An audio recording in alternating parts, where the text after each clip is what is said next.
Chapter 001 Rebirth.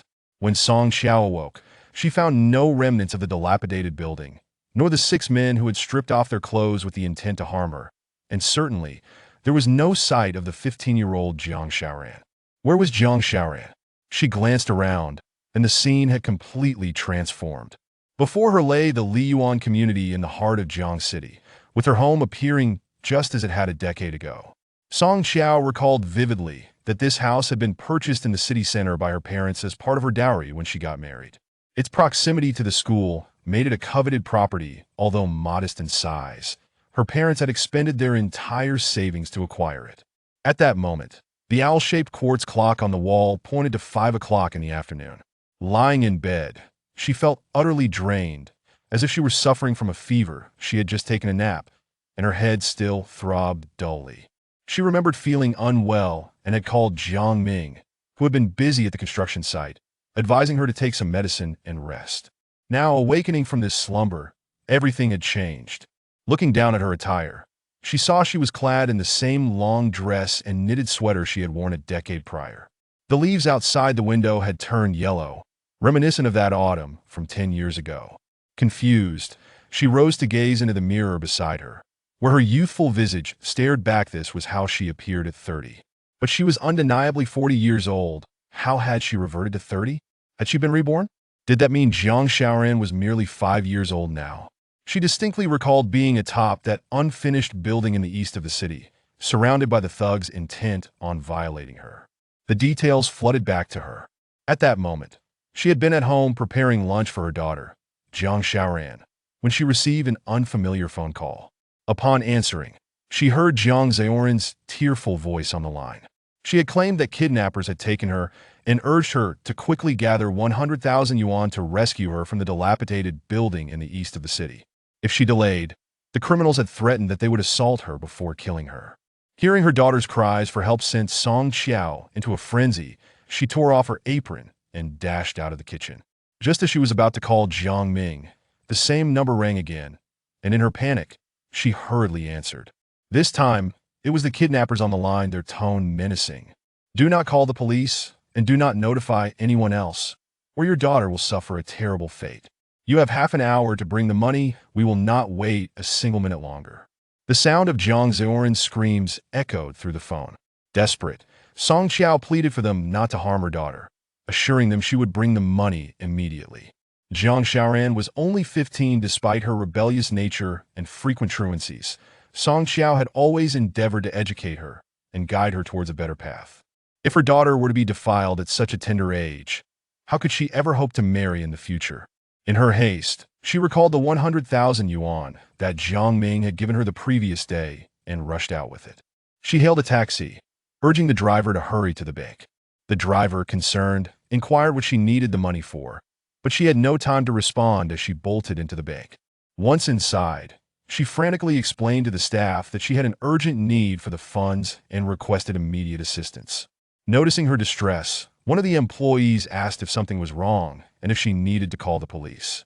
Song Xiao shook her head, claiming it was for medical expenses. How could she involve the authorities?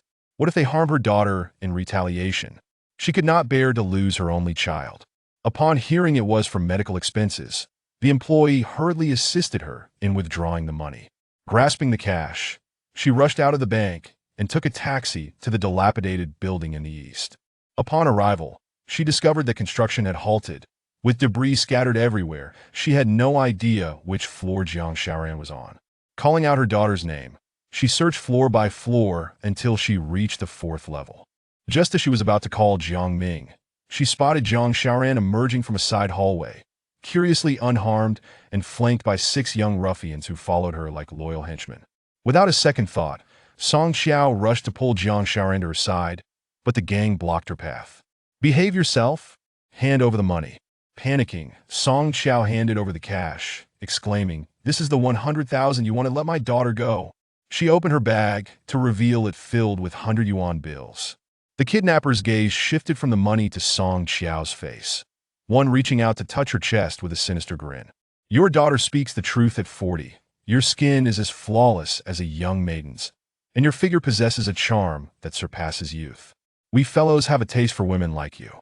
Laughter erupted among them, including Jiang Xiaoran, who joined in. The one who spoke further groped Song Xiao's backside, leering, "Look at that waist and backside, it's downright enticing." Furious, Song Xiao shouted, "Get away from me."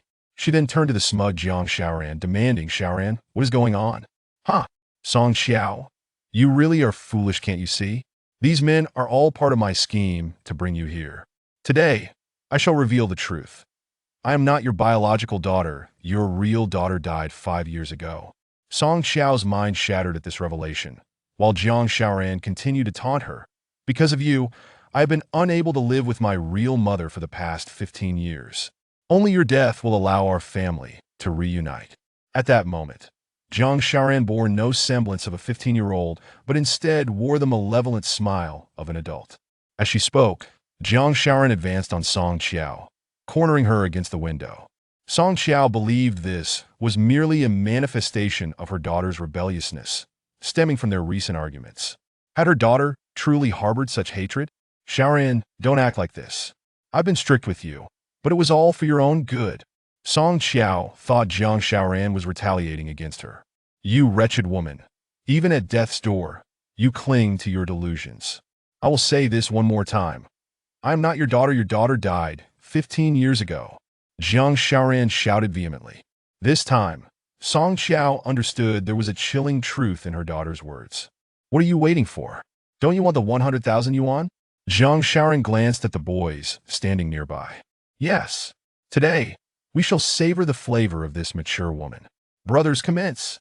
Song Xiao watched in horror as the 6 lewd boys began to unfasten their trousers, one older man lunging toward her. In a moment of instinct, Song Xiao leapt onto the windowsill. Without a second thought, she jumped. As she fell, she caught sight of Jiang Ming and Zhao Xiaoyao entwined in one of the other building's windows, laughing and watching her descent. Thus, it was all orchestrated by him from the beginning.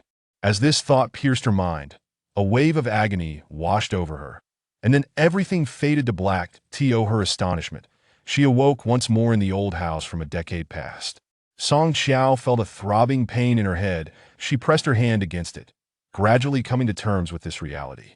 In this life, she would seek vengeance for grievances and repay resentments in kind. She was determined that Jiang Ming, Zhao Xiaoya, and Jiang Xiaoran would all face the consequences they deserved. Emerging from her bedroom, Song Xiao entered the living room, where she beheld the 5-year-old Jiang Xiaoran engrossed in play with a ragged doll. The golden-haired doll, once pristine, was now tattered beyond recognition, a fact Song Xiao recalled vividly, as it had only been purchased a few days prior for a hefty sum. The doll's eyes, crafted from resin, were being forcefully pried from their sockets by Jiang Xiaoran. Instantly, memories flooded Song Xiao's mind of the countless toys she had bought over the years, all ruthlessly destroyed by Jiang Xiaoran's cruel hands. Whether it was severing limbs or plucking out eyeballs, the most egregious act had been when she had shredded a doll to pieces with scissors. Approaching her, Song Xiao snatched the doll from Jiang Xiaoran's grasp, exclaiming, "What are you doing? Why are you ruining your toys?" To her surprise, Jiang Xiaoran displayed no fear. Instead, she looked up at Song Xiao and replied, "I don't like it. If you don't like it, then why buy it?" Song Xiao's voice rose in intensity. What followed sent a shiver down her spine. Jiang Xiaoran declared, "It is precisely because I don't like it that I bring it home to ruin it. That is what brings me comfort." Simply due to a whim of dislike, she would maltreat these toys, suggesting that Jiang Xiaoran had exhibited sadistic tendencies even in the womb. Gazing at the doll, Song Xiao could not help but draw parallels to her own tragic fate in her previous life, which bore an unsettling resemblance to that of the doll. "Since you dislike it so much, do not buy it again," Song Xiao said, giving her a firm shove. Immediately, Jiang Xiaoran burst into tears and dashed to her room to call Jiang Ming. She possessed a smartwatch, a gift from him to ensure she would not get lost. Whenever Jiang Ming returned home, Jiang Xiaoran would always run to him with complaints. Watching the shattered doll on the sofa, Song Xiao resolved to wait for Jiang Ming's arrival. Before long, Jiang Ming indeed returned, having just come from the construction site, still wearing his hard hat. At 30, Jiang Ming had ascended to the position of project manager at Jiangyuan Construction Company. In retrospect, it was evident that he had been plotting to usurp her father's company even back then. Song Xiao, what on earth is happening? I was in the midst of an inspection at the site. Jiang Ming was tall and handsome, the heartthrob of their high school, adored by many girls. Yet he chose to cling to Song Xiao every day. Noticing the furrow in his brow, Song Xiao refrained from arguing for the sake of her revenge. She must endure. Husband, it's this child who is utterly lacking. At such a tender age, she already shows tendencies of cruelty. Look at what she has done to the toy we just bought. Jiang Ming shifted his gaze from the mutilated doll to Song Xiao and remarked, "It's merely a toy, isn't it?" In that moment, Song Xiao finally understood why Jiang Xiaoran had never changed her malevolent ways. It was Jiang Ming's boundless indulgence that had fostered her behavior. Human nature is inherently good, Song Xiao thought, wishing for one final opportunity to stand in the role of a nurturing mother and reveal the truth to Jiang Ming. Do you know what she just said? Before Song Xiao could articulate Jiang Zhuoran's earlier words, the child rushed out from her room, exclaiming, "Daddy, Mommy hit me with the doll. Look, it almost popped my eye out. It hurts so much. What a deceptive little creature." Song Xiao let out a cold laugh, finally grasping the meaning of the phrase "a rotten wood cannot be carved." Producing her phone, she displayed the recorded video. "Jiang Ming, take a look at what this child has become." After viewing the footage, Jiang Ming's gaze fell upon his daughter, rendered speechless. Not willing to let this matter rest, Song Xiao glared at Jiang Xiaoran. How could I have given birth to such a daughter? Perhaps I should visit the hospital to check if there was a mix-up at birth? She was eager to see Jiang Ming's reaction. As she had anticipated, Jiang Ming's eyes flicked from the phone back to Song Xiao. "What are you talking about? Who else could have given birth to her if not you?" Song Xiao thought to herself. Isn't Zhao Xiaya her mother? Noticing the doubt in Song Xiao's gaze, Jiang Ming wished to prevent any exposure of this matter and sought an excuse to discipline Jiang Xiaoran. Just as Song Xiao retrieved her phone, Jiang Xiaoran scurried back into her room. Jiang Ming followed her into the room, compelling her to apologize to Song Xiao. "Are you rebelling against me? Quickly tell your mother you're sorry." In the past, whenever she had complained, Jiang Ming would always side with her. Now, seeing her father stand with Song Xiao, Jiang Xiaoran appeared taken aback. She looked up at Song Xiao, her expression defiant. "I'm sorry." After the reluctant apology, she began to tear at her clothes. Watching her antics, Song Xiao decided against further attempts to educate her regardless of how she turned out. It was not her concern. Ran, acknowledging one's mistakes and correcting them is the mark of a good child. Her tone remained gentle as before, and Jiang Ming observed her with a sense of relief. Song Xiao overheard everything. "Husband, aren't you busy at your company? You should return to your work. In the future, don't let Ran call you so urgently that you rush home. What will my father think?" Her words blended concern with reproach, leaving Jiang Ming at a loss for words. Chapter 003. The Sweet Nothings of Men. At this moment, Song Xiao fervently wished for Jiang Ming to depart. She had to seek out her biological daughter. Before doing so, she needed to descend and inquire with Zhao Yinyan whether her cousin still worked at Huaxia Hospital. It was Zhao Yinyan who had initially recommended her cousin to that hospital for childbirth.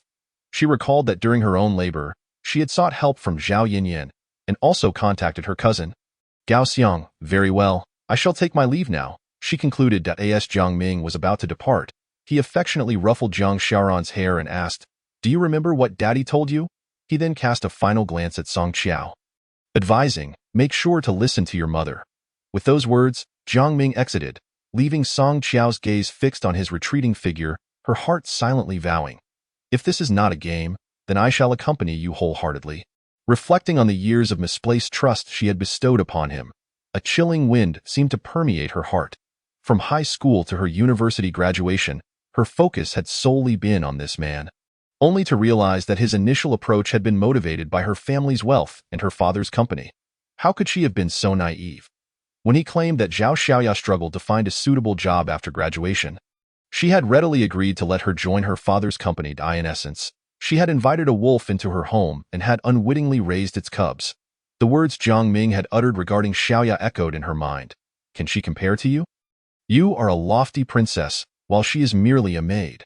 She will forever look up to you." She had been deceived by his sweet nothings, unaware that they had been meticulously orchestrated distractions. Even her loving parents had perished under the weight of her ignorance. Overcome with frustration, Song Qiao slapped herself across the face, realizing the depth of her folly. What had all his grand promises amounted to? They were nothing but smoke screens woven to mislead her. As for his pitiable daughter, whisked away at birth, her fate remained uncertain. Song Qiao could only hope for her survival, yearning for a chance to reunite. As Song Qiao's eyes, filled with a steely resolve, followed Jiang Ming out of the door, he unexpectedly turned back to say, "This weekend, I intend to take Ran back to our hometown. Mom called the other day, expressing how much she misses the child. That heartless old woman misses her grandchild." It was no surprise. In her previous life, she had always found fault with her, even slapping her for Jiang Xiaoran's sake. Branding her a cruel woman who treated her granddaughter poorly, it appeared that the fault lay not with her, but rather with the fact that the old woman had long since accepted Zhao Xiaoya as her daughter-in-law. For 3 generations, they had squandered the wealth of the Qiao family while bullying its members. Just wait. She vowed to ensure that none of them would have a favorable outcome. Determined to uncover the truth, Song Qiao immediately donned a smiling facade. "All right, since Mom wishes to see her granddaughter, you should take her back for a visit." Though maintain the ruse, Jiang Ming, seeking to deepen the charade, inquired, "Aren't you coming along?" "I won't be joining. I need to visit my mother's house as well. She mentioned feeling unwell a few days ago, so I want to check on her." Upon hearing this, Jiang Ming shamelessly remarked, "Don't forget to ask Dad when he plans to introduce me to his business partners. Is he that impatient?" "Very well." She would indulge him in this pretense. "Understood. After all, you are his only son-in-law. Who else would he cultivate?" Satisfied, Jiang Ming exited. Song Jiangwo, Song Qiao's father, a man of military background, had seen his company stabilize a decade ago, just as Jiang Ming began to set his sights on it. Among Jiangwo's comrades was Su Tao, now a prominent businessman in the capital, whom Jiang Ming had long sought to connect with through his father-in-law. "Just wait, Jiang Ming," Song Qiao thought. "You can forget about my father's company." This time, when she returned home, she informed her parents of her decision to join the family business in her previous life. She had been misled by Jiang Ming, entrusting the company to him while she stayed home to raise a daughter, allowing him and Zhao Xiaoya to act with impunity within her father's enterprise. As she watched Jiang Ming leave the building, a pang of heartache surged within her.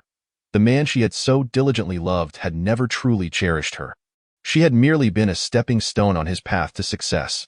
"Jiang Ming, if you do not love me, you should not deceive me. I may have been blind and foolish in the past, but heaven has granted me a second chance, and I shall settle this score with you."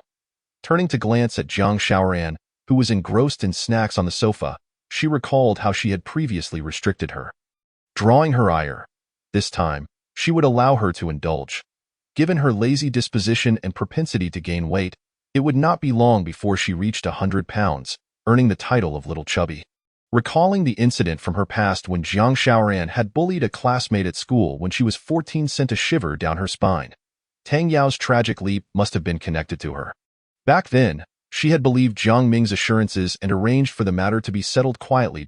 At that time, she had never thought her daughter was capable of such actions. Since Zhao Xiaoya had already led her daughter astray, there was no need for her to intervene. Correcting her would only lead to further heartache. The responsibility for any misdeeds would rest solely on Jiang Ming and Zhao Xiaoya, having nothing to do with her. The pressing matter at hand was to discover her daughter's whereabouts. She hoped that mother and daughter could make amends in this lifetime.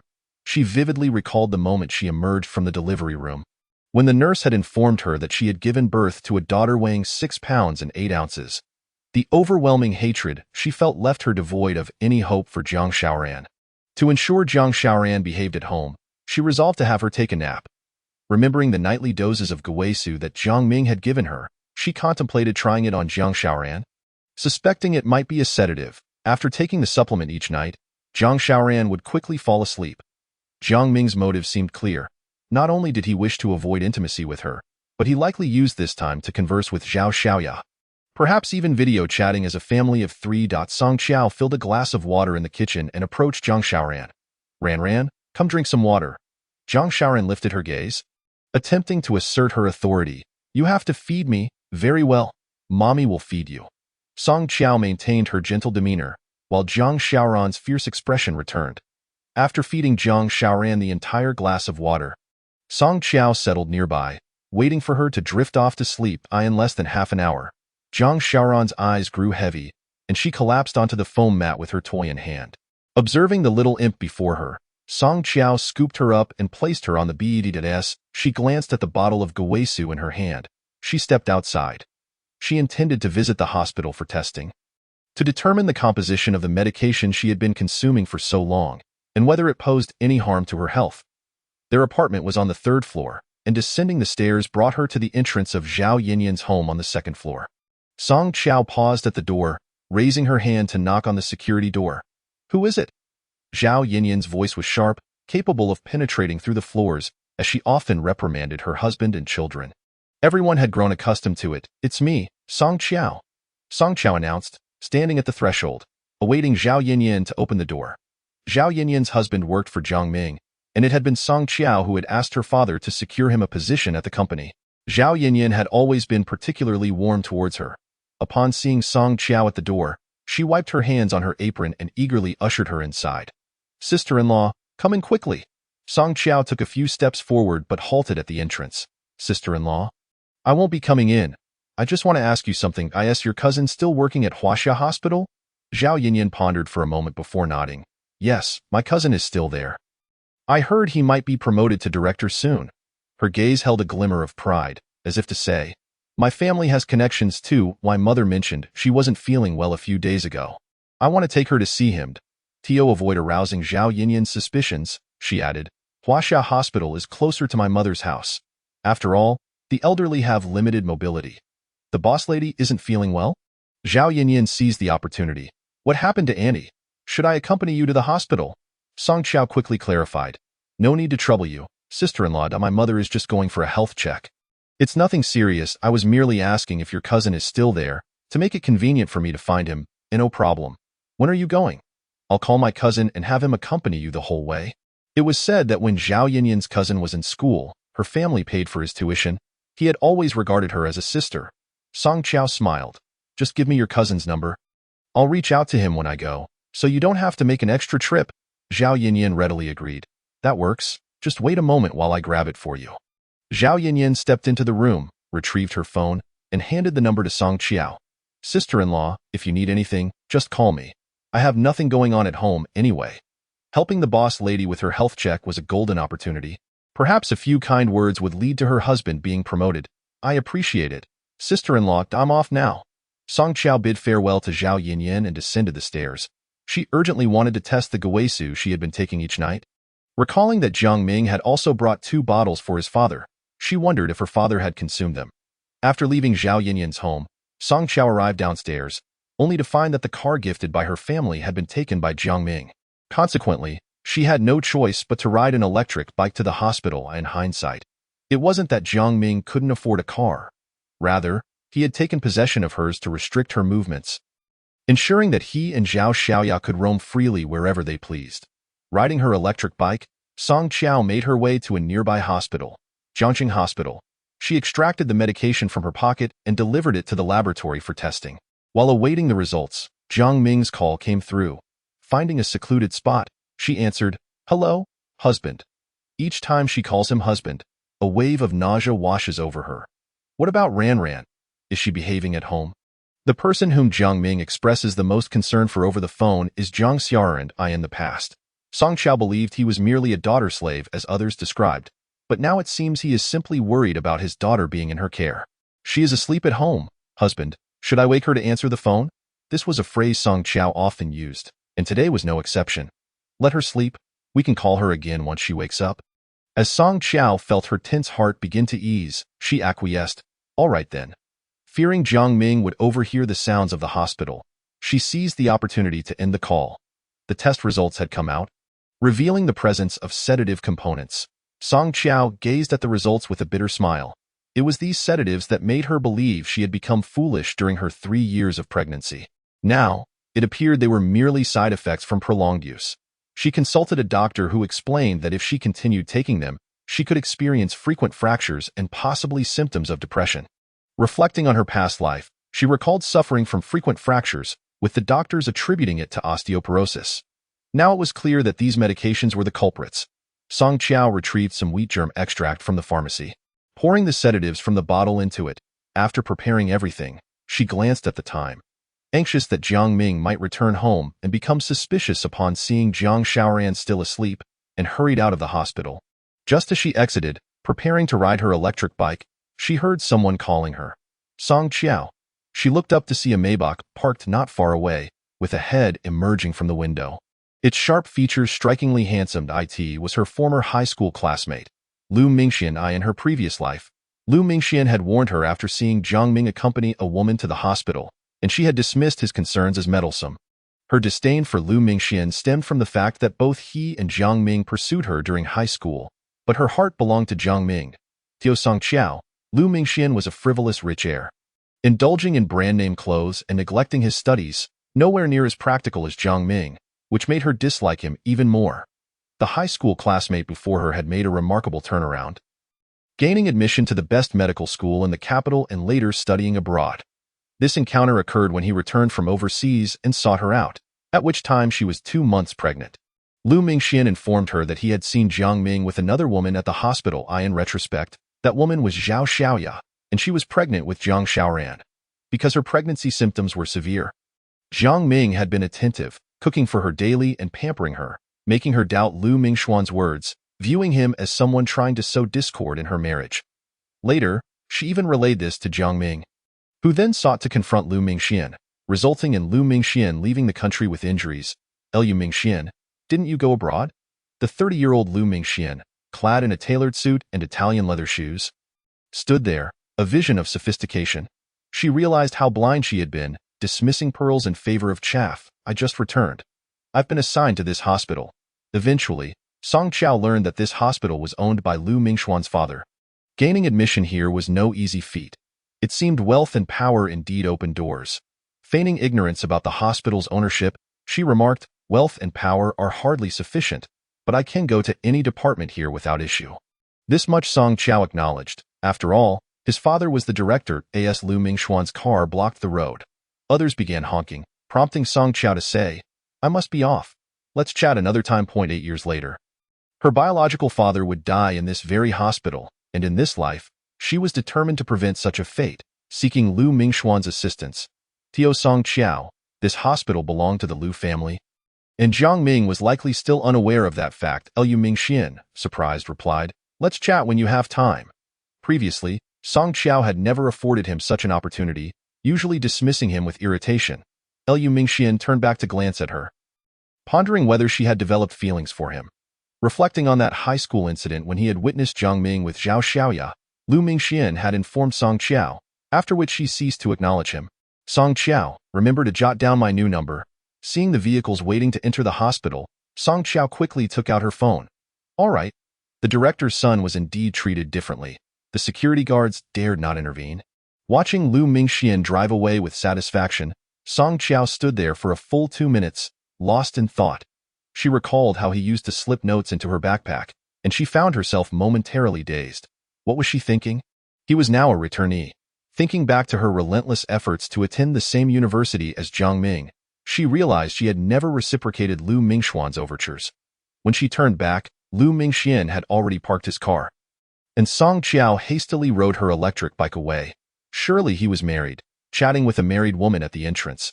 What if his spouse misinterpreted the situation? Chapter 005. If she loves cake, let her have it. What right did Song Qiao have to stand beside Lu Mingxian? He had returned from studying abroad as a top doctor, while she, once an academic star, had become a full-time mother. Most importantly, her marriage was in such disarray that it would be surprising if Lu Mingxian didn't find her amusing. Song Qiao longed to pause and apologize to Lu Mingxian, but fearing she would burden him, she donned her helmet and rode away. Ultimately, she resolved not to confide in Lu Mingxian. Her affairs were not for him to meddle in. Jiang Ming was a despicable man, and she feared involving Lu Mingxian could lead to complications. Riding her electric bike, she quickly disappeared into the flow of traffic. Lu Mingxian stood in the courtyard, his heart lingering on Song Qiao through all these years. Although he knew she had married Jiang Ming, he still wished to tell her that it was he who saved her from drowning in the pond behind the school, not Jiang Ming, who had rushed over afterward. He had overheard Song Qiao and Jiang Ming planning to meet at the pond. But Jiang Ming had been delayed by Zhao Xiaoya. Suspecting something was amiss, Lu Mingxian had gone to the pond, only to find Song Qiao being pushed into the water. Upon his arrival, Song Qiao was nearly drowning, and he leaped in to rescue her, just as Jiang Ming arrived. Seeing Jiang Ming hold her as she wept uncontrollably, he had no choice but to leave. Throughout high school, Song Qiao had been the belle of the school, not only for her looks but also for her family's burgeoning company. At that time, her father, Song Zhengwo, was just starting out, and Lu Mingxian had urged his father to assist her father's business, ensuring that the hospital acquired necessary equipment from her father's company, something Song Qiao remained unaware of until he left for overseas. He had quietly cherished her until she and Jiang Ming were accepted into the same university. As for him, he had gone to the capital, and their contact diminished thereafter, until he eventually followed his father's wishes to study abroad. Over the years, how had Song Qiao fared? Had Jiang Ming cherished her as he should? Lu Mingxian wished to know but also hesitated. He resolved to seek an opportunity to converse with Song Qiao. Upon returning home, Song Qiao found Jiang Xiaoran still asleep.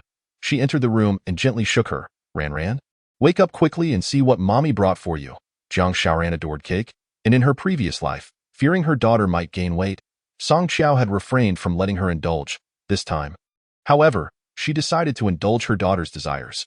Song Qiao had mixed a quarter of a sedative into the water she offered Jiang Xiaoran, having researched that this dosage wouldn't harm her health but would certainly aid her sleep. Indeed, when Jiang Xiaoran opened her eyes and caught sight of the cake in Song Qiao's hands, she sat up with delight. Aren't you the one who said I couldn't eat cake? It was a mistake. My dear, from now on, if you like it, mommy will buy it for you. Song Qiao pulled Jiang Xiaoran from her bed and brought the cake into the living room. Jiang Xiaoran opened the cake box. She looked at Song Qiao and asked for the first time, Mommy, will you have some? Just that one question made Song Qiao's vengeful heart waver. After all, she was just a child, an innocent child. Should she continue to punish her? She knew that as long as Jiang Xiaoran ate, there wouldn't be much cake left. It was precisely because her daughter lacked dietary restrictions that she had been so strict. Ran, you can't eat it all. Half is enough. No sooner had Song Qiao spoken than Jiang Xiaoran stood up, grabbed a pillow from the sofa, and hurled it at her. Bad mommy. I'm going to tell daddy you hit me. Song Qiao gazed at the 5-year-old child before her, a sudden smile of exasperation crossing her face. Forget it. This sapling cannot be straightened. Let her be. With a dismissive glance, Song Qiao turned away and headed to the kitchen to prepare dinner.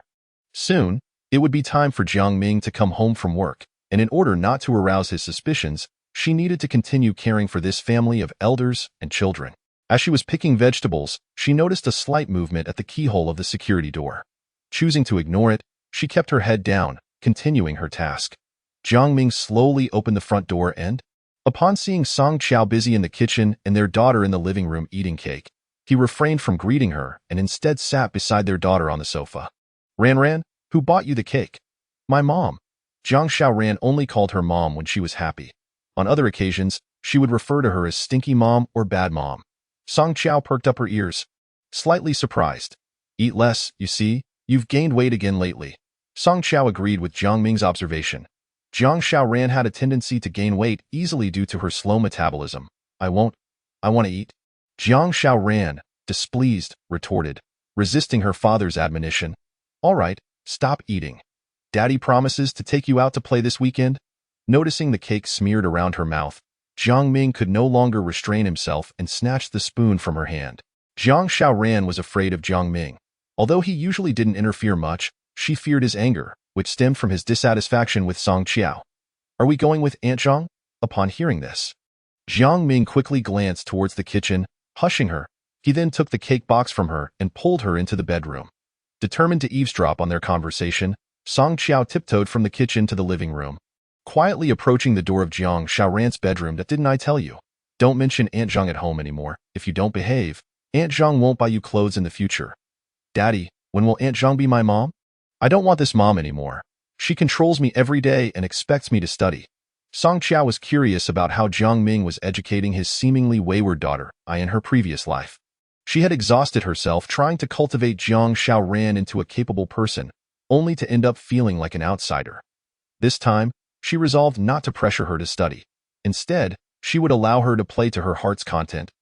as long as she didn't set the house ablaze and bring disaster upon herself. Sure. What nonsense are you saying? Have you forgotten what Daddy told you about Aunt Zhang? Biting her lip in frustration. Song Qiao realized that their family met frequently. Inside the room, after a moment of scheming between Jiang Ming and Jiang Xiaoran, a voice emerged. Remember, this weekend we're not going on a trip. We're going to Grandma and Grandpa's house, I know. Song Qiao hurried back to the kitchen upon hearing this. After Jiang Ming walked out of the bedroom holding Jiang Xiaoran's hand, he approached the kitchen and asked, Is dinner ready? I've been back for a while, and you haven't even greeted me. Song Qiao thought to herself, Who do you think you are? Do you really consider yourself important? Once you leave my father's company, you'll be a penniless fool that I'm busy. I didn't see you come in.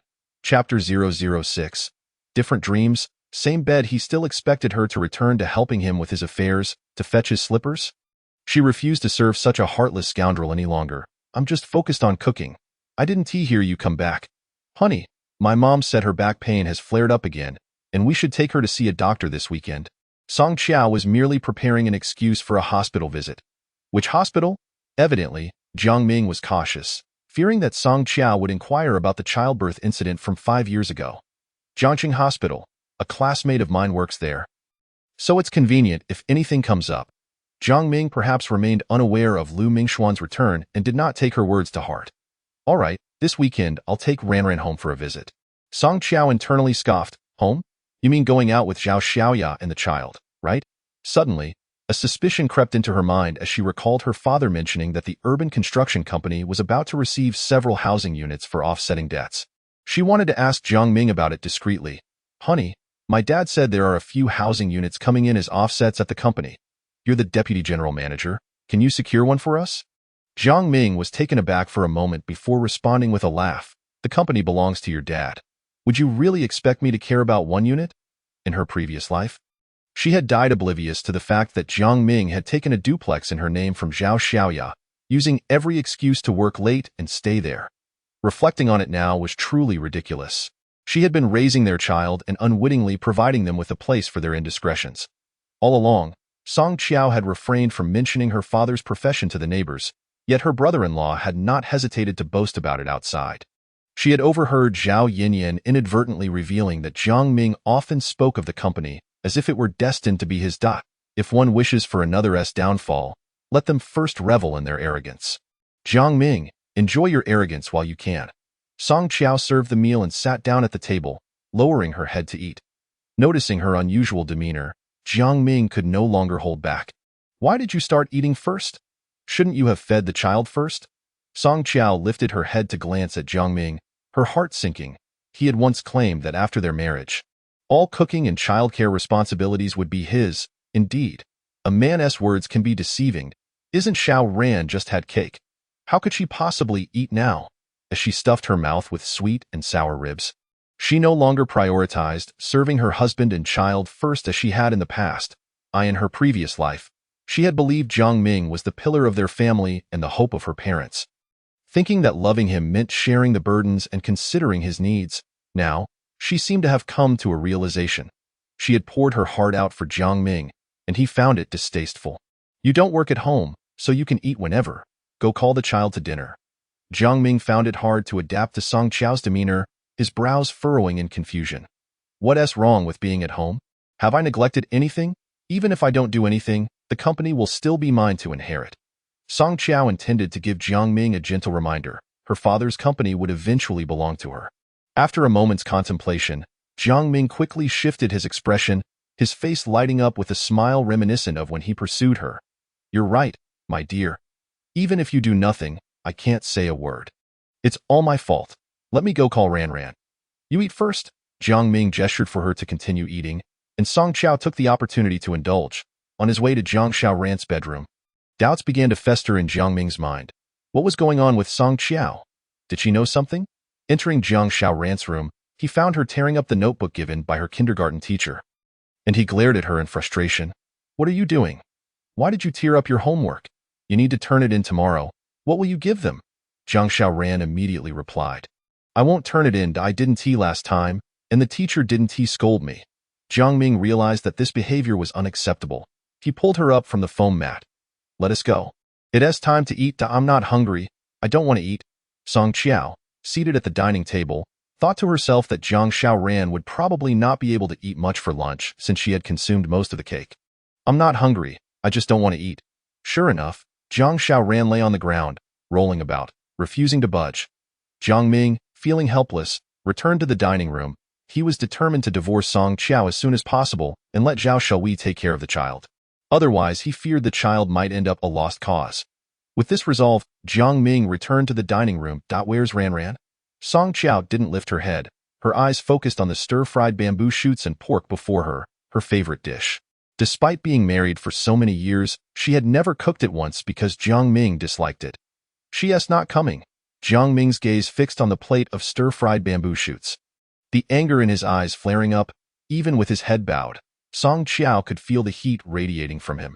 However, the moment Jiang Ming sat down, he regained his composure.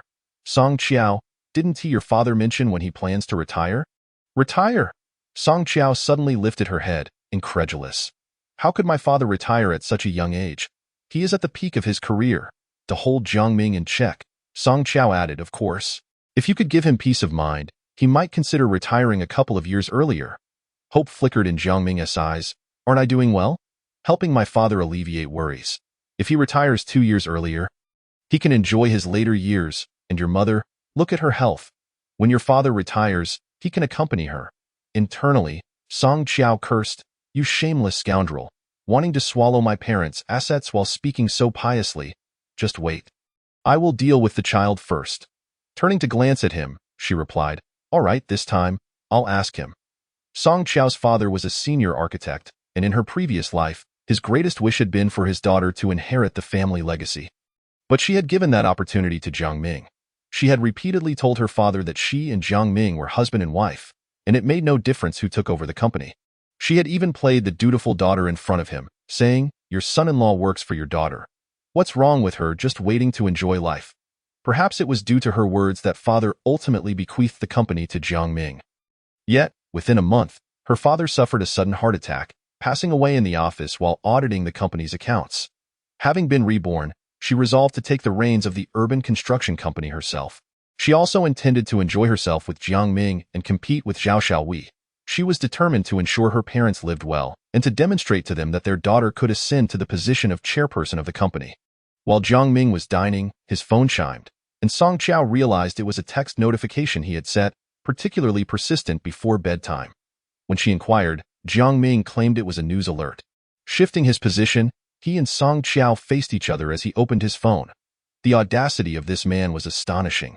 He was flirting with his mistress right in front of her. She snorted disdainfully, wondering if he believed that the most dangerous place was the safest. However, the smile on Jiang Ming's face betrayed the identity of his chat partner. It was undoubtedly Zhao Xiaoya, who was currently attempting to seduce him. What are you chatting about, dear? Chapter 007. A trip to the hotel. Song Qiao deliberately glanced at the phone in his hand. Even if she could not see the WeChat content, she wanted him to feel a twinge of danger.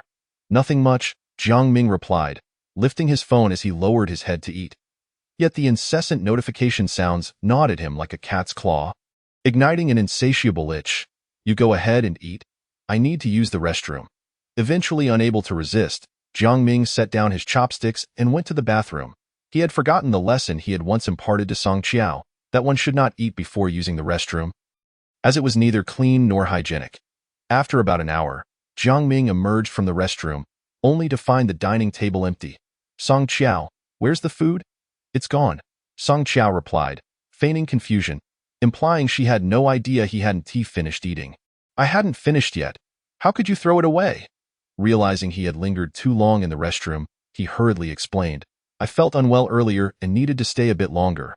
You shouldn't have disposed of the food. That was quite unreasonable. Not wishing to confront him directly, Song Qiao promptly opened the refrigerator. Wait a moment. I'll make you a bowl of noodles. Forget it. I'm not eating anymore. I'll go out to eat, Jiang Ming said angrily as he turned to change his shoes. Once outside, he complained on the phone, Xiaoya, it seems like Song Qiao has lost her mind. I hadn't finished my meal, and she threw everything away. Zhao Xiaoya immediately sensed an opportunity. Brother Ming, don't be upset, I haven't eaten either. Let me treat you to a restaurant. Zhao Xiaoya's thoughtfulness and Song Qiao's inconsiderateness further tilted the balance in Jiang Ming's mind. Once Jiang Ming left the house, Song Qiao entered Jiang Xiaoran's room, finding her still engrossed in a toy demolition game. She needed to devise a plan to ensure her well-being. That afternoon, she intended to visit the overseas Chinese hospital to meet Zhao Yinyin's cousin, whose number Zhao Yinyin had already sent her. Suddenly, an idea struck her. Ran, how about I take you to kindergarten this afternoon? I heard a new child is joining, and the teacher even made her the class monitor.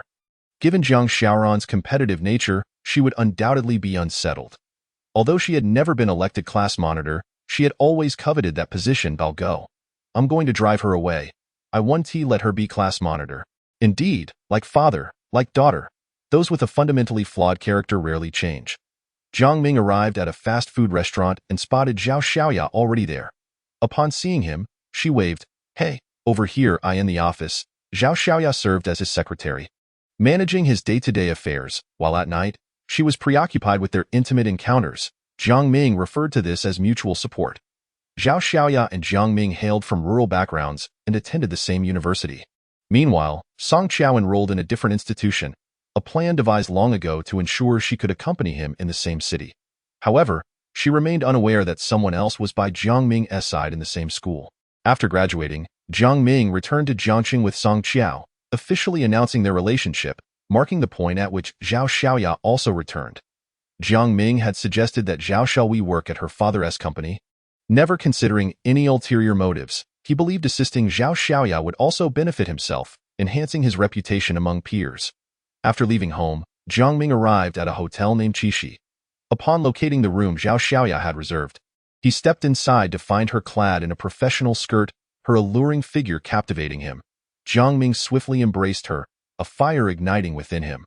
Why are you dressed so provocatively today?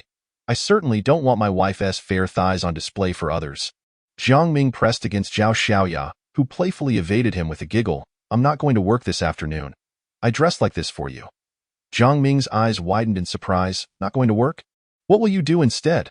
I have things to attend to and can't accompany you. ISNT the urban construction project set to conclude soon. You need to help me secure a unit so that I can look after you conveniently. Zhao Xiaoya leaned in close, her lips brushing against Jiang Ming's ear. Let Ran stay over for a couple of days this weekend. Zhao Xiaoya exuded an alluring fragrance, leaving Jiang Ming in a daze. All right, when the property deed is in your name, I'll take care of it. Her intent in dressing this way was clear. She aimed to entice Jiang Ming into securing that apartment. Not just the apartment. Think of a way to persuade that old man to relinquish control of the company. With it in our grasp, we can do as we please, and Song Qiao won't have any chance to interfere. As Jiang Ming savored the dishes on the table, his favorites, he set down his chopsticks. Darling, come over here and sit on my lap. Zhao Xiaoya obliged, settling onto his lap, allowing him to eat while caressing her thigh. Suddenly, Jiang Ming felt an urge to indulge in something more exhilarating in the room. Zhao Xiaoya complied wholeheartedly, turning her back to him, her hands braced against the wall, exposing her pale yellow underwear. Their sounds piqued the curiosity of three young men in the adjacent room. What's that noise? Sounds like they're getting busy. Could it be next door? Let us go take a look. Upon hearing this, Jiang Ming quickly pulled Zhao Xiaoya's skirt down and returned to the dining table. The young man next door opened the door to peek, then quickly retreated back to his room. As he sat down, he couldn't shake the feeling that Jiang Ming looked familiar, but after pondering for a while, he decided to let it go. When Jiang Ming and Zhao Xiaoya exited the room, she had tied a men's shirt around her waist. Although the weather had turned slightly chilly with the onset of autumn, Jiang Ming wanted to shield Zhao Xiaoya from prying eyes. Once in the car, Zhao Xiaoya untied the shirt and handed it back to Jiang Ming. Darling, are we still going to the hotel? Yes, I want a thrilling experience today. Sitting in the passenger seat? Zhao Xiaoya looked at him. After I take care of you. I want to go to the office. If that old man asks, you'll cover for me. Don't worry, even if it's just for an afternoon. I can handle this. Really? Zhao Xiaoya's parents had called, saying her cousin from the south had returned, asking her to come home for a visit. The back and forth would take about a week. And she wanted Jiang Ming to write her a leave note. Is that even a question? Once I become the chairperson of the urban construction company, my wife won't have to work at all. Jiang Ming's words reminded Zhao Xiaoya of Song Qiao. It was precisely because Song Qiao didn't work that she had seized her opportunity. I can't bear to leave you alone at the company. I worry about who will take care of you in both life and work. Jiang Ming chuckled, still the caring Xiaoya. Zhao Xiaoya's nickname was Hui Hui, and their daughter was also named Hui Hui, with similar pronunciation but different characters. She did this deliberately to annoy Song Qiao. Every time Jiang Ming called for Hui Hui, it felt as if he was calling for her.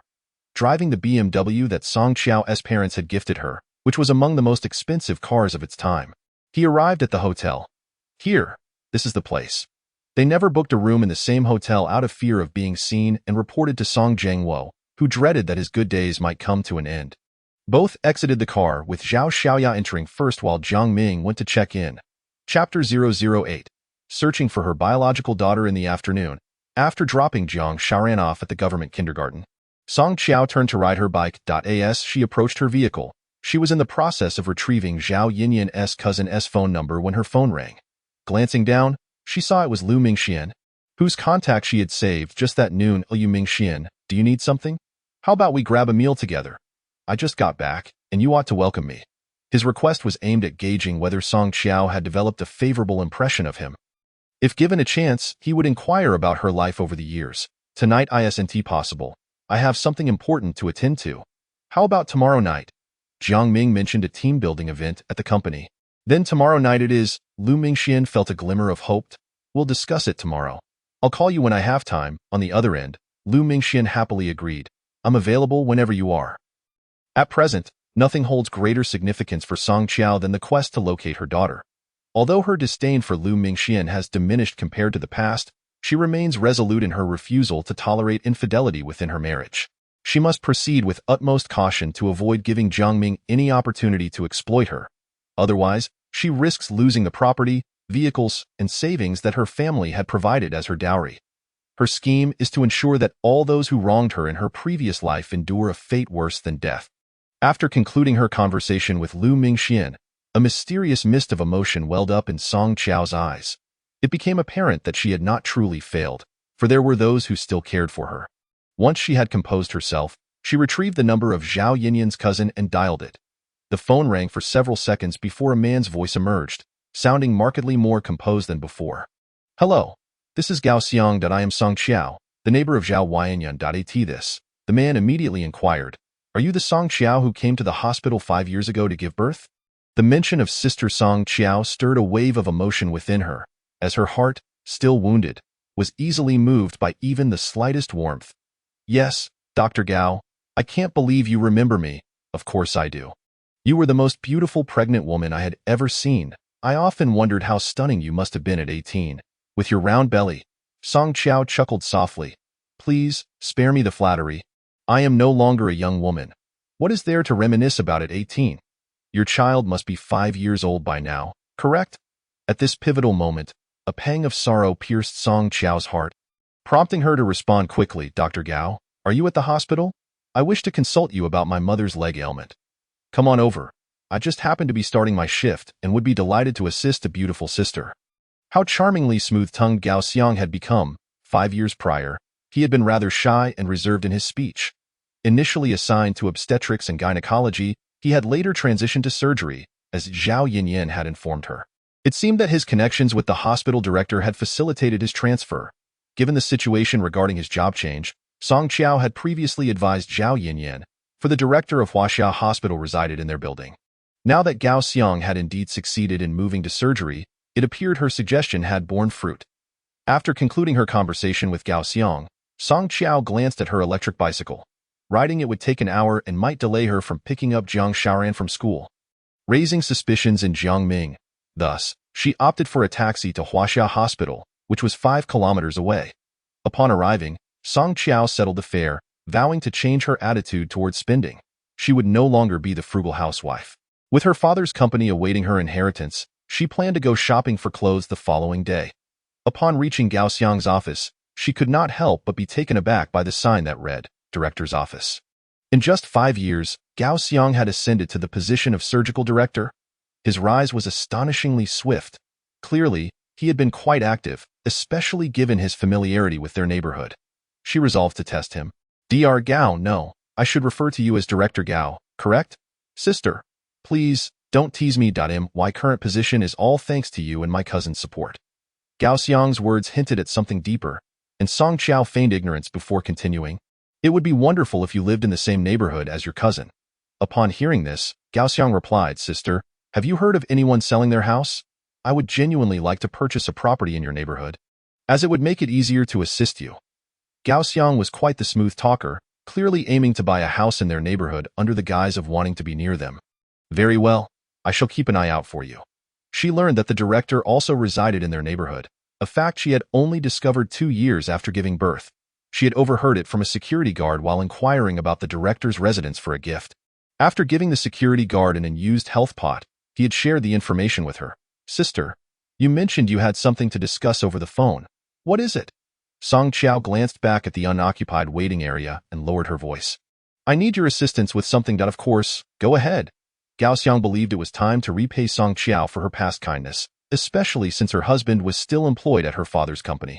He was more than willing to help. "Could you help me locate the doctor who delivered my baby 5 years ago?" Gaoxiang's expression turned serious as he realized there might have been complications during childbirth. "Sister, is there something wrong with the child? How should I put it? I suspect my current child may not be mine." This revelation widened Gaoxiang's eyes in alarm. "Sister, this is not a matter of mere suspicion. You must undergo a paternity test." He then scrutinized Song Qiao closely. "Haven't you experienced any discomfort lately?" Song Qiao decided to confide in him, standing to close the office door. "Director Gao, I have not yet undergone the paternity test, but I am increasingly confident that someone has swapped my daughter." Upon uttering those words, she met Gaoxiang's incredulous gaze. "I am not ill, nor am I depressed or delusional. I am entirely lucid. My child has been exchanged."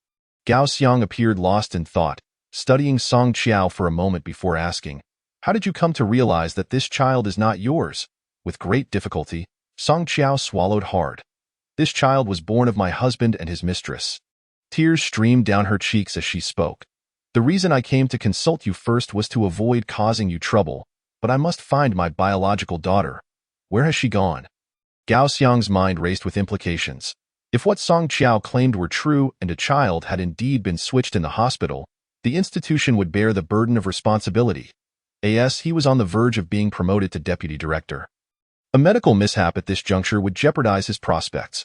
However, failing to assist Song Qiao could lead to even greater repercussions if she were to investigate independently. "Dear sister, return home for now. I will look into this matter for you. I will call you as soon as I have any results." Hearing a knock from outside the office, Song Qiao seized the opportunity to rise. "Then I shall take my leave for now, awaiting your call." Just as she was about to depart, Gaoxiang suddenly added, "You should definitely get a paternity test." "I am aware." Song Qiao turned back to glance at Gaoxiang. "Please keep this a secret. Do not inform your cousin. If Wang Yinyan found out, her husband Wang Baolin would inevitably learn of it, and subsequently, Jiang Ming would not be far behind." Rest assured, Gaoxiang understood that Wang Yinyan, though not malicious, had a tendency to be gossipy. Keeping this from her was for the best. Otherwise, any fallout could affect both their families. After leaving Huaxia Hospital, Song Qiao made her way to her parents' home. At that time, her mother, Tao Yumei, had not been in good health. She had suffered during postpartum recovery, leading to persistent aches in her back and legs in her previous life. Jiang Ming had prevented her from visiting her mother under the pretense that he was uncomfortable at her maternal home. Reflecting on it now, she realized how cruel she had been. Her mother had only her as a child, and she had failed to honor her properly before her passing. Riding her electric bicycle, Song Qiao arrived at the Jinhua shopping mall, purchasing an electromagnetic waist support and some nutritional supplements for her mother before heading to the community where her parents resided. Upon parking her bicycle and gazing at the building, she recalled how Jiang Ming had sold their family home just a day after her parents' passing. By the time she discovered this, it was already too late. In her grief, she had rummaged through the trash to find her parents' memorial photographs, feeling an overwhelming sorrow that made her wish to break her own head against the wall. When she confronted Jiang Ming, he had claimed that the new owner was homeless and pitiable, insisting that selling the house was for her own good, to spare her the pain of seeing it again. Carrying the waist support and other items she had bought for Tao Miling, she entered the elevator. At that time, the city had very few elevator-equipped buildings, yet her parents had been fortunate enough to acquire one. Standing before the door of room 1301 on the 13th floor, Song Qiao set down her belongings, took a deep breath, and pressed the doorbell. Instantly, she heard a long-absent voice from within. "Who is it?" "Mom, it's me," as she responded. It felt as though an eternity had passed. Having been reborn, She was determined to honor her parents. She was their only living relative in this world. The door creaked open, revealing her mother's kind smile. "Xiao Xiao, what a pleasant surprise. Come in quickly." Her mother retrieved a pair of clean slippers, sun-kissed and fresh, from the shoe cabinet and placed them at Song Qiao's feet. "Hurry, put these on."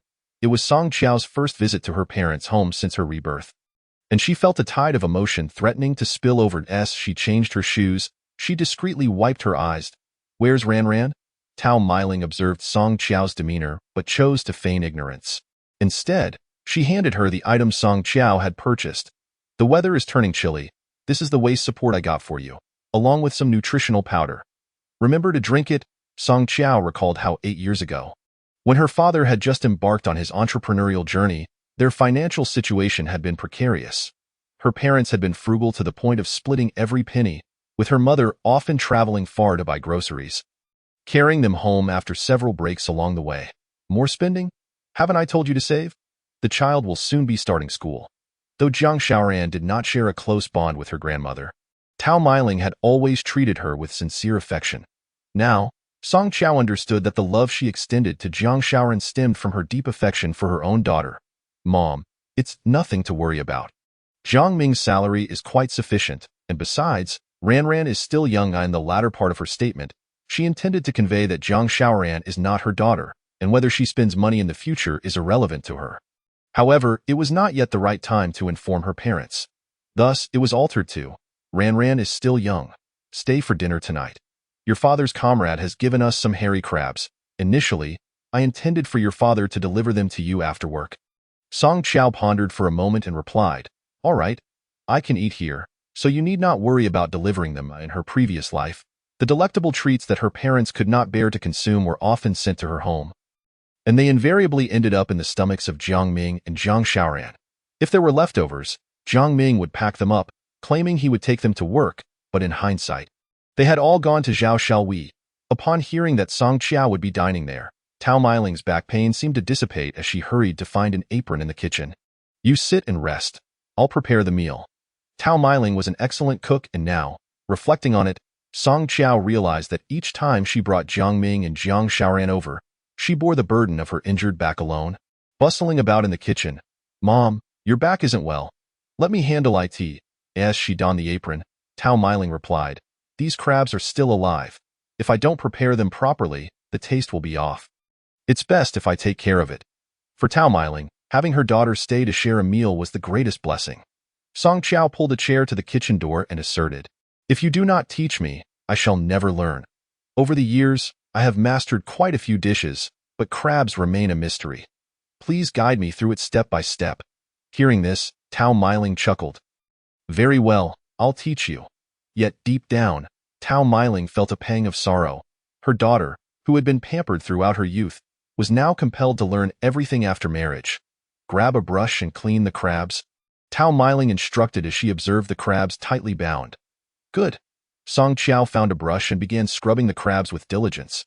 "Qiao Qiao, guess whom I ran into the other day at the entrance of the community?" Song Qiao looked up from the crabs towards Tao Meiling. "Who did you see?" "Your high school classmate, Lu Mingxian. He mentioned he just returned from abroad." The young man was quite eager to help. "He saw me carrying groceries and offered to escort me upstairs, but he left soon after, saying he had other matters to attend to." Song Qiao cast a puzzled glance at Tao Meiling. "What is he doing here?" "His family resides in the Green City Villa, which is quite distant from here. He wouldn't have come unless he had business nearby." The mention of Lu Mingxian set off an inexplicable flutter in Song Qiao's heart. She vividly recalled the time in high school when he had stealthily slipped love letters into her backpack. After she rejected him, his demeanor transformed into one of indifference, and he became less motivated in his studies. Only now did she realize that his change was linked to that moment of rejection. "Song Qiao, I have something for you." On the way home from school, Lu Mingxian caught up to her, glancing around to ensure no one was watching, and handed her a few folded sheets of paper. "What is this?" Song Qiao frowned as she unfolded it, only to discover it was a love letter, which incited her anger. "Lu Mingxian, how childish. Why would you send this? I do not have feelings for you." At that time, her affections were reserved for Jiang Ming, a fact well known among their classmates. And Song Qiao believed Lu Mingxian was being deliberately provocative. "Song Qiao, Why do you not like me? I could treat you better than Jiang Ming. Lu Mingxian had said this with an awkward expression. And now, reflecting on it, she realized that the love letter was likely the result of considerable effort on his part to muster the courage to present it to her. How can you even compare yourself to Jiang Ming? What do you have that he lacks? His merits surpass yours in every regard. He excels academically, approaches tasks with diligence and care, and is kind to his classmates. The only thing you can boast of over him is your family's wealth. Chapter 10. Dining with Mother. After uttering this, Song Qiao turned on her heel and departed, leaving Lu Mingxian standing there, disoriented by the wind for quite some time, until she had walked far out of sight. Following that encounter, Lu Mingxuan's demeanor changed. He began to behave like a spoiled rich kid, often bullying girls and occasionally treating classmates to lavish meals, flaunting his wealth without reservation. The most significant change was his newfound seriousness in his studies. During exams, teachers would scrutinize his papers, torn between skepticism and praise. However, none of this mattered to Song Qiao at the time, as Jiang Ming remained the object of her affections. Jiang Ming frequently surprised her with thoughtful gestures, turning the flowers and plants around the campus into charming gifts to win her heart. This behavior prompted Lu Mingxian to mock him in class, yet ironically, it brought Jiang Ming and Song Qiao closer together, often sitting together during evening study sessions under the pretext of reviewing material. Qiao, what are you thinking about? The crab is escaping. Her mother's voice jolted Song Qiao back to reality. The freshly cleaned crab was attempting to climb out of the basin. Scuttling sideways, she quickly grasped its claws and placed it back in the basin, covering it with a pot lid. The crab continued to scuttle within the basin, its large claws producing a rustling sound. Tao Meiling remarked with playful teasing, "Look at you, so brave. You even dare to handle crabs now. I remember before your marriage, you wouldn't go near such things. You would run away in fright at the sight of them." Song Qiao chuckled at this. People grow and evolve. I need to mature in the future. I must protect both you and Dad. She felt emboldened enough to face challenges, even to the extent of killing crabs. Wasn't it Jiang Ming who had pushed her to this point? Mom, if one never grows up, how can one navigate this world? Tao Meiling looked at Song Qiao, sensing something unusual, and scrutinized her for a moment. Why this sudden burst of insight? Has Jiang Ming been bullying you? Song Qiao smiled reassuringly at Tao Meiling. No, he wouldn't dare bully me. What her beloved mother did not know was that within the span of 3 years following her death, she had been driven to suicide by the relentless torment of Jiang Ming and his daughter. After cleaning the crabs, Song Qiao placed them in a steamer and seized the opportunity to prepare some dipping sauce, ginger and minced garlic, as her mother adored this combination. Qiao, make sure to take some back home. Your father and I cannot finish it all, and Jiang Ming and Ran Ran will enjoy it. No need. Jiang Ming is taking Ran Ran to a restaurant tonight. I opted out of joining them. Once cooked, she would not allow that heartless father-daughter duo to enjoy a single bite. Tao Meiling epitomized the archetype of a devoted Chinese wife and mother, having devoted half her life to her husband and daughter. She lived frugally, toiling without complaint, and during her in-laws' lifetime, she could scarcely bear to indulge herself, reserving the best for the elderly and the children. After the passing of her in-laws, her husband and daughter consumed her every thought. Once the crabs were ready, Song Qiao placed them on the dining table alongside the dipping sauce and asked, Mom, when will Dad be home? He should return shortly. If you wish, you can start eating. Don't let the children cry for you if they cannot find you. Song Qiao glanced at the time. If she finished eating now, Jiang Ming would be off work soon, and some matters need not be explained. All right, I'll start eating now. I'll leave Dad's portion in the pot to keep warm for him. Song Qiao's father, Song Jiangwo, was a retired military officer who initially worked in the administrative bureau before venturing into entrepreneurship. Founding Zhongqing Urban Construction Company. In recent years, the company had been gaining momentum, and Song Qiao understood that these achievements were a direct result of her father's hard work.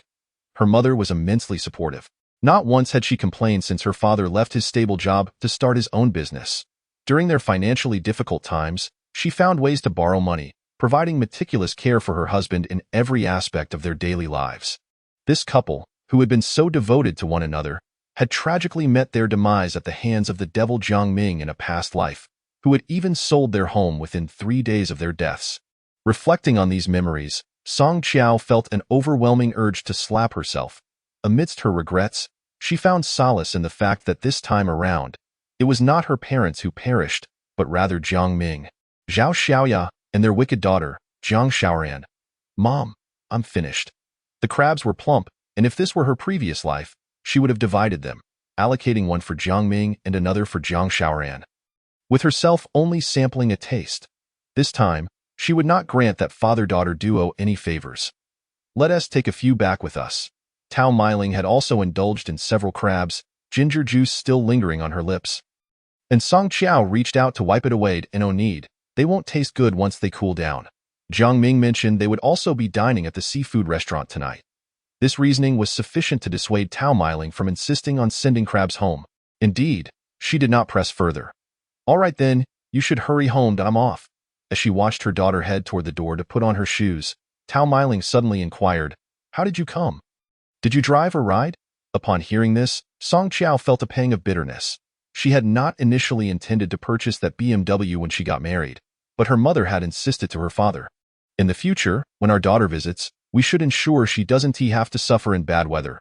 I still suggest you buy her a car. Eventually, the car was purchased, but it had become the preferred mode of transport for Jiang Ming and Zhao Xiaoya as they took their child on outings. Mom, the city is perpetually congested. I took the bike today since the weather was pleasant. Rest assured, it takes me less than half an hour to get home. After bidding farewell to Tao Meiling, Song Qiao descended the stairs and cycled homeward. Tomorrow, she would take Jiang Xiaoran's hair to the hospital for a paternity test. Although she was aware that Jiang Xiaoran was not her biological daughter, this test was still necessary. It would serve as her justification for future divorce proceedings, ensuring that Jiang Ming would leave empty-handed. As for how Jiang Ming would meet his demise, she had no intention of sacrificing herself to murder him. Rather, she wished to make his death seem entirely justifiable, just as he had done to her in her previous life. Upon arriving home, Song Qiao found that Jiang Ming had not yet returned, and Jiang Xiaoran was still asleep in her room. The principle of an eye for an eye was a survival tactic. She consumed sleep aids daily and intended for Jiang Xiaoran to experience the same. Otherwise, it would be a disservice to her past self, who had schemed and suffered terribly. "Xiaoran, wake up!" Song Qiao exclaimed as she entered the room, shaking Jiang Xiaoran vigorously. With a groggy glance at Song Qiao, Jiang Xiaoran grumbled, "Stop bothering me. Guess what I brought you?"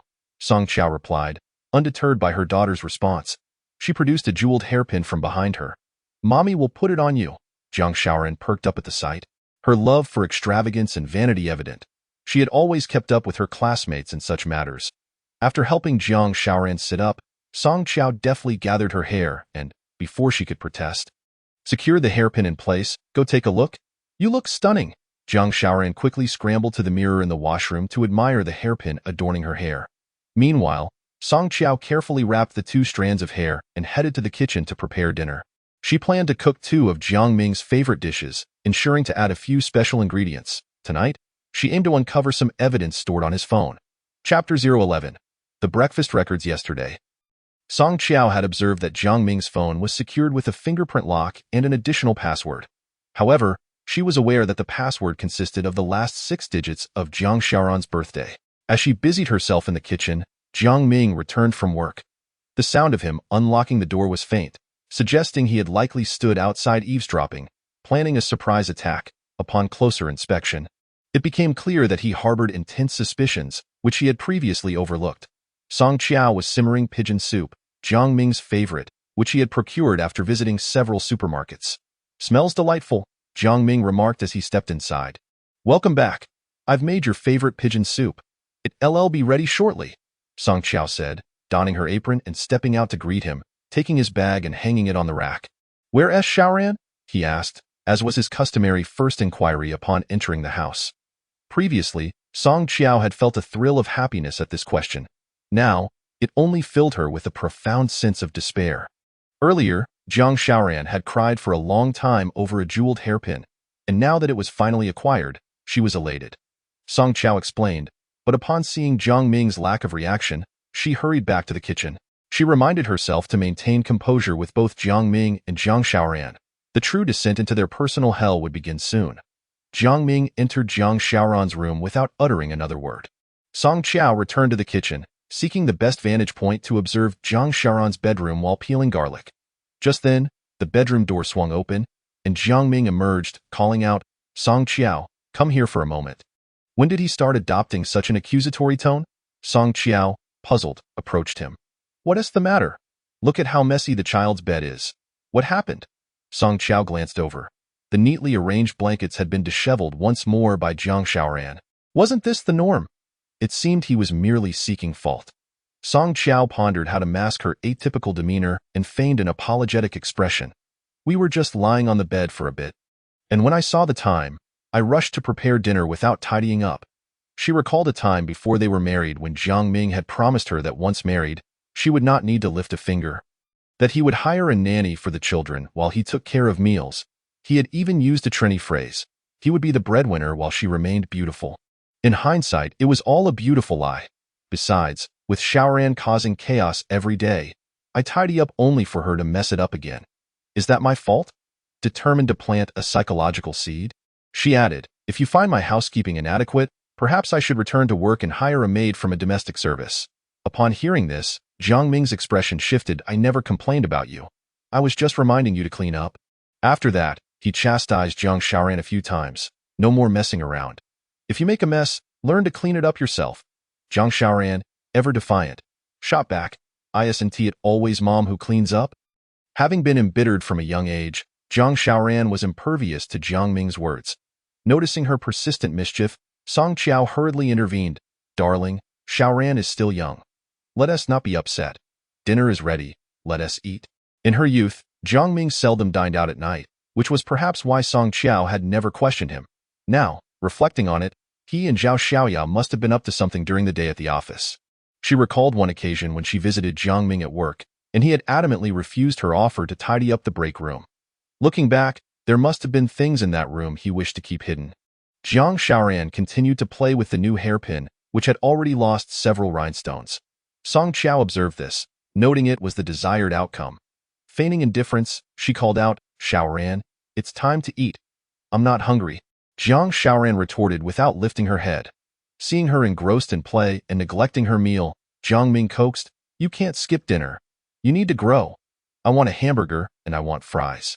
Jiang Xiaoran's requests were all junk food, which was likely the reason behind her persistent acne. You need to eat proper meals. Those things aren't good for you. Jiang Ming insisted, pulling Jiang Xiaoran towards the table and seating her. As Song Qiao observed the two of them, her thoughts drifted to her own daughter. Was she being fed well?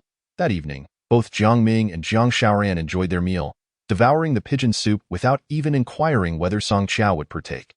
As she cleared the dishes, she meticulously scrubbed the pot that had held the pigeon soup, knowing it contained the sleep aid Jiang Ming had procured for her.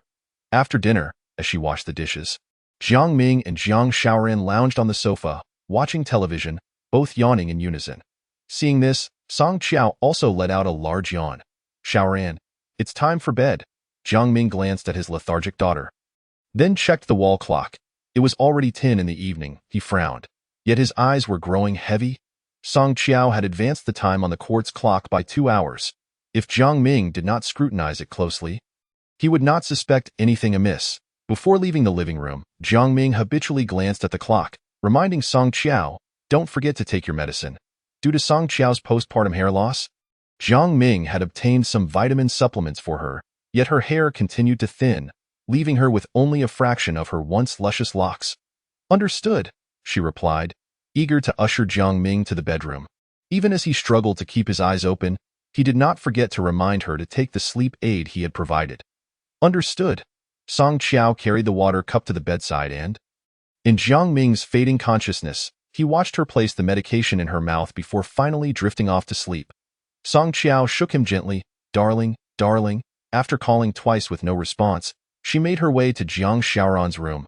Finding her lying still in bed, fully clothed, Song Qiao approached and removed her clothing, ensuring there would be no evidence for Jiang Ming to uncover in the morning. Standing at the foot of the bed, gazing at Jiang Xiaoran's peaceful face, Song Qiao felt a surge of unarticulated hatred. The memory of Jiang Xiaoran forcing her to jump from a high-rise was all too vivid. Even if she was not her biological mother, she had raised her for 15 years, yet there was not a shred of gratitude, only the demeanor of a heartless ingrate. The story of Donghua and the wolf was merely a fable. Yet it unfolded in her life. Song Qiao swiftly returned to her bedroom, seized Jiang Ming's phone from the nightstand, applied his fingerprint, and accessed it using Jiang Xiaoran's birthday password, AT. That moment, a message arrived. Honey, are you asleep? Don't forget about our discussion regarding separating our finances at the hotel today. After a moment's contemplation, Song Qiao replied, understood. Don't worry. In order to avoid alarming the snake by striking the grass, Song Qiao refrained from engaging her in further conversation.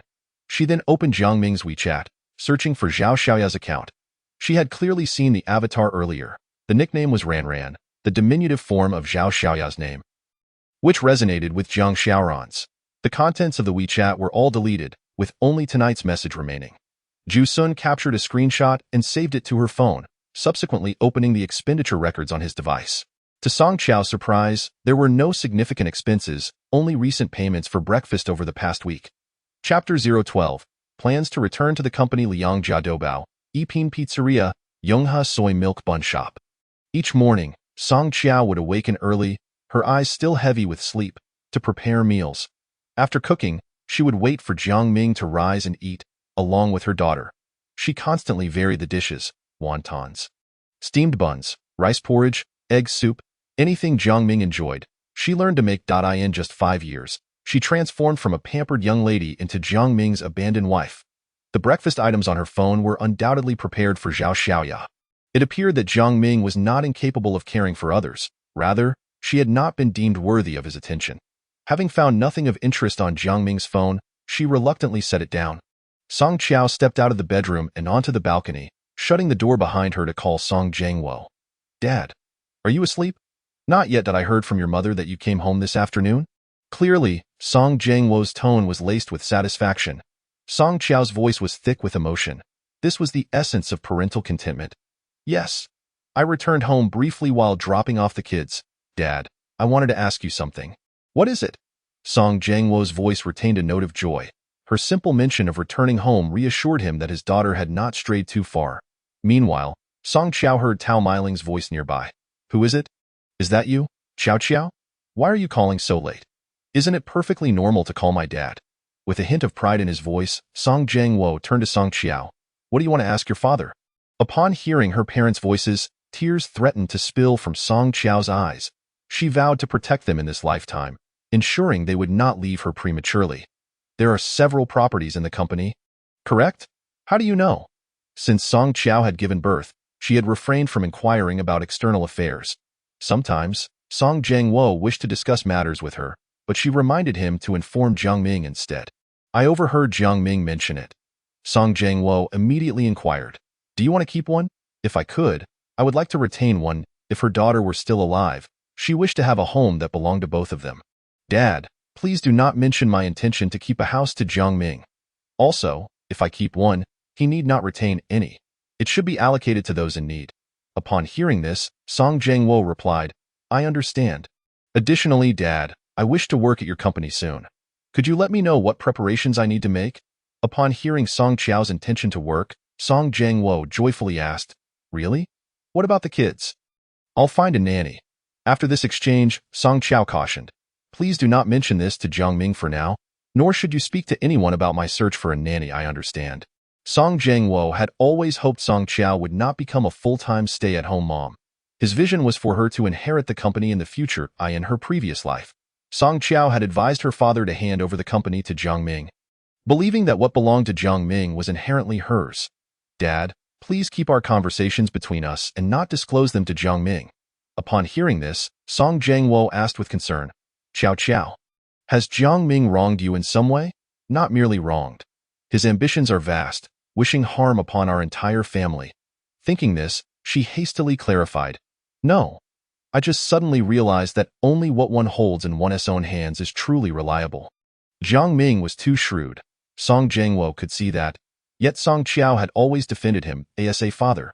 As long as she was happy, he accepted it without question. After concluding the call with Song Jiangwo, Song Qiao grabbed her car keys and descended the stairs. Finding nothing of use on her phone, she wondered if it might be in the car. Upon reaching the ground floor, just as she opened the car door, the security guard approached with a flashlight. Madam Song, are you going out this late? Song Qiao cursed inwardly, then calmly stepped out of the vehicle. No, my husband simply forgot his phone, and I came to retrieve it. She gestured with her own phone, locked the car, and walked towards the stairwell. She needed to remind the guard not to speak of tonight's events. After contemplating, Song Qiao opened the door to her home, retrieved a bottle of fine wine, still from the last time she had visited her parents, and decided to give it to the security guard. In the future, Jiang Ming would not lay claim to her parents' belongings. Returning downstairs, Song Qiao entered the security room. The guard had just returned from his patrol when he noticed the wine in Song Qiao's hands, his eyes fixated on it. Song Qiao placed the bottle on the table. "Sir, I would like to ask for your assistance." The guard, having never tasted such fine wine, looked at her eagerly. "What is it?" "Speak freely. In the future, when my husband returns home, please keep an eye on him. Also, do not mention my being in the car downstairs today." The guard regarded Song Qiao with skepticism. "Is there something going on?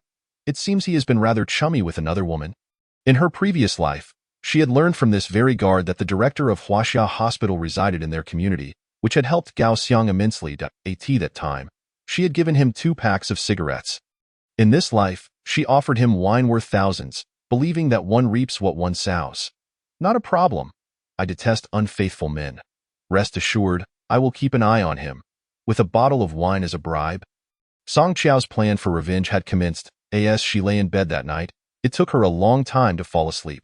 She frequently checked her phone, hoping Gao Xiang would soon provide news about her child. Jiang Ming, lying beside her, slept soundly like a log.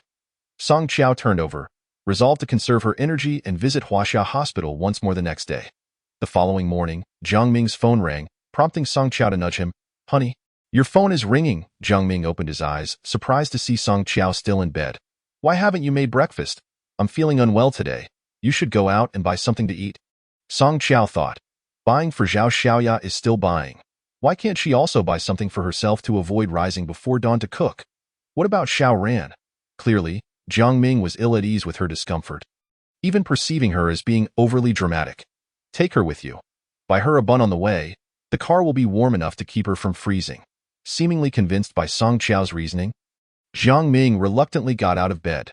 Despite feeling unwell, Song Qiao went next door to awaken Jiang Xiaoran and help her dress. Even though Jiang Xiaoran protested, insisting on wearing a skirt in the middle of winter, she complied only after Jiang Ming became angry. Jiang Ming took Jiang Xiaoran away, and Song Qiao stood by the window on the upper floor, watching as their car exited the community. As they passed the entrance, it seemed Jiang Ming stopped to exchange pleasantries with the security guard. Song Qiao hurried to dress, deciding to visit Huaxia Hospital once again. Dressed in a white down jacket, with a scarf wrapped around her neck, helmet on, and gloves secured, she bundled herself up tightly before leaving the community. The roads were congested. It was peak hour, and Song Qiao's electric scooter moved faster than the vehicles. When she arrived at Huaxia Hospital, Gao Xiang was on his rounds. The nurse, upon learning she was there to see Gao Xiang, instructed her to sit and wait. She settled into a chair, awaiting his return from the rounds. Half an hour later, Gao Xiang, accompanied by a group of surgical doctors, returned to the office and was momentarily taken aback upon seeing Song Qiao. "Sister Song, you're here?" Chapter 013. Finding the doctor from years past, Gao Xiang had already done some digging. The obstetrician who had delivered Song Qiao's child 5 years ago, Ma Fongfong, had been transferred. After weighing the pros and cons, he decided to disclose Ma Fongfong's name to Song Qiao. "Have you located the doctor?" Standing, Song Qiao's face was etched with tension as she awaited Gao Xiang's next words. Seeing her in such a state, Gao Xiang gestured for her to sit and signaled to the nurse, who then exited. The room was now solely occupied by Song Qiao and Gao Xiang, who regarded her. "Her name is Ma Fongfong. She is no longer with our hospital, having moved to Jiangqing Hospital. You should go there and inquire if she can recall events from 5 years ago." Gao Xiang, concerned that Song Qiao might escalate the situation with the health bureau, added, "After so many years, it's quite normal if she doesn't remember. An obstetrician may not recall every child she delivers in a year." Song Qiao understood Gao Xiang's concerns, but she deemed the swapping of children as abnormal. If Ma Fongfong had been involved, she would certainly not forget, and it was highly likely she had accepted a bribe from Jiang Ming, if indeed it was she who had exchanged the child. Song Qiao had no intention of letting Ma Fongfong off the hook. Song Qiao looked up at Gao Xiang. "Is there a record of my hospitalization from when I gave birth here?" "There is, however. We will need to check the archives." After Gao Xiang's words, the sound of a knock echoed through the air. Upon opening the door, Song Qiao was met by a staff member from the hospital. She expressed her gratitude and exited his office. Standing in the hospital courtyard, Song Qiao resolved to first seek out Ma Fongfong to ascertain whether the child was still there. Finding the child was her priority. Departing from Huaxia, Song Qiao rode her bicycle to Jiangqing Hospital. Though established later than Huaxia Hospital, Jiangqing Hospital boasted impressive scale, with a multi-story medical building and 4 wards. As Song Qiao contemplated that this was the hospital owned by Lu Mingxian's family, she was suddenly tapped on the shoulder from behind. Whirling around, she discovered it was Lu Mingxian, clad in a white coat. That moment, he exuded an air of composure and elegance, a stark contrast to the person he had been in high school. "Why are you here?" Song Qiao inquired, glancing at the passers-by around them. "I work at this hospital." "Are you feeling unwell?" he replied. Song Qiao sought to enlist Lu Mingxuan's help in locating Ma Fongfong and raised her gaze to him. "Could we find somewhere private?" "I need your assistance with something." Lu Mingxian smiled, and at that moment, Song Qiao realized she didn't find him unpleasant. In fact, he looked quite handsome when he smiled. "Let us go to my office to discuss this." After agreeing, Song Qiao followed Lu Mingxian to the elevator. Once inside, she stood at the entrance while he placed his hands in the pockets of his coat, his eyes lingering on her long hair, an unfamiliar excitement brewing within him. Just as he was intently observing her, Song Qiao turned to glance back at him, prompting him to hastily avert his gaze. "Lu Mingxian, when you met Jiang Ming at the hospital 5 years ago, was that woman Zhao Xiaoya?" Lu Mingxian pondered for a moment. "The woman was masked and turned away from me, so I couldn't see clearly." "You didn't believe me then, so why ask now?" Determined to speak the truth, Song Qiao confessed. "Jiang Ming has been in contact with Zhao Xiaoya, and they have a child together." Lu Mingxuan's brow furrowed. "A family outside of his marriage? That scoundrel." He looked down at Song Qiao, suddenly feeling a surge of compassion for her. It had taken her 5 years to comprehend this reality. She had truly placed her trust in Jiang Ming. However, it was not too late for her to recognize the true nature of that scoundrel and leave him behind.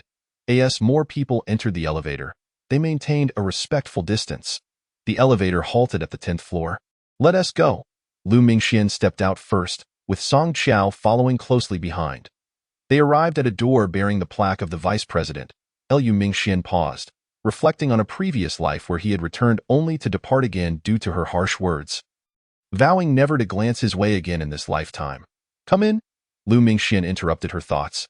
Taking a seat, Song Qiao regarded him. "You returned to the country and immediately become vice president? Did you go abroad to gain experience?" She feigned ignorance regarding his identity as Lu Xinjuan's son. "Indeed. Otherwise, how could I attain the position of vice president?" Lu Mingxian replied candidly. Once inside, Song Qiao realized the stark contrast between his office and Gao Xiang's. Though Gao Xiang was a surgical chief with a modest office, Lu Mingxian occupied 3 spacious rooms, each furnished with elegant facilities. In Lu Mingxuan's office, everything was complete with furniture and appliances, vibrant greenery, a bookcase, and a distinguished desk, clear evidence of the disparity between their statuses. "So, you returned to take on a leadership role. Do you also practice medicine?" Lu Mingxian chuckled. "Would you believe me if I told you I performed surgery just last night?" His words carried an undertone of challenge, prompting Song Qiao to assess him. "Let us focus on my matter first." "What is it?" Seated on the sofa, facing Lu Mingxian in his executive chair, she declared.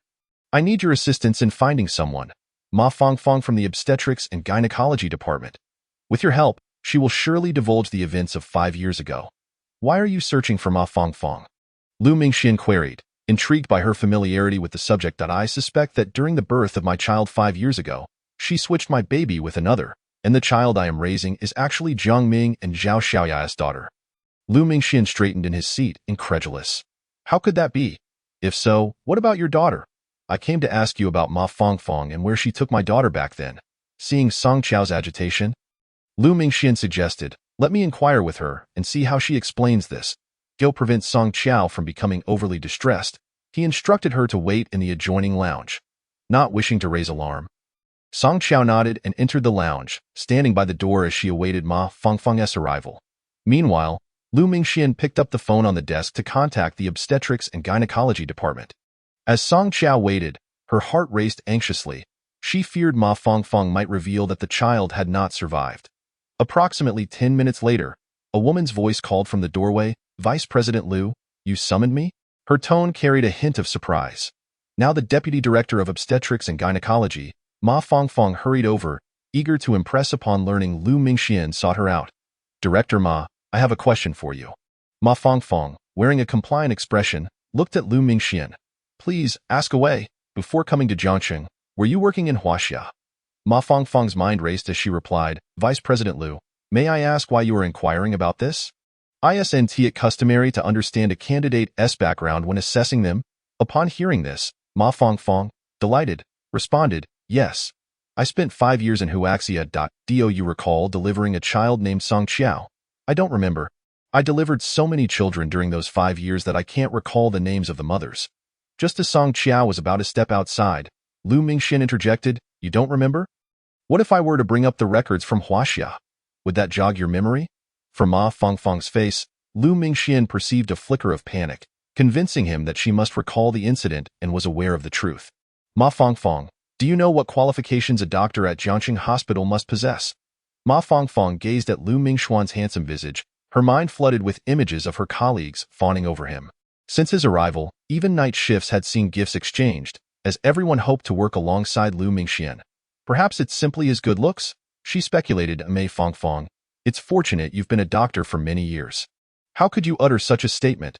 The foremost quality of a physician is their medical ethics. Do you understand? Ma Fongfong exhaled, relieved. Vice President Lu, I knew you weren't one to judge by appearances. Let us skip the pleasantries. I want to know if during your time in Huaxia, you delivered for a patient named Song Qiao and subsequently switched her daughter. Hearing this, Ma Fongfong felt a chill run down her spine. It had been over 5 years since the incident, and she had initially done it for money. Later, she had learned that the child she swapped was the niece of a company president, prompting her to leverage connections to transfer to Jiangxing Hospital. Never did she expect someone would trace her here, especially to confront her superior. Vice President Lu, I didn't do it. Just as Song Qiao could no longer contain herself and was about to exit, Lu Mingxian slammed his hand on the table. Ma Fongfong, must I procure evidence to throw in your face before you concede? Consider your response carefully, for by that time, it will be too late. Not only will you lose your medical license, but you'll face imprisonment as well. Vice President Lu, please don't. While Lu Mingxian pressured Ma Fongfong outside, Song Qiao turned to survey the lounge's decor, astonished. In her experience, men often embodied a disheveled appearance. Even those who achieved success, they typically relied on family to maintain their image. However, Lu Mingxuan's office was impeccably tidy. The bed featured a muted plaid coverlet, exuding an air of sophistication. The room held a display cabinet, immaculate and dust-free, and even the bathroom gleamed with cleanliness. Song Qiao interpreted this as a reflection of a doctor's habits. As she surveyed her surroundings, Ma Fongfong's voice emerged from outside. Vice President Lu, can you help me keep this under wraps? Otherwise, my medical career will be ruined. With Lu Mingxuan's affirmative response, her tone diminished further, leading Song Qiao to crack the door open slightly. It was my husband who urged me to do this. At the time, his mistress was also in labor, and he intended to swap the children, taking the mistress's daughter home while leaving mine to fate. Upon hearing that her biological daughter had not perished, tears streamed down Song Qiao's face. This was the most hopeful news she could have received. Do you know where that child is now? Lu Mingxian inquired. I don't know. Later, I heard that Zhang Ming had someone dispose of the child at the West City garbage station. A garbage station? Song Qiao's heart sank, dread coursing through her. Would no one notice if the child was inadvertently loaded onto a garbage truck? Would that mean her child was lost forever? Just then, she felt compelled to rush out, but Lu Mingxian coughed, signaling her to stay put. Ma Fongfong, I want to report this. Just tell me how much Zhang Ming paid you and who took the child away. Ma Fongfong recognized the gravity of the situation, torn between speaking up and remaining silent. Don't force me to report this.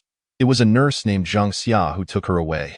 Zhang Ming gave me 10,000 yuan, and I also gave her the same amount. Lu Mingxian, still holding back, continued to inquire. Where is that Zhang Xia now? Is she still in Huaxia? After that incident, Zhang Xia left Huaxia, and I do not know her current whereabouts. Lu Mingxian gritted his teeth, but he did not erupt. Do you have Zhang Xia's contact information? Ma Fongfong shook her head. Director Lu? You promised not to report this, and to keep it confidential. I have a sick child at home who requires constant medication. Please do not revoke my medical license. Lu Mingxian finally lost his temper. Zhang Xia?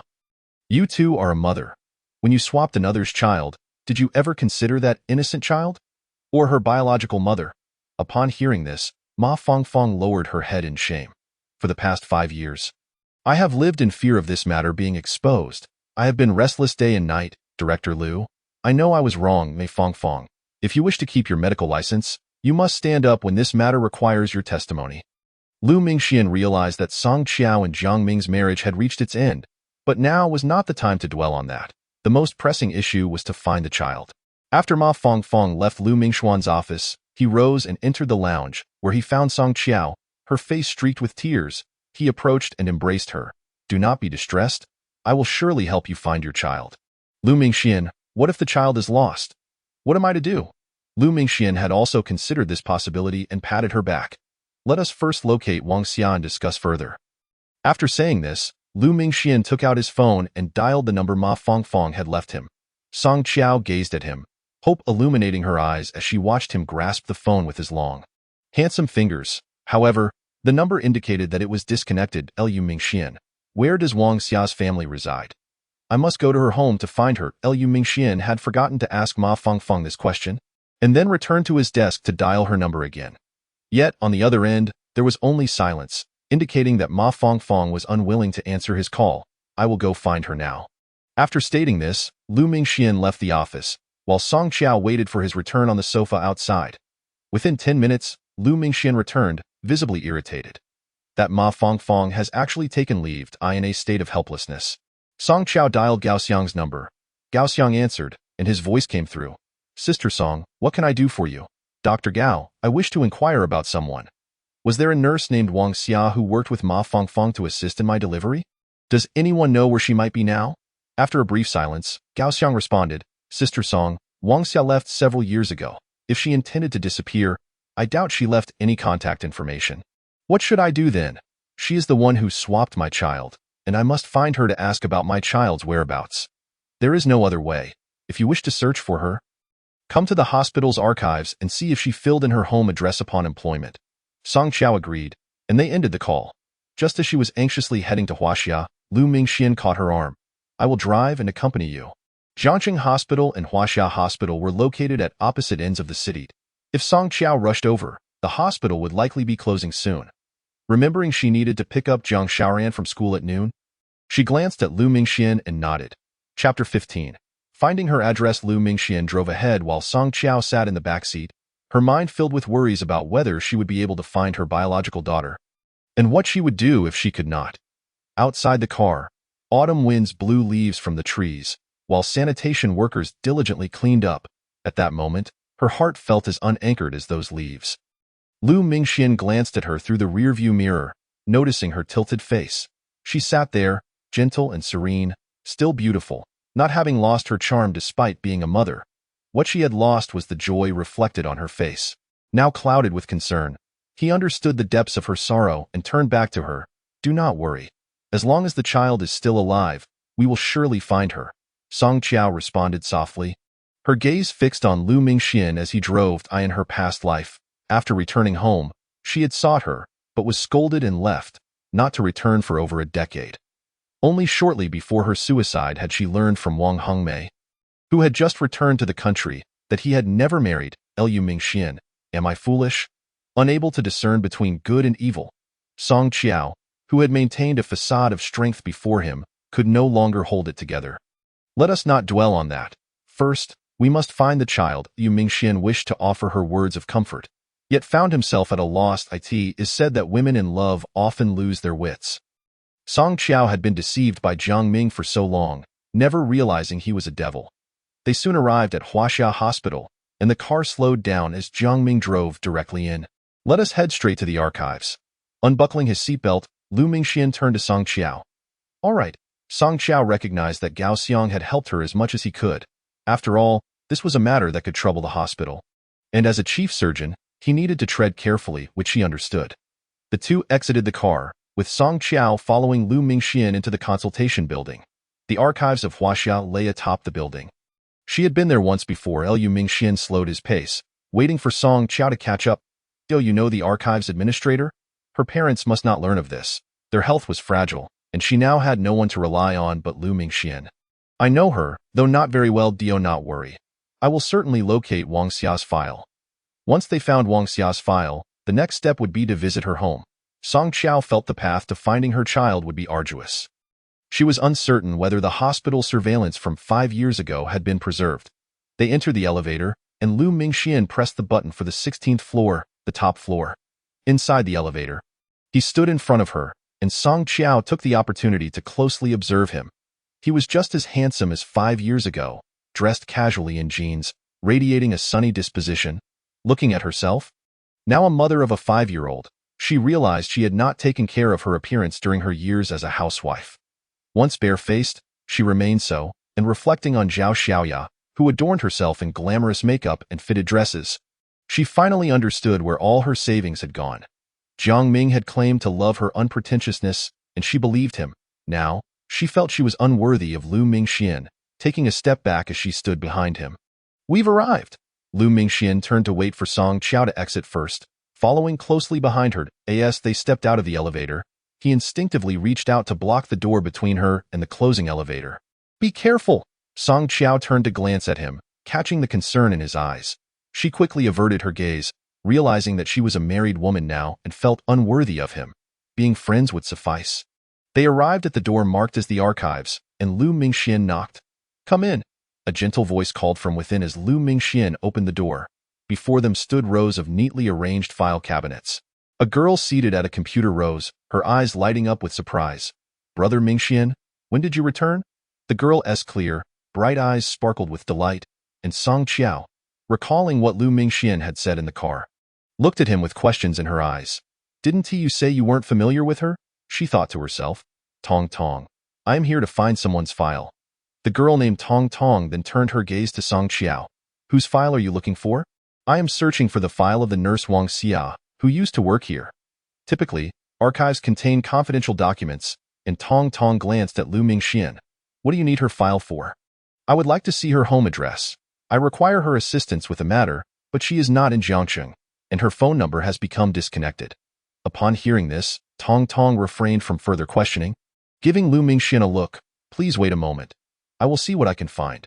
She is not currently here, and her file may have already been taken. Thank you for your help."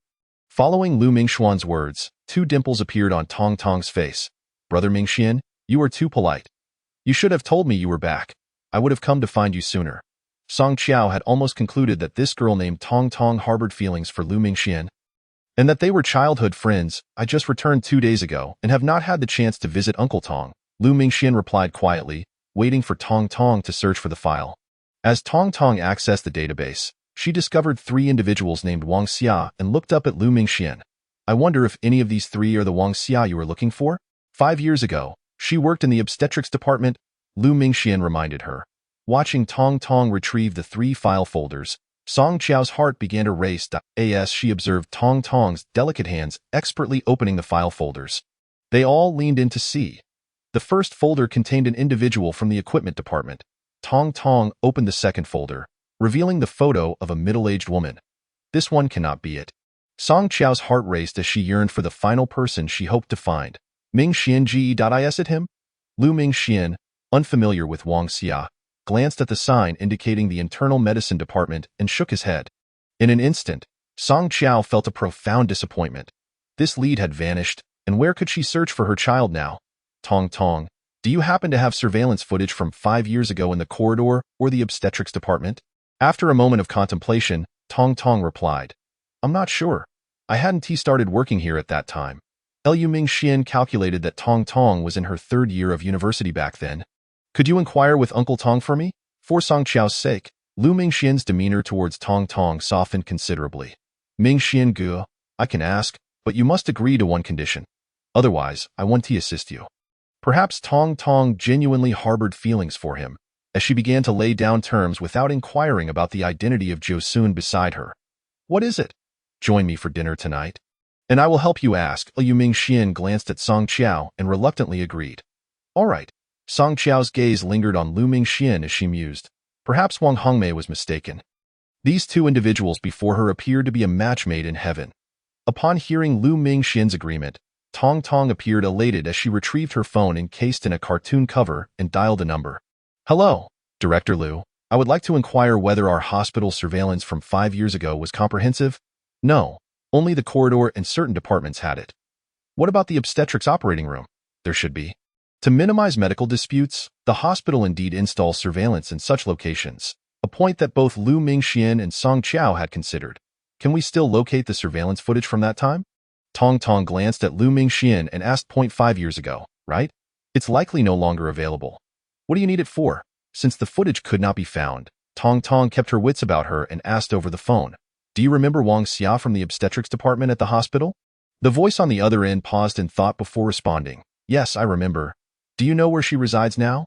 "I don't know, but I am aware that she hails from Jijin village. Didn't she come to retrieve her file a year ago?" Tong Tong pondered for a moment, recalling that indeed, there had been such an occurrence, and she concluded the call with Director Liu. "Ming Xiangu, this Wang Xia is from Jijin village, and she took her file a year ago. Tio confirm." Tong Tong pulled out the file extraction record and pointed to the signature. She retrieved it. Upon learning that Wang Xia was from Jijin village, Song Qiao looked at Tong Tong and expressed her gratitude. After arranging to meet for dinner that evening, Lu Mingxian and Song Qiao exited Huaxia Hospital. Jijin village? The name echoed in Song Qiao's mind as she sat in the car. "Shall we go now? I can accompany you." Reflecting on Lu Mingxian and Tong Tong's dinner plans, she checked her phone.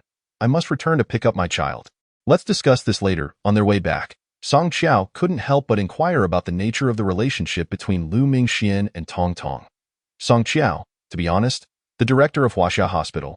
Tong Dawei, who is also Tong Tong's father, is an old classmate of my dad's. I've known Tong Tong for quite some time, so. Tong Tong is the director's daughter. Why have I never seen her? Tong Tong went abroad for high school, and I haven't seen her for several years. Recently, my father encountered her father and learned she had returned to work in the hospital's archives. The director's daughter works in the archives? Song Qiao found it hard to comprehend. Tong Tong has always been different from other girls. She has a passion for researching literature and documents. Consequently, she chose to work in the archives.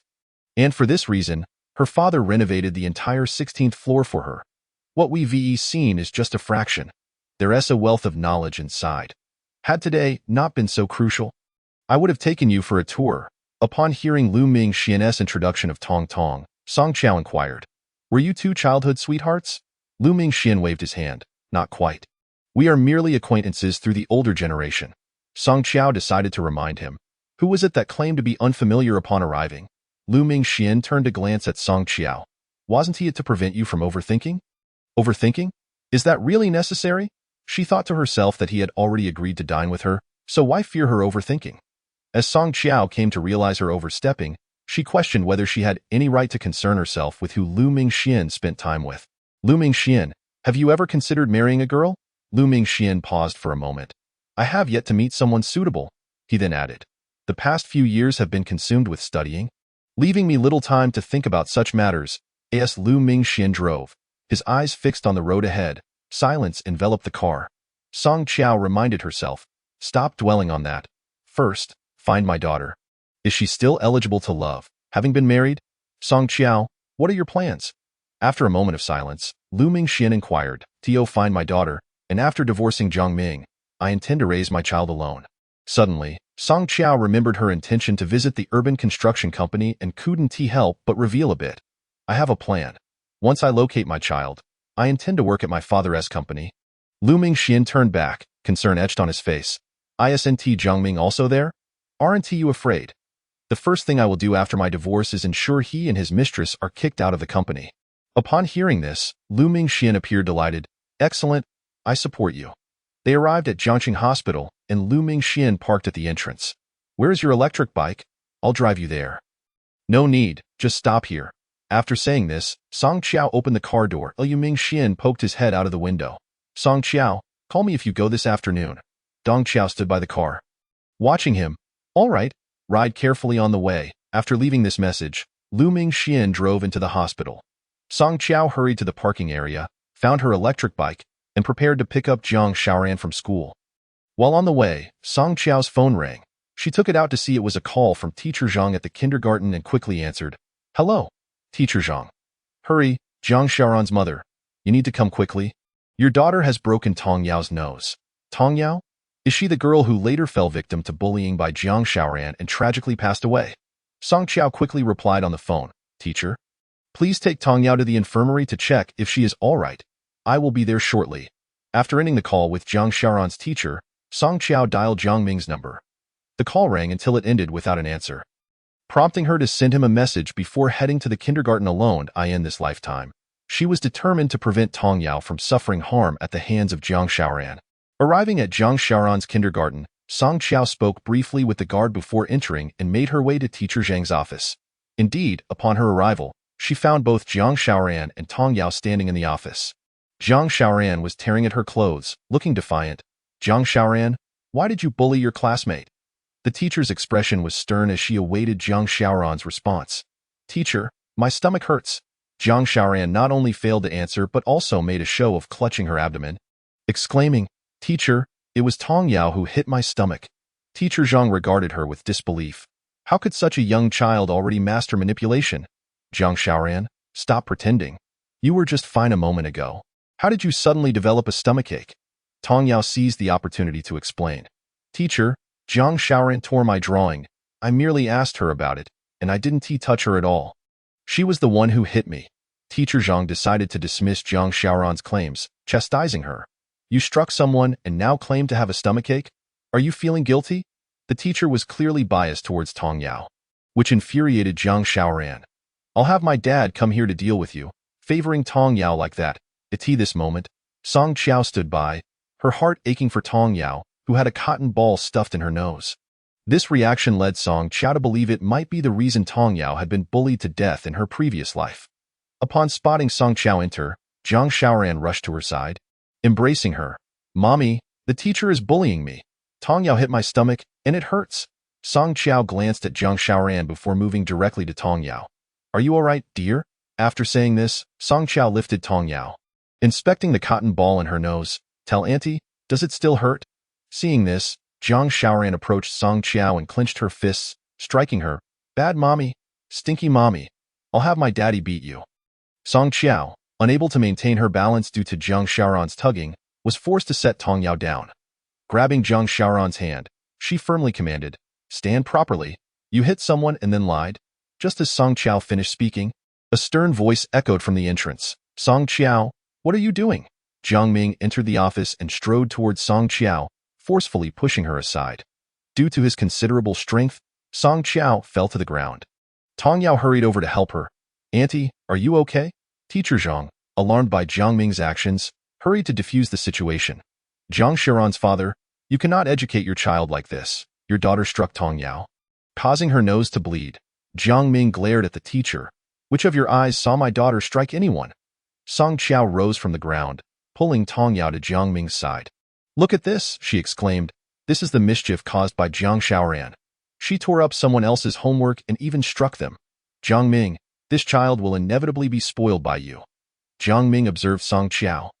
Noting the change in her demeanor, he found himself somewhat astonished. In the past, she would not have directed her ire towards him in such a manner during similar incidents. Did he, perhaps, know something? Song Qiao. Jiang Xiaoran is your daughter, not her. Jiang Ming pointed at Tong Yao, his eyes betraying his discontent. Song Qiao longed to slap him, to remind him that Jiang Xiaoran was his and Zhao Xiaoya's daughter, not hers. Yet, considering that their own daughter was still missing and the situation at the company remained unclear, she bit her tongue. Jiang Ming, to pamper a child is akin to harming them. You must grasp this principle. She issued one final admonition to him, leaving it to him whether he would heed her words. Xiaoran, do not waste your breath on her. I'll see who dares to touch you. We are going home. Home? Was it acceptable to return just like that after his daughter had caused such a ruckus? Song Qiao cast a glance back, recalling how Jiang Xiaoran had previously harmed Tong Yao. And she brought Tong Yao before the father and daughter pair. Jiang Xiaoran, come here and apologize to Tong Yao. Upon hearing that Tong Yao's mother was a sanitation worker who often lacked the time to care for her child, Song Qiao felt a pang of sympathy. Every child was a treasure to their mother. How could Jiang Xiaoran strike her and refuse to apologize? I will not apologize. Jiang Xiaoran, emboldened by Jiang Ming's presence, became even more defiant. Upon hearing his daughter's words, Jiang Ming scoffed and dragged Jiang Xiaoran out of the homeroom teacher's office. Once Jiang Ming and Jiang Xiaoran departed, only Song Qiao, Teacher Zhang, and Tong Yao remained in the office. Song Qiao wore a helpless expression as she looked at Teacher Zhang. I apologize for the trouble. Zhang Xiaoran has been spoiled by her father. She then picked up Tong Yao, saying, Auntie will take you to see if you have any other injuries. Tong Yao waved her small hand dismissively. Auntie, it's fine, my nose just hurts a little. Everything else is all right. What a wonderful child. In Song Qiao's view, wealth and upbringing were entirely unrelated. Darling, let me call your mother. If there's any issue, she can reach out to me. The more she looked at Tong Yao, the more she adored her, feeling a sweetness blossom in her heart. Thinking back to her previous life when such a good girl had been bullied to death by Zhang Xiaoran, a sense of urgency gripped her. No, she must not allow Zhang Xiaoran to harm Tong Yao. She would insist that Jiang Ming transfer his daughter to another school. Yet, transferring schools would merely address the symptoms, not the root cause. If Zhang Xiaoran did not bully Tong Yao, she would surely find others to target. Teacher Zhang finally recognized the situation surrounding Zhang Xiaoran and approached Tong Yao, asking, Is your nose truly all right? Tong Yao shook her head. Then you may return to the classroom. The teacher needs to speak with Annie for a moment. After sending Tong Yao away, Teacher Zhang turned to Song Qiao and inquired, Has your husband always indulged the child like this? Always. Song Qiao had given up. Since Jiang Ming was intent on leading his daughter to ruin, there was little she could do to stop him. I advise you to communicate with your husband. Children should not be spoiled from a young age. Many sentiments remained unspoken, and after apologizing to Teacher Zhang, Song Qiao left the school. As she walked along the road, Tong Yao's small figure lingered in her mind. The child was too pitiful. She resolved to visit her home when time permitted and bring her some food. With that thought in mind, Song Qiao rode her bike home. In the afternoon, she intended to visit Jijin village to find Wang Xia, as she needed to locate her daughter swiftly. Otherwise, her own job would be delayed. Upon returning home, Song Qiao discovered that Jiang Ming was still there. Pushing open the door, she found him sulking on the sofa. Back already? He inquired. Song Qiao glanced at him but said nothing, heading straight for the kitchen. Song Qiao, come here. We need to discuss this matter properly. Song Qiao threw down the apron she had just picked up and stepped outside, eager to hear what he had to say. Go ahead. I'm listening. Back at school, you should not have belittled other children to elevate your own. If you continue this way, Xiaoran will be bullied at school in the future. Song Qiao could no longer contain herself upon hearing this. Jiang Ming, are you worried about your daughter being bullied? It's a miracle she isn't bullying others. Did you not hear her teacher say that she fights with her classmates every day, snatching their toys? Not only does she steal, but she also damages their belongings. Your daughter is special, while others' children are not. Jiang Ming glared at her, his eyes wide in disbelief. What did you just say? You keep referring to my daughter. Is Xiaoran not your daughter? In a moment of frustration, Song Qiao blurted out words she did not mean, quickly attempting to clarify, I did not intend anything by it.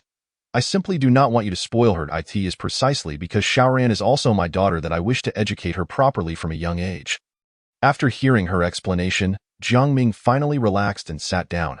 Song Qiao, regardless of the circumstances, Xiaoran is still your daughter. If you favor others, it will hurt her feelings.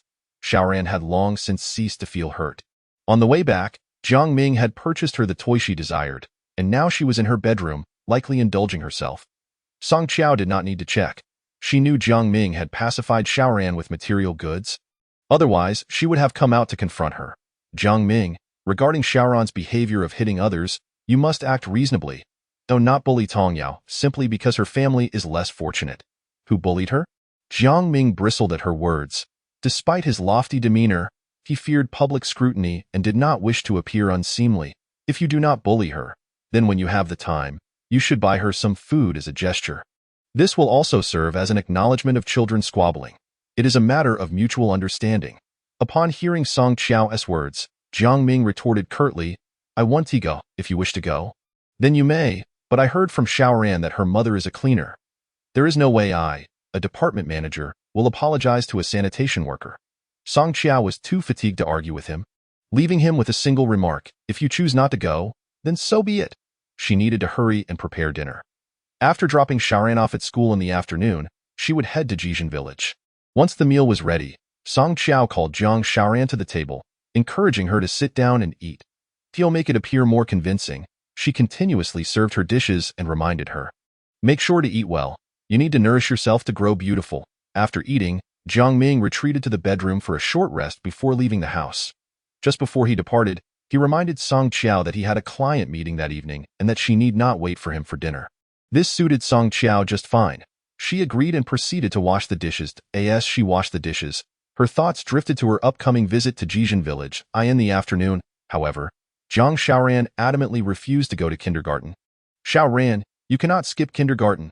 Mommy will take you there right now. Song Qiao urged her. I want to go. The teacher hit me, and Tong Yao hit me too. Zhang Xiaoran began to weave her lies once more. How did the teacher hit you? You must not speak untruths. Were it not for her impending visit to Jijin village, she would have had little patience for this mischief-maker. Go persuade Zhang Xiaoran to attend kindergarten. Song Qiao promised to buy her the set of colored pins she had admired a few days prior. You will really buy them for me? Song Qiao was puzzled as to how Zhang Xiaoran had developed an interest in drawing so suddenly. Since she seemed to enjoy it, she decided to purchase the set, believing it preferable to having her fight with others at kindergarten. Song Qiao first took Zhang Xiaoran to the stationery shop. Spending several hundred to buy the set of colored pins on the way, she reminded her, in kindergarten, make sure to cooperate with your classmates and focus on your drawing. If you do well, your parents will enroll you in an art class. Do you understand? Zhang Xiaoran sat quietly in the back seat, gazing at the set of pins, a smile playing on her lips. Upon reaching the entrance of the kindergarten, Song Qiao lifted Zhang Xiaoran from the car and reiterated her instructions. Remember, you must listen to the teacher at kindergarten. Zhang Xiaoran nodded in agreement, shouldering her backpack and clutching the colored pins as she entered the school. Watching her retreating figure, Song Qiao felt an unusual sensation in her heart for a fleeting moment. She hoped this child could turn over a new leaf. While escorting Zhang Xiaoran to school, Song Qiao hurriedly rode her bike to Jiangqing Hospital. Upon arriving at the hospital entrance, she called Lu Mingxian. Hello, Song Qiao, where are you? I'm at the entrance of your hospital. As Song Qiao waited outside, Lu Mingxian's car soon emerged. Come quickly, he beckoned, lowering the car window to look at her. Song Qiao opened the back door and climbed into the vehicle. I used the navigation. We will head directly to Jijin village. It takes about 40 minutes from here. It seemed he had prepared for her arrival before she even came. He drove while Song Qiao sat in the back, watching the nape of his neck, freshly groomed, revealing a patch of fair skin. Song Qiao thought to herself, once the child is found, she should maintain her distance from him. After all, she was a married woman, and he deserved better. On the back seat, she noticed a bag of snacks. These are the treats I bought for you, Lu Mingxian said as Song Qiao glanced down at the bag, realizing it was meant for her. Did he still see her as a child? She recalled the bag of snacks that Jiang Ming had bought for her 4 years ago when she was pregnant, that time. She discovered that it was filled with the peanut brittle she was allergic to. Reflecting on it now, she realized that those treats were all Zhao Xiaoya's favorites, such as durian pastries and peanut brittle. She remembered telling Jiang Ming about her allergy to peanuts and her aversion to durian. Even when she was angry, Jiang Ming managed to coax her into forgetting the matter, claiming it was his failure as a husband, assuring her that he would take good care of her and the child. Now, thinking back, those durians and peanut brittles were meant for Zhao Xiaoya, as the current Zhang Xiaoran also enjoyed those delicacies. Song Qiao had seen a food expert conduct an experiment that revealed that a mother's and child's tastes are about 60% similar. Why not take a look at what I bought for you? Seeing Song Qiao lost in thought while clutching the bag, Lu Mingxian reminded her. Oh. Song Qiao opened the bag, and what she found inside astonished her. It contained all her favorite treats, which over the years had been overshadowed by Jiang Ming's and Zhang Xiaoran's preferences, causing her to forget many of them. There were pine nuts from Yubale, dried fruits from Zhuashangku, the famous flaky pastries from Lu's shop in Jiangqing, and jasmine honey water, a large bag filled with everything she loved. How did you know I like these? Lu Mingxian, focused on the road ahead, replied as if reminiscing, don't you remember back in high school? Your snacks were always different. I used to joke around with you, stealing your snacks. You never shared with me, but always shared with Jiang Ming. Tears welled up in Song Qiao's eyes. It dawned on her that the boy she had overlooked was the one who truly cared for her, while the person she had meticulously tended to was the one who had betrayed her. Over the years, Jiang Ming had frequented supermarkets, purchasing only what Zhang Xiaoran and Zhao Xiaoya liked, completely forgetting her preferences. Occasionally, if Zhang Xiaoran didn't want something he bought, he would tell Song Qiao it was specially for her. At that time, he always thought that even if it wasn't what she liked, his thoughtfulness was what mattered. Is it good? Lu Mingxian asked, observing Song Qiao enjoying her beloved pastries through the rearview mirror. Delicious, Song Qiao, not wanting to cry in front of Lu Mingxian, quickly wiped her tears away with a snack. Suddenly, she picked up a bottle of jasmine honey water. unscrewed the cap, and handed it to Lu Mingxian. My mom said this drink is good for your health, much better than cola. Lu Mingxian smiled at the bottle of water she offered him. I'm driving. You feed me. Song Qiao blushed, initially wanting to put it down. But then she remembered the child Jiang Ming had with Zhao Xiaoya. Why should she remain virtuous for him? She leaned closer to him and brought the honey water to his lips. Lu Mingxian opened his mouth to drink. That's really sweet, he exclaimed, then pouted. Qiao Qiao, help me wipe my mouth. The honey water is going to spill down my neck. Song Qiao hurriedly grabbed a tissue. Anxiously helping him wipe his mouth, Lu Mingxian, steering with one hand, seized the opportunity to hold Song Qiao's hand. Qiao Qiao, shall we start over? Upon hearing Lu Mingxuan's words, Song Qiao, reminded of his identity, quickly withdrew her hand. Lu Mingxian, I don't deserve it. You should go find Miss Tong Tong. She is much more suitable for you. Lu Mingxian fell silent for a few minutes before saying, You don't seriously think I like Tong Tong? Do you? If it weren't for needing her to get Wang Xia's file today, I would avoid her for life. What if she goes abroad? So what? So Tong Tong went abroad for him. Did he return only because he knew she was back? Or did Tong Tong come back because she knew he was back? Lu Mingxian, I've made up my mind. Once I find my daughter, I will divorce Jiang Ming and never marry again. I'm disillusioned with marriage. Lu Mingxian expressed his discontent while driving. Qiao Qiao, this isn't fair to me. Why do you place Jiang Ming's mistakes on my shoulders? I am not like him. I truly love you. Jiang Ming also claimed to love me sincerely. What happened then? He still betrayed me. Lu Mingxian considered pulling over but hesitated, as he had important matters to attend to. So he continued driving while saying, Qiao Qiao, grant me another chance to prove that my love for you has endured all these years. They spotted a roadside sign that read G-Town Village. Look, we've arrived. This is G-Town Village. Song Qiao hurriedly exclaimed. Chapter 19. The woman who has protected Lu Mingxian also noticed the sign for G-Town Village and slowed the car. The matter of Wang Xia swapping someone else's child was quite serious. After so many years, what if she refused to admit it? Song Qiao pondered this issue throughout the journey. Don't worry. As long as we find Wang Xia, I will have a way to make her reveal the truth from back then, Lu Mingxian reassured her. Song Qiao looked up at Lu Mingxian, her mind filled with concerns, and nodded. Although they had arrived at G-Town Village, she had no idea where Wang Xia lived. Lu Mingxian parked the car and decided to ask someone for directions. After waiting for about 5 minutes, a middle-aged man carrying a hoe appeared at the village entrance. Lu Mingxian and Song Qiao hurriedly got out of the car. Excuse me, are you working in the fields?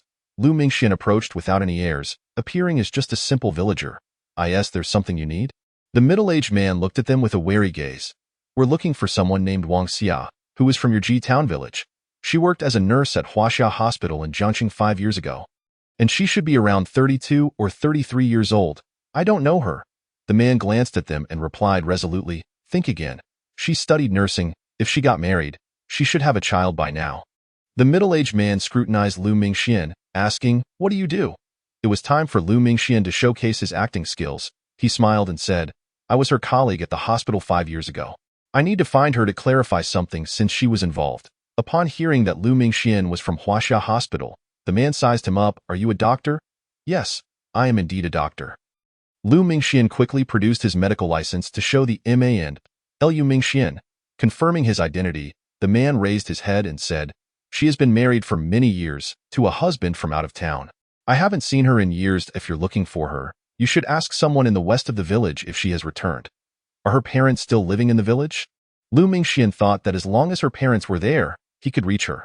Yes, her parents live in the village and occasionally stay at her home. She is their only child. After gathering this information, Lu Mingxian and Song Qiao bid farewell to the man and returned to the car. The village roads were quite well maintained, all paved with asphalt. Lu Mingxian drove in, and as they proceeded, they noticed that G-Town Village had been recognized as a civilized village, with sanitation and greenery maintained to urban standards. The narrow alley ahead prevented the car from entering, so Lu Mingxian parked at the entrance of the alley. After getting out, they looked back. They had entered from the east of the village, and returning would require a turn. While Lu Mingxian was trying to inquire about Wang Xia's whereabouts, they noticed 2 elderly women chatting near a gate not far away. Let's go check it out. As Lu Mingxian and Song Qiao approached, the 2 old women noticed them, exchanging glances as if discussing how they didn't seem like locals.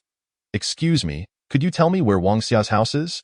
The last time I came, there were no roads, and now I can't find it. The two elderly women, without a moment's hesitation, pointed to a nearby alley. It's in that alley. The second house inside. Are you referring to the Wang Xia who worked as a nurse at Huaxia Hospital 5 years ago? She only has one daughter, and it seems she is married now. Yes, she is Wang Zhen's daughter. There's no mistake. The two elderly women confirmed that the second house in the alley was indeed where they needed to go. Lu Mingxian and Song Qiao thanked the elderly women and walked towards the indicated house. Look, this young couple is quite good-looking. Where did they come from? Lu Mingxian glanced at Song Qiao, wishing he could give the two older ladies a thumbs up. Are you looking for Xia? She hasn't been back in a while. Her mother was just complaining a few days ago.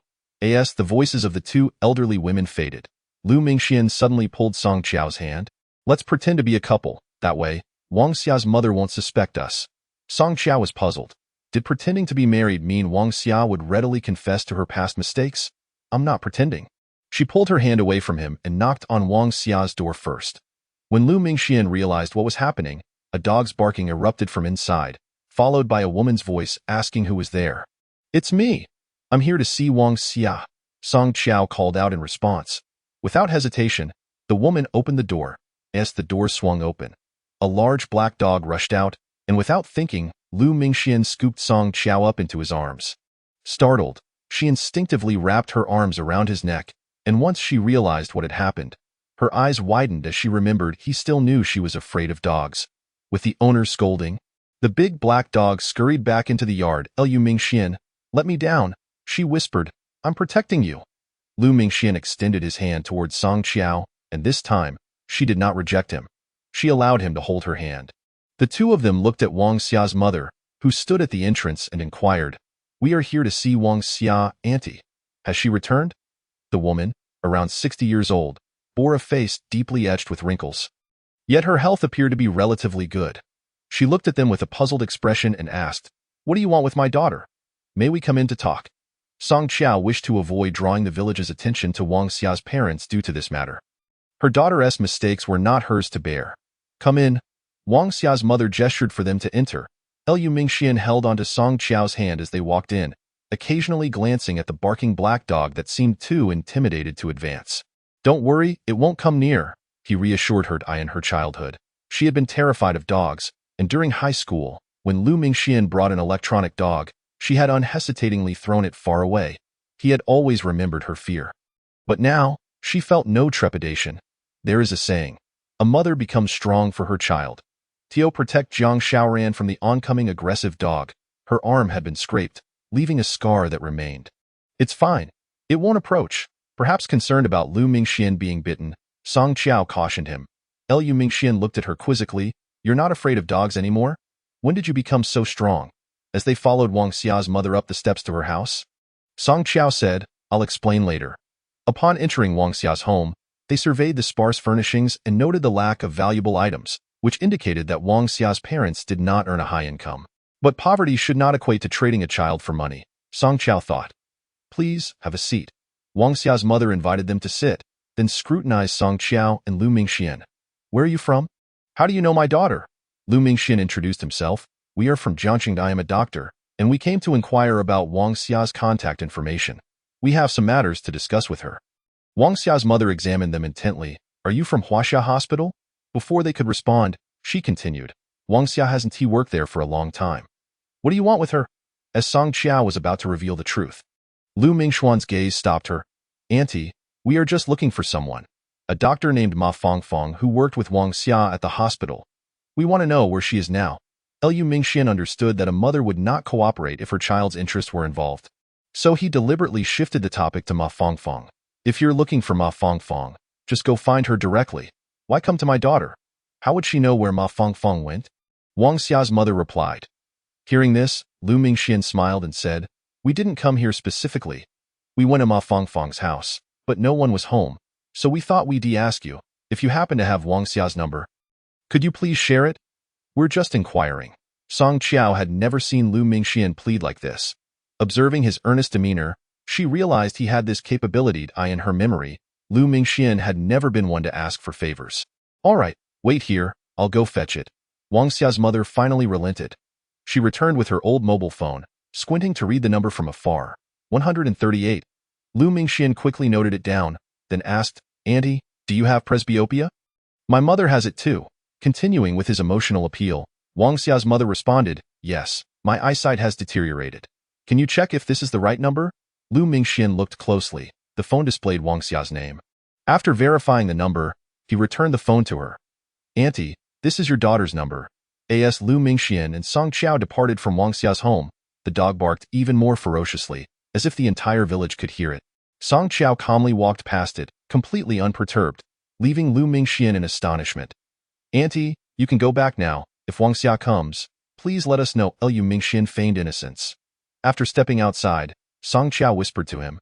Now that we've left, do you think she will call her daughter? What if her daughter has changed her number? She won't call unless her daughter reaches out first, Lu Mingxian replied confidently. Song Qiao looked at him, puzzled by his assurance. Just wait and see. When we call Wang Xia, she won't even know we were at her house. Why not? Song Qiao believed her mother would not take such matters lightly and would surely inform Wang Xia. Because she's frugal, she wouldn't even spend 2 dimes on a phone call. I noticed on her phone that aside from family numbers, there were only incoming calls, not a single outgoing one. Song Qiao observed Lu Mingxian, realizing now his meticulous nature. Once outside Wang Xia's gate, they found a quiet spot where Lu Mingxian dialed Wang Xia's number. The call displayed Zhouqing, and before Wang Xia could answer, he decisively ended the call. What are you doing? Aren't you looking for Wang Xia? Song Qiao asked, bewildered. Lu Mingxian glanced at her, then lowered his gaze to his phone. Don't rush. I need to ascertain her residence first. Nowadays, phone numbers are all registered. After saying this, Lu Mingxian dialed another number and the call connected. Hello, Mingxian. Long time no see. Long time no see. It's not even been a week. You're back in the country? Did you join the Unicom company? I did. Now I realize how boring it is, just staring at piles of numbers. It's driving me crazy. Well, I have a task for you. Please look up information on a woman named Wang Xia.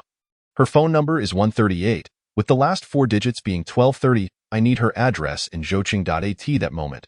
Song Qiao finally understood why Lu Mingxian had called Wang Xia's number only to hang up immediately. He was locating her service area. All right, no problem. I'll send you the information in 10 minutes. After ending the call, while waiting for a response, Lu Mingxian dialed Wang Xia's number again. After about 10 seconds, a woman's cautious voice answered. Hello.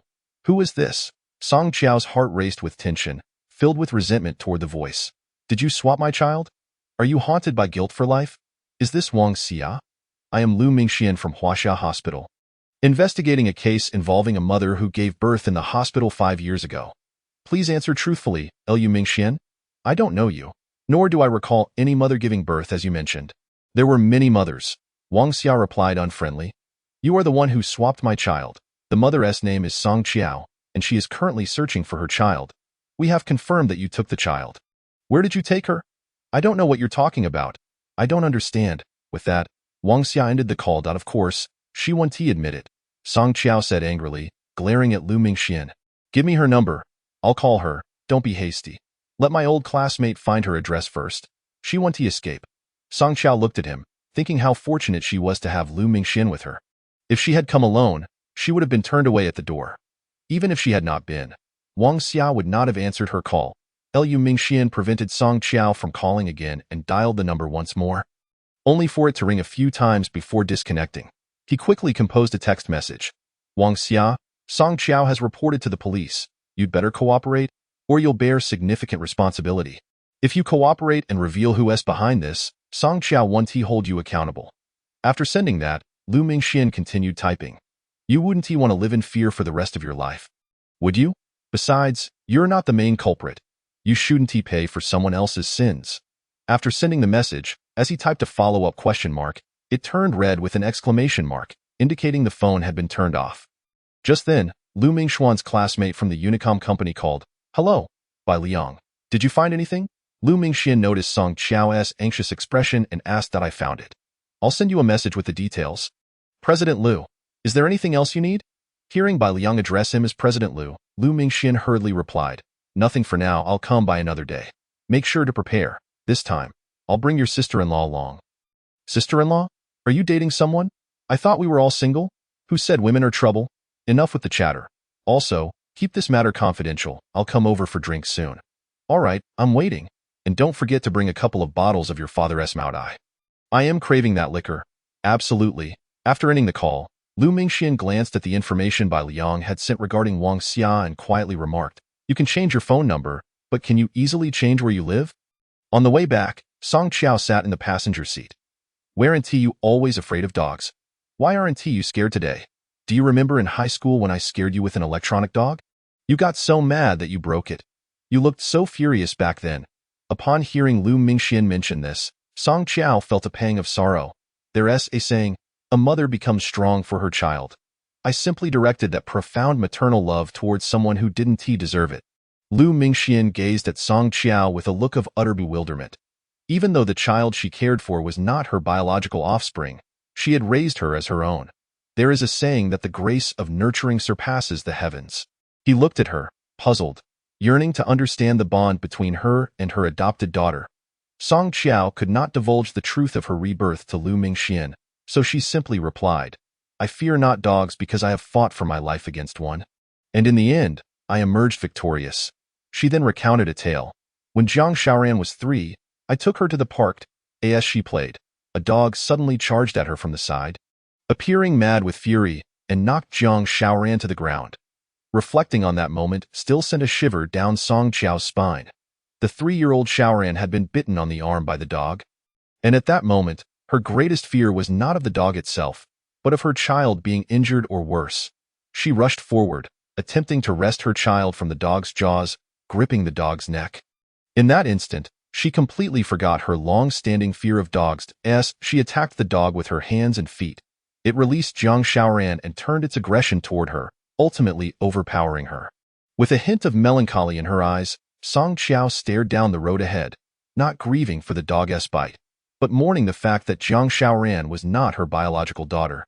A young fisherman, witnessing her struggle, rushed over with a wooden stick and struck the dog on the head.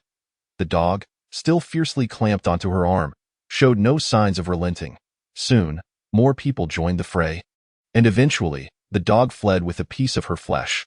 Upon finishing her story, Lu Mingxian abruptly halted the car, grasping her arm without a moment's hesitation. It was her right arm.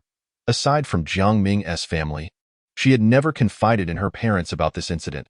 Lu Mingxian pulled her right arm over, rolling up the sleeve of her sweater, revealing a prominent scar. "Don't look," Song Qiao exclaimed, feeling ashamed of the scar's unsightliness. In the summer, she wore long-sleeve dresses and shirts to conceal it. Gently, Lu Mingxian stroked the scar, asking, "Qiao, does it still hurt?" This scar had endured for 2 years. Jiang Ming had never truly regarded it. After her treatment at the hospital, his first words had been, "We are already married. I do not mind, and no one else will either. There is no need for cosmetic surgery." Meanwhile, Lu Mingxian, gazing down at the scar, felt her pain as if it were his own. He swallowed hard, concealing his sorrow, and suddenly enveloped Song Qiao in an embrace, wishing he could bear her suffering in her stead. Listening to the sound of his throat constricting, she saw the redness in his eyes. "Mingxian, it's all in the past now. It no longer hurts." This scar had led her to numerous hospital visits for wound cleaning, skin grafting, and tetanus shots, each time riding her electric bike back and forth in the sweltering summer heat. When Jiang Ming returned home, his excuse was that he was too busy with work, promising to accompany her once things settled down. For half a year, he never mentioned the incident with the rabid dog again. Breaking free from Lu Mingxian's embrace, she wiped away her tears. "It's all healed now. It doesn't hurt anymore. It's just a bit unsightly." Lu Mingxian looked down and remarked, "I know a renowned plastic surgeon abroad. I will take you there when I have the chance. In high school, Song Qiao adored wearing white dresses that accentuated her slender arms, and Lu Mingxian always delighted in watching her delicate hands as she wrote, finding it a sight to behold." Gently lowering her sweater sleeve, Lu Mingxian turned to her and vowed, "From now on, I will protect you and ensure you are never harmed again." Song Qiao was uncertain of the type of harm he referred to, but she felt numb to the pain in her heart and body. Reflecting on Jiang Ming's claim of being busy, she realized he was merely preoccupied with Zhao Xiaoya. "Mingxian, 5 years ago, I didn't believe your words and trusted Jiang Ming instead. Perhaps I should have borne the consequences. But it's not too late to see clearly now. Once I find my daughter, I will divorce Jiang Ming." The car came to a halt by the roadside, and the atmosphere inside was thick with silence. Lu Mingxian could hear the sadness resonating within Song Qiao. I will assist you in finding your child as quickly as possible, and I will also help you find a lawyer for the divorce. After 5 years of being a full-time housewife, Song Qiao had long lost touch with society. She had few friends, save for Wang Hongmei, who had just returned from abroad and called her a couple of days ago, expressing a desire to meet. Divorce requires a lawyer. I don't want my father involved in this matter. If you assist me, I will feel more confident. All right. Song Qiao did not utter a word of thanks. Knowing Lu Mingxian disliked hearing her express gratitude. Let us go. Zhang Xiaoran will be out of school soon. I don't want Zhang Ming to know I'm searching for my child. As soon as she finished speaking, her phone rang. Checking the screen, her brow furrowed. It must be Zhang Xiaoran causing trouble again. Her teacher is calling me. Lu Mingxian glanced down. Let her speak to Zhang Ming. Never mind, the teacher must be anxious too. I'll answer. Hello, this is Teacher Zhang. Zhang Xiaoran's mother, what is going on with your daughter? She has caused an issue 8 times in one day. Hearing the teacher's complaint, Song Qiao quickly apologized. I'm so sorry. Could you please tell me what she has done this time? She took a paintbrush and drew all over her classmates' clothes. Now all the children are crying. You need to come quickly and bring money to resolve this issue. Lu Mingxian overheard the teacher's tone and turned to Song Qiao. What should we do? Shall I accompany you to the school to handle this? Song Qiao's eyes gleamed with determination as she looked ahead. No need. I will call Zhang Ming and have him deal with it. He indulged our daughter. Why should I be the one to grovel and apologize to other parents every time? As Lu Mingxian turned the car key, Song Qiao dialed Zhang Ming's number. Hello. The call was answered quickly, and Song Qiao listened skeptically to the hurried breaths on the other end. Zhang Ming, what are you doing? I'm at the office. Why? Song Qiao recognized the continued commotion on the line. Are you lifting bricks or working out? Your breathing is so uneven. Zhang Ming grew impatient. Song Qiao, if you have something to say, say it. Don't disturb me. I'm busy here. Song Qiao thought to herself. Busy with Zhao Xiaoya in bed. Not good. Something has happened. Xiaoran got into a fight at school. A sudden idea struck her. She wanted to test whether he was with Zhao Xiaoya. She got her head smashed and is bleeding profusely. I am on my way to the school. You should hurry too. Hearing her anxious tone, Zhao Xiaoya could not contain herself. How is Xiaoran? Song Qiao understood immediately, confirming her suspicions. Zhang Ming, what were you doing earlier? Why is Zhao Xiaoya there too? Caught off guard by Zhao Xiaoya's unexpected voice, Zhang Ming scrambled for an excuse. Xiaoya came to deliver some documents. Upon hearing about Xiaoran's incident, she was concerned. Concerned? Xiaoya is not her mother. And what were you two doing just now? Zhang Ming, you'd better explain yourself tonight. With that, Song Qiao ended the call. Lu Mingxian glanced at her. Don't let this scoundrel upset you. It is not worth it to ruin your health over such a man. I'm not angry at him. I'm angry at myself for not seeing through him. I've been living with a man like this. Originally, she had intended to say, I've been with such a man for over 10 years, but it felt inappropriate to say it now since it had only been 5 years. She had indeed been correct. She was not merely angry at others, but at herself for failing to recognize that the man beside her was a scoundrel for 15 years. As the car drove toward the city, Lu Mingxian repeatedly urged her to take care of her health, assuring her that he would share her burdens. Song Qiao kept agreeing, though deep down, she understood that even if Lu Mingxian were willing, his parents might not approve of their relationship. Lu Mingxian, you truly deserve better. As they approached the hospital entrance, the traffic light turned red, and he turned to her, saying, You are the best girl in this world. But I am already a married woman. Your family would not approve of us, and my parents will agree. They are open-minded people. You need not worry. Once you divorce, it will be all right. Upon arriving at the hospital entrance, Song Qiao instructed Lu Mingxian to stop the car. She opened the door and stepped out. Call me if you need anything. From inside the car, Lu Mingxian reminded her. All right, I will.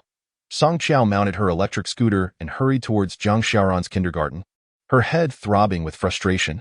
This child seemed utterly incapable of managing anything on her own, frequently summoned by her teachers.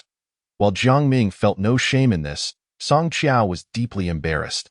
Upon arriving at the school, the security guard recognized her and allowed her to enter without hesitation.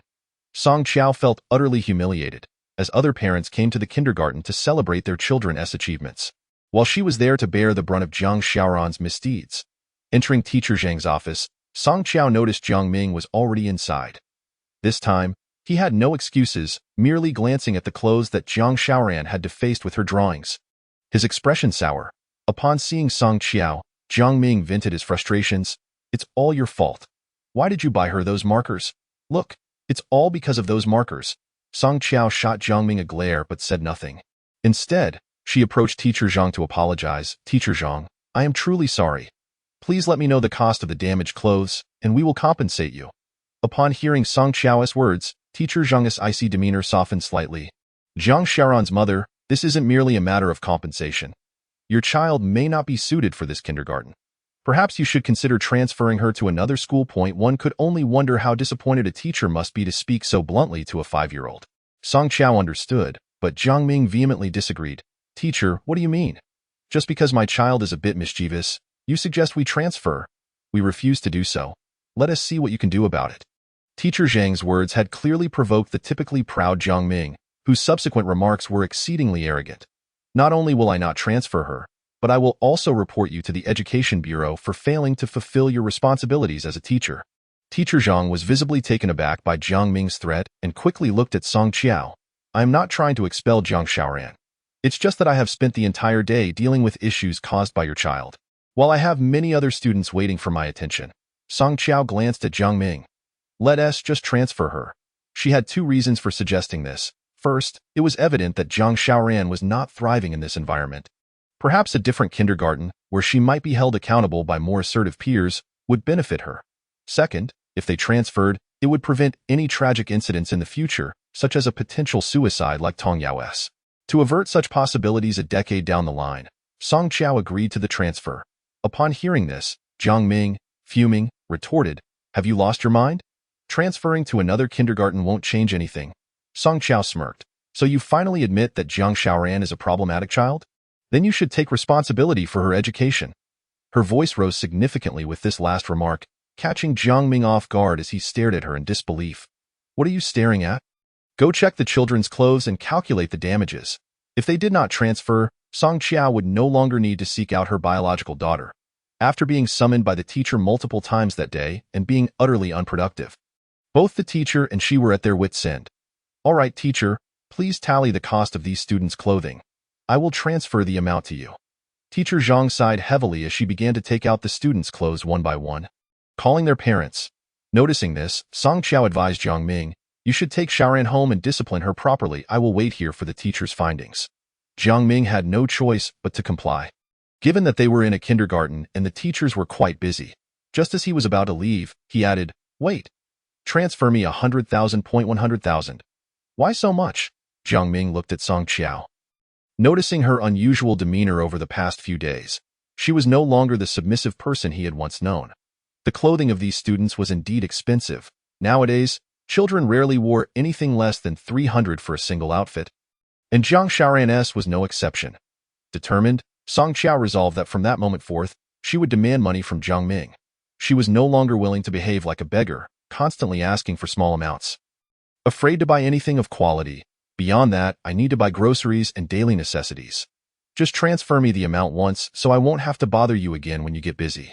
In the presence of Teacher Zhang, Jiang Ming could not refuse any further. It was rare for men to control the finances nowadays, unless they were particularly stingy or indifferent towards their wives. Neither of which he wanted to be. Very well, I will transfer it to you. Jiang Ming gritted his teeth and transferred 100,000 to Song Qiao. Upon receiving the funds, Song Qiao looked up at Jiang Ming. While the children are still young, they must be properly educated, and if not, it will only lead to more trouble down the line. Jiang Ming frowned. Song Qiao, it's just a few outfits. I can afford to compensate. Song Qiao was left speechless. Jiang Ming was indeed intelligent, having been a top student since high school. Yet now he was behaving so foolishly. He knew that failing to educate would lead to disaster. Yet he still acted as if it didn't matter. Song Qiao had no time to debate with him, instructing him to take Zhang Xiaoran home while she stayed behind to discuss compensation with the teacher. Zhang Xiaoran's mother, is your husband always like this? If so, I recommend he seek professional help. Song Qiao glanced at Teacher Zhang, wanting to caution her against offending Jiang Ming, who was rather unscrupulous. However, considering they were a couple, it felt inappropriate to say so, so she merely smiled. I have considered that, Teacher Zhang. For now, let us focus on calculating the cost of the clothing. Teacher Zhang shook her head and began calling each student's parents, asking them to come to the school for a discussion.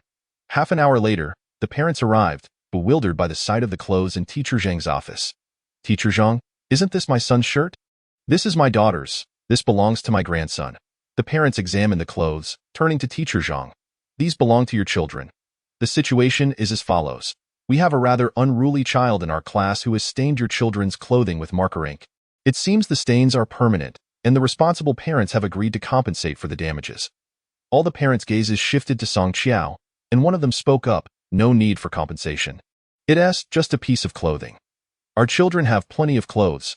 With one parent speaking up, the others quickly followed suit, expressing their high-mindedness and assuring Song Qiao that compensation was unnecessary. As Song Qiao observed the parents, she couldn't help but contrast them with Jiang Ming. Reflecting on how Jiang Ming had once been, a child from a rural background, she noted how he had changed since becoming a project manager at her father's company. She was unsure whether his transformation was due to Zhao Xiaoya's influence or simply his newfound capabilities.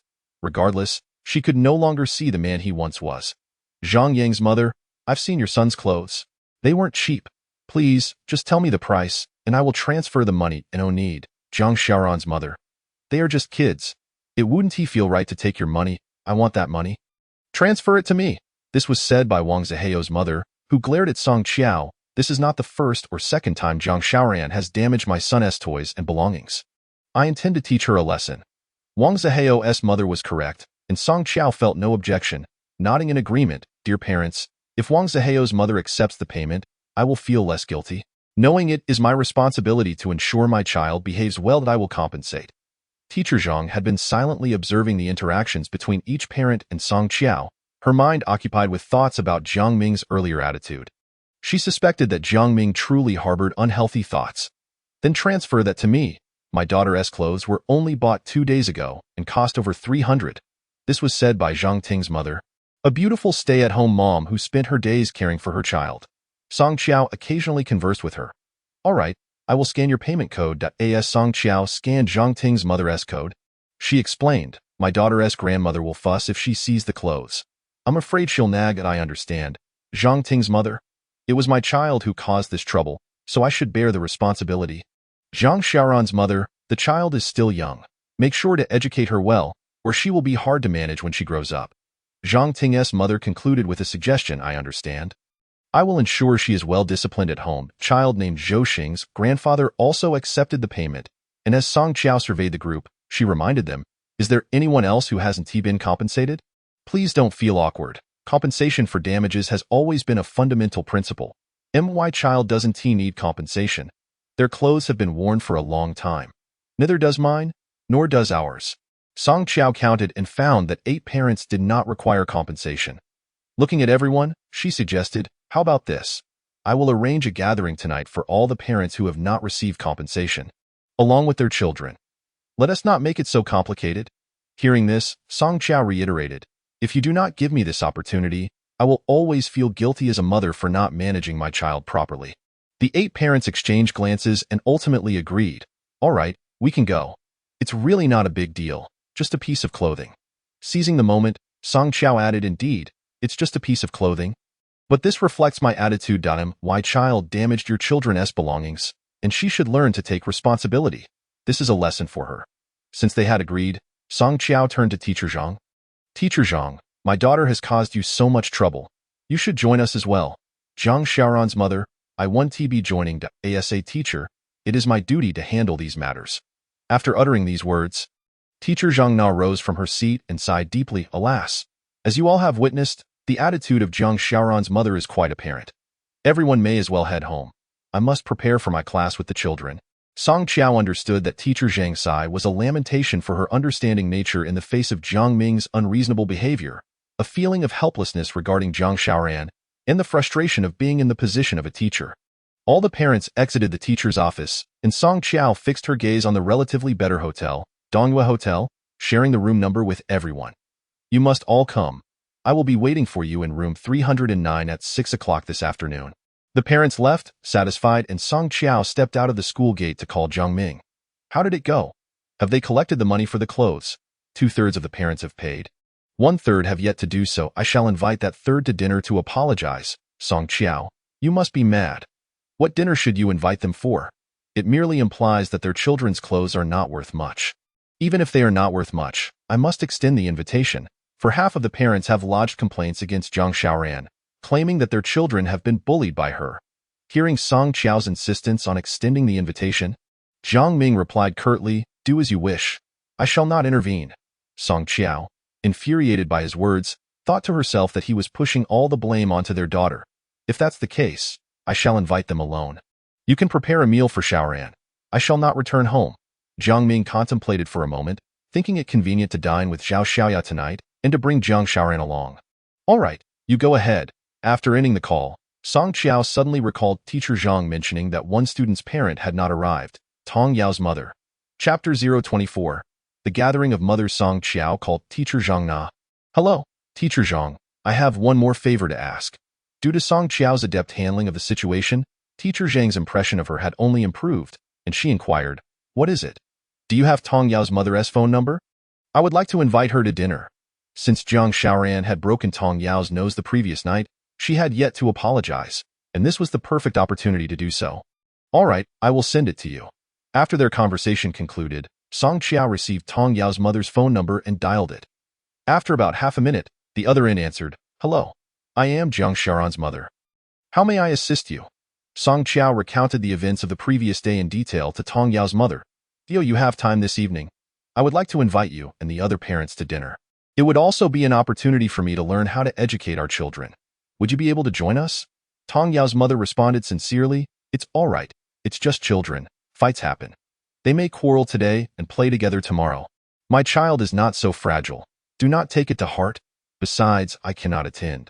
I am still at work, sweeping leaves along the moat that it's winter, and the ground is covered with them. Thank you, but I cannot make it."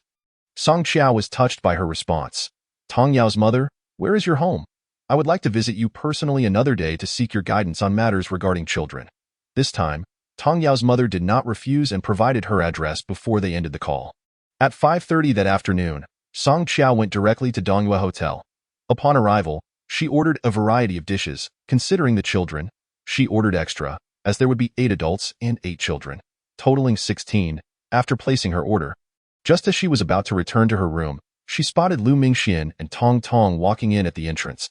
As Song Qiao was about to turn and leave, Tong Tong pointed out to Lu Mingxian, "Look, isn't that the woman who went to the archives with you earlier today?" With Tong Tong's prompt, Lu Mingxian immediately noticed Song Qiao. "Qiao Qiao," he exclaimed, abandoning Tong Tong to rush over. "Hey!" Tong Tong attempted to intervene but was unable to stop him. Stamping her foot in frustration and stepping aside, Lu Mingxian approached Song Qiao, visibly excited. "Qiao Qiao, what brings you here? What? Is this hotel owned by your family? Are we not allowed to come?" Song Qiao, unsure of what was bothering her, suddenly felt a wave of discontent. "No, I meant, why don't we join forces?" Song Qiao finally lifted her gaze to Lu Mingxian and replied, "No need. I have invited many parents today. I have matters to attend to. I must go." Seeing her intent to leave, Lu Mingxian grasped her arm. "Then I shall accompany you." Song Qiao turned back to glance at Tong Tong and pushed his hand away. "Don't be ridiculous. You brought someone here for dinner. How would it be appropriate for me to join you? Hurry back. She will be angry." Song Qiao observed Tong Tong standing there, visibly upset. "Fine, after dinner, wait for me. I shall take you back." To ensure Lu Mingxian returned to Tong Tong swiftly, Song Qiao reluctantly agreed. "All right, you go ahead." She planned to leave discreetly after the meal, not waiting for Lu Mingxian. After they parted ways, Song Qiao hurried up the stairs to room 309. Within 10 minutes, the parents and their children began to arrive one after another. "Zhang Xiaoran's mother, you are too kind." Upon entering, one parent expressed a hint of shyness.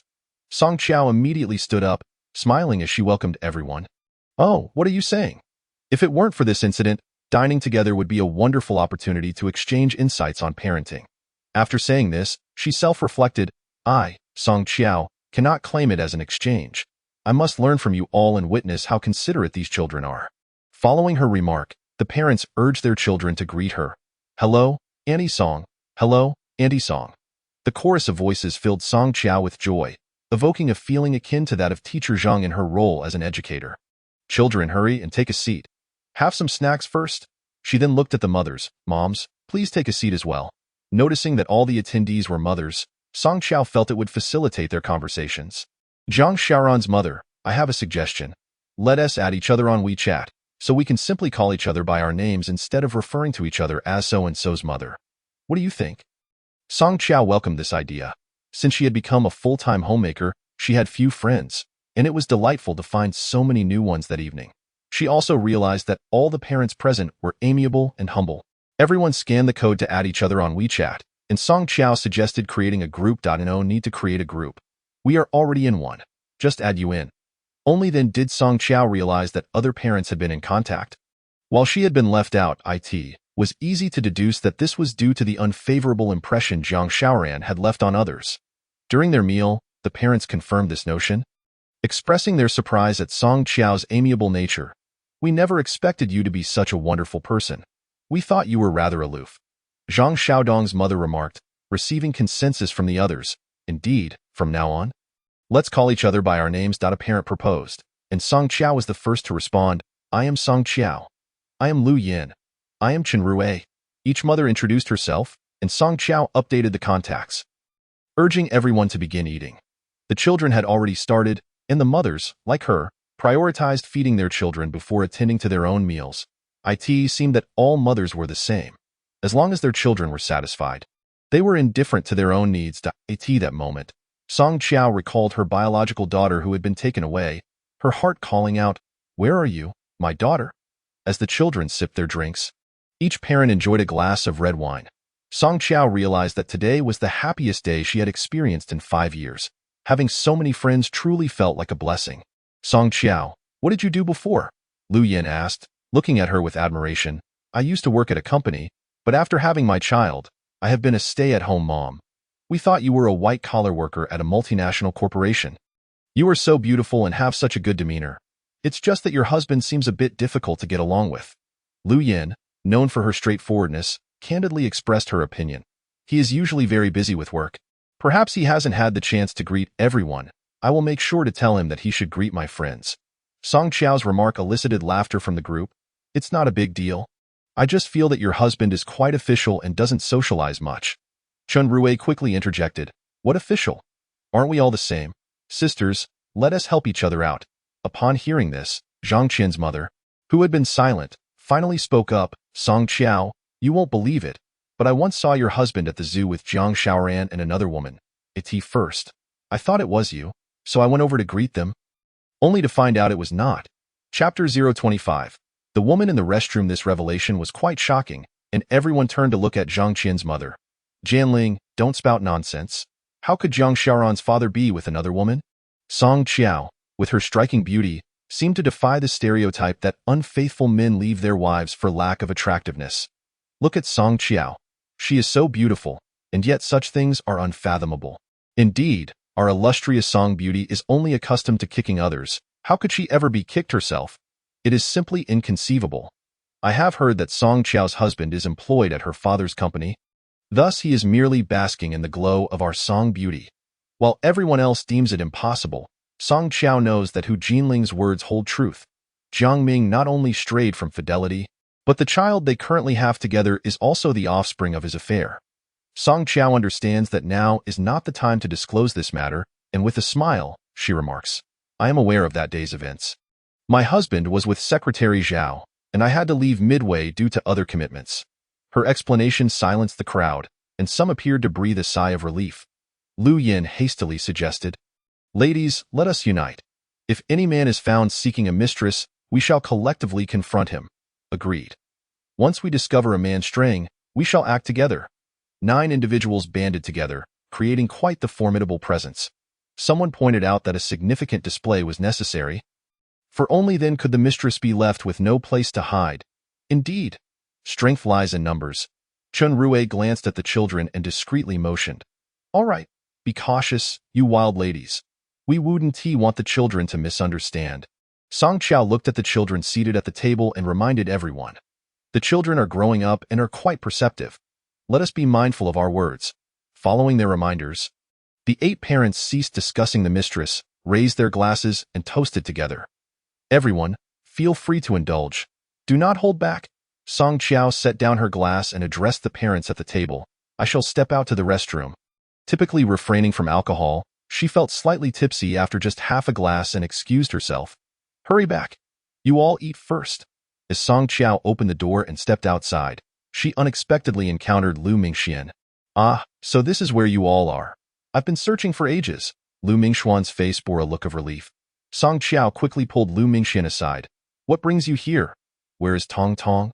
"Tong Tong has gone to the restroom. I took the opportunity to come find you. Aren't you the one who doesn't tea drink? Have you been coerced?" Song Qiao observed the concern in Lu Mingxuan's eyes, reminiscent of the times they shared in high school, during which she found him bothersome and even teased him. Looking into Lu Mingxuan's eyes, she felt genuinely intoxicated. The sensation of being cared for was delightful, a feeling she had long been deprived of. Lu Mingxian, "Thank you." "Thank me for what?" "I told you. There's no need for thanks. Besides, I came to inquire when you would be seeking out Zhang Xia." Lu Mingxian had already located Wang Xia's residence through Bailiang. The next step was to drive over. With Zhou Cheng taking half a day, I need to devise a plan to arrange for Jiang Xiaoran. Otherwise, Jiang Ming will uncover this and it will lead to further complications. Suddenly, she recalled that Jiang Ming often took Jiang Xiaoran home during weekends, which typically consumed an entire day. On occasions when he returned late, he would call Song Qiao, informing her he would be back the following morning. "How about the day after tomorrow? It's the weekend," and Jiang Ming mentioned he would take Jiang Xiaoran to his mother's house. Whether Jiang Ming was genuinely going to his mother's or off on a trip with Zhao Xiaoya was of little concern to Song Qiao. She simply wished to seize this opportunity to find her daughter. "All right, then it's settled for the day after tomorrow. I will arrange my work at the hospital, and we shall head to Zhoucheng." Just as Song Qiao was about to send Lu Mingxian back, Tong Tong emerged from the restroom. "Lu Mingxian, what are you doing?" She had only stepped away for a moment, and Lu Mingxian was already seeking out this woman. Tong Tong glared at Jusun, keen to discern her relationship with Lu Mingxian. "I'm not doing anything. I'm just discussing something with a classmate." "You should head inside." "Oh, a classmate, is it? No wonder you're pursuing so earnestly." Tong Tong retorted sarcastically, moving closer to Lu Mingxian. "You should keep your distance from this married man to avoid trouble." Song Qiao watched as Tong Tong linked her arm with Lu Mingxian, her brow furrowing slightly as she merely cast a glance at her before entering the restroom. Initially, Song Qiao expected Tong Tong to leave, but in the mirror behind her, Tong Tong's furious expression appeared. "Song Qiao, I've heard you are married. Why are you still clinging to Mingxian?" Song Qiao turned to regard Tong Tong, her mind racing to recall her past associations with Lu Mingxian, only to find it a blank slate. Could it be that Tong Tong had never appeared in her previous life? "Miss Tong, you are mistaken. My reasons for seeking Mingxian pertain to my daughter." "Your daughter, you say? Song Qiao, do you think I'm unaware? Lu Mingxian had feelings for you 5 years ago, and back then, you wouldn't even spare him a glance. Now that you are married, are you attempting to stir up trouble?" Without a prior existence for Tong Tong, Song Qiao could not discern whether she was friend or foe. However, putting herself in Tong Tong's shoes, if she were to witness the man she admired with another woman, jealousy would surely ensue. "Miss Tong, it truly is not as you perceive. I must return now. They are still waiting for me." As Song Qiao attempted to leave, Tong Tong blocked her path at the door. "I warn you.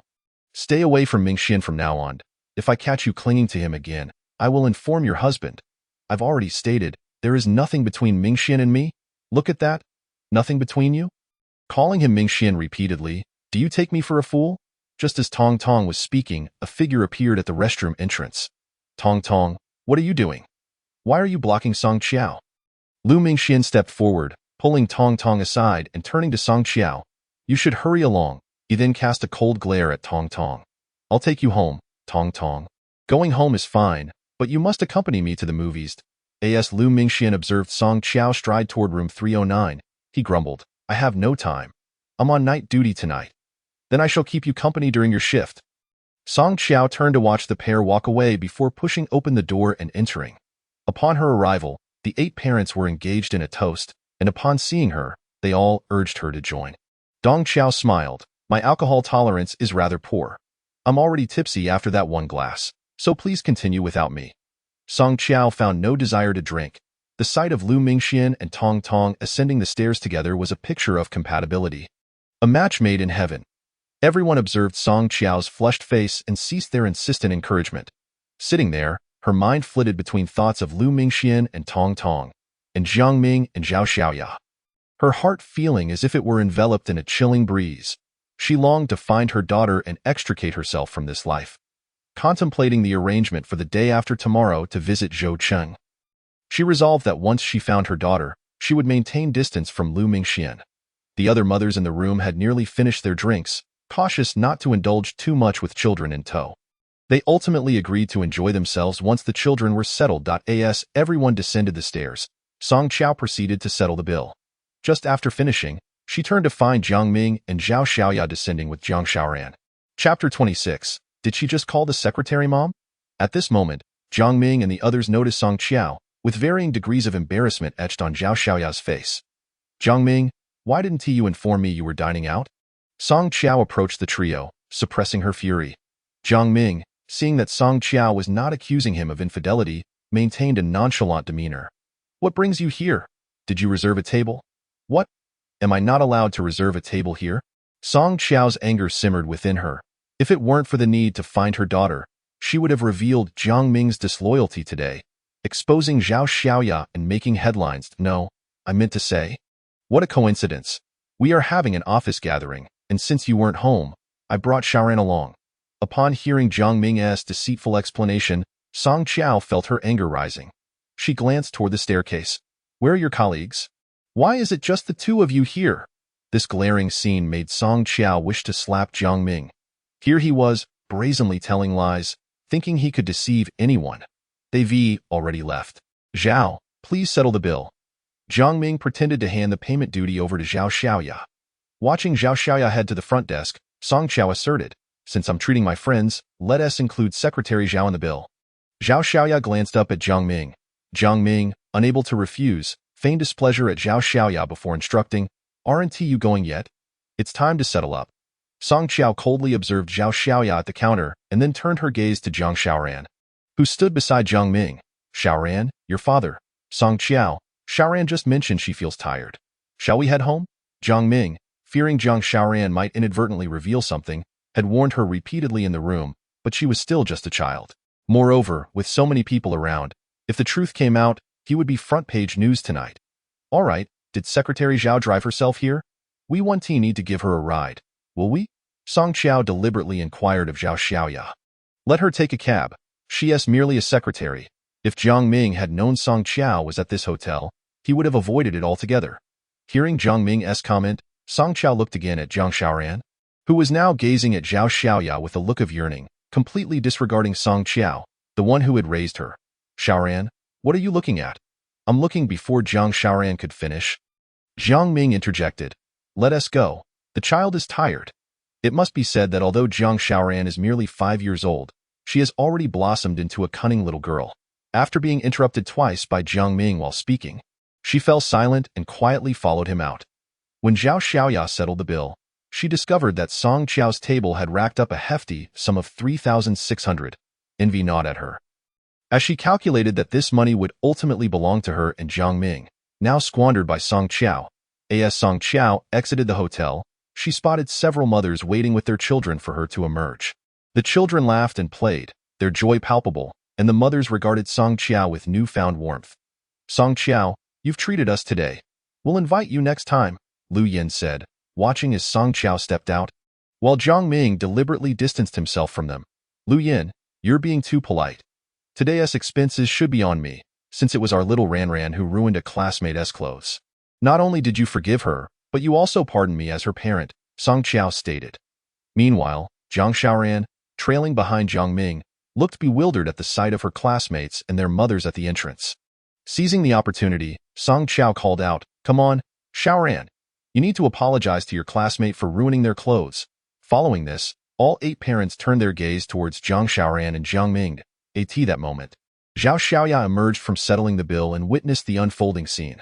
Song Qiao, deliberately in front of Zhao Xiaoya, urged, Xiaoran, hurry up and apologize, or your classmates won't want to play with you anymore. And the teacher won't like you either, you'll end up with no friends. Jiang Xiaoran, seemingly on the verge of tears from Song Qiao's pressure, suddenly dashed towards Zhao Xiaoya, exclaiming, Mom, I don't want to apologize. At this proclamation, silence enveloped the group, all eyes fixated on Jiang Xiaoran, as well as Jiang Ming and Zhao Xiaoya. Hu Jinling approached Song Qiao and tugged at her sleeve, saying, Song Qiao, I saw her at the park that day with your husband and Jiang Xiaoran. Without needing Hu Jinling to elaborate, Song Qiao was already aware that this couple had taken their child out to play. However, at this moment, she could no longer maintain her facade. She walked over to Jiang Xiaoran, pulling her away from Zhao Xiaoya and asking, "What did you just call her?" As the situation threatened to unravel before a crowd of familiar faces, Jiang Ming quickly stepped in, pulling Jiang Xiaoran closer and addressing Song Qiao. "I already told you, Ran is tired and could barely keep her eyes open inside. She must have mistaken Secretary Zhao for you." Realizing Jiang Ming was attempting to shield Zhao Xiaoya and her daughter from embarrassment, Song Qiao refrained from making the situation any more awkward. After all, it would not only be humiliating for Jiang Ming but also a blow to her own pride. Since that is the case, Ran, you and your father should head to the car first. I'll see the ladies off, and we'll return home shortly. Hu Jinling, observing Song Qiao's obliviousness, sighed and bid her farewell. "Song Qiao, be cautious. Don't let that vixen take advantage of you," Chen Rui warned as she climbed into her car.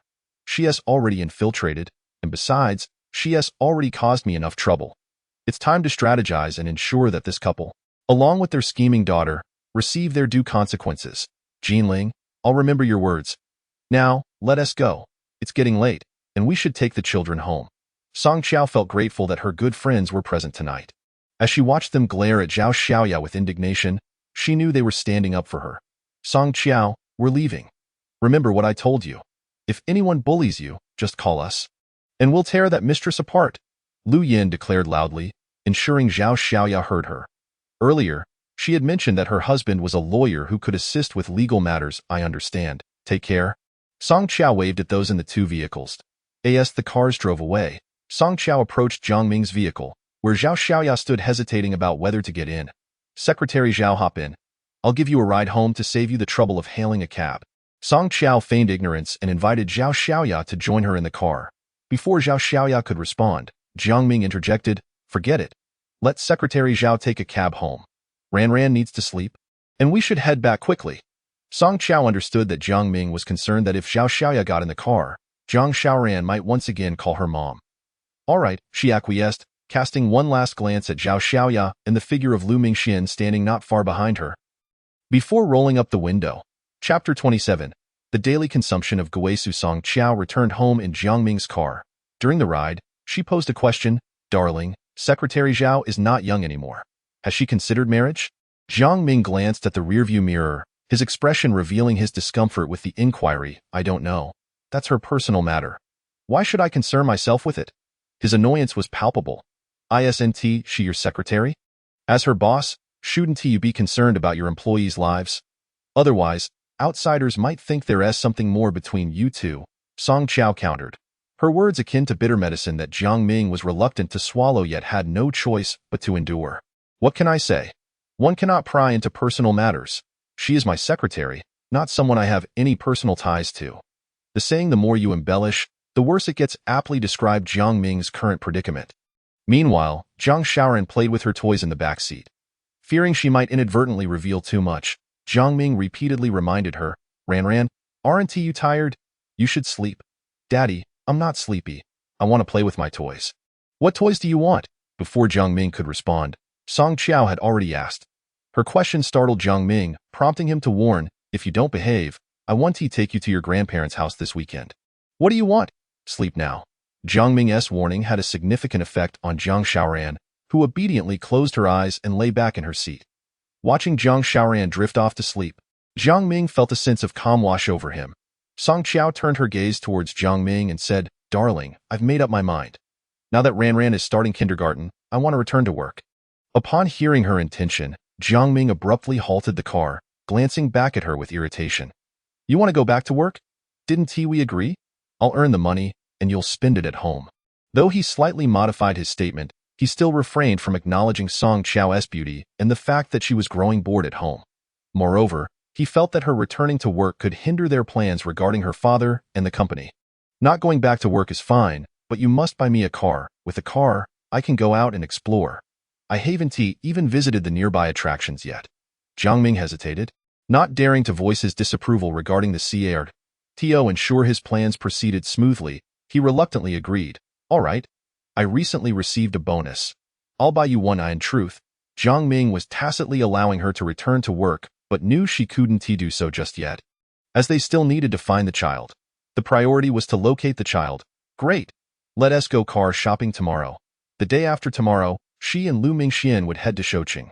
Jiang Ming had matters to attend to as well. They needed to purchase the car quickly, or the assets in his possession might vanish, making their plans unattainable. All right, I'll check in at the company tomorrow, and if there is nothing urgent, I'll go with you to look at cars. Song Qiao studied Jiang Ming's face in the rearview mirror, which bore an expression akin to frost. Okay, I'll wait for you. In her heart, she resolved, Jiang Ming, from this moment on, I will ensure you face turmoil. Once I secure what belongs to me, it will be time to eliminate you from the equation. Arriving home, Jiang Ming drove directly into the courtyard and parked the car downstairs. Song Qiao opened the door to cradle Jiang Xiaoran. I'll handle it. She is quite heavy. Had it been in the past, Song Qiao would have felt touched, believing Jiang Ming was being considerate. However, now she suspected he merely feared she might wake Jiang Xiaoran, who might inadvertently spill secrets, leading to further complications. Jiang Ming carried Jiang Xiaoran upstairs while Song Qiao followed closely behind, her resentment toward the man intensifying. Her daughter had been swapped out for his own, and she was raising his child with his mistress, all while he acted as if it were a matter of course. It was utterly ruthless and shameless. Song Qiao hastily opened the door, allowing Jiang Ming to carry Jiang Xiaoran inside, directly into her bedroom. Standing in the living room, she noticed he had yet to emerge, prompting her to grab her nightwear and head for the bathroom. In the bathroom, as she turned on the faucet, she quietly approached the door to see Jiang Ming absorbed in her phone. Humph. Jiang Ming, I've been wary of your tricks. She had set a secret on her bank card. And after several failed attempts, Jiang Ming reluctantly gave up. Returning to the bathroom, she continued her shower, recalling that she had noticed another phone in the car earlier, its WeChat notifications chiming. She was certain it wasn't the phone Jiang Ming usually carried. What secrets could that phone possibly hold? As she pondered this while showering, she resolved to sneak a peek once Jiang Ming fell asleep that night. After finishing her shower, Song Qiao emerged from the bathroom to find Jiang Ming sitting on the sofa, idly flipping through the television channels. The 100,000 I gave you hasn't been spent, has it? The money for the car is insufficient. Let us make do for now. Song Qiao, towel in hand, was drying her hair. I was just about to discuss this with you. I recently got a beauty card and purchased some nutritional supplements for my parents. Moreover, I want to buy some clothes. I found that top Zhao Xiaoya wore today quite appealing. Hearing that Song Qiao had already allocated the 100,000, I had no choice but to put down my phone in frustration and stand up. That is not how money should be spent. With your spending habits, is there enough for our father's company? Upon hearing Jiang Ming mention her father, Song Qiao quickly interjected, I almost forgot. Dad called me today and mentioned this matter, saying as his only daughter, I can buy whatever I want without needing to be frugal. If you're short, I can ask Dad for more. Jiang Ming, upon hearing this, swiftly changed his expression and looked at Song Qiao. You'd best not ask Dad for it. I made a promise to him that I would provide you with a happy life. Let us forget about that 100,000. Tomorrow we'll go buy a car. Is that so? You think I can't handle you? I was blind in my past life, but in this life, I'll keep my eyes wide open. After saying this, Jiang Ming took his pajamas and headed for the shower. While Song Qiao fixed her gaze on the phone he had left on the sofa, yet she remained unmoved. She understood that what she sought was not on that phone but on another device. Once Jiang Ming finished his shower, he noticed the phone on the coffee table had been deliberately positioned and did not touch it. He glanced at the bedroom and walked inside. Song Qiao had already poured 2 glasses of water, one for herself and the other for him. She retrieved a bottle of guaizuo from the drawer and handed him 2 pills. I noticed you've been losing hair lately. You should take these. Jiang Ming looked at the medication in her hand, clearly displaying resistance. You take them. I have my own bottle. With that, he opened the drawer next to him and took out his own bottle of guaizuo. Consuming 2 pills, Song Qiao smiled, swallowed her guaizuo, drank some water, and lay down. Unbeknownst to Jiang Ming, the issue lay in the water, not the medication. Indeed, after Jiang Ming drank that glass, he soon fell into a deep slumber. Song Qiao rose from the bed and glanced back at him. Darling, darling, no response. She exited the bedroom. Chapter 28. The birthday of the secret lover. Song Qiao made her way downstairs to the car, opened the door, and searched the driver's seat for Jiang Ming's other phone. She checked around the gearshift and the glove compartment, but found nothing. Could it be I misheard? Yet, Song Qiao remained convinced that Jiang Ming must possess another phone for communicating with Zhao Xiaoya. Just as she was about to leave, she suddenly heard a WeChat notification sound. Following the sound, she discovered it was coming from the backseat. Upon pulling down the rear seat back, she noticed a small indentation perfectly sized for a phone. No wonder she had once seen Jiang Ming return from the balcony, first emerging from the driver's side, then opening the back door, initially thinking he was retrieving something, but he never took anything. It was always there to hold his phone. Taking out the phone, Song Qiao attempted to unlock it but encountered a numeric password. She began trying the birthday numbers of Jiang Xiaoran, but it wouldn't unlock. Sitting in the car, she pondered when Zhao Xiaoya's birthday was. In recent years, Jiang Ming had always found excuses to be out on that day. Suddenly, she recalled that on August 7th of this year, Jiang Ming had said he was heading out, not returning for 3 days. Entering Zhao Xiaoya's birthday and that day, the phone indeed unlocked. Not knowing what to expect, she found records of every transaction Jiang Ming had made to Zhao Xiaoya, along with their chat history. Song Qiao took screenshots of each one, sending them to her own phone before returning the device to its original spot and leaving. Upon returning upstairs, she saw that Jiang Ming was still asleep, while Jiang Xiaoran, who hadn't been given her medication that night, was sleeping soundly. Song Qiao proceeded to the study, retrieved a USB drive, copied the contents from the phone, stored them in a safe location, and then took out her computer to calculate the total amount Jiang Ming had transferred to Zhao Xiaoya. To her astonishment, over the past 6 years, Jiang Ming had sent Zhao Xiaoya more than 12 million, not even accounting for the gifts of bags and clothes he had bought for her.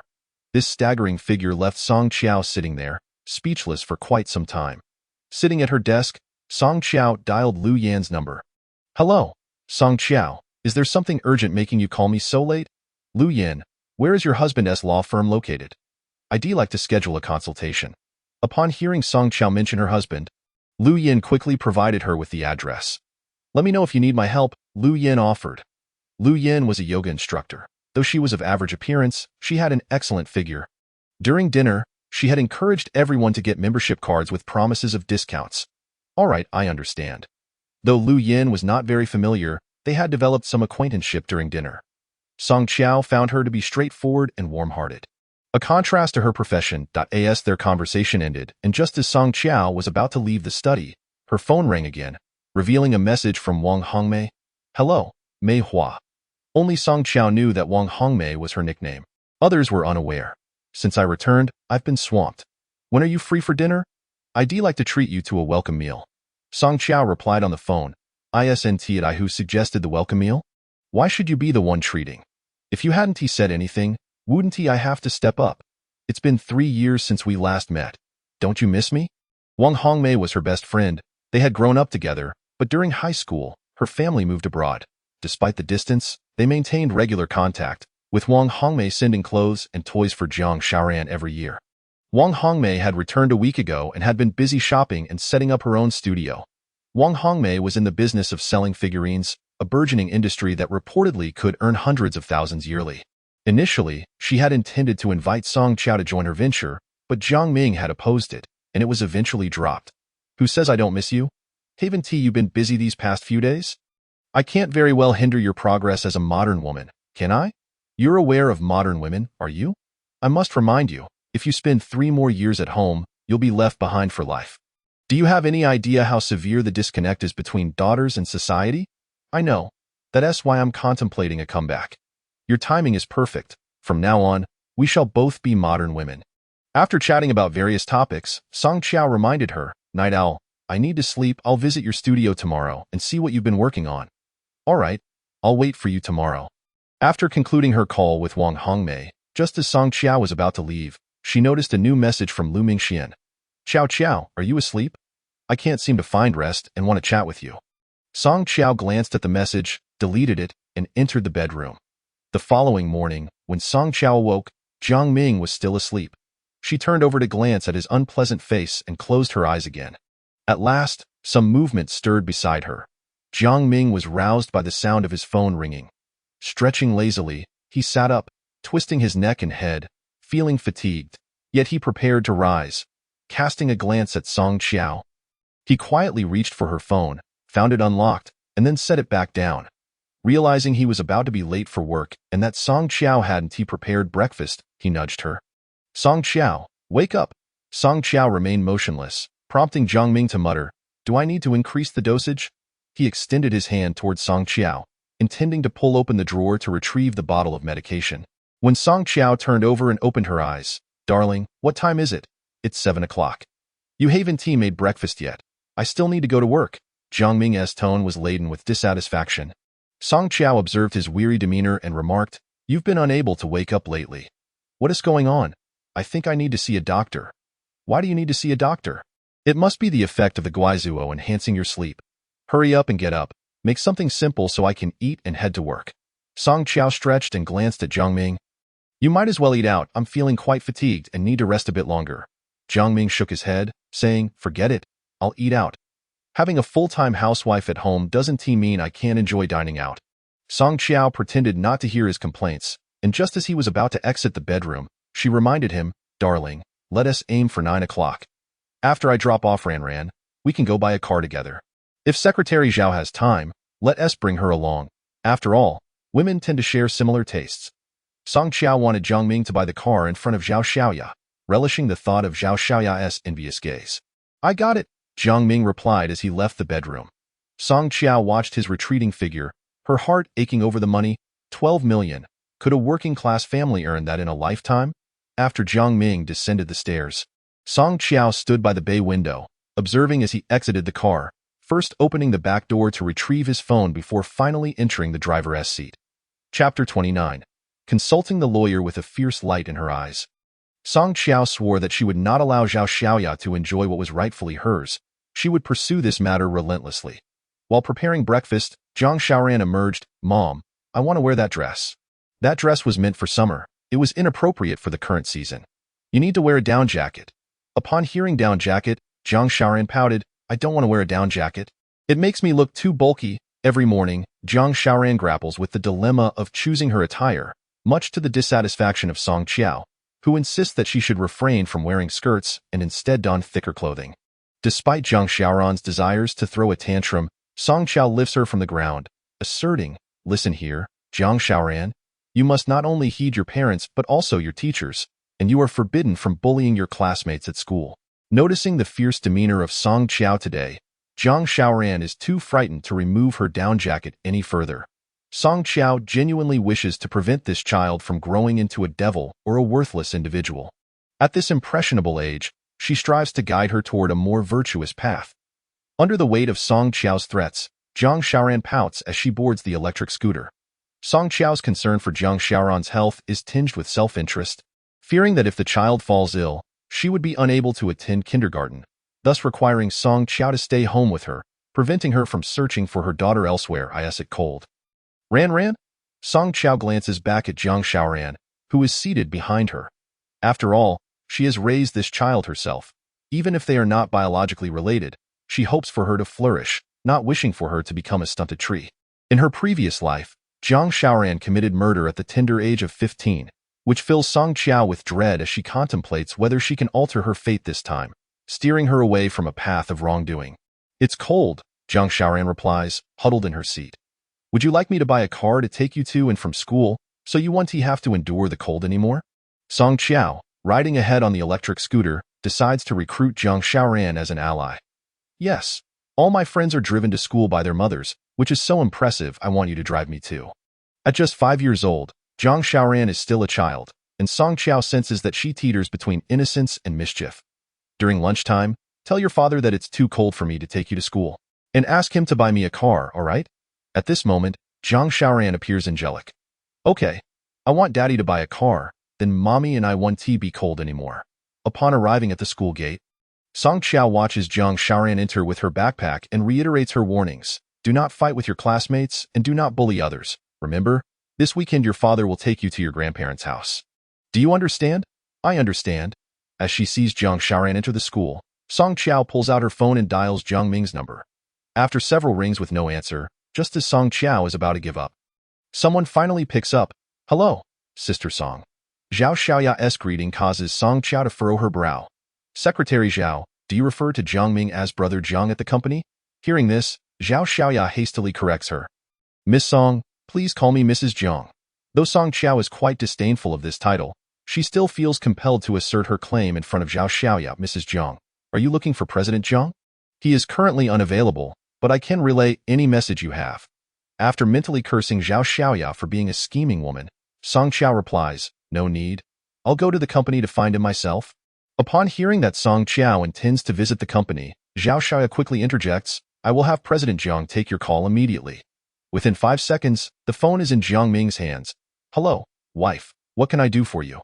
Song Qiao knows that Jiang Ming is nearby and is intentionally ignoring her call. He had promised her last night that he would buy a car, yet today, upon seeing Zhao Xiaoya, he seems to have had a change of heart. Didn't you say you would take me to see the car at 9? It's already 8:30. Song Qiao reminds him of their previous conversation about the car. Let us postpone it. I have an important client today. With that, Jiang Ming abruptly ends the call without offering any further explanation. Staring at her cold phone screen, Song Qiao grits her teeth and rides off. After traveling about 100 meters, she stops by the roadside and dials the number of Lu Yan's husband. Hello, are you Lawyer Zhang? Lu Yan had mentioned that her husband's surname is Zhang, and his name is Zhang Guangming. Yes, I am Guangming from Guangming Law Firm. You must be Ms. Song, right? Song Qiao has also heard that Lu Yan's husband is quite reputable in the legal community. I am Song Qiao. I am on my way to see you. Do you have time? Come on over. You know the address, right? It's Guangming Law Firm at number 36 Huayin Road. All right, I'll be there shortly. After ending the call, Song Qiao rides her scooter to No. 36 Huayin Road. Upon her arrival, she indeed sees a sign that reads Guangming Law Firm. As she parks her scooter, Zhang Guangming steps out to greet her. You must be Ms. Song. Yes, I am Song Qiao. They recognize each other from their encounters while picking up their children. Please, come in. Following Zhang Guangming into the firm, Song Qiao notices the office is divided into 2 rooms, furnished with several desks and couches. Please, make yourself comfortable. It turns out Zhang Guangming's office is in the back. Song Qiao glances at a young man seated outside before stepping inside. Lawyer Zhang, I have come to consult you about divorce. I wish to separate from my husband due to his infidelity. Facing the lawyer, Song Qiao speaks candidly, revealing her truth. Are you seeking to claim assets, custody of the child, or both, wishing for your husband to leave with nothing? After a moment of contemplation, Song Qiao responds, I want the assets. The house we currently reside in was a gift from my parents and is considered my premarital property. Additionally, my husband has over 100,000 in savings that I wish to claim. Moreover, throughout the 6 years of our marriage, he has transferred 12 million to his mistress, along with numerous luxury bags and clothing, totaling several million. I want to recover my assets. Zhang Guangming listens attentively before inquiring. And the child? I do not want the child. I want him to leave with nothing, as he is the one at fault. Zhang Guangming studies Song Qiao's face, seemingly recognizing the deep resentment she harbors toward this marriage. You see, my husband works at my father's company. He is currently the project manager and handles all the clients. I also wish to consult you. If I divorce him, will it adversely affect my father's company? Zhang Guangming nods. Currently, a divorce would be extremely detrimental to the company and could lead to catastrophic repercussions. Song Qiao acknowledges this, then looks up at Zhang Guangming. My husband's mistress is his secretary. After the divorce, I intend to ensure they are both expelled from my father's company. Upon hearing this, Zhang Guangming shakes his head. Since you are a good friend of Lu Yan, I must advise you. If you proceed with the divorce, it would be wise to ascertain the situation within the company before making any decisions. After a pause, Zhang Guangming adds, if he has been unfaithful for so long without proposing divorce, perhaps your father's company has already fallen under her control. Your father may just be a puppet within the company. Chapter 030. Taking the first wife and the mistress to buy a car. Zhang Guangming's words suddenly remind Song Qiao of a time when she returned to her parents' home, finding her father looking troubled upon his arrival. Initially believing he was merely fatigued, she had advised him to rest at home since Jiang Ming was there to manage things at the company. Her father had only uttered a single sentence, which in hindsight was a warning. Jiang Ming had effectively sidelined him within the company. She recalls the question her father had posed. Qiao Qiao, does Jiang Ming treat you well? Without hesitation, she had replied, yes, he treats me exceptionally well. He indulges my every whim. At that moment, she spoke these words to shield her parents from the reality of her unhappiness. As Jiang Ming was the man she had insisted on marrying, despite her parents' vehement opposition, she had even threatened to run away to compel them to acquiesce. Ultimately, her parents relented, motivated by love and concern that she would suffer if she followed Jiang Ming back to the countryside. They allowed him to remain in the company, fearing for her well-being. Yet, Jiang Ming's greed led him to betray her parents and seize control of the company, ultimately driving her to the brink of despair. Reflecting on her father's predicament, she recalls how he had nodded, saying, "As long as Jiang Ming treats you well, the company will be equally benevolent to him and you." She had eagerly concurred. "Dad," Jiang Ming said, "that as long as I am happy, it doesn't matter how hard he works. You can rest assured about the company." Now, she realizes she was blinded by naivety, only to discover too late that Jiang Ming was enamored with her family's wealth. Captivated by the scheming Zhao Xiaoya, "Lawyer Zhang, how can I salvage this situation?" Song Qiao resolves to tread carefully with each step. "You need to ascertain how much he has and how much he has taken from your father's company. This information can be obtained from the financial records. Of course, if your husband has manipulated the finances, it may prove somewhat complicated. However, with your father as the chairman, it should be possible to uncover the truth." Song Qiao comprehends that to ensure Jiang Ming leaves with nothing, she must return to her father's company, a matter she has yet to discuss with her father for fear of inciting his anger. "Lawyer Zhang, I understand." Before departing, Song Qiao implores Zhang Guangming, "Lawyer Zhang, please keep this divorce matter confidential. Until I take action, Jiang Ming must not learn of my intentions to divorce him." Zhang Guangming observes the slender woman before him, resolute in his decision to help her win this battle. "Rest assured, as a lawyer, I adhere to professional ethics. Lu Yin will remain unaware of this matter." After Song Qiao emerged from Zhang Guangming's office, she purchased groceries and returned home. Once home, she began to prepare a meal, specifically cooking dishes that Jiang Ming favored, with the intention of compelling him to buy a car that afternoon, if time permitted after the car purchase. She planned to meet Lu Mingxian to discuss the challenges that lay ahead, as he was her only ally in these trying times. Song Qiao meticulously arranged the king crabs and lobsters she had bought, washing the ribs in preparation for the cooking. Amid her culinary endeavors, she took a moment to send a text to Jiang Ming, reminding him to pick up Jiang Xiaoran from kindergarten after work. As she busied herself in the kitchen, she reflected on the absurdity of cooking for Jiang Ming, whom she considered a scoundrel. A fleeting thought crossed her mind to poison his meal, but she dismissed it, prioritizing the car purchase instead.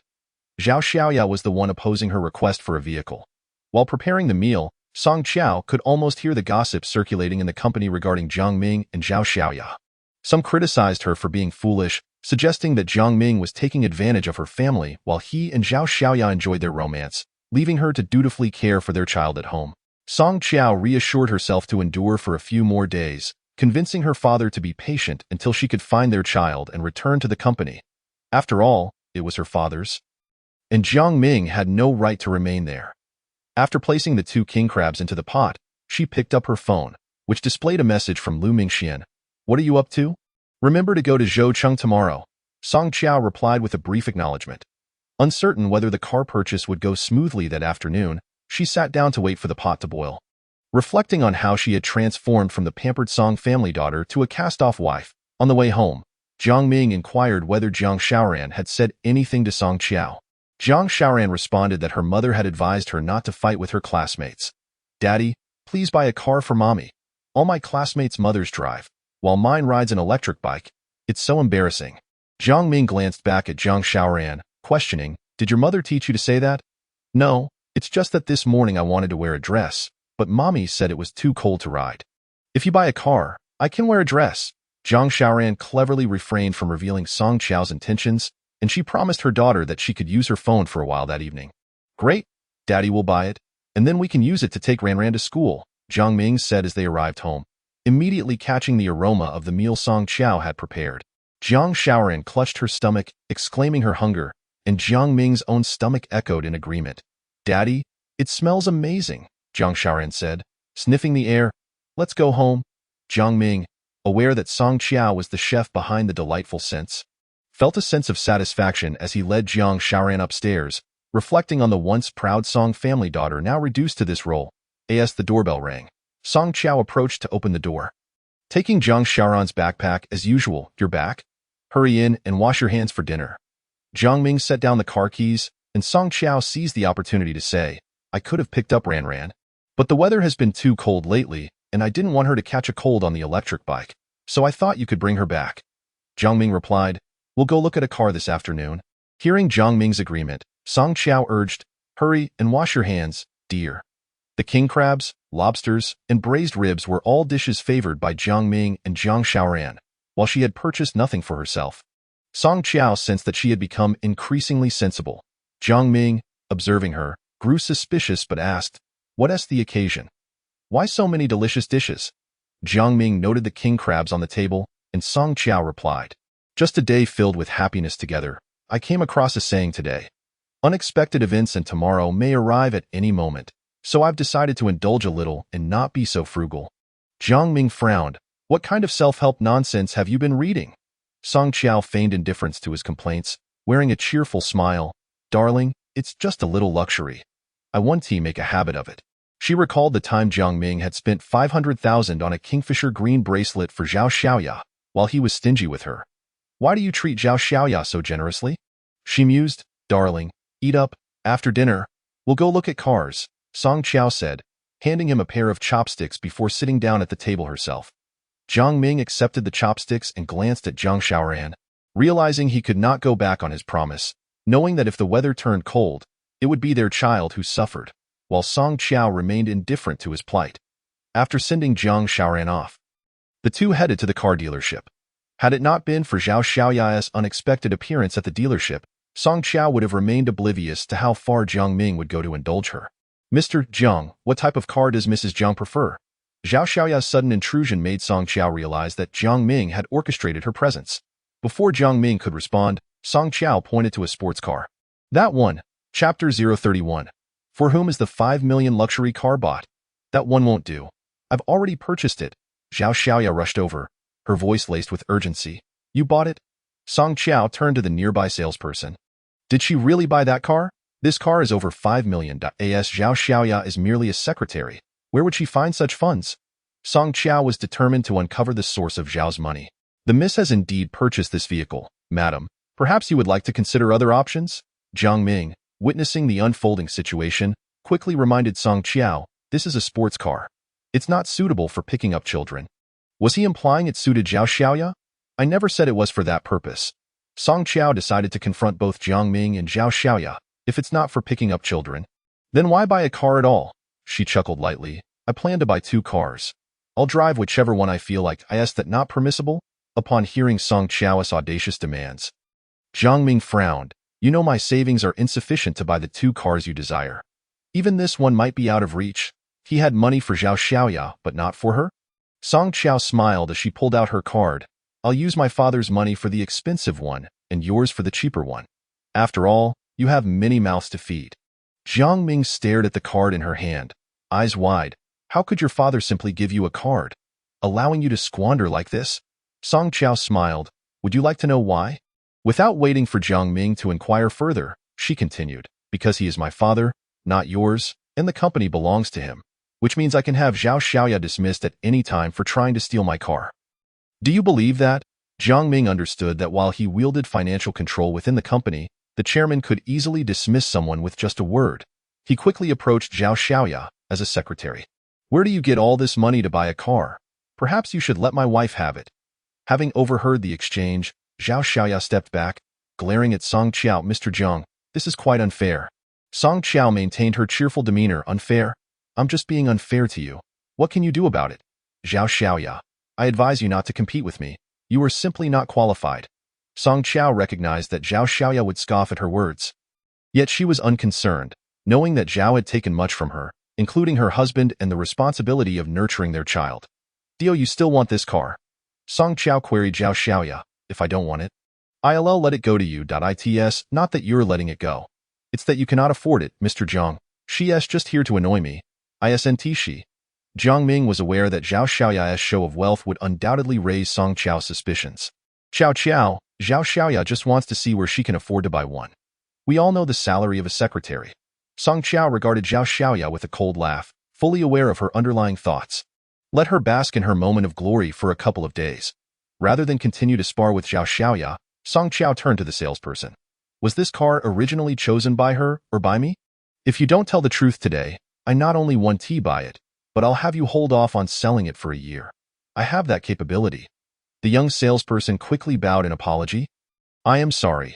It was this young lady who informed me before you arrived that if she liked a car, I should let you know she had seen it first."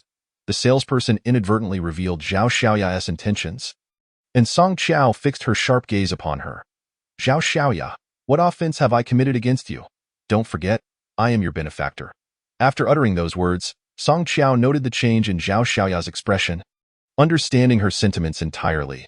As long as she could take what Song Qiao cherished, she would is it true that you covet everything I desire? Oh, Qiao, we've purchased this car. Let us go. No need for daddy's money. We'll have you pay, darling. Before Song Qiao could continue, Jiang Ming interrupted. Song Qiao looked up at him, knowing that he would soon feel compelled to hand over 5 million for the car. Very well, as a punishment for your lax management of your subordinates, I shall grant you this opportunity. With that, Song Qiao retrieved the card, placing it into her bag while gazing at Jiang Ming and the salesperson. Sir, please, I will handle the paperwork immediately. The salesperson also discerned the tension between Zhao Xiaoya and Song Qiao, and he sensed that this General Jiang seemed to have an inappropriate relationship with his secretary. No need. I will handle the formalities myself, Song Qiao declared. She was unwilling to have the car she didn't intend to purchase be registered under Jiang Ming's name, as that would render her investment futile. Qiao, let me take care of this. You can look at other options here, Jiang Ming insisted, not wanting Song Qiao to proceed with the registration. No, I want the car registered under my name. This is the most extravagant gift my husband has given me, and I wish to possess it myself. Reluctantly, Jiang Ming acquiesced, completing the paperwork and paying the full amount of 5,300,000. All while under Zhao Xiaoya's furious gaze, as he drove Song Qiao out of the showroom, Song Qiao glanced at Zhao Xiaoya, who remained standing to the side. She remarked, I want to delay your car purchase. I am leaving now. After taking a couple of steps, she suddenly turned back to face the fuming Zhao Xiaoya, saying, Oh, by the way, you really ought to get yourself a car. Stop relying on my husband's vehicle. It's rather unbecoming for a secretary to linger around the COS car.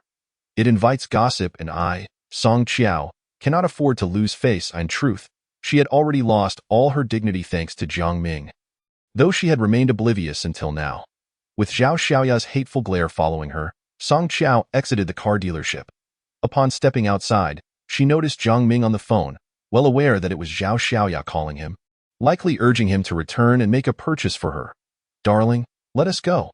It's perfect timing for us to drive together to pick up Ran and bring her some joy, she said. Meanwhile, Jiang Ming heard Song Qiao's voice on the phone, filled with fury as she commanded, You are not to leave with Song Qiao. I must buy that car today to put her in her place. The 5 million car had already pricked Jiang Ming's conscience, and he was reluctant to buy anything for Zhao Xiaoya, feigning, Let us postpone that. I have matters to attend to. Song Qiao and Jiang Ming proceeded to pick up their daughter, along with Zhao Xiaoya's, from school. The bitterness in Song Qiao's heart festered, as she recalled every grievance, meticulously noting them down in her mind, determined to pave a grave for each of them. Upon arriving at the school gate, Song Qiao texted Lu Mingxian, Let us celebrate together tonight. I bought a new car. If her instincts were correct, Zhao Xiaoya would undoubtedly demand Jiang Ming's company that evening and brazenly bring along Jiang Xiaoran, as she sought to compete with her. As expected, after Jiang Xiaoran emerged, Jiang Ming approached Song Qiao's car, stating, Qiao, I have a project to discuss tonight. The client is bringing their child along, so I'll take Ran with me. You can have dinner alone at home. That's perfectly fine. I had no desire to cater to that picky little princess anyway, she replied. Jiang Ming picked up their daughter and went directly to find Zhao Xiaoya. While Song Qiao watched him walk away, her eyes burning with anger, Jiang Ming, just wait. Soon I will ensure you have nothing. Song Qiao contacted Lu Mingxian, informing him that she would pick him up, instructing him to wait at the hospital. Through this car purchase, Jiang Ming would surely realize that Song Qiao had begun to doubt him. She had already resolved to start work at the city construction company the following Monday. Tonight, she would have Lu Mingxian find her someone knowledgeable in auditing to examine the company's accounts. Having made her plans, Song Qiao drove her newly purchased sports car directly to the hospital, driving cautiously due to her lack of recent experience. Upon arrival, she found Lu Mingxian waiting in the hospital courtyard, and he approached her with a smile. Qiao, this car is stunning. It suits you perfectly, he exclaimed. Song Qiao chuckled. I bought it on a whim. Now it seems impractical. Not at all. Once you have time, taking it for a spin will be delightful. Noticing the curious glances from passers-by, Song Qiao donned her sunglasses and said, Let us go. I'm taking you somewhere. With an air of confidence, She led Lu Mingxian, who was initially planning to buy her a car but had hesitated for fear of rejection. Now, she had taken the initiative. As they drove, Song Qiao decided to share her entire plan with Lu Mingxian, seeking his assistance. Wearing their sunglasses, Lu Mingxian inquired, "What prompted this shift in your mindset? You're no longer content being a mere assistant?" Song Qiao glanced back at him and replied, "This is just the beginning. I intend to reclaim my identity." After a moment, she added, "Mingxian, I've decided to start working at my father's company on Monday." Lu Mingxian, filled with excitement, asked, "You've finally come to that realization?" "Indeed, I wish to divorce Jiang Ming. Since the child is not mine, what purpose is served by remaining there?" "That's wonderful news," Lu Mingxian said. But Song Qiao shot him a skeptical look and asked, "Why are you so pleased by my divorce?" Lu Mingxian, realizing he had lost control of his emotions, quickly fabricated a reason. "This means you and I will be in the same situation. We'll both be single and free." Song Qiao regarded him thoughtfully, wondering if he truly meant that. She decided against dining in the city, opting instead for a countryside restaurant she had previously visited with Jiang Ming, which had a pleasant atmosphere. "Mingxian, I'm not just getting a divorce. I intend to ensure that Jiang Ming leaves with nothing. Though you know he has secretly been administering sleeping pills to me for years? I sensed something was wrong with my health and went to the hospital for tests, only to discover they weren't valerian root." "What did you say?" Lu Mingxian exclaimed, deeply shocked. "Was that during the last time I encountered you?" Song Qiao raised the car windows to shield their conversation from the wind, ensuring clarity. "Yes. After I stopped taking the medication, my insomnia and hair loss improved significantly. The doctor warned me that if I continued for another 6 months, my health would deteriorate irreparably." Lu Mingxian clenched his fists in fury, the knuckles cracking ominously. That Jiang Ming is truly malicious. Song Qiao wanted to divulge even darker truths about Jiang Ming, but he had yet to provide her the opportunity. "I also discovered a hidden phone in the car, containing his conversations with Zhao Xiaoya, as well as transaction records. Over 6 years, he transferred 12 million to her, alongside luxury bags, jewelry, and clothing, totaling an estimated 20 million. Lu Mingxian quickly pieced together a troubling possibility, looking at Song Qiao. "Did you obtain this money from your father's company?" "Without a doubt. I am returning to the company to investigate Jiang Ming's accounts, and I need your help to find an auditing expert. An auditing expert? I can help with that. I know someone from the hospital named Xiaolei, who specializes in auditing." Relieved that Lu Mingxian could assist, Song Qiao responded, "Tomorrow is Saturday. If I can promptly reach Zhang Xia with news of the child, I can return to the company by next Monday." After speaking, she observed the restaurant approaching and remarked, "Zhao Xiaoya was also at the car dealership today. I humiliated her in front of everyone, and I suspect Jiang Ming is beginning to doubt me." Lu Mingxian nodded. "You're worried Jiang Ming might be transferring assets, aren't you?" Song Qiao smiled wryly. "The funds in my father's company have long been under Jiang Ming's control. The question of transferring them is moot. I simply wish to ascertain how much he has siphoned off." Realizing Song Qiao had already set her plan in motion, Lu Mingxian regarded her with admiration. "Jiang Ming is formidable. He has concealed his actions from you for so long and must have prepared for the eventual exposure. Qiao, please be cautious." Following this, Lu Mingxian produced a miniature camera from his pocket. "A new batch of surgical cameras arrived at the hospital today. I took one. This might come in handy." Song Qiao accepted it, understanding his implication. "You mean to place it in the house to monitor Jiang Ming?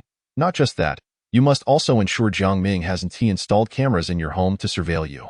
They exited the car, with Lu Mingxian closing the door and waiting for Song Qiao to turn off the engine.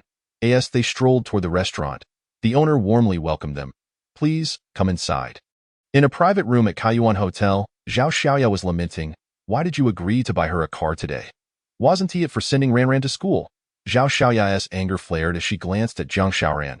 "You want Ranran to ride in a sports car? What were you thinking?" "Xiaoya, I was concerned about Song Qiao's suspicions. If I didn't buy that car, she would undoubtedly use the card her father provided. And you know I've already transferred all the funds from that card." Hearing this, Zhao Xiaoya's anger subsided slightly as she noticed Zhang Xiaoran engrossed in a mobile game. Snatching the phone away, "Stop playing. If you keep staring at that screen, you'll ruin your eyesight." Zhang Xiaoran, witnessing her phone being seized by Zhao Xiaoya, picked up a pair of chopsticks from the table and hurled them at her. "Return my phone to me, or I shall reveal your affair with her."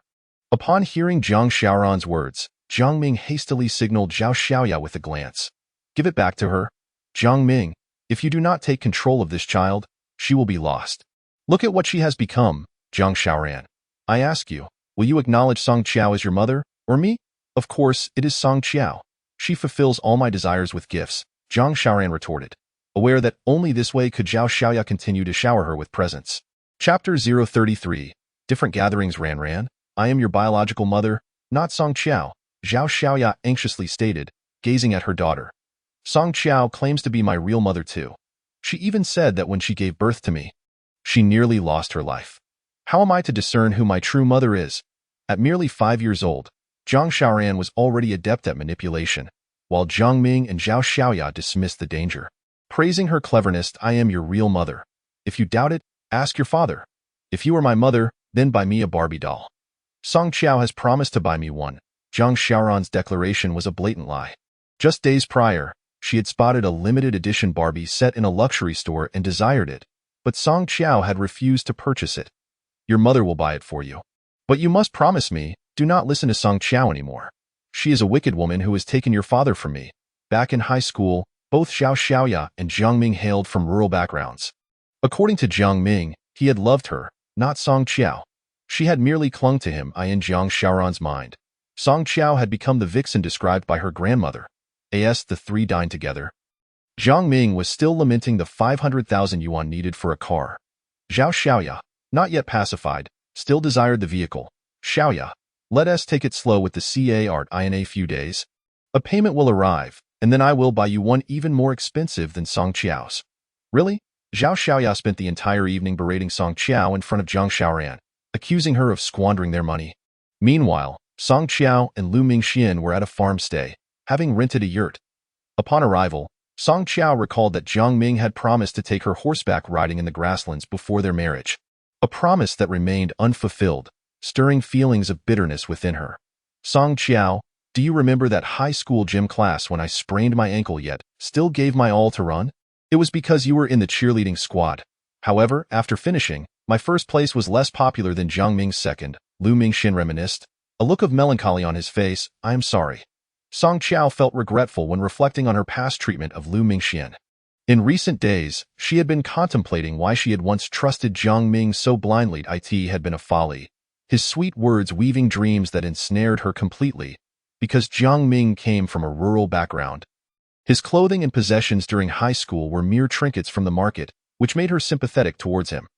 Zhao Xiaoya had also been similarly affected. When she had bought her a piece of clothing, she had lied about it being too large, fearing Zhao Xiaoya's pride might be hurt. Mingxian, if there were a drug for regret, I would buy it no matter the cost. Watching Lu Mingxian serve her food, Song Qiao felt a twinge of sorrow. Ever since the birth of their child, Jiang Ming had not cared for her in such a manner. Let us not dwell on this. There is still time for everything. Song Qiao, if one day you find yourself alone, could you offer me a chance? Lu Mingxian had long wanted to ask this question. Song Qiao was reminded of Lu Mingxian from her previous life, when he had returned from abroad and asked her a similar question over dinner. At tea that time, she had splashed water from her cup onto his face. Lu Mingxian, how dare you speak like that? The only man I love in this life is Jiang Ming, and I would never divorce him. Let us not meet again. With that, she had left, leaving Lu Mingxian alone in the car until dawn. After that encounter, he had not returned. Tonight, Song Qiao had deliberately chosen this farm stay to avoid inflicting the pain her previous life had caused Lu Mingxian. At present, I have not thought about the future. All I consider is my child. If one day my child truly needs a father, I will contemplate it. But I do not know if you would accept a divorced mother with a child? Song Qiao wished to make it clear to Lu Mingxian that she was a divorced woman with someone else's child. Even if one day she needed to marry, it would be solely to provide a father figure for her child. What I care about is you. Because I love you, I will embrace all of you if we find the child. I will arrange for her to stay with my parents until your divorce is finalized. And then we can marry. Lu Mingxian was immersed in thoughts of their future. During this period, I will also learn how to be a father. Song Qiao stared at Lu Mingxian intently for a long time. Initially, she had wanted to dissuade him, yet he provided her with such an answer. All right. Song Qiao worried whether Lu Mingxian's parents would disdain her as a divorced mother and whether they would accept her child. Song Qiao, there is something I wish to clarify with you. She lowered her head to eat. She looked up at Lu Mingxian with curiosity. What do you wish to say? It concerns my family. My parents are actually— Lu Mingxian pondered whether to reveal his true identity to Song Qiao. After deliberating, he decided against it, fearing it would only burden her further. My family is an ordinary working-class household. My parents are just regular workers. Song Qiao was well aware of Lu Mingxuan's status. His father was the director of Jiangqing Hospital, and his mother held a significant position as the deputy director of the health bureau. Your father owns a company. Am I not reaching too high? Song Qiao wanted to remind him. Do not flatter yourself. I am aware of your parents' occupations. There is no question of reaching too high. I am not as fortunate as you. While they were eating, a girl's voice suddenly echoed from outside. Hurry up, I'm starving, Tong Tong. Song Qiao looked at Lu Mingxian. Is she here for you? Lu Mingxian quickly clarified. I did not invite her. She is not here for me. Did you not hear her call for her father? She must be here with her parents. Just as Lu Mingxian was explaining, the yurt's curtain was flung open, revealing Tong Tong at the entrance, accompanied by Lu Mingxuan's parents and Tong Tong's parents. Mingxian, what are you doing here? Seeing his parents had arrived, Lu Mingxian stood up and took Song Qiao's hand. Mom. Dad, let me introduce you to— Lu Mingxuan's mother, dressed in elegant attire, stood at the door, casting a cold glance at her son. No need for introductions. She is merely your girlfriend, but from this moment onward, that is no longer the case.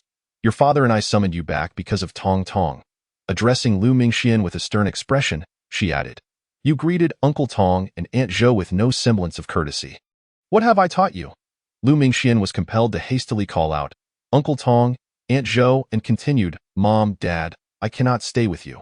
I have other matters to attend to. This scene had never occurred in his previous life. Song Qiao was uncertain of the outcome. She glanced at Lu Mingxian. Now that our discussion is complete, I should take my leave. After saying this, Song Qiao stood up to grab the keys from the table, preparing to depart. Observing her intent to leave, Lu Mingxian stepped forward to hold her. I did not drive. Let us go together. As Song Qiao looked at him, grasping her arm, she was about to speak when Tong Tong interjected. Mingxian Gij. I can drive. I'll take you home. Do not trouble Mrs. Zhang. What? Mrs. Zhang. Chapter 034. Arriving at a friend's home, Lu Mingxuan's mother, Qiao Hongwei, glanced at Song Qiao. Are you a married woman? She then approached Song Qiao. A married woman dining with an unmarried man? Tell me, who is your husband? Her husband is— Enough. Tong Tong, do not create chaos here. We are here to discuss serious matters. Lu Mingxian stepped forward and pushed Tong Tong aside. Tong Tong, tell Auntie who she is. Qiao Hongwei inquired.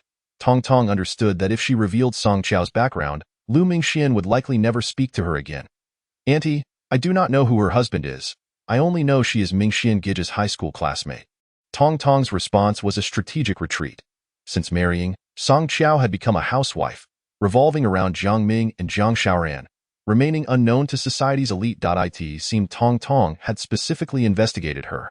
Seizing the moment while Qiao Hongwei hesitated, Lu Mingxian took Song Qiao's hand. Let us go. Song Qiao pulled her arm away, declining. You are with your family. I think you should stay. Uncertain of Tong Tong's parents' professions, Song Qiao could tell from their attire that they were either wealthy or affluent. Mingxian, why not invite your classmate to join us? Tong Tong's father suggested, hoping to keep Lu Mingxian from leaving. Yes, the more the merrier, Tong Tong's mother chimed in. Song Qiao recognized their ploy to retain Lu Mingxian. It was a desperate tactic and no need. I have my own matters to attend to. Lu Mingxian, you should go. After saying this, Song Qiao pushed Lu Mingxuan's hand off her arm and made her way towards the parking area. As she walked, she heard Lu's father and mother calling from behind. Mingxian, we need to talk to you. Come here. I see you still dare to leave. This is a quote from Dean Lu. Song Qiao continued to walk forward, her mind wandering through memories. Why was there no mention of a person named Tong Tong in her previous life? Now, in this life, she found herself facing such a rival. Was heaven testing her? After some contemplation, she recalled that after Lu Mingxian had left in her last life, he never returned from abroad. Could it be that this story unfolded overseas? Initially, she had contemplated changing their dinner venue for the night, but unexpectedly, the outcome remained unchanged, as she encountered Lu Mingxuan's parents here. Approaching the car, Song Qiao opened the door and sat inside alone. Should she invite Lu Mingxian to accompany her to Zhou City tomorrow? As she turned the car key, she drove home, pondering that if her assumptions were correct, Jiang Ming would return home quite late tonight. Even with the child, It wouldn't disrupt his intimate moments with Zhao Xiaoya before he came home. Just as Song Qiao was pulling out of the farmhouse, her phone rang. Seeing it was Wang Hongmei, she hurriedly answered, "Hello. Xiao Qiao, where are you?" Song Qiao glanced at the road leading to the city. "I went out to eat and am on my way back. What about you? When are you free?" "I can come to find you. I'm free right now. Why don't you come to my place?" "All right then." Wang Hongmei had returned to the country 3 days ago, and Song Qiao was curious about what she had been busy with. After ending the call, she drove to Wang Hongmei's home.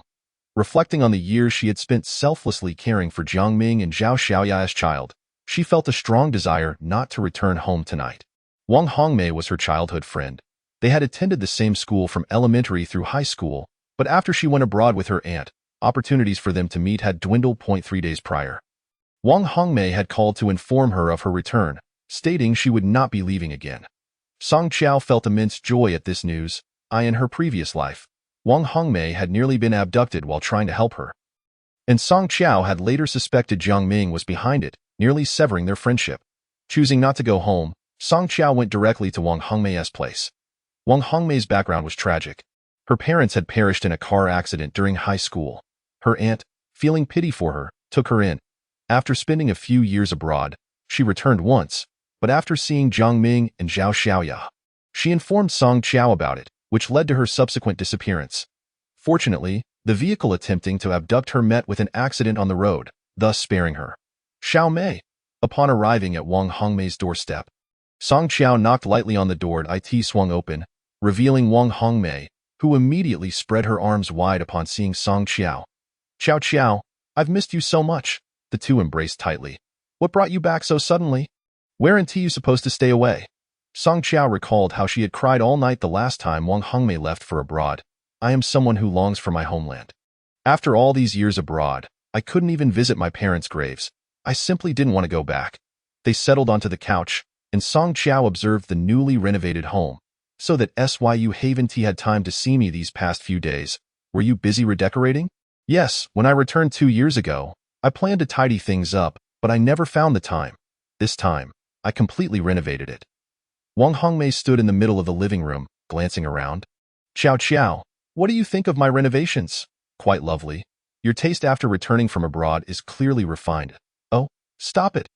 As Song Qiao walked around the house and entered the bedroom, she noticed both rooms adorned with beautiful wallpaper. "This room is reserved for me." Memories of their childhood, when they had shared a bed, flooded back. "All right, but I wonder if Jiang Ming will agree to this?" Wang Hongmei queried as she pulled Song Qiao to sit down. "I am planning to divorce Jiang Ming, so his consent no longer matters." Song Qiao feigned a light-hearted demeanor as she descended from the couch. "Qiao Qiao, what's really going on? Did Jiang Ming do something to hurt you?" Tears welled uncontrollably in Song Qiao's eyes. "He has always loved Zhao Xiaoya. But don't you both have children? Qiao Qiao, are you misunderstanding something?" Wang Hongmei's words struck a nerve in Song Qiao. Her eyes reddened. "Xiao Mei, my marriage has been a mistake. From high school through university, he has always favored Zhao Xiaoya. Even Jiang Xiaoran is their child." "What?" Wang Hongmei reacted as if struck by a seismic shock. Song Qiao struggled to find the right words to explain her situation to Wang Hongmei. She could not simply say she had been reborn, as Wang Hongmei would likely dismiss it as madness. "I inadvertently discovered a phone containing chat records between Jiang Ming and Zhao Xiaoya, along with evidence of the substantial amounts of money he had transferred to her over the years, amounting to a staggering 20 million. Wang Hongmei was momentarily stunned, but soon realized, "Aren't Jiang Ming and Zhao Xiaoya working at your father's company? Could it be?" "You are correct. My father's company has essentially become Jiang Ming's. In truth, Jiang Ming married me solely for my father's business." Remembering Song Qiao's father, Song Jiangwo, Wang Hongmei felt a wave of gratitude. After her parents' accident, it was Song Jiangwo who had arranged for the compensation. This kindness had never left her memory. "Qiao Qiao, you should leave him. If this marriage brings you no happiness, let it go." Upon hearing that the children were not even Song Qiao's, Wang Hongmei suddenly asked, "What about your child? I distinctly remember seeing you pregnant during our video calls." "Jiang Ming took the child away, and I still do not know if they are alive or dead. I am currently seeking ways to find them." Chapter 35. Spending the night at a friend's place after listening to Song Qiao share her marital woes, Wang Hongmei's heart ached for her. "Hearing you say this makes me reconsider marriage altogether. Men are all hypocritical pretenders.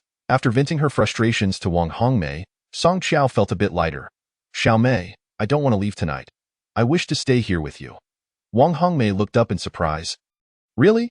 I haven't seen you in 3 years. I've been longing for a good chat with you. All right then, I won't go tonight. Tio Song Qiao. Her home felt less welcoming than a hotel. The moment she returned to that dwelling filled with hypocrisy and schemes, her heart sank. Since Song Qiao had decided to stay, Wang Hongmei began to prepare a room for her. Qiao Qiao, shouldn't you call Zhang Ming? You wouldn't want him to pin any blame on you later. Wang Hongmei's suggestion made sense, and Song Qiao took out her phone to dial Zhang Ming. After a long wait, he finally answered, Hello, wife. Where are you? She added in a hushed tone, Don't joke around.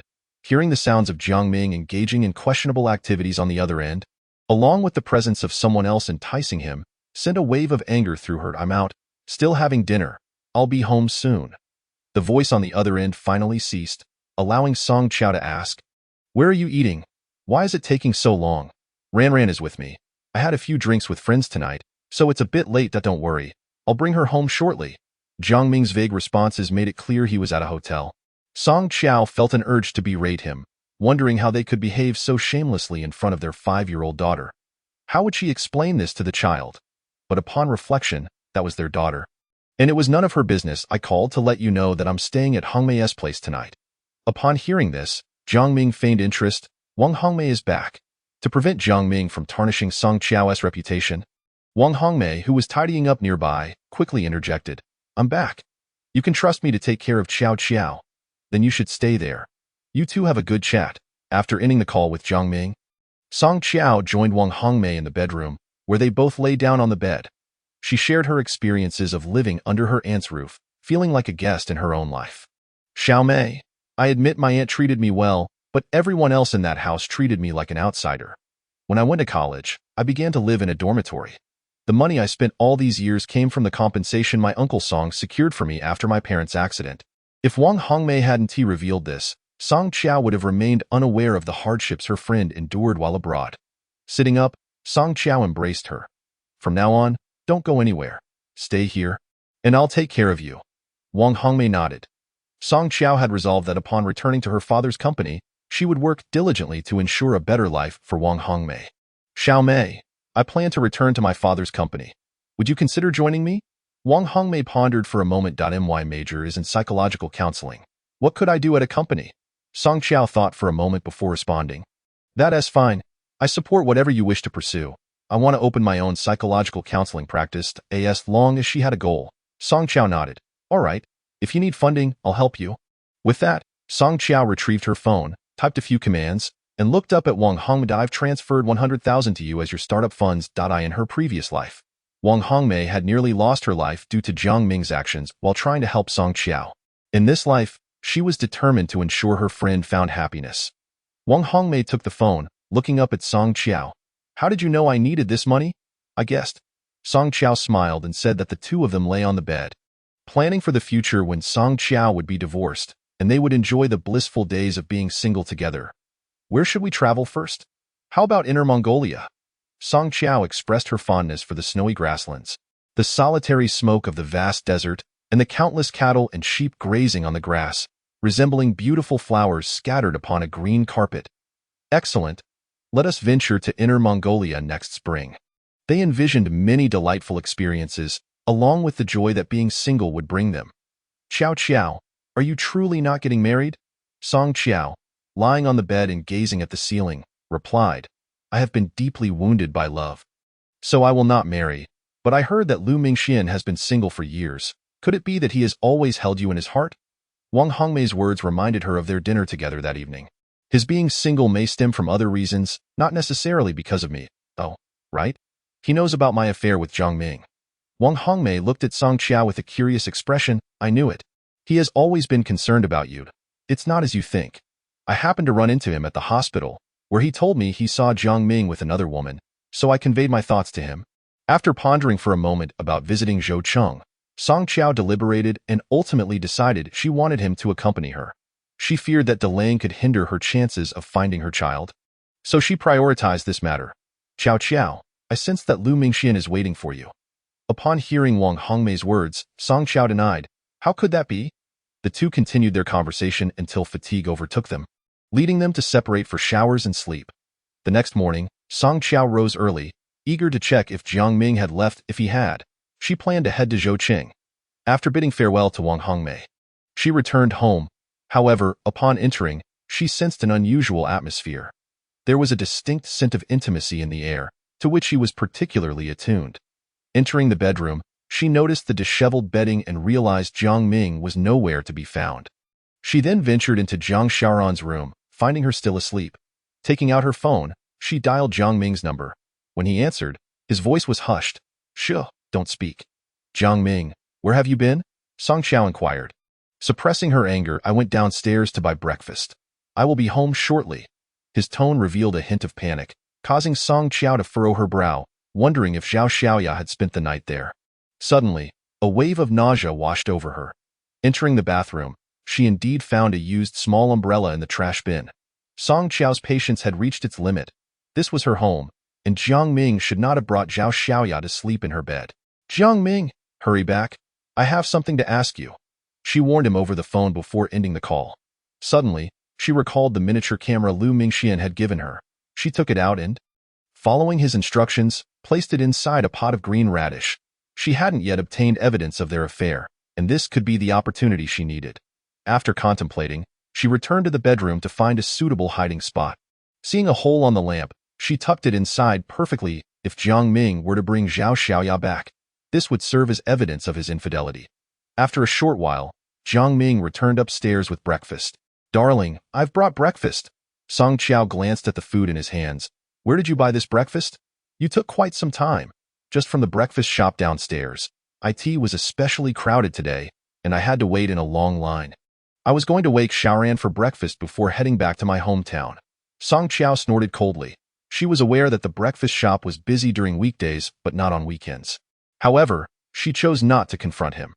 Reflecting on the images of Jiang Ming and Zhao Xiaoya's illicit activities on her bed from the previous night, Song Qiao entered the bedroom intending to lift the sheets, only to discover a woman's panties.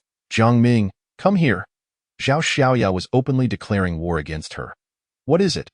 Why are you making such a fuss so early in the morning?" Jiang Ming asked.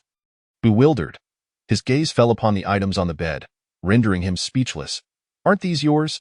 "Jiang Ming, when have I ever worn such lace? Did you bring someone home?" Song Qiao's eyes locked onto Jiang Ming, awaiting his response. "Darling, how could that be? Did you bring this home deliberately to trouble me? Fine, then come with me and see what this is." Song Qiao dragged Jiang Ming to the bathroom, pointing at the trash can. "Did I also bring this home?" "Jiang Ming, give me a reasonable explanation." Jiang Ming's eyes met Song Qiao's. The panties on the bed were deliberately left by Zhao Xiaoya, while the item in the bathroom was something he had wrapped up and thrown away that morning. How could it have ended up here? Seeing Song Qiao's anger, he hurriedly embraced her shoulders, and Song Qiao reminded herself to endure. As Jiang Ming pulled her into the living room, he explained, "Darling, you weren't home last night, and I had a few drinks with a client. When I returned, I lost control, fearing I'd make a mess, so I used this. I need to clarify that I was truly using it for myself." Upon entering, Song Qiao saw Zhao Xiaoya's provocation and could no longer contain herself. Now, she realized this was the perfect opportunity to gather evidence. If she caused a scene now and mentioned divorce, her father's company assets and all their family wealth were in Jiang Ming's hands. He could very well have transferred them elsewhere. This was not the time for her to vent her anger. She needed to restrain herself. "Is it really like that?" Song Qiao looked up at Jiang Ming, suppressing her disgust as she asked, "Is it truly? How could I deceive you? As for those panties, I remember. It was an old prank by Lao Li, who deliberately slipped them into my pocket." Jiang Ming's lying skills had improved significantly, and Song Qiao continued to watch him weave his tale. "We were gambling to see whose wife trusted her husband more, and that's when Lao Lu must have stuffed them into my pocket." Song Qiao stared at Jiang Ming for a long time. Where did Lao Lu get this? How old is his wife? Does she still wear this? Her suspicions were entirely reasonable. Jiang Ming helped her sit on the sofa. "You don't know? Lao Li has quite the taste. Who knows which club he got this from?" Upon hearing Jiang Ming's words, Song Qiao rolled her eyes in annoyance. "You should spend less time with Lao Li. At his age, he should know better. If I ever meet his wife, I will expose all his antics." Jiang Ming hurriedly stopped her. "Darling, you can't let this leak out. If Lao Li's wife causes a scene at the company, it will reflect poorly on us. How had she failed to see Jiang Ming's fickle nature in her past life? Angered, Song Qiao pushed Jiang Ming away. Get away from me. You're nothing but a scoundrel. In front of Jiang Ming, Song Qiao entered the bedroom and tossed the entire bedding set onto the floor. Throw these out. They're filthy. Jiang Ming, seeing that Song Qiao was no longer causing a scene, thought little of the items. All right, I know you have a cleanliness obsession. Just get rid of them, and I'll buy new ones. Upon hearing this, Song Qiao took out her phone. Transfer me some money. I need to buy a new set when I visit my parents. Jiang Ming gazed at Song Qiao, astonished by her transformation. However, he blamed Zhao Xiaoya for leaving such a ticking time bomb. There was no choice but to replace them. All right, how much should I transfer? 50,000. Jiang Ming's eyes widened at the mention of 50,000 for a bedding set. Do you really need that much for a set? It's entirely possible.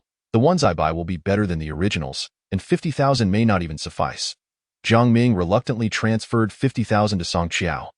The 500,000 yuan bank card her parents had given her had been drained by him, leaving only 8 yuan, and he feared she'd expose him. At this moment, he didn't want any mishaps. Especially with Song Jiangwo not yet having handed over the chairman position to him. I'll transfer it to you.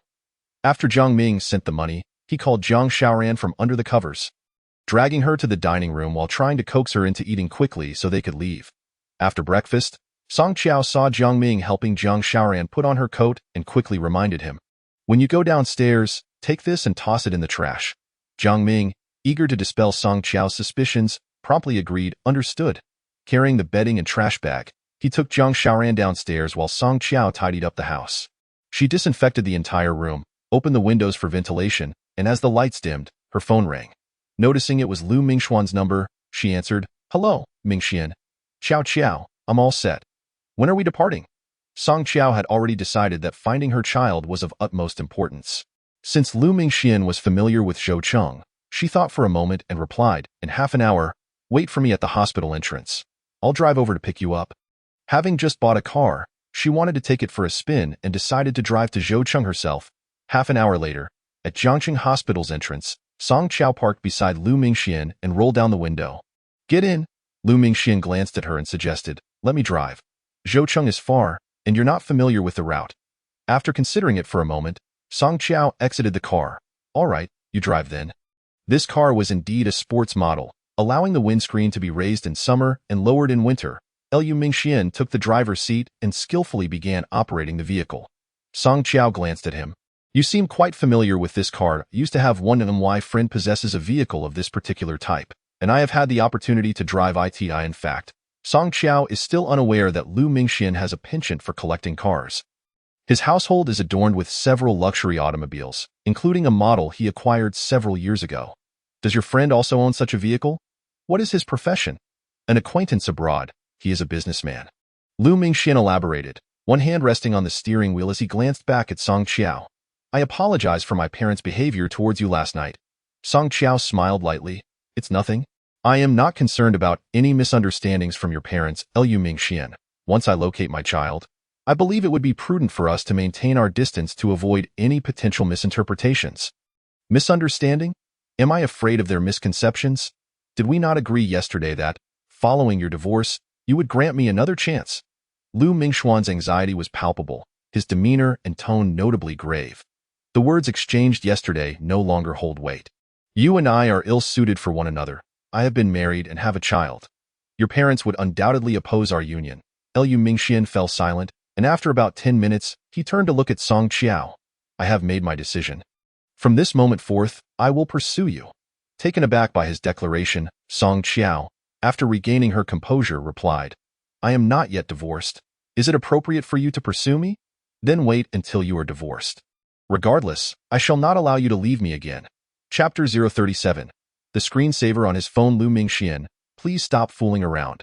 A marriage lacking parental blessings is bound to be unhappy. My own experience with Jiang Ming, where my parents disapproved yet I insisted on marrying him, serves as a stark reminder of failure, all laid bare before you. And I have not concealed it from you. It is not that Song Qiao is unwilling to give Lu Mingxian a chance. Rather, she simply does not wish to gamble on marriage any longer. Qiao, I have vowed not to let you leave me again. Lu Mingxuan's determination, momentarily set aside due to the navigation system's prompt, returned. The navigation indicated that they were approaching Zhou Qin's territory, and Song Qiao's heart began to race once more. The quest to find her child was fraught with challenges, and her greatest hope was that the child was still alive, allowing her the opportunity to make amends. Upon arriving in Zhou City, Lu Mingxian, "Where is the address of Zhang Xia's residence?" Lu Mingxian glanced at Song Qiao. "My phone is in my pocket. Could you please retrieve it? The memo contains the information." Song Qiao looked ahead. They were approaching a bend in the road, and instead of insisting he retrieve it, she took his phone from his right pocket. "There's no password, just open it." Upon opening Lu Mingxuan's phone, she was immediately taken aback by the photograph displayed on the screen.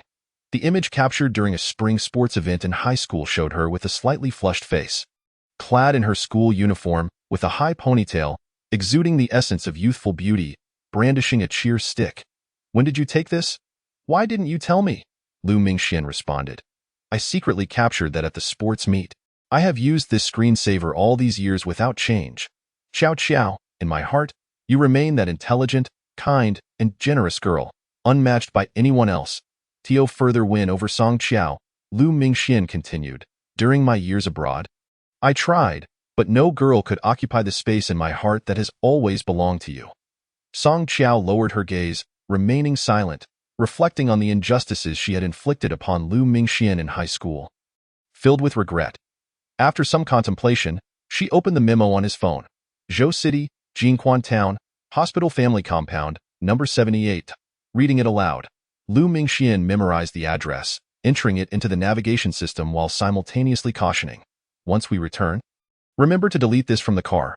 Otherwise, Jiang Ming will discover it." Since that child was abandoned by Jiang Ming, he undoubtedly wishes for Song Qiao not to find her. Understood. Song Qiao acknowledged, the unpleasantness from the previous night's encounter with Lu Mingxuan's parents dissipating. Replaced by the image on the screensaver, "Xiao Qiao, when meeting Wang Xia, please remain calm. I will handle the communication, I understand." Song Qiao's sudden compliance filled Lu Mingxian with warmth and light. He had witnessed such a version of Song Qiao before. During their past, when Jiang Ming was present, he had longed for her to exhibit such demeanor towards him. Yet she had not spared him a glance. Lu Mingxian confessed to feeling envious, even jealous. It was this very jealousy that compelled him to inform his parents of his intention to study abroad. Over the years spent abroad, he immersed himself in research within laboratories, dedicating all his time to unraveling complex medical enigmas, deliberately avoiding thoughts of Song Qiao. Ultimately, he succumbed to the pangs of longing and returned home. He told himself, if she finds happiness, he would simply marry another girl. If she does not, he would pursue her relentlessly. 6 years prior, he had encountered Jiang Ming in a hospital, and the woman by his side was certainly not Song Qiao. That moment clarified everything. Little did he expect that upon returning, he would learn of Jiang Ming's infidelity. How could he forfeit this opportunity? Even if his parents disapproved, he would persuade them, and if that failed, he would turn to his grandfather, and no matter what, he was determined to be with Song Qiao. "How much further do we have?" Lu Mingxian turned to Song Qiao and inquired. Song Qiao glanced at the navigation system. 60 kilometers remaining. Meanwhile, on another road, Jiang Ming was driving, suppressing his simmering frustration as he exited Jiang City. Zhao Xiaoya had been observing Jiang Ming's demeanor throughout the journey and could no longer contain herself. "What are you doing? Who are you sulking for?" Jiang Ming shot her a glance. "What do you think? You have caused me such trouble. I had to transfer 50,000 yuan to Song Qiao for no reason, and you expect me to be cheerful and praise your efficiency? Zhao Xiaoya, are you out of your mind?"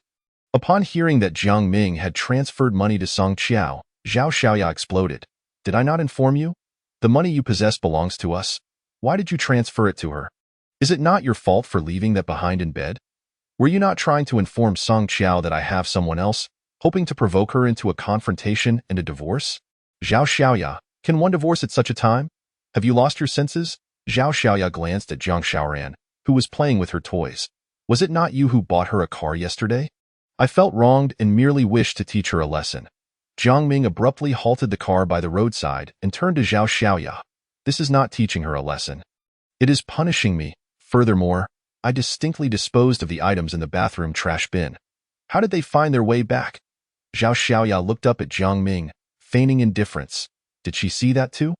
Jiang Ming glared at Zhao Xiaoya. "I spent considerable effort fabricating a lie to cover that up." Zhao Xiaoya, what are you doing? Do not forget, the company is still in her father's hands. Zhao Xiaoya burst into tears, her face a picture of sorrow. Jiangming, why are you being so harsh with me? I have done so much for you over the years, in work and in life. Without me, could you have contended with Song Jiangwo? Can you not allow me a moment of frustration? Following this, Zhao Xiaoya continued her lament. Deep down, you know that Song Qiao does not love you. Since high school, she has sought to control you, to manipulate you. She has always maintained an air of superiority. Her marriage to you was merely a means to ensure your assistance in making money for her family, serving as their financial tool. Initially, you claimed that marrying her was solely for our happiness. How can you treat me this way now? Do you realize how heartbroken I am? Witnessing Zhao Xiaoya's tears, Jiang Ming's heart softened, and he hurried to console her. All right, I was merely afraid she would grow suspicious. Since the incident has passed, we must be cautious moving forward. My objective is Song Jiangwo's company, not Song Qiao.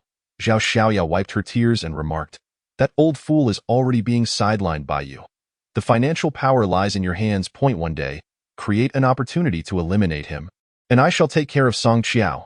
Jiang Ming, upon hearing this, cast a wary glance at Zhao Xiaoya. Do not act recklessly. The timing is not yet right. He still has an important client. We will discuss it once that is resolved. Zhao Xiaoya scrutinized Jiang Ming.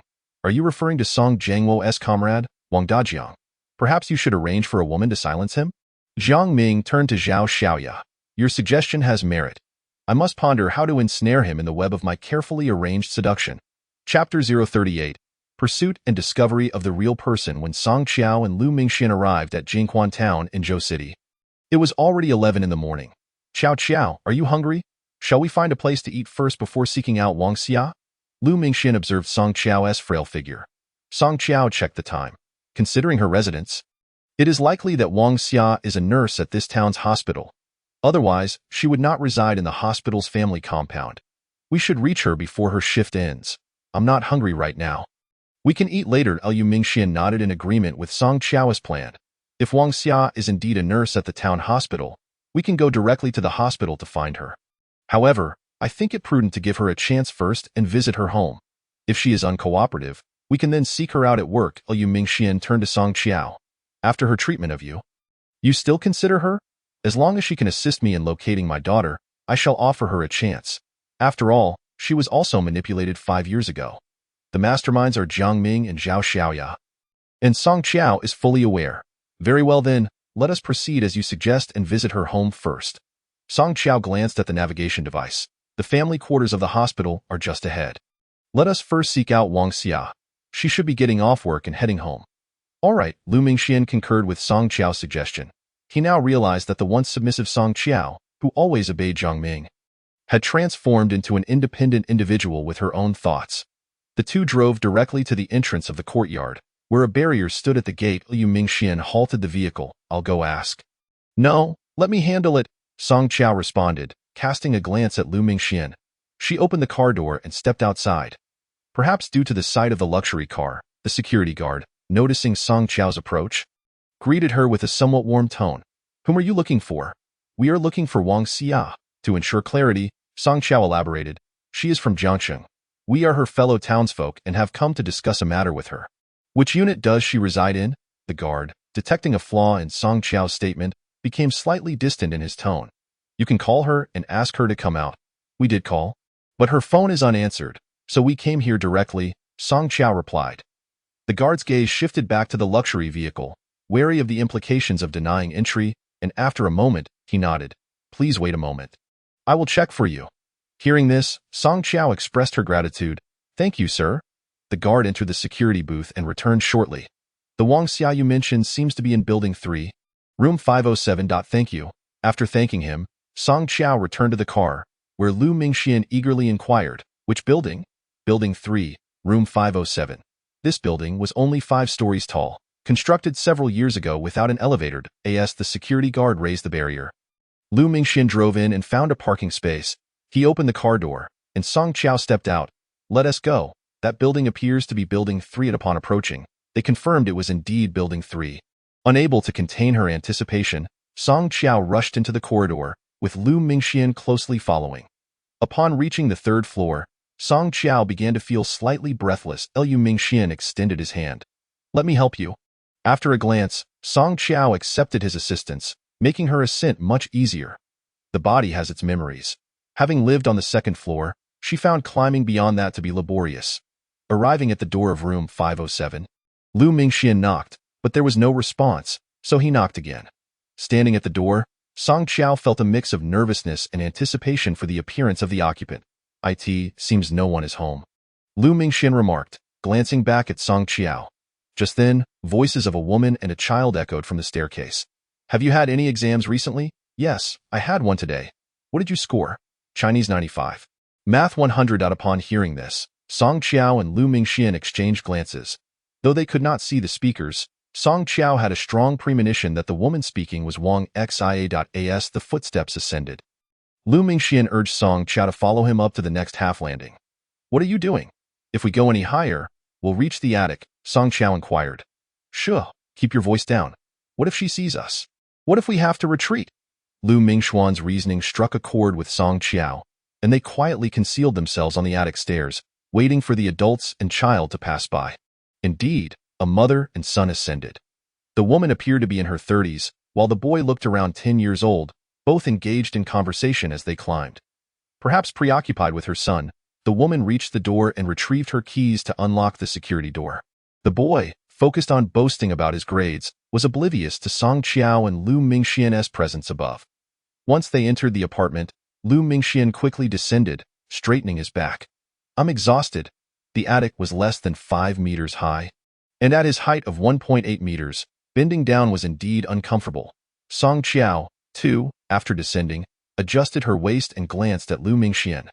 I'll knock, with no man in the house, if Liu Mingxian knocked. It might raise suspicion. Knock, knock, knock. Who is it? The woman inside inquired. It's me, a neighbor, Song Qiao replied, having devised a plausible story.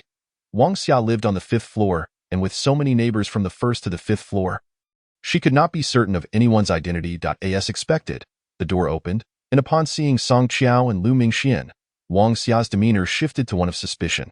Who are you looking for? May we come in to talk? Liu Mingxian glanced at the boy in the room. Who are you? We don't know you. You've got the wrong door. Are you sure you don't recognize me? Song Qiao stood there in a dark blue sweater coat, her tall figure accentuated by her long black hair pinned up, her fair face revealing a hint of confusion. Wang Xia's eyes darted nervously, and Song Qiao was certain she had been recognized. Yet, Wang Xia stubbornly insisted.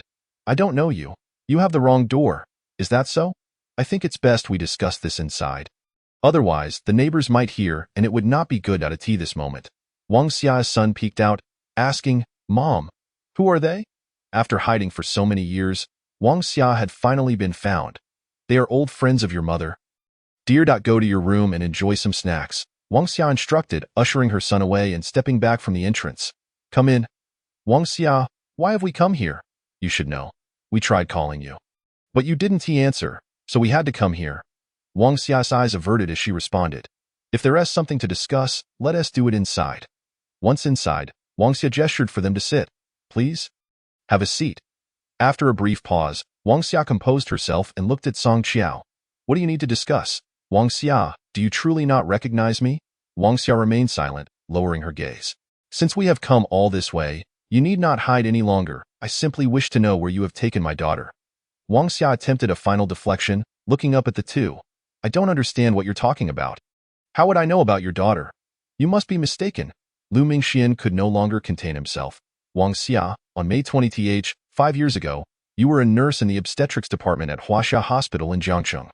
That night at 9:16 p.m., a woman named Song Qiao gave birth to a baby girl. Were you not the one who assisted with the delivery? I must remind you that the obstetrician at that time was Ma Fangfang. We have already met with her. Upon hearing that Liu Mingxian and Song Qiao had met with Ma Fangfang, Wang Xia's expression turned to one of shock. It was Ma Fangfang who instructed me to take that child. Liu Mingxian stared at her. So you're admitting it? Does that mean you were the one who took the girl? Wang Xia lowered her head in contemplation. To be honest, I have lived with guilt all these years. I should never have accepted 5,000 yuan from that person to do such a heinous act. Who gave you the 5,000? Song Qiao pressed. I don't know who that person was. The money came through Ma Fangfang, and my only task was to switch the babies and take the girl away. Her expression darkened. At that time, I was also in dire need of money. To be honest, I have another daughter who, if she were alive, would be 7 years old now. She had leukemia that year and needed urgent funds, so I agreed to Ma Fangfang's request. The saying a pitiful person must have their faults applies aptly to Wang Xia. Song Qiao cast a glance toward the boy's room. You think your daughter is pitiful? You think you had no choice?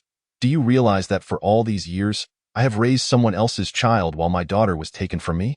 Were you not afraid of imprisonment when you did this to me?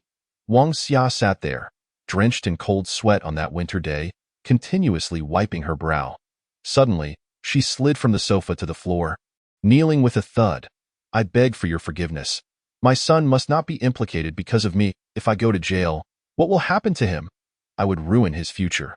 Seeing Wang Xia kneeling before them, Song Qiao felt an urge to slap her, yet she restrained herself, considering the bright boy in the bedroom. Nevertheless, the boy, hearing the commotion, emerged, rushing over to help his mother while casting a hostile glance at Lu Mingxian and Song Qiao. Who are you?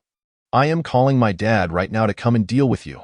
Wang Xia, hearing this, quickly rose and pushed her son back toward the bedroom. Stay inside. These uncle and aunt are not troubling your mother. This is adult business. Why are you still kneeling before them? Aren't they bullying you?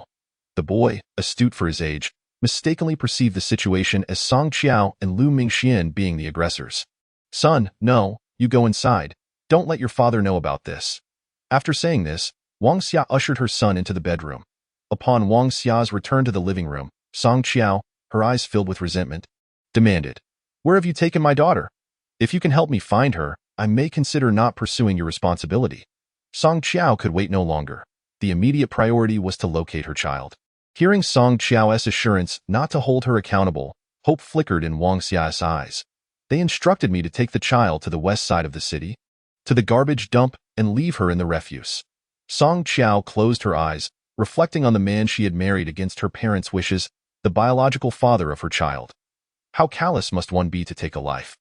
Not only extinguishing a soul but also condemning one's own daughter to eternal suffering, decaying amidst refuse?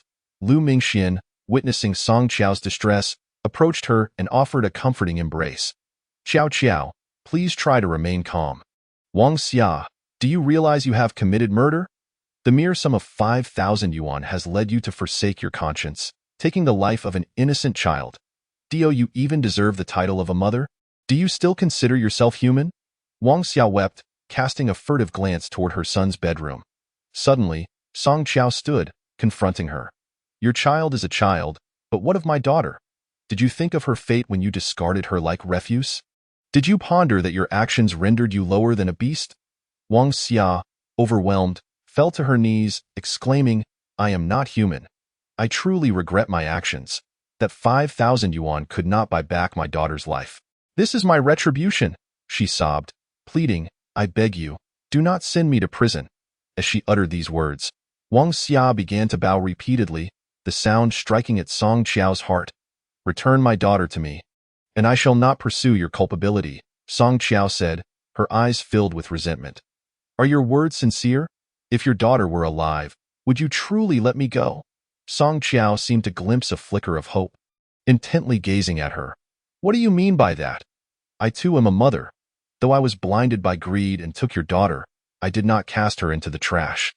I placed her beside a tree. I merely hoped that the person who scavenged saw her.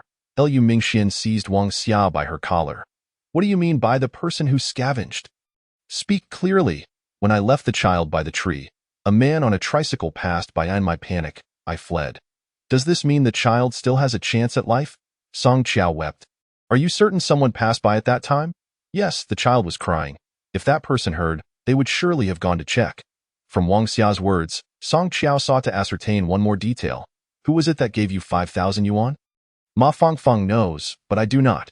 Where does Ma Fangfang's family live? Do you know?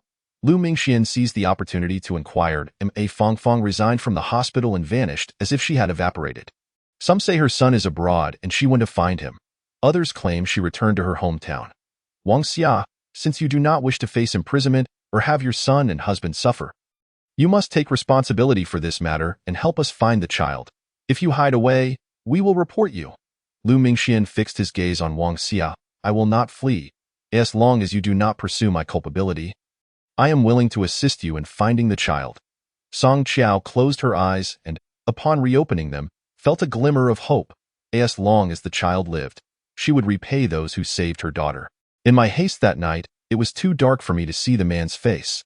I only remember that he rode a tricycle into the garbage station. Wang Xia recounted the events of that evening one last time. As they departed, Lu Mingxian reminded Wang Xia to maintain contact by phone. Otherwise, they would report her. I will not run away. I too hope you find that child. It would lessen my sins. After leaving Wang Xia's home, Lu Mingxian and Song Qiao arrived at their car. Qiao Qiao, let us first eat. We must regain our strength to search for the child. Once inside the car, Lu Mingxuan's anger intensified, and he glanced at Song Qiao. Should we not report this? If we call the police, both Wang Xia and Ma Fangfang will escape justice. If Jiang Ming is the mastermind, he too will evade capture. Song Qiao wiped her tears. No, reporting them would merely absolve them. I want them to experience a fate worse than death. Chapter 040. He still remembers her preferences. Song Qiao and Lu Mingxian drove to a restaurant in Zhou City named Once Upon a Time. They found a secluded corner to sit. The waiter approached them promptly. What would you like to order? What are your specialty dishes? Lu Mingxian inquired. Our specialties include the renowned firewood chicken and the yellow river carp. Here is the menu. The waiter handed the menu to Lu Mingxian, who glanced through it before passing it to Song Qiao. Take a look and see if anything appeals to you. I can eat anything. Please choose for me, Song Qiao replied, her appetite dulled by thoughts of her daughter, her heart feeling hollow. Then I shall order. Lu Mingxian pointed to several dishes on the menu.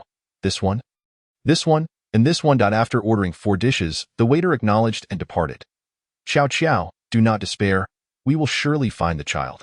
Once we return, we will search near the garbage station, Lu Mingxian reassured her. Song Qiao nodded. At this stage, it was all they could do. After a while, the dishes arrived. Song Qiao looked at Lu Mingxian. How did you know I enjoy stir-fried bamboo shoots with meat? And I also love the lion's head meatballs.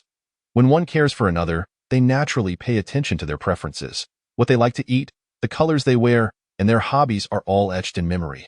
Song Qiao remained silent, her gaze resting on Lu Mingxian, fully aware that she could not promise him anything at this moment. Noticing her silence, Lu Mingxian continued. You enjoy stir-fried bamboo shoots with meat, cold-tossed broccoli, and the lion's head meatballs from boxing. However, I didn't see the lion's head meatballs on my drive here, so I ordered this instead, hoping it might suit your taste. Song Qiao, intrigued, asked, You even know what color clothes I prefer? You favor yellow and sky blue, and you enjoy wearing knee-length skirts. Your pastimes include listening to Beethoven's masterpieces during your leisure. Upon hearing this, Song Qiao's tears flowed. Mingxian, that was in the past. Since marrying, my interests have shifted to align with Zhang Xiaoran and Jiang Ming's preferences. It is only you who remembers these things. Thank you. Lu Mingxian, noticing the tears in her eyes, quickly handed her a tissue. Enough of the tears. It is not too late to realize now. While it may not be too late for Lu Mingxian, for Song Qiao, it felt as if it were. Without a rebirth in this life, she would remain a wronged spirit. The dishes were served, and Lu Mingxian meticulously placed some of each dish onto Song Qiao's plate. Eat. You must be nourished if you are to have the strength to find the child. Thank you. For the sake of her child, she needed to be strong. Lu Mingxian was right. So long as the child lived, they would surely find her. In an ancient scenic area of Zhou City, Jiang Ming, Zhao Xiaoya, and Zhang Xiaoran were enjoying their excursion. Xiaoya, let us drive straight back to our hometown. My mother has not seen Ranran in quite some time. She called a few days ago, expressing her longing for the child. Zhao Xiaoya was still troubled by the matter concerning Song Qiao's 500,000 yuan and responded to Jiang Ming. If your mother misses the child, why doesn't she come? It would be quite a hassle to take her back home. The rural toilet is filthy. Zhao Xiaoya had forgotten that she too had grown up in the countryside. Having only spent 2 years in Jiang City, considering herself a city dweller, isn't that how it is in the countryside? I returned this time to see if I could bring my mother back to the city for the winter. It is too cold at home without heating. Hearing Jiang Ming's intention to bring his mother to the city, Zhao Xiaoya immediately thought of how she and Song Qiao did not get along. A vengeful thought crossed her mind. Great. I will accompany you back home and help bring mom to the city for the winter. After saying this, Zhao Xiaoya did not forget to remind Jiang Ming. Wasn't there a conflict between your mom and Song Qiao last time? Aren't you worried about them arguing again? The previous incident was instigated by Zhao Xiaoya. She had encouraged the elderly woman to make things difficult for Song Qiao, even striking her. She wouldn't dare. After all, she is my mother. Furthermore, if she comes, it would be to help take care of the child. She should be pleased. Suddenly, Jiang Ming recalled his mother's insistence on him having another son during his last visit home. Xiaoya? Why don't we have another son? My mother wants a grandson. Before Zhao Xiaoya could respond, Jiang Xiaoran immediately voiced her opposition. I do not agree to having a younger brother. If you have one, Grandma won't love me anymore. You will all love the younger brother and not care for me. Jiang Ming looked down at Jiang Xiaoran, who was playing nearby. Who says having a younger brother means we want to love you? Of course, we will love you. Having another brother will be for your sake. Jiang Xiaoran, being a clever child, quickly replied, If I bully him, will you all still love me? Of course, you are the elder sister. He must listen to you, Jiang Ming assured. Jiang Xiaoran took these words to heart and ceased to oppose Jiang Ming's desire for another child. Zhou City was an ancient city, with a street lined with local specialties. Zhao Xiaoya selected some toys for Jiang Ming to purchase, and Jiang Xiaoran picked out quite a few as well. When they went to pay, they realized they had spent over 1,000 yuan just on these items. Let us go. We have bought the toys and local specialties. It is time to head home. Having spent Jiang Ming's money, Zhao Xiaoya felt a slight alleviation in her heart. She held Jiang Xiaoran's hand as the three of them made their way back. Dong Qiao and Lu Mingxian finished their meal at the fast food restaurant and returned to the car, preparing to head back to Jiangxing in hopes of a stroke of luck.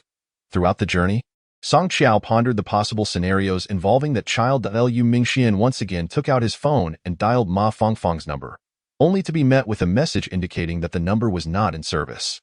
I suspect that Ma Fangfang is frightened. She must have been deceived by Jiang Ming initially. Now, being nearly 50 and having lost her job, she is in this predicament all for that 10,000 yuan. He reflected.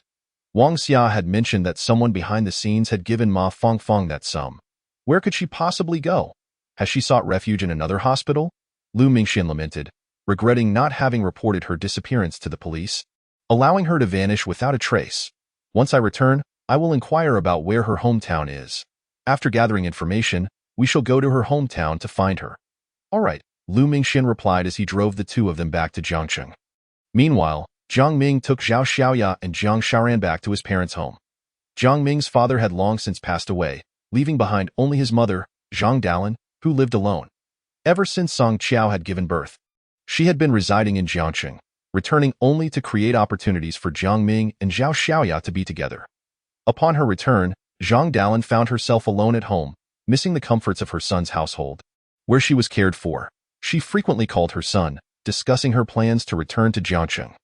Jiang Ming's purpose for this visit was to see his elderly mother and, as winter approached, to bring her to the city to live with him. At the entrance, Zhang Dalan awaited their arrival. Upon seeing Jiang Ming and Zhao Xiaoya returning with the child, she hurried over. Wife, you're back? Come in quickly. I've prepared a delicious meal for you today. Turning to Jiang Xiaoran, she asked, Ran, have you missed your grandma? I have. Does grandma still have chickens? Jiang Xiaoran inquired. All the chickens at home have been taken care of by Jiang Xiaoran, the old lady quickly replied. There are none left. Didn't you catch them all? Hearing this, Zhao Xiaoya responded with a hint of disbelief. Mom, you're going to the city for the winter, so why keep the chickens? We might as well slaughter them for today's meal. Chapter 041. The schemes of a calculating woman. Next, Song Qiao devised a plan to have Zhang Dalan return to her side. Unable to confront Song Qiao directly, she intended to manipulate the old lady into making Song Qiao's life difficult. Mom, we came today to take you to Jiangxing for the winter. Just think about it. How cold it must be for you alone in the countryside during winter. The city has heating. Zhang Dalan's face lit up with joy upon hearing Zhao Xiaoya's words. Really? Where do you plan to take me to live? Zhao Xiaoya smiled and replied, of course, to Jiang Ming's house. Where else would I take you? My husband and I aren't married yet, so it wouldn't be appropriate for you to stay with me. Understanding the logic in Zhao Xiaoya's words, Zhang Dalan considered, I had initially thought about going, but I was worried about you two enjoying yourselves without a valid reason. Now that winter is here, I will go with you. Yes, Mom, Song Qiao is your daughter-in-law, and she has an obligation to care for you. If she treats you poorly, do not indulge her. Zhao Xiaoya took the opportunity to stoke the fire while Jiang Ming stepped out to buy groceries. Mom, I've already discussed it with Jiang Ming. I plan to give you a grandson. After all, Song Qiao cannot have children. Once I have a son, you must figure out a way to ensure that she leaves empty-handed, leaving all the property and assets to your grandson. Hearing Zhao Xiaoya's intention to bear her a grandson, Zhang Dalan was overjoyed. Daughter-in-law, rest assured. Once you have a child, I will use Song Qiao's inability to have children as a reason to make her leave. While the two were plotting, Jiang Ming returned with Jiang Xiaoran after buying groceries. Zhao Xiaoya quickly said, "Mom, we've been out all afternoon and are starving. Please start cooking." Zhao Xiaoya often visited this place, having come back more frequently than Song Qiao in the past 6 years. In Zhang Dalan's heart, she had already considered Zhao Xiaoya as her daughter-in-law. Daughter-in-law, you both rest well. I will go prepare a meal for you, Zhang Dalan said, completely charmed by Zhao Xiaoya's words, willingly heading to the kitchen. Xiaoya, what were you and Mom discussing? Jiang Ming, noticing his mother's happiness, couldn't help but ask. Mom mentioned wanting to go to the city for the winter, and I suggested she come stay with us. She felt it was inappropriate, but I told her it was fine for her to stay with you. I'll buy her some nutritional supplements and perhaps a new piece of clothing when we return. Upon hearing Zhao Xiaoya's filial intentions, Jiang Ming embraced her. How can Song Qiao compare to you? While my mother was there, she occasionally upset her. If she tries to argue with me again when I return, I might have to take drastic measures, like getting rid of her father to take over as chairman and then divorcing her. Zhao Xiaoya had long awaited this day, stirring trouble between Zhang Dalan and Song Qiao to create chaos in the family. Jiang Ming, it truly is lonely for Mom to be alone at home, especially during winter when there's no heating. You, a deputy general manager of a construction company, shouldn't he leave her living alone in the countryside? Jiang Ming was deeply moved by Zhao Xiaoya's words and nodded in agreement. After dinner, let us bring Mom along. Besides taking care of Xiaoran, she can also keep an eye on Song Qiao. I sense something is off with her these days. Perhaps she has figured something out. Zhao Xiaoya, having achieved her goal, cheerfully replied, you take Xiaoran to play. I will help Mom with the cooking. As Zhao Xiaoya entered the modest kitchen, Jiang Ming felt that over the years, Song Qiao had never truly integrated into his life. While Zhao Xiaoya had, he sensed that Song Qiao maintained her aloofness, whereas Zhao Xiaoya was a down-to-earth wife, returning home to help her mother and keep her happy. Every time Song Qiao returned, she would inadvertently upset Zhang Dalan. Unknowingly or otherwise, Jiang Ming overlooked the differences in his mother's treatment of Song Qiao and Zhao Xiaoya. Whenever Song Qiao returned, his mother would lay down rules and distance herself, while she would joyfully cook whenever Zhao Xiaoya came home. After the meal, Jiang Ming took Zhang Dalan, Zhao Xiaoya, and Jiang Xiaoran back to the city. On the way back, Jiang Ming noticed a car ahead that looked identical to the one he had bought for Song Qiao.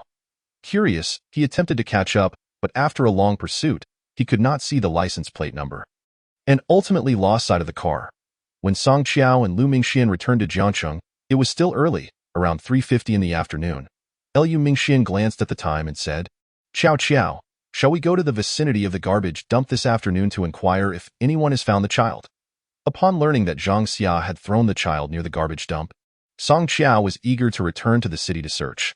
Hearing Lu Mingxian suggest they go together, she glanced at him in the driver's seat and asked, aren't you busy at the hospital? You've been out all day. I'm not busy.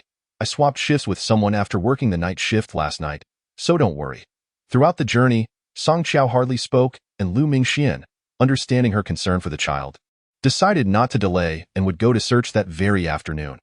After they agreed, upon returning to the city, Song Qiao did not go home but drove straight to the outskirts of the garbage dump in search of the child.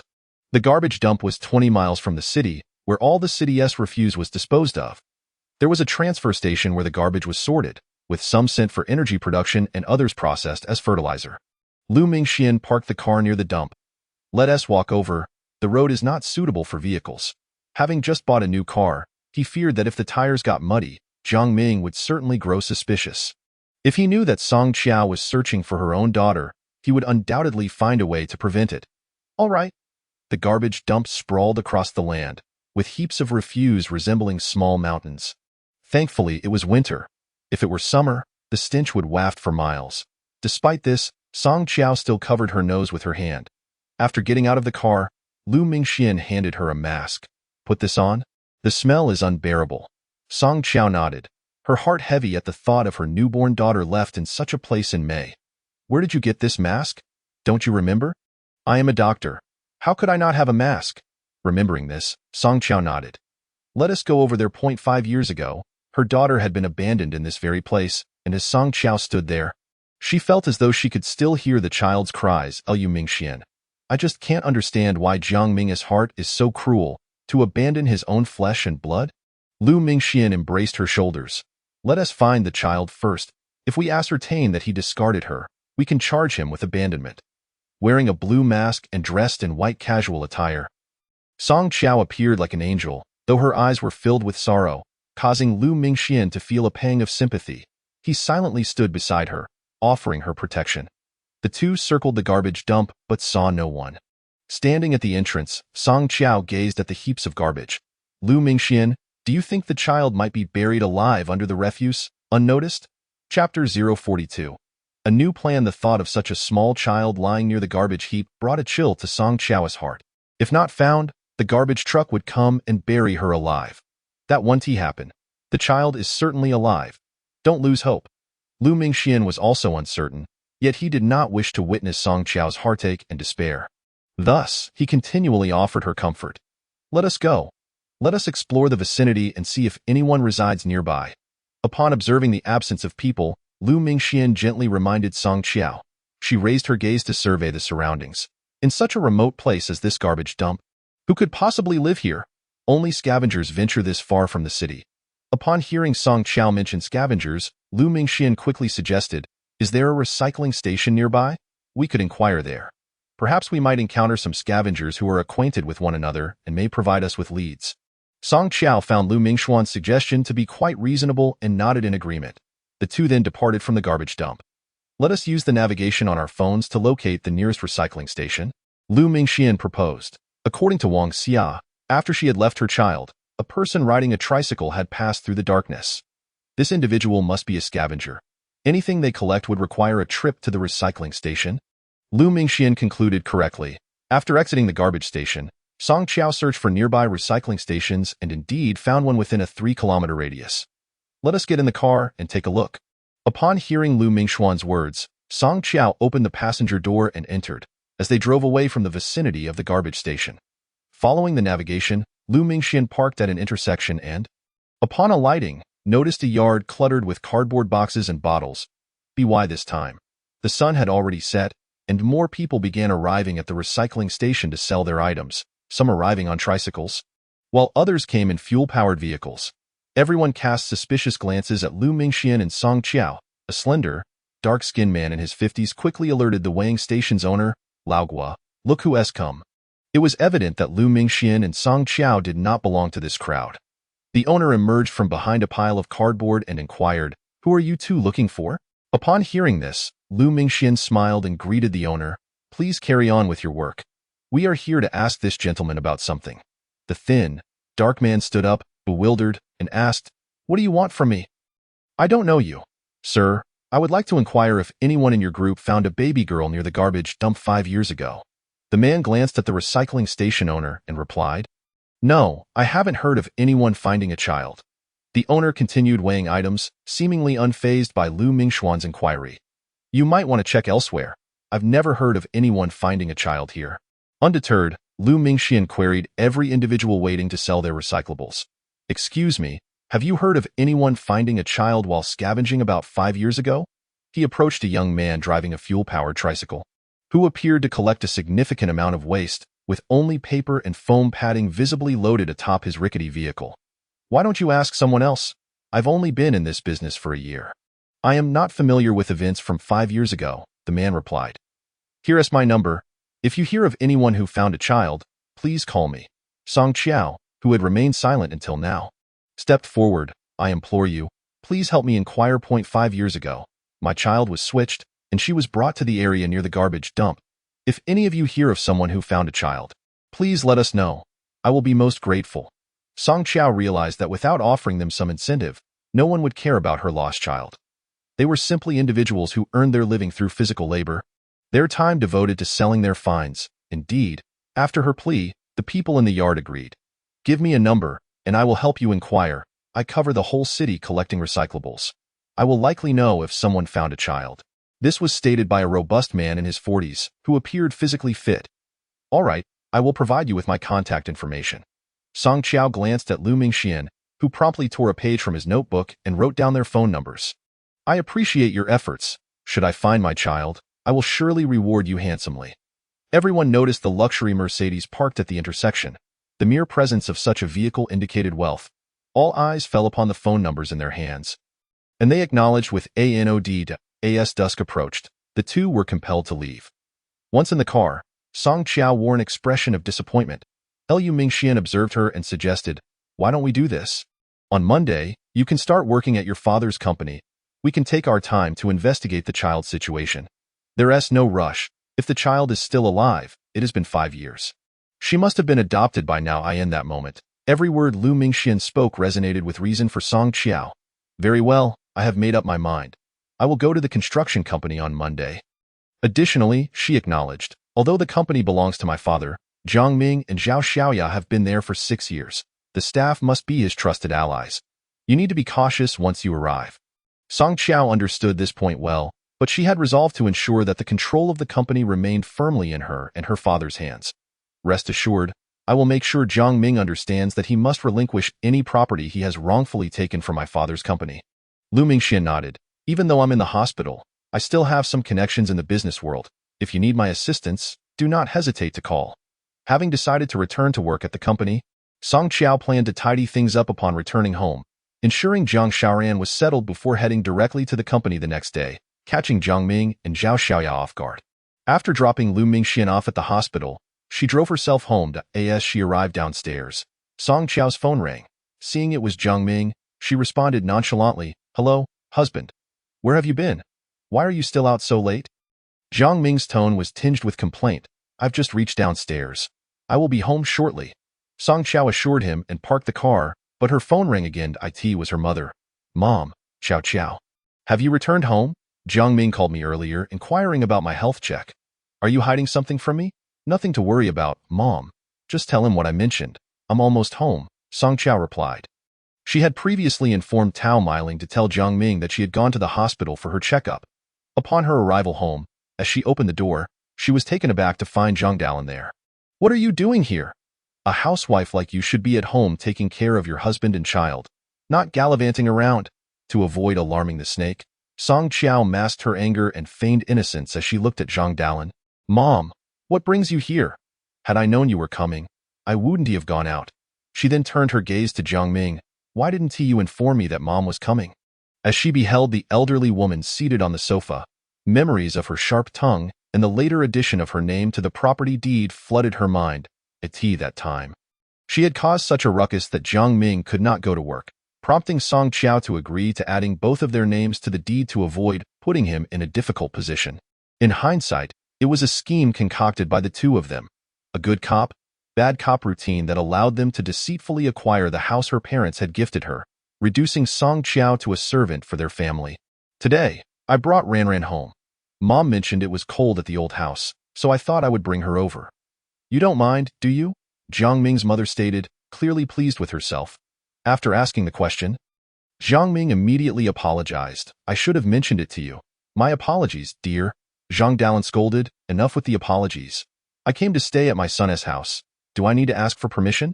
Song Qiao realized that the elderly woman had come to confront her. "Dear husband, you are right. This is also Mom's home. Bringing her here is certainly appropriate. I would never be displeased."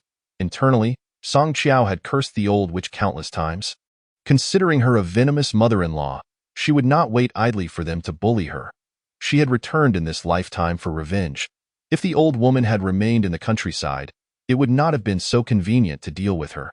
"I knew my wife was the most understanding person," Jiang Ming remarked. By the way, today I informed Dad about the car you purchased, and he transferred 1 million to me." Song Qiao knew that Jiang Ming would not suffer losses. This money would undoubtedly come from the company. "I spent 500,000 on the car, and you asked my dad for 1 million? Husband, that seems excessive." Before Jiang Ming could respond, Zhang Dalin's expression darkened. "Your parents only have Jiang Ming as a son-in-law. The company will eventually belong to him. What difference does it make whether they give it now or later?" This old witch had no qualms about saying such things. Song Qiao had heard others say that her parents only had her as a daughter. She had never heard that they had only one son-in-law. A daughter cannot be exchanged, but a son-in-law can. "Mom, you are correct. Husband, you should accept the 1 million Dad is offering. Use it whenever necessary." The elderly lady, upon hearing these words, was inclined to retort but was halted by Jiang Ming's stern glance. I share your sentiments. My dear wife, I have not concealed the matter of the 10 million from you. When father inquires, simply affirm that you are aware of it. It appears that this 10 million was surreptitiously taken from the company by Jiang Ming. And now he expects her to bear the blame. Darling, I will handle things with father. There is no cause for concern. Upon hearing Song Qiao's response, Jiang Ming chastised himself for being overly suspicious. It seemed that the thoughts he entertained during the day were unfounded. She had remained blissfully ignorant. By the way, my love, there is something I must inform you. Since mother has arrived, I can return to work at the company without any worries. I have already communicated this to my parents, and I will be going back to the office tomorrow. What? Both Jiang Ming and his mother exclaimed simultaneously, causing Zhang Xiaoran, who was playing nearby, to look up in surprise. Jiang Ming was the first to object. Wife, if you return to work, who will tend to the household? Mother will, of course. Just look at the entire building. Which family does not have the grandparents caring for the children while both spouses are employed? But, Song Qiao's expression turned frosty. Darling, I support whatever you wish to do, but I hope you will respect my choice. The decision to return to the company is final. My father expects me at his office at 8 tomorrow. Song Qiao, why did you not discuss this matter with me beforehand? Do you not value my opinion? Jiang Ming's pretenses were stripped away, and he glared at Song Qiao in frustration. Song Qiao took a seat on the sofa. Returning his gaze coldly, you are this anxious about my returning to work. Is there someone else in your company? After Song Qiao posed this question, the elderly lady slammed her hand down on the sofa. Song Qiao, how dare you speak to my son in such a manner? Song Qiao shifted her tone, addressing the elderly lady. Mother, this matter is between my husband and me. Your role is to prepare meals and maintain the household, ensuring that Ranran returns home to a warm meal after school. Song Qiao shifted her responsibilities onto Zhang Xiaoran, as she was indeed fond of her precious granddaughter. For her sake, she ought not to refuse. I am here to enjoy life, not to serve as your maid. Finally, Zhang Dalin expressed her thoughts. Mother, did you not do the same back in our hometown? Besides, you are doing this for your son and granddaughter. Upon hearing this, Song Qiao suddenly looked at Jiang Ming as if awakening. Moreover, once I return to the company, the chances of dining at home will diminish. Mother, do not concern yourself with my meals. Song Qiao's sudden shift left Jiang Ming feeling increasingly suspicious. He pulled her into the bedroom, saying, Song Qiao, I advise you to reconsider and not return to work. After all, you have not been employed for many years and have become disconnected from society. You are far more comfortable at home, and when you need money, I will provide it. Song Qiao chuckled softly. Darling, I shall refrain from spending your money in the future. I have spent 5 million of yours. And you have taken 1 million from my father. What are your intentions? To drain the company dry. Utilizing his financial dealings as leverage, Song Qiao decided to impart a lesson to him. No, my dear. It was my father who insisted on giving it to me. I had no desire for it. Fine. Tomorrow I will head to the company. If it was indeed your father's initiative, I may reconsider going to work. If you took it without permission, then I will definitely go. Song Qiao's implication was clear. She would no longer trust Jiang Ming, nor would she allow him to treat her as a fool. Darling, do not go. Working is exhausting. Song Qiao snorted disdainfully, thinking to herself, staying home is far more tiring. You brought your mother here simply for me to cater to her and to keep an eye on me, monitoring my weight, clothing, and appearance. In her previous life, she had served a demanding mother-in-law. In this life, she had no desire to be controlled by an old witch. Wife, if you intend to escape to the company merely because of my mother's presence, I will consider sending her back. This wife continuously sought to instigate trouble, and it was evident that her coming was merely an excuse for her to go to work. Once she had made up her mind, Song Qiao asked, are you being truthful or deceptive? Song Qiao understood that Jiang Ming's objection to her returning to work stemmed from his fear that she would discover his affair with Zhao Xiaoya and the embezzlement within the company. If these truths were exposed, he and Zhao Xiaoya would face severe consequences, and he would have to face the fallout based on her mood. Of course it's true. I will send her back to the countryside tomorrow. Chapter 044. A solo stay at a hotel. Seeing that Song Qiao had relented, Jiang Ming was filled with joy. Do not leave. I will discuss this with mother. Song Qiao's actions were intended as a punishment for Jiang Ming, who had brought the old witch without her consent. Indeed, Jiang Ming took Zhang Dalin aside to discuss the matter, and she immediately began to wail. How can you not accept me? How much could an old woman like me consume? I merely borrowed your warm home. Since you refuse to accommodate me, I might as well die. Song Qiao anticipated Zhang Dalin's next move. She would step outside and wail to attract the neighbors, thereby ruining her reputation and ensuring that she would be avoided whenever she descended the stairs. Jiang Ming, never mind. Since mother is here, she may as well stay. Upon hearing Song Qiao's words, the elderly lady's cries ceased abruptly, as though she had exited a role in a play. Wife, mother isn't leaving. What about work? What? You think it's fair for you to monopolize the good fortune? Naturally, my work plans will proceed as intended. Song Qiao refused to indulge them. She was determined that Jiang Ming could not use this tactic to force her into submission. Jiang Ming was left with no choice but to stabilize the situation before addressing her concerns. The apartment was modest, spanning just over 70 square meters, with 2 bedrooms, one for Jiang Ming and Song Qiao, and the other for Zhang Xiaoran.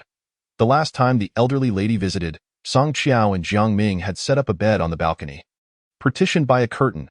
This time, upon hearing that she could not stay in the main bedroom, Zhang Dalin stormed into the larger room. When Jiang Ming entered, he found her tossing Song Qiao's belongings out of the bed. "Mother, what are you doing?" he inquired, glancing at Song Qiao's nightgown strewn on the floor. "I came here to sleep, did I not?" "Her things are being thrown out," Jiang Ming hurriedly intervened. "Mother, you must cooperate with me this time. Otherwise, she will insist on going to the company, and I cannot conceal my relationship with Zhao Xiaoya any longer." The elderly lady looked reluctantly at her son. "How should I cooperate? I refuse to return to the countryside. Winter is too cold." Zhao Xiaoya had orchestrated Zhang Dalin stay here, knowing that the apartment had only 2 bedrooms. Given the elderly lady's temperament, she would insist on occupying the main room, thus ensuring that Song Qiao would suffer. "How about I discuss with Xiaoya that you stay with her for a few days? The new house is about to be ready, and once it is, you can live there." Upon hearing that her son had prepared a place for her in the city, Zhang Dalin looked up eagerly. "Really? I can live in Jiangxing and not return to the countryside?" Zhang Dalin had spread rumors in the village, claiming that her son was a wealthy executive in the city who had purchased her a house, and she only returned home to visit the old house for a few days. If she were to return to the countryside now, her ruse would be exposed. "Indeed, trust me, I have already made arrangements for you. Furthermore, rest assured that in a few years, this property will also bear your and my name." Zhang Dalin was thoroughly delighted by her son's words and, upon exiting the bedroom, addressed Song Qiao. "Since you cannot accept me, I will return to my hometown. However, you must fulfill the promises made to my son, or I will cause a scene at your maternal home." Song Qiao scoffed internally. "Old lady, you intend to create a scene at my maternal home? Do you think I am unaware of your son's purchase of a house for you? In my previous life, I was deceived by you. It will not happen again in this life. It is not that I do not permit you to stay here.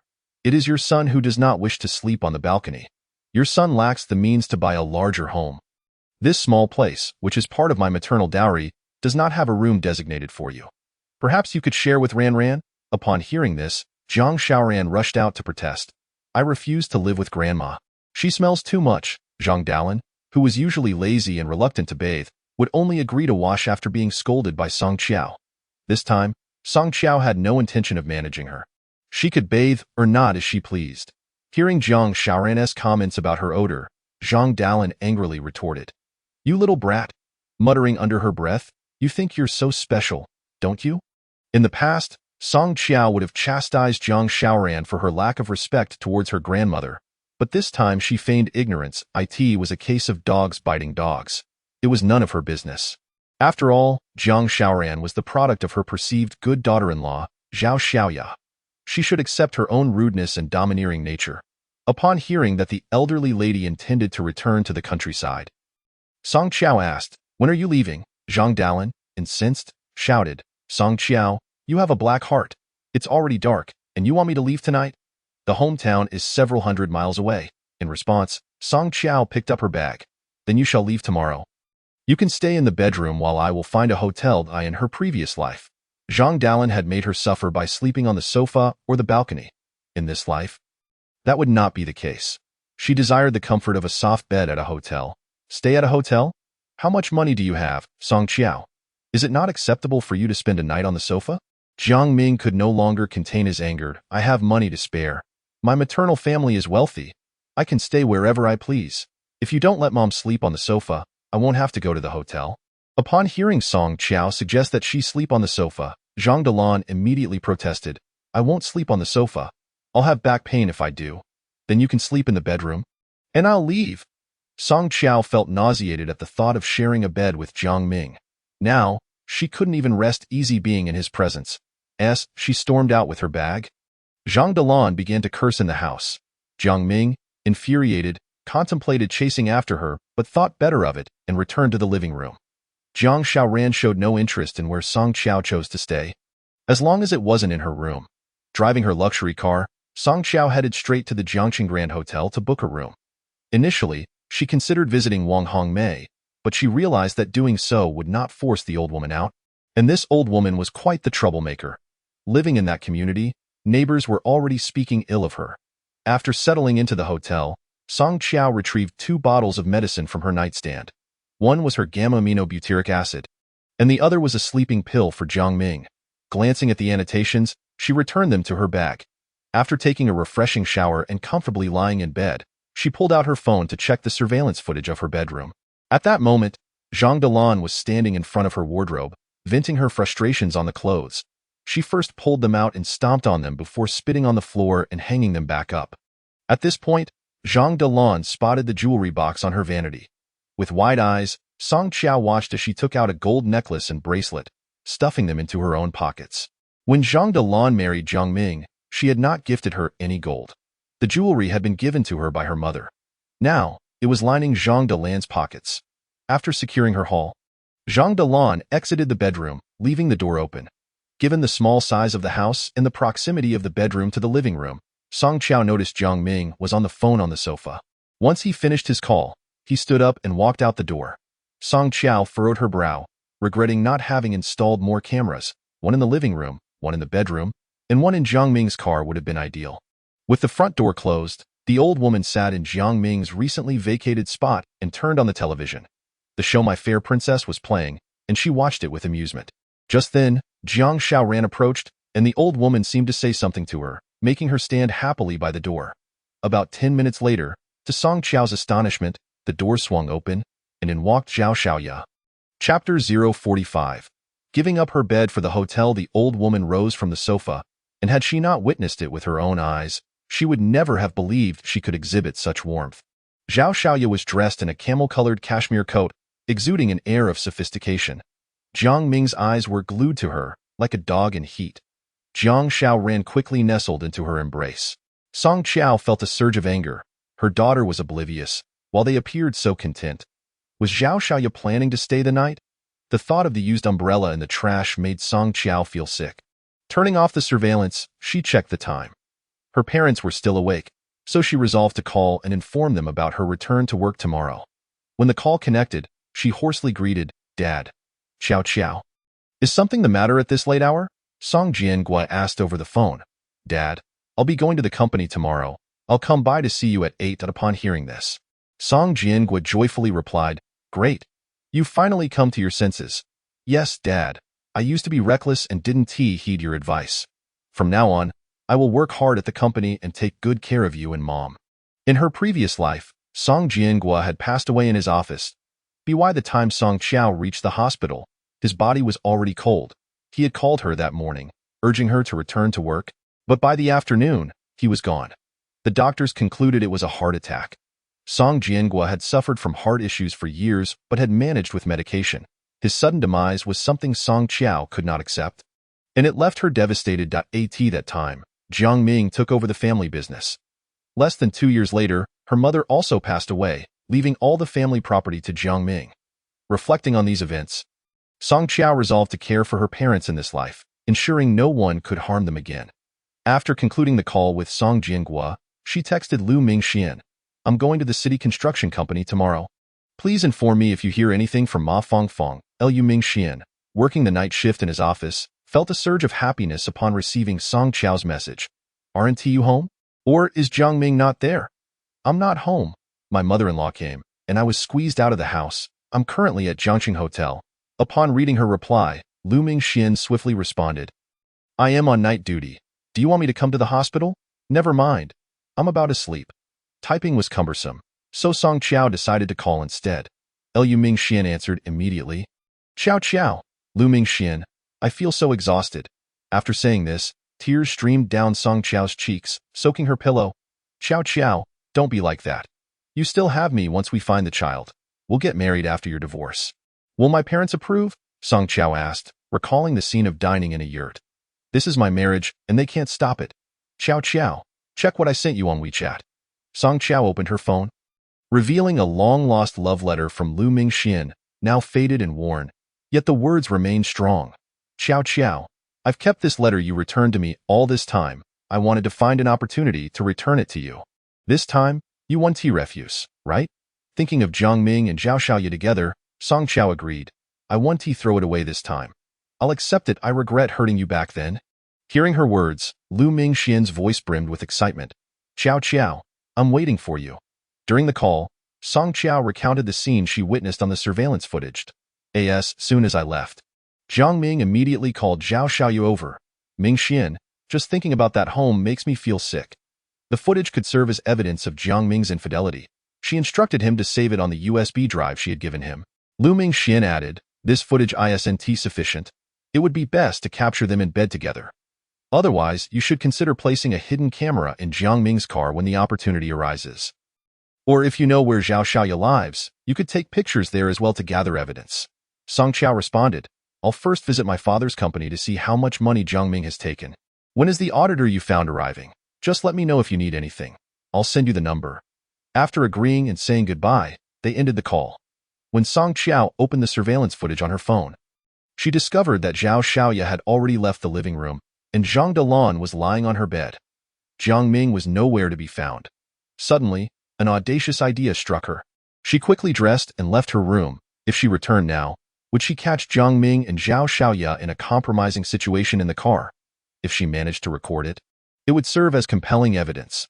Song Qiao hurried down the stairs, opting for a taxi instead of driving her own car back to the neighborhood. After instructing the driver to wait, she planned to cover the fare. However, upon entering, she found no sign of Jiang Ming's car. Where could they be? Had they gone to Zhao Xiaoye's place? And where did Zhao Xiaoye even live? With these questions swirling in her mind, Song Qiao returned to the hotel, determined to uncover Zhao Xiaoye's address by the next day. Exhausted from a long day, she fell asleep. In her dreams, she envisioned her daughter buried beneath a pile of trash. That tiny figure so powerless, and she could only weep in acceptance of this cruel reality, her cries ultimately fading into the refuse. No. Song Qiao shot up from her bed, wiping the sweat from her forehead before slowly lying back down. Daughter, where are you? After that dream, sleep eluded Song Qiao. She turned on the surveillance footage and saw that the house was quiet. Zhang Dalan was asleep on her bed, while the sofa in the living room was empty. Could it be that Jiang Ming hadn't returned home all night? Song Qiao decided to head home before dawn to ascertain the truth. After watching the video Lu Mingxian sent her and browsing through her social media feed, she finally waited for the break of day before getting out of bed. After washing up, Song Qiao grabbed her car keys, preparing to return home. Upon exiting the hotel, she noticed her dazzling car parked nearby.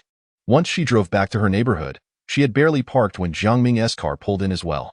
Seeing this, Song Qiao opened her car door and confronted him. Jiang Ming, where did you spend the night? I stayed at a hotel, just like you. Jiang Ming replied with a mischievous grin, as if to say, if you can stay at a hotel, so can I. A hotel? Why didn't I hear you mention that? If you plan to stay at a hotel, why didn't you come find me? Or do you have someone else accompanying you? Jiang Ming thought her question would catch her off guard. But Song Qiao continued to press with unexpected inquiries. Or did you go directly to your lover's house? With an unfriendly glare in her eyes, Jiang Ming initially responded with a challenging look. But then he reconsidered. He was the one currently seeking her favor. Where did you think I went? I just booked a room at a nearby inn for the night. Chapter 046. Who took the gold jewelry? Upon hearing Jiang Ming's words, Song Qiao gave him a meaningful glance. Really? Indeed. I assure you, I am not deceiving you. Song resolved not to dwell on the matter with him. She now found Jiang Ming repulsive. And he could sleep with whomever he pleased, as long as he did not entangle her further. I returned to escort ran to school. What about you? Jiang Ming glanced at Song Qiao and remarked. Didn't I promise you last night? I came back to take Mom home. Song Qiao, aware that Jiang Ming intended to send Zhang Dalan to Zhao Xiaoye's place, replied nonchalantly. Then let us ascend together. With Jiang Ming accompanying her, it would prevent Zhang Dalan from spreading baseless accusations against her. The two ascended the staircase, and as they reached the door, Jiang Ming produced a key to unlock it. Inside, Zhang Dalan was seated on the sofa, watching television, while the toys that Jiang Xiaoran had played with the previous night were strewn haphazardly across the floor. Upon entering, Song Qiao called out, "Mom, you actually remembered to come back. What time is it? And you haven't even started cooking. My granddaughter needs to go to kindergarten." Song Qiao glanced at Jiang Xiaoran's room and replied, "Mom, the child's attendance at kindergarten will not be delayed. I will prepare the meal right away." She then turned to Jiang Ming and added, "You go and call Ran Ran." Once Song Qiao entered the kitchen, Zhang Dalan switched off the television and commanded from her seat on the sofa, "I want bird's nest porridge for breakfast, and I want double yolk eggs. Additionally, prepare some milk for me. I enjoy a glass of milk after my meal. And my son requires nutritious food in the morning. Besides the eggs, prepare a sea cucumber for him. He earns money outside, so we must cherish him." One might wonder if the old lady was genuinely concerned that her son was weary from his night with Zhao Xiaoya. As for Ran Ran, she is at a crucial growth stage. Her nutrition must keep pace. She dislikes eggs, so make her a lean meat porridge. Song Qiao remained silent in the kitchen, which Zhang Dalan interpreted as compliance. In truth, Song Qiao was merely boiling egg noodles, and after serving them into a bowl, she called out, "Jiang Ming, breakfast is ready. Come and serve it." Previously, Song Qiao had never asked him to assist with such tasks. Although Jiang Ming was quite impatient, he nonetheless replied, "Got it, just a moment." After emerging from Jiang Xiaoran's room, Jiang Ming shot a glance at Zhang Dalan and said, "Mom, stop nagging. Wash your hands and come eat." Once Jiang Ming entered the kitchen, he was taken aback at the sight of the egg noodles in the bowl. There was no bird's nest porridge as his mother had requested, nor were there any double yolk eggs, and neither he nor Jiang Xiaoran had anything to eat. Why is it only egg noodles? The household seemed devoid of any provisions. He would have to make do with something. Song Qiao observed Jiang Ming with an expression of indifference. "How can that be acceptable? Our mother does not enjoy this." Song Qiao retorted, "Did your mother enjoy bird's nest porridge at home? Or did she have double yolk eggs? Do you have sea cucumbers at every meal at home? I've already told you, there are only noodles left. The fridge has 2 eggs. I barely managed to whip up some egg noodles. If your mother hadn't come, we would only have had plain noodles for breakfast." Jiang Ming became incensed at her words. "Haven't I given you enough living expenses? Besides, I just transferred you 50,000 yesterday." Song Qiao shot him a glare of frustration. "You didn't even inform me that your mother was coming. If you had, wouldn't I have gone to buy bird's nest, double yolk eggs, and sea cucumbers?" After saying this, Song Qiao mercilessly added, "If you want to eat, then eat. If not, you can take your mother out to eat." Upon hearing Song Qiao's words, Jiang Ming, seething with anger, could only carry the bowl of noodles outside. Zhang Dalan, upon seeing that Song Qiao had prepared egg noodles, immediately became irate. "Song Qiao, what do you mean by this? Is this all you are providing for me?" Song Qiao, not wishing to engage in a quarrel, glanced at her and replied, "Mom, what you requested cannot be procured on such short notice. We only have noodles and 2 eggs at home. So you will have to make do." Hearing this, Zhang Dalan approached the dining table, picked up her bowl, and dumped its contents into the trash. "I want to eat this. Is this fit for human consumption?" Observing Zhang Dalan discard the noodles, Song Qiao said nothing and sat down to eat by herself. "It seems you have gone too far. Is this how you treat the elderly? I arrive only to be served this." Zhang Dalan reached for Song Qiao's bowl, prompting her to stand up. In her moment of imbalance, she bumped into the table. "I don't know. Song Qiao hit me. I will go outside and make a scene." Jiang Ming, witnessing his mother fall, rushed to Song Qiao, exclaiming, "What are you doing? Are you hitting me? Your mother is merely a con artist. If I don't strike her, she will accuse me of it. I wouldn't dare touch her." "Jiang Ming, just take your mother out to eat and bring her belongings along." "You? What of me? I may not fulfill the role of a dutiful daughter-in-law to your mother, but I can still be a good daughter to my parents. I'm heading to my father's company now." After leaving this statement, Song Qiao stood up to grab her bag. Jiang Xiaoran, seeing Song Qiao prepare to leave, clutched her arm. "What will I do if you leave?" "You can eat at school. We will talk about it when you return home. From now on, taking you to school is your father's responsibility." Song Qiao's emotional distance disconcerted Jiang Xiaoran, who cried out, "Why should I?" This phrase was a favorite of Jiang Xiaoran. If something displeased her, she would shout it loudly. Because you are your father's daughter. Jiang Ming seized the opportunity to ask, isn't Ran Ran your daughter? Jiang Ming had not forgotten to probe Song Qiao. Indeed, I have cared for her since she was little, and it is time for you to take some responsibility as well, including your mother. Send her off. Zhang Dalan could go wherever she pleased, as long as she was not in her sight. Song Qiao, you heartless wretch, I refuse to leave. Let us see what you can do about it. If you refuse to leave, then I will no longer return to this home. You can have it all with that. Song Qiao, bag in hand, was about to depart when she suddenly recalled her jewelry in the bedroom. She retraced her steps and entered the bedroom directly. Upon seeing Song Qiao head into the bedroom, Zhang Dalan, who had been wailing, immediately ceased her cries. Jiang Ming, come here. Song Qiao's voice was sharp, a tone she had never used before, prompting Jiang Ming to hastily enter. Where are the gold ornaments from my jewelry box? Those were given to me by my mother. Jiang Ming looked down and replied. I haven't seen them. Maybe you misplaced them? They were here yesterday, and now they're gone. Mom, did you take them? Zhang Dalan, having taken Song Qiao's jewelry to gift to Zhao Xiaoya, touched her throat upon hearing this. Where would I have seen your jewelry? Did you hide it away while I stayed over last night in order to frame me? Frame you? The jewelry was clearly placed here. You stayed over one night, and now it's missing. I wouldn't ask you for it. Who else should I ask? Jiang Ming, hearing this, glared at Song Qiao with anger. My mother said she didn't take it. So she didn't. Why are you accusing her? Song Qiao coldly regarded Jiang Ming and his mother. Can your mother allow me to check her pockets? Dare you?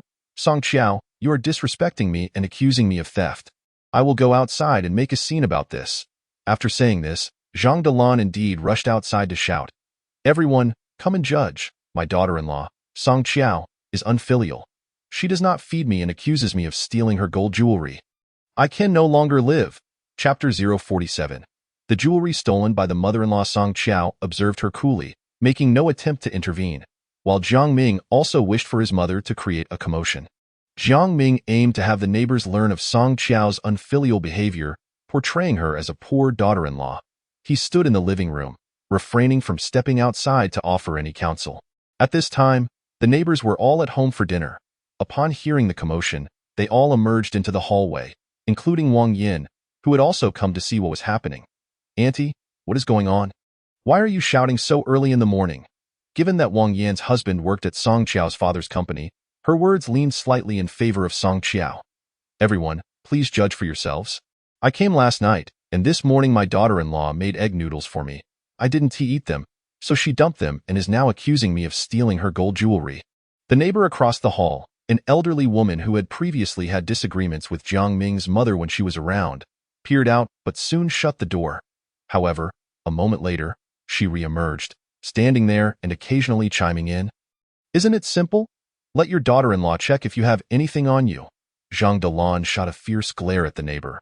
What business is it of yours? Be gone. All the neighbors in the hallway had come out, and when Song Qiao saw her opportunity, she walked out of the living room holding the trash can. Everyone, come and see. This morning, my mother-in-law ordered bird's nest porridge, double yolk eggs, and asked me to prepare sea cucumbers for her son. I told her we had none of those and that it was too late to buy them, so I made egg noodles instead.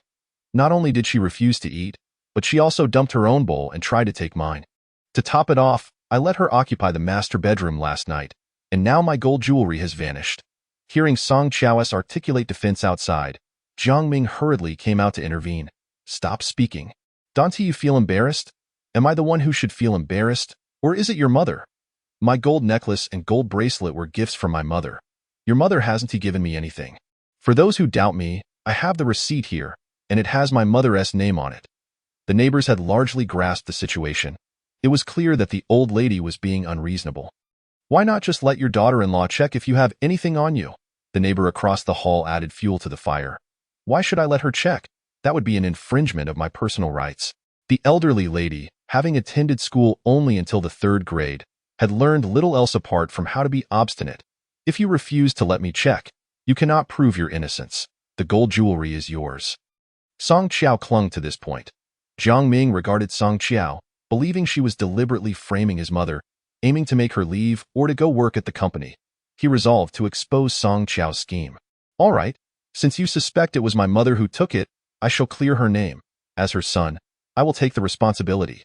What Song Qiao desires is precisely this outcome.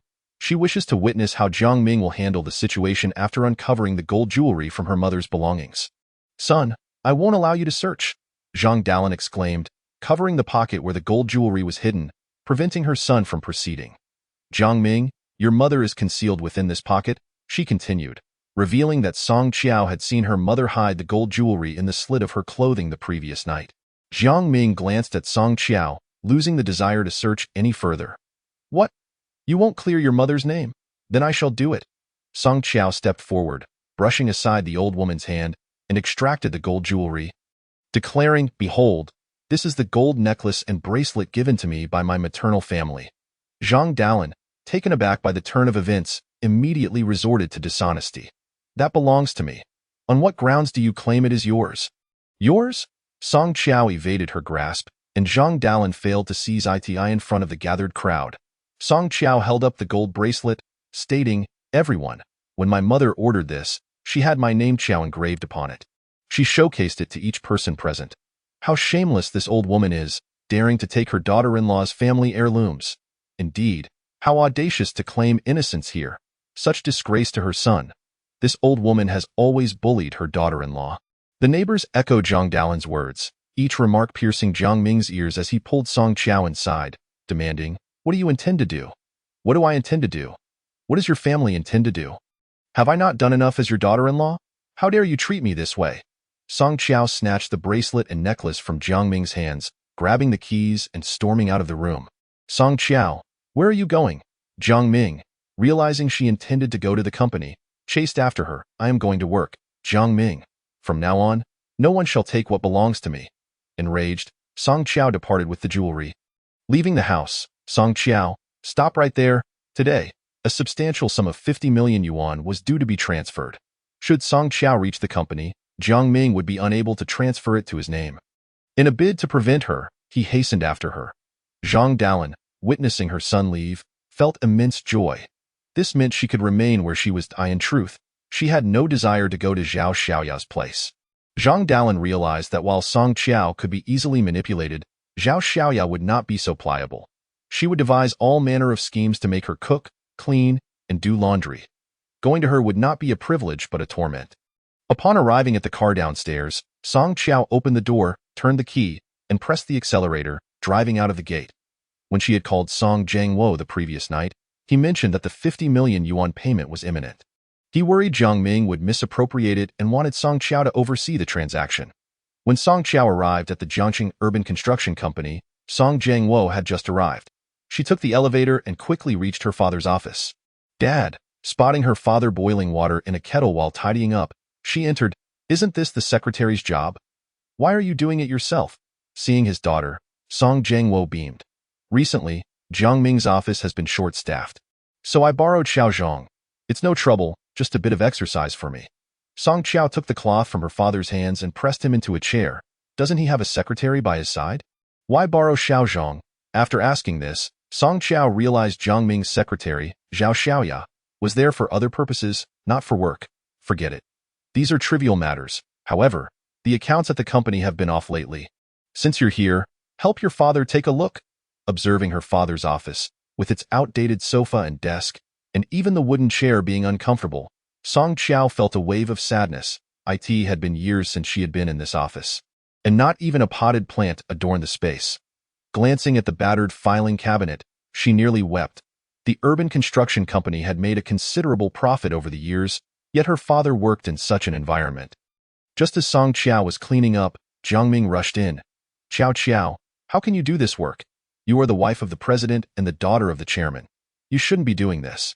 How can I not? My father, at his age, has no secretary. He is the chairman of the urban construction company, isn't he? Did you arrange for his secretary to be reassigned? Chapter 048. The neglected chairman. Upon hearing Song Qiao's words, Jiang Ming hastily explained, it was like this. A few days ago, we had an inspection, and Zhao Xiaoya was busy writing materials. We had an influx of clients, so I borrowed Dad's secretary, Zhang Yao, for a few days. Clients? Isn't my father the chairman? How can they come looking for you? This isn't following protocol. If there are matters my father disagrees with, how can you make unilateral decisions? Jiang Ming found himself increasingly cornered by Song Qiao's relentless questioning. Ever since they were married, she had consistently sided with him, even defending him when her father criticized him. That's not the case. The clients are all business-related, of course. I brought the important ones to meet Dad. Song Qiao, unwilling to engage in further idle conversation, glanced at her father. Dad, you should call for a meeting today. I want to see who dares to disrespect you as the chairman. Song Jiangwo, keen to nurture his daughter, agreed. Jiang Ming, go notify them about the meeting. Upon hearing this, Song Qiao quickly interjected, Dad, are you accustomed to this? How can you let Jiang Ming notify them? You should personally call the office. Jiang Ming stood aside, observing Song Qiao with a cold gaze. If she wished to see the reality, he would let her witness it. More than half of the middle management was aligned with him. Qiao, I will have Zhang Yao tidy up here. You should go to my office. There is something I need to discuss with you. Not wanting her father to know her situation, Song Qiao glanced at him and agreed. All right. I also have something to discuss with you. Let's go to your office. Seeing that Song Qiao and Jiang Ming had matters to discuss, Song Jiangwo postponed the meeting to 9 o'clock, allowing the two of them time to converse. At that moment, he sensed that his daughter had returned, and she was completely different from before. Song Qiao followed Jiang Ming into his office. Upon opening the door, the opulence of the president's office provoked an urge within her to smash everything. His office was spacious and lavishly decorated, with the latest electronics and office supplies. Even the sofa was an Italian luxury brand, and the executive chair was a premium import chosen by Song Qiao herself. The room was infused with a subtle fragrance from air fresheners, and if one did not pay close attention, they might think it emanated from the two potted orchids. At the entrance, 2 money trees stood, while Secretary Zhang Yao meticulously wiped each leaf, making them shine. Song Qiao cast a glance and felt an overwhelming desire to strike him with a stick. Zhang Yao, stop wiping and go clean the chairman's office. This young man, honest and kind-hearted, had come from a mountain village and was once a university student sponsored by Song Jiangwo. Upon hearing Jiang Ming's command, Zhang Yao turned around, noticing Song Qiao, and quickly bowed his head. Miss. Jiang Ming shot him an irritated glare. What are you still doing here? Didn't I tell you to go to the chairman's office? Song Qiao looked at Jiang Ming. Why are you scolding him? He hasn't done anything wrong. Jiang Ming disagreed, believing that Zhang Yao's addressing Song Qiao as Miss indicated he did not regard him as president. However, Secretary Zhao asked me to buy Liang Ji breakfast. Should I go buy it first or head to the chairman's office? Song Qiao glanced at Jiang Ming and then directed her attention to Zhang Yao. Where is Secretary Zhao? What is she doing while you go buy breakfast? Secretary Zhao. Zhang Yao hesitated, lowering his head. Speak. I will advocate for you. Song Qiao encouraged him. With his head bowed, Zhang Yao failed to notice the warning in Jiang Ming's eyes, ultimately glancing at the lounge inside. Secretary Song said she didn't sleep well last night and want to catch up on sleep.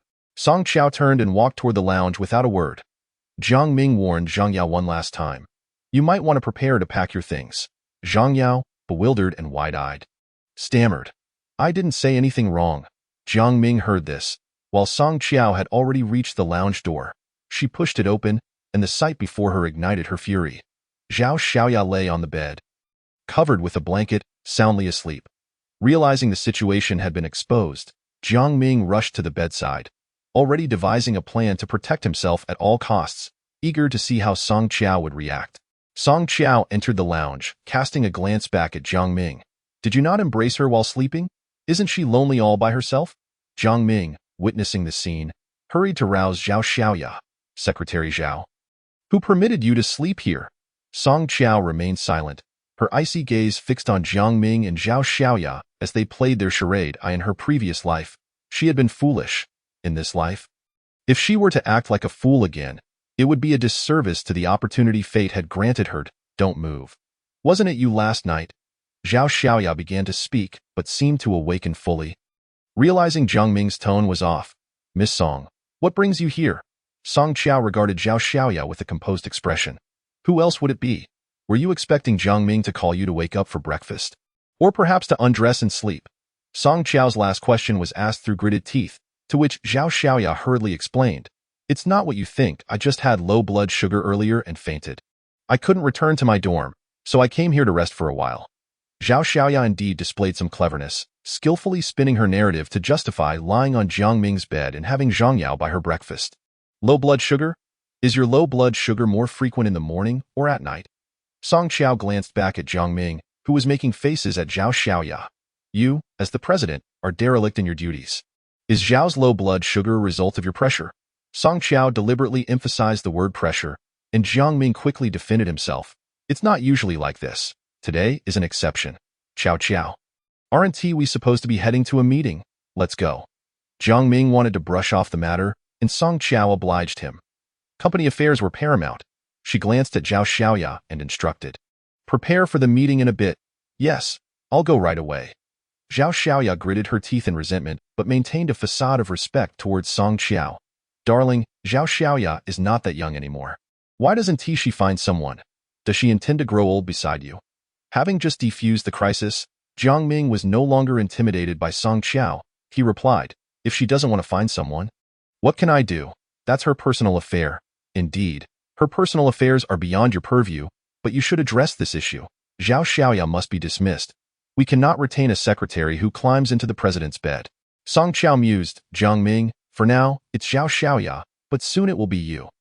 After a moment's thought regarding the company's accounts that still needed balancing, Song Qiao changed her mind. Never mind. Considering our shared history as classmates, let us give her one chance.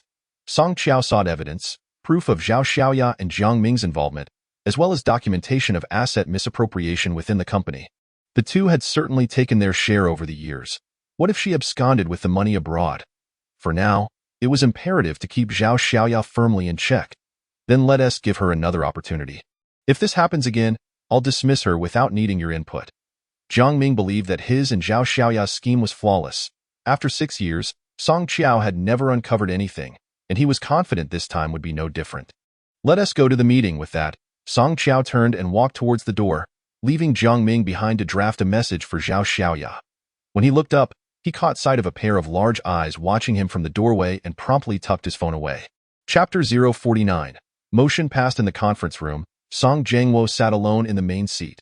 While the others occupied the secondary positions, it was evident that the second chair was reserved for Jiang Ming, who was surrounded by a full contingent. In stark contrast, Song Jiangwo sat solitary. Is everyone here? Jiang Ming routinely issued commands without even glancing at Song Jiangwo. Yes, Zhang Zong, we can begin, replied Lu Dong, the office director, who stood up in a subservient manner. Suddenly, Song Qiao, who had been momentarily stunned, directed those seated by Jiang Ming. What are you doing sitting there? Move over. Although Lu Dong was aware that Song Qiao consistently sided with Jiang Ming, he understood it was inappropriate to have no one on Song Jiangwo's side, so he arranged for a few people to sit opposite the desk. Once seated beside Song Jiangwo, she looked over as he pulled out the prepared materials and addressed the group. Today, I am here to announce that Song Qiao will henceforth serve as the project manager for the urban construction company. Previously, the project manager role had been concurrently held by Jiang Ming, and everyone was aware that the project department wielded significant power. Upon hearing the announcement of Song Qiao's appointment, the first to voice dissent was the sales minister, Wang Guangwei. I object. Although Song Qiao is the daughter of Chairman Song, she lacks work experience. Appointing her as project manager is sheer nonsense. Song Qiao regarded him coolly.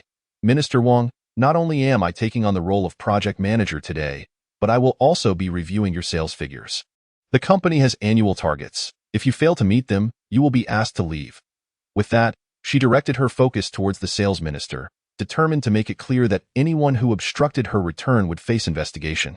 After Wang Guangwei's objection, the next to speak was Chief Lu Wan from the finance department, a woman in her 30s who wore glasses and always regarded others through the lenses. She had evidently decided to oppose as well. Song Qiao anticipated this, knowing that the financial department within the urban construction company was rife with discrepancies. Jiang Ming could afford to treat Song Jiangwo with such disregard because he held the financial authority. Undoubtedly, Lu Wan was aligned with Jiang Ming. I also opposed Song Qiao's appointment as project manager. Every order for the urban construction company has been handled by Zhang Zong. While she may be Zhang Zong's wife, she must deliver results. If a project fails, are we all expected to foot the bill? Exactly. Since Song Qiao lacks experience in this area, she should not take on such a significant role. Yes, we support Zhang Zong continuing as project manager. In an instant, out of 16 attendees, 13 stood in opposition, while only 3 who had been former subordinates of Song Jiangwo now occupied inconsequential leadership positions. One of them, Feng Hongjun, still held a minor position as the logistics manager. And over the years, he had faced considerable pressure from Jiang Ming. Observing the unanimous opposition to Song Qiao, he stood up, asserting, Song Qiao is the only daughter of the chairman. Her appointment as project manager is entirely appropriate. She will learn, and Jiang Zong is her husband. He will support her. Jiang Ming shot him a look, gritting his teeth yet managing a smile. Indeed, I will assist. Internally, he had already cursed Feng Hongjun countless times. Lastly, the usually silent Wang Lianhe, who often appeared dazed during meetings, stood up. I also support Song Qiao as project manager. I would like to propose that in the future, the chairman of the urban construction company should be Song Qiao. We have watched her grow, and she possesses the ability to excel. The final silent participant, Zhang Baogua, also stood. I too endorse Song Qiao's appointment as project manager. With the statement of support, 3 supported Song Qiao while the remaining 13 opposed her. Standing to the side, Zhao Xiaoya watched with amusement, eager to see how Song Qiao would arrive and then leave in disgrace. Just then, Song Zhengwo spoke. Out of 16 people, 13 oppose Song Qiao as project manager, and 3 support her. According to company regulations, a 4/10 majority is required for approval. Jiang Ming coldly regarded Song Zhengwo. Currently, it stands at 3.5. Song Qiao's appointment does not pass. Song Zhengwo glanced at Jiang Ming, who says it's only 3.5? Adding me makes it 4, doesn't it? The room erupted in an uproar, and Song Qiao, her gaze sharp, surveyed the crowd. In that case, I will enter a probationary period for the project manager position. All eyes turned to Jiang Ming, who nodded. Everyone supporting Song Qiao also supports me. After all, we are husband and wife. This statement was an unmistakable reminder to Feng Hongjun, Zhang Baogua, and Wang Lianhe that the ultimate authority still lay firmly in his grasp. Wait, here, I request an audit of the former project manager, Jiang Ming. Upon hearing this, all present displayed varied expressions of surprise, and Song Zhengwo, seated at the head of the table, nodded in agreement. I concur. Jiang Ming then realized that Song Qiao's pursuit of the project manager role was secondary. Her primary aim was to scrutinize his finances. Immediately, the 4 supporters transformed into 8, while the remaining 4, who had no stake in the company, felt no fear regarding the investigation. They supported her out of concern that an audit might indeed uncover discrepancies in Jiang Ming's accounts, potentially implicating them. Song Qiao, do you not trust me? Jiang Ming questioned. Song Qiao turned to him. Audit. It must be thorough. Jiang Ming scoffed. Go ahead and investigate. Do you think I fear scrutiny? In his eyes, Song Qiao had merely been a housewife caring for children over the years. What could she possibly understand? Financial matters were beyond her comprehension. Very well, Song Qiao declared, dialing a number. Shortly thereafter, Zhang Yao entered with 4 individuals, 3 men and 1 woman. These are the auditors I've engaged. From today, all financial accounts are frozen. She then turned to Lu Wan. Wasn't there a 50 million project fund scheduled to arrive today? It should be transferred to the company's account, not a personal one. Lu Wan glanced at Jiang Ming. Then back at Song Qiao. This fund, Jiang Zong said, is to repay a loan. A batch of loans is about to mature. Even now, Lu Wan seemed intent on defending Jiang Ming, indicating she held little regard for Chairman Song Zhengwo. Has the chairman approved this decision? Has he signed off on it? Lu Wan, let me remind you once more. If I uncover any embezzlement of public funds, I will have no choice but to take you to court. Upon hearing this, Lu Wan turned pale, realizing that her involvement was questionable and that there were indeed accounts to investigate. Song Zong, can the audit commence now? Asked Lu Mingxian, the lead auditor, standing at the door. Awaiting Song Qiao's directive. Yes, please proceed, Uncle Wang. Assist them in finding a quiet office within the company. Have the finance department submit all account books. From today onward, you will assist them, understood. Wang Lianhe responded with a sound. Typically befuddled, yet at this moment, he was remarkably alert. Chapter 050. A new perspective for all. Jiang Ming fixed his gaze intently on Song Qiao. Was this truly the same girl who had been infatuated with him since high school? Over the years, how obedient she had been to him. Everyone had noticed. Yet today, she dared to stand up against him. Jiang Ming clenched his teeth as he looked at Song Qiao. Well, Song Qiao, you've grown some backbone. Let's see how I can ruin both you and Song Zhengwo. Manager Jiang, I must remind you of something. Until the audit results are out, you need not interfere with the company's finances. Jiang Ming slammed the fake documents he held onto the table. Song Qiao, what do you mean by this? Have I toiled away for the company all these years just for you to scrutinize me? Do not forget, I am your husband. Song Qiao shot him a cold glance. I haven't forgotten. I still have our marriage certificate. You better remember, you are not divorced yet. Do not let anyone sleep in your bed at will. Until now, Song Jiangwo had only known of Jiang Ming's ambition. No one had informed him about the scandal involving his son-in-law. He could tolerate Jiang Ming's desire for control over the company. After all, he was his son-in-law, but he would not tolerate any indiscretion with other women. Before Song Qiao could speak, others had already turned their attention to Zhao Xiaoya. Suddenly, Song Jiangwo glared at Jiang Ming. You better remember. The company's funds should only be spent on my daughter. If you dare to spend it on other women, I will not let you off easily. Song Jiangwo's unexpected outburst startled everyone. Usually, he merely sat there listening to Jiang Ming assign tasks. Resembling more of a puppet emperor, the sudden shift startled even those who stood by Jiang Ming. Wang Lianhe chuckled. Chairman, I finally see a glimpse of your former self. Jiang Ming understood that while everyone in the company listened to him, Song Jiangwo was still the chairman and held the decision-making power.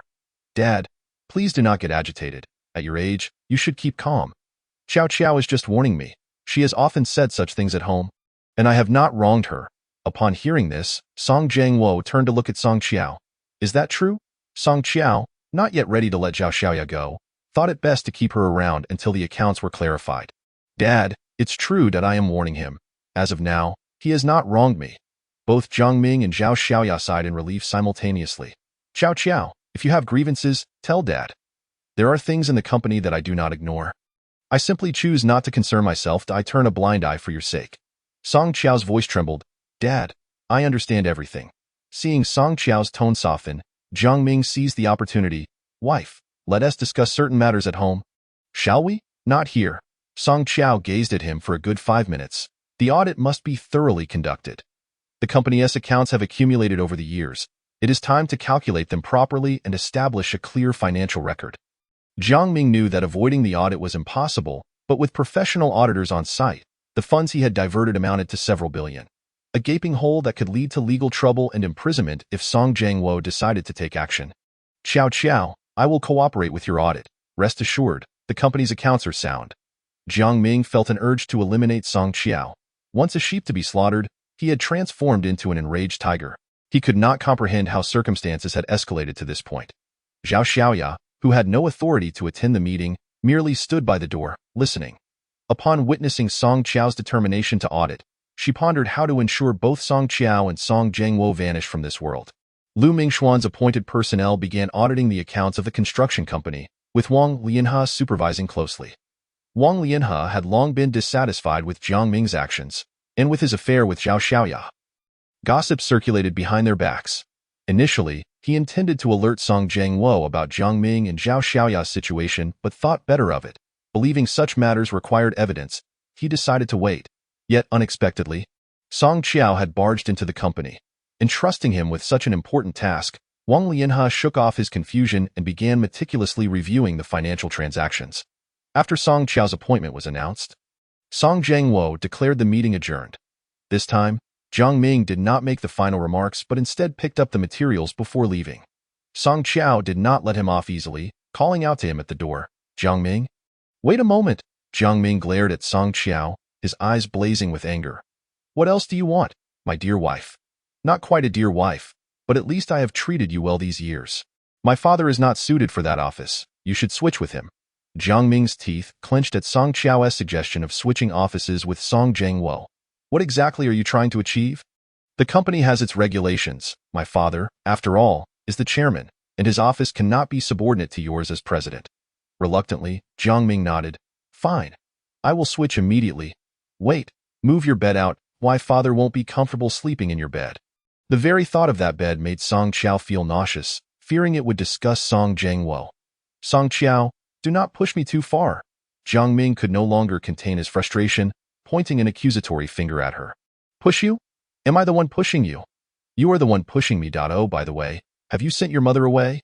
If not, just remind her not to touch my belongings at home, or next time. I want to be so accommodating. Jiang Ming suddenly felt unwilling to let his mother leave. Since Song Qiao had come to work at the company, it could be seen as her breaching their agreement. My mother cannot leave. I worry about her being alone in our hometown. Song Qiao knew Jiang Ming was merely trying to provoke her and nodded. All right, then she can stay here, but I must remind you. This house was bought by my parents. Since your mother is my mother-in-law, she can stay, but do not try any tricks.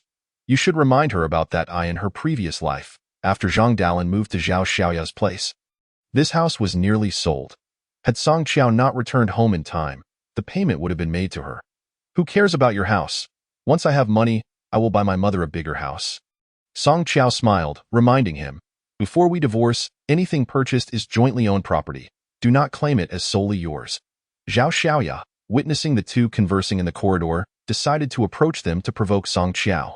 Vice President Song, are you not the project department's general manager? The Chengnan project will be handed over to you, no longer under Manager Zhang's purview. You better not be ignorant when negotiating business.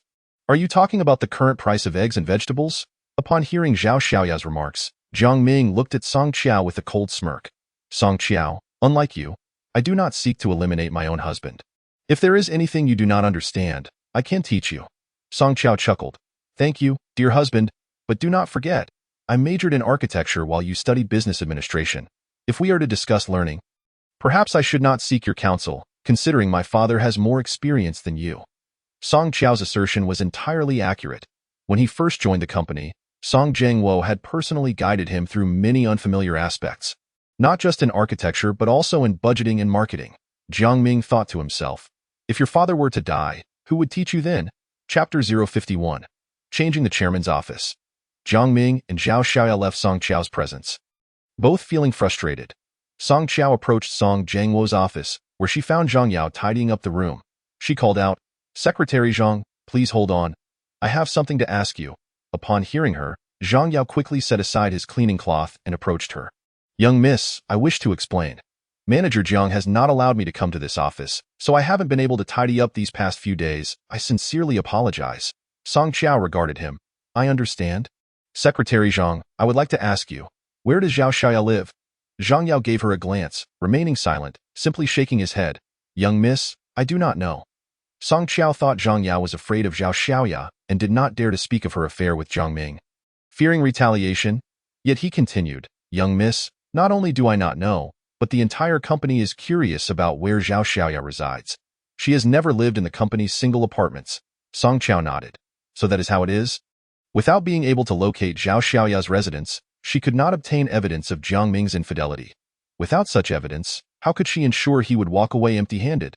Ultimately, Song Qiao had to resort to another method, installing a camera in his car. Upon learning that Song Qiao wanted him to switch offices with Jiang Ming, Song Jiangwo felt somewhat reluctant. After all, Jiang Ming was still his son-in-law, and it felt inappropriate to deny him some dignity within the company. Qiao, let him stay in that office.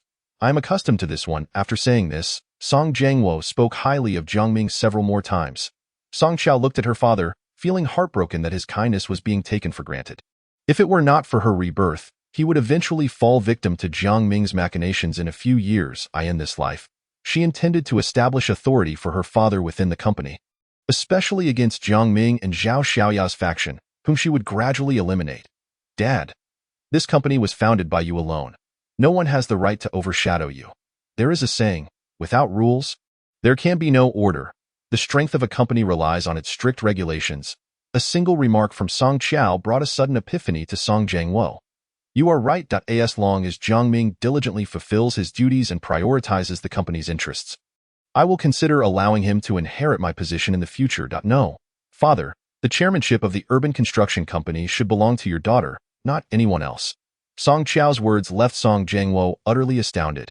Just 2 weeks ago, you advised me to nurture Jiang Ming and suggested I retire early to rest.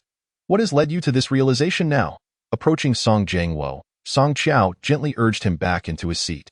Father, I used to be naive and foolish. Upon reflection, I now understand that your past words were indeed correct. The company should bear the Song surname, and it is only by retaining control that I can ensure its safety. Song Jiangwo gazed at Song Qiao, nodding vigorously. It's good that you've come to this conclusion. I was ready to give up. Since you are willing to take over the company, I feel invigorated. Dong Qiao embraced Song Jiangwo from behind, reminiscent of her childhood when she would seek his affection. Father, I regret not heeding your advice in the past. From now on, I shall be a dutiful daughter. Song Qiao longed to express that in this lifetime, she would strive to ensure both her parents' health and happiness, avenging past grievances on their behalf. When Jiang Ming arranged for his belongings to be moved, Song Qiao was busy sorting through Song Jiangwo's things, keeping certain items confidential, unwilling to let anyone else interfere. "Father, this safe as well? I'll have someone take it to you." Song Qiao understood that the safe contained items crucial for controlling Jiang Ming, including the company's legal contracts and various licenses. Should Jiang Ming acquire these and alter them, he would no longer have a foothold in the company. "Dear, you and father can go ahead. I'll arrange for someone to move this safe." Jiang Ming had long desired to access the contents, but the safe was equipped with an alarm and a password, directly linked to the security office. "You plan to move it?" Song Qiao glanced back at Jiang Ming. "That works." After this exchange, she turned to her father. "Father, aren't there things inside that belong to you? Please take them out first, and later let Jiang Ming's people assist you in moving it." Upon hearing this, Song Jiangwo agreed, "Very well. I'll retrieve them." Just as Song Jiangwo was about to open the safe, Song Qiao, her gaze fixed on the safe, remarked, "Darling, my office is right next door. We can see each other 24 hours a day." Upon hearing this, Jiang Ming's attention shifted back to Song Qiao, and he sneered, "Excellent. That way we can truly be a harmonious couple." In his heart, Jiang Ming thought, "You wish to keep an eye on me? It seems you are eager for your life to come to an end. Just wait and see how I make you disappear without a trace." While they conversed, Song Jiangwo had already opened the safe and retrieved its contents, which included the most confidential documents and company seals. "Father, once you've taken them out, let's head over." With this statement, Song Qiao glanced back at Jiang Ming. "Hurry and find someone to help father move the safe." Jiang Ming cast a glance at the safe and replied, "Understood." As Song Qiao remained vigilant against him, Jiang Ming could only suppress his fury and bide his time. After escorting Song Jiangwo to Jiang Ming's office, the safe was relocated, transforming the former presidential office into the chairman's office. Just as Song Qiao had predicted, Jiang Ming's bed was moved to the rest area previously occupied by Song Jiangwo. Once everything was arranged, Song Qiao requested an office next to Jiang Ming's and commenced her official duties. Following Jiang Ming's move, Zhao Xiaoya took a leave of absence, leaving Song Qiao with a rare moment of leisure as she spent the afternoon in her office. While assisting Song Jiangwo with the office relocation, she acquired some of Jiang Ming's materials and spent the afternoon meticulously studying them behind closed doors.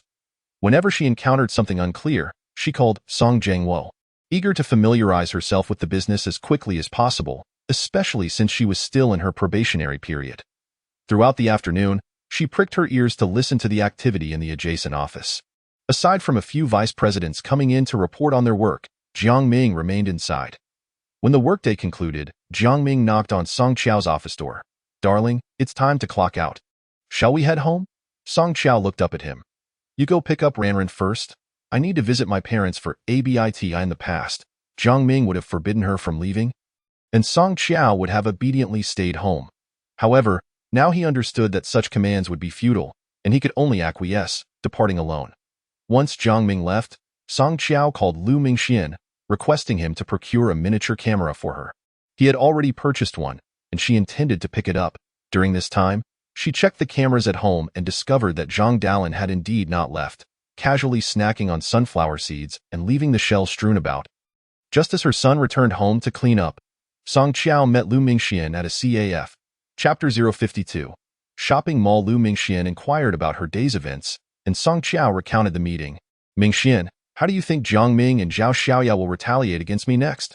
Lu Mingxian pondered for a moment before responding. "If he can administer sleeping pills at home, he is even more likely to do so at the company. Additionally, you should keep an eye on Uncle Song. It would be wise to replace the secretary with someone you can trust, or there could be danger." Song Qiao nodded, suddenly recalling that Song Jiangwo's demise in her past life must have been linked to the medication he consumed. "Tomorrow, I'll take my father to the hospital for a checkup. You can assist with his examination. From now on, I will have you prescribe any medications he needs. I won't allow him to take anything Jiang Ming provides." Lu Mingxian regarded Song Qiao with satisfaction. "Only then will I feel at ease. I'll wait for you and uncle in the hospital tomorrow. I must take my leave. At this critical juncture, I cannot let Jiang Ming uncover anything." Originally, Lu Mingxian had intended to have dinner with Song Qiao, but seeing her hurried departure, he could only rise silently and watch her exit the CAF. With no news regarding the child for the time being, Lu Mingxian had spent the day inquiring but found no one who knew where Ma Fongfeng's hometown was. Ultimately, he had no choice but to hire a private investigator. He undertook all of this discreetly, wishing to assist Song Qiao silently so as not to burden her. Driving home, Song Qiao activated the camera again, observing Jiang Ming cooking in the kitchen while the sunflower seed shells in the living room had been swept away. It appeared Jiang Ming had altered his approach, but Song Qiao remained skeptical of any genuine change in his character. A hungry wolf could never transform into a benevolent sheep. Upon arriving at her neighborhood, she noticed Jiang Ming's car parked in the space and contemplated how to discreetly place the camera inside when she spotted Lu Yin returning from outside. "Oh, sister-in-law, have you just come back from going out?" "Yes, Song Qiao, there's an event at Qinchi tonight with discounts on clothing. Would you like to take a look?" In her previous life, Song Qiao had only worn inexpensive garments, with a few decent pieces acquired during sales. Lu Yin was always the first to know about store discounts. "That sounds wonderful. After dinner, just give me a shout. You won't need to ride your electric bike. I'll drive Jiang Ming's car to take you." Lu Yan's eyes lit up with excitement. "Really? Of course. It's getting colder, especially at night. If you don't dress warmly, you'll catch a cold. It's one thing for adults to fall ill, but if the children catch it, they not only miss school but also suffer." Besides the security guard, no one in the complex knew about Song Qiao's new car. Furthermore, she wouldn't drive a sports car to buy discounted clothing. Lu Yin entered her home on the second floor while Song Qiao ascended to the third, retrieving her keys to unlock the door, where an enticing aroma wafted through. "Darling, you're back." Such a version of Jiang Ming was one Song Qiao had only seen before their marriage. Since then, he had become quite complacent. "Back already? You're quite industrious today, even cooking."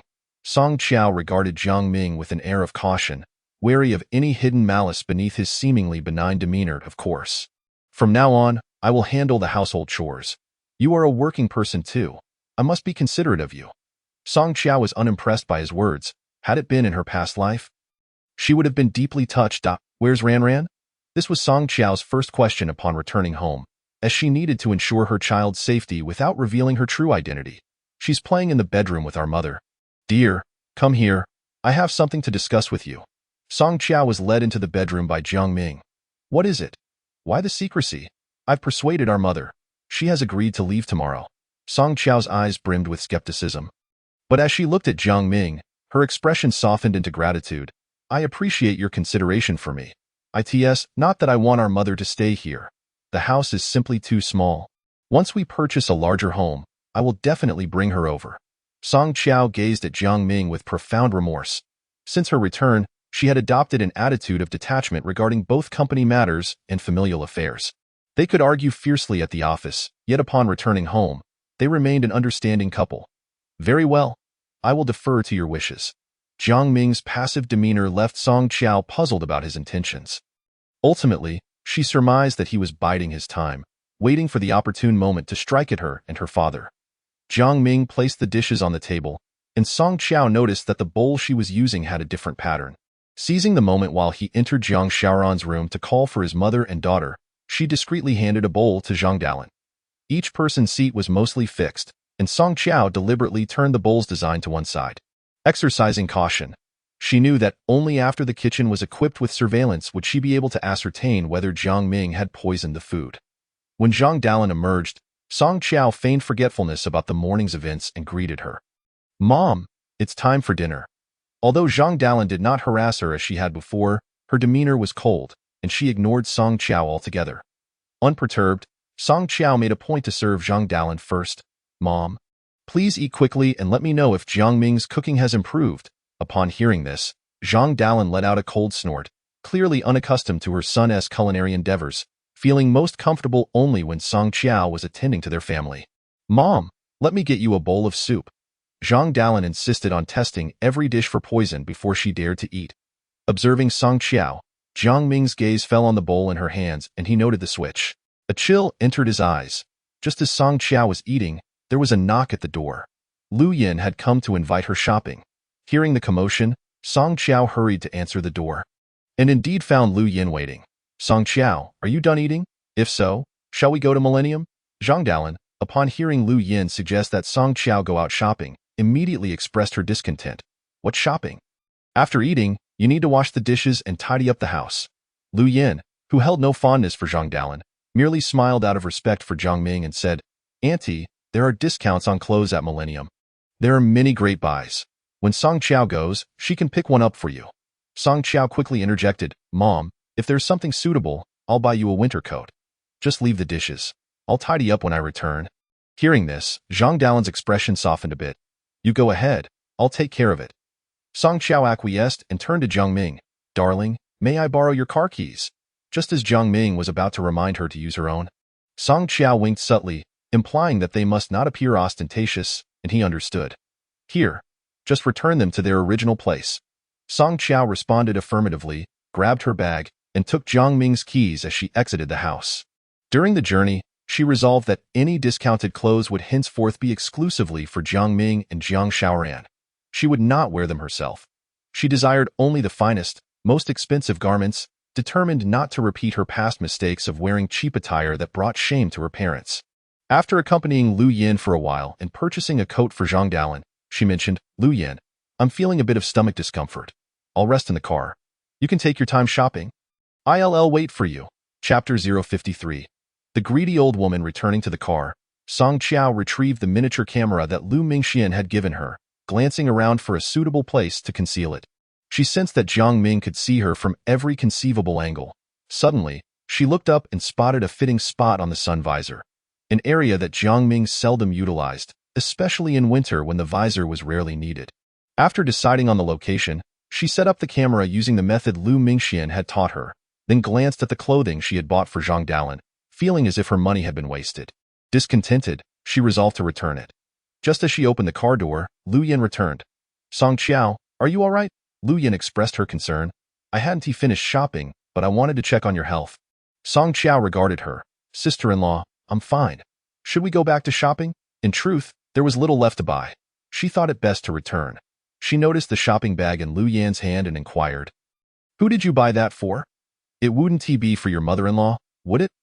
Lu Yin was notoriously frugal, often claiming to be dutifully filial, but her actions told a different story. "It's for my son." Lu Yin replied with an awkward laugh. "Since you didn't buy anything for your mother-in-law, I'll return it to avoid her gossiping about you," Song Qiao suggested. Lu Yin, pleased with the idea, readily agreed. "Let us go. I'll accompany you to return it." Upon returning, the sales associate informed them that discounted items could not be returned. Song Qiao was distressed at the news, but Lu Yin declared, "Give me the clothes." Song Qiao handed them over, and Lu Yin exclaimed, "This dress is unsuitable for an old lady. Who would wear this size? Sell it to her?" Lu Yin further proclaimed, "This garment is no longer available. We just snagged it. Its quality is excellent, and it was originally priced at." Lu Yan's enthusiastic pitch attracted a middle-aged woman who had missed out on the sale, and Song Qiao ultimately sold the dress to her. Once outside the mall, Song Qiao praised Lu Yin. "You're quite impressive. You may not know, but I used to sell at a street market," Lu Yin boasted. Curiosity piqued, Song Qiao casually asked, "Where did you sell?" "Over by Xingshan Road, at the vegetable market," Lu Yin replied. Upon hearing Xingshan Road, Song Qiao immediately recalled the nearby dump. "Sister-in-law, while you were selling clothes, did you ever hear of anyone finding a child?" Lu Yin inquired. "Whose child went missing?" "There's a lady in our company who lost her little girl near the rubbish dump years ago and has been searching for her ever since," Lu Yin explained. After a moment of reflection, Lu Yin added, "I know some people from that area. I can help you inquire when I have some time." Following this, Lu Yin looked at Song Qiao with a flattering expression and said, "Song Qiao, I have a favor to ask. Could you assist me?" As they exited the bustling mall, a cool breeze brushed against Song Qiao's neck, prompting her to raise her coat's collar. "Sister-in-law, we've been neighbors for many years, and you've helped me plenty. Just tell me what you need." Song Qiao had anticipated Lu Yin's request, likely regarding her husband's promotion. As expected, Lu Yin looked at Song Qiao and said, "My husband, Xiaodong, has worked with your husband, Jiang Ming, for many years.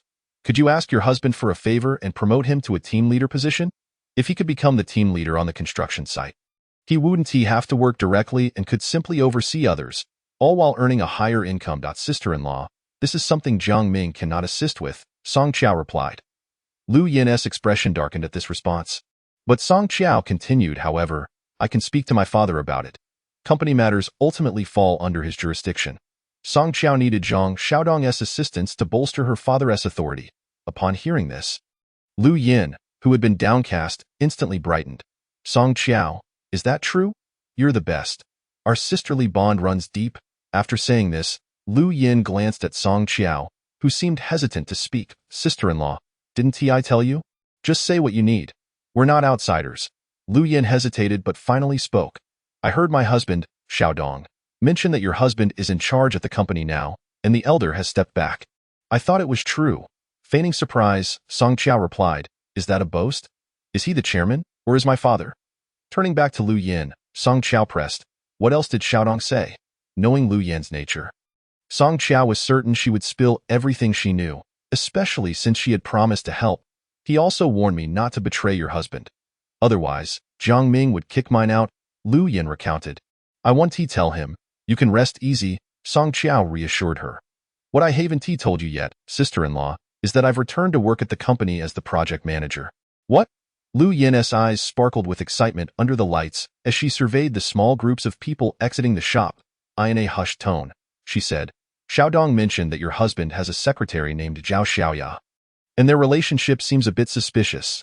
After making that statement, Lu Yin quickly added, I only said it seems that way.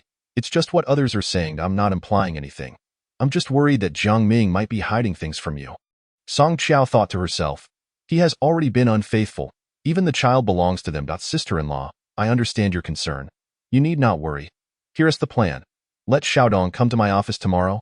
I'll get to know the situation on the construction site and introduce him to my father.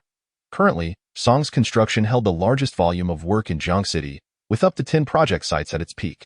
Although the real estate market was somewhat sluggish, there were still 9 ongoing projects.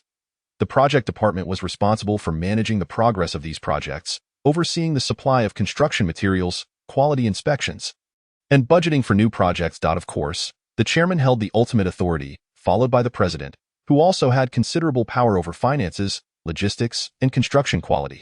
However, as the chairman's daughter and a project manager, Song Qiao could bypass the president for certain tasks, directly reporting to her father, which was a source of resentment for Jiang Ming. After driving Lu Yin home, Song Qiao parked the car and they ascended the stairs. Upon reaching the second floor, Lu Yin still remembered to stop Song Qiao. Did you remember everything I told you tonight? I did, sister-in-law.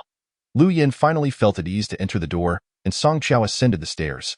This time, Song Qiao did not knock. Instead, she directly unlocked the door with her key. Upon entering, she discovered Zhang Dalin and Jiang Ming in the living room, both engrossed in watching television, their faces bearing a frosty expression.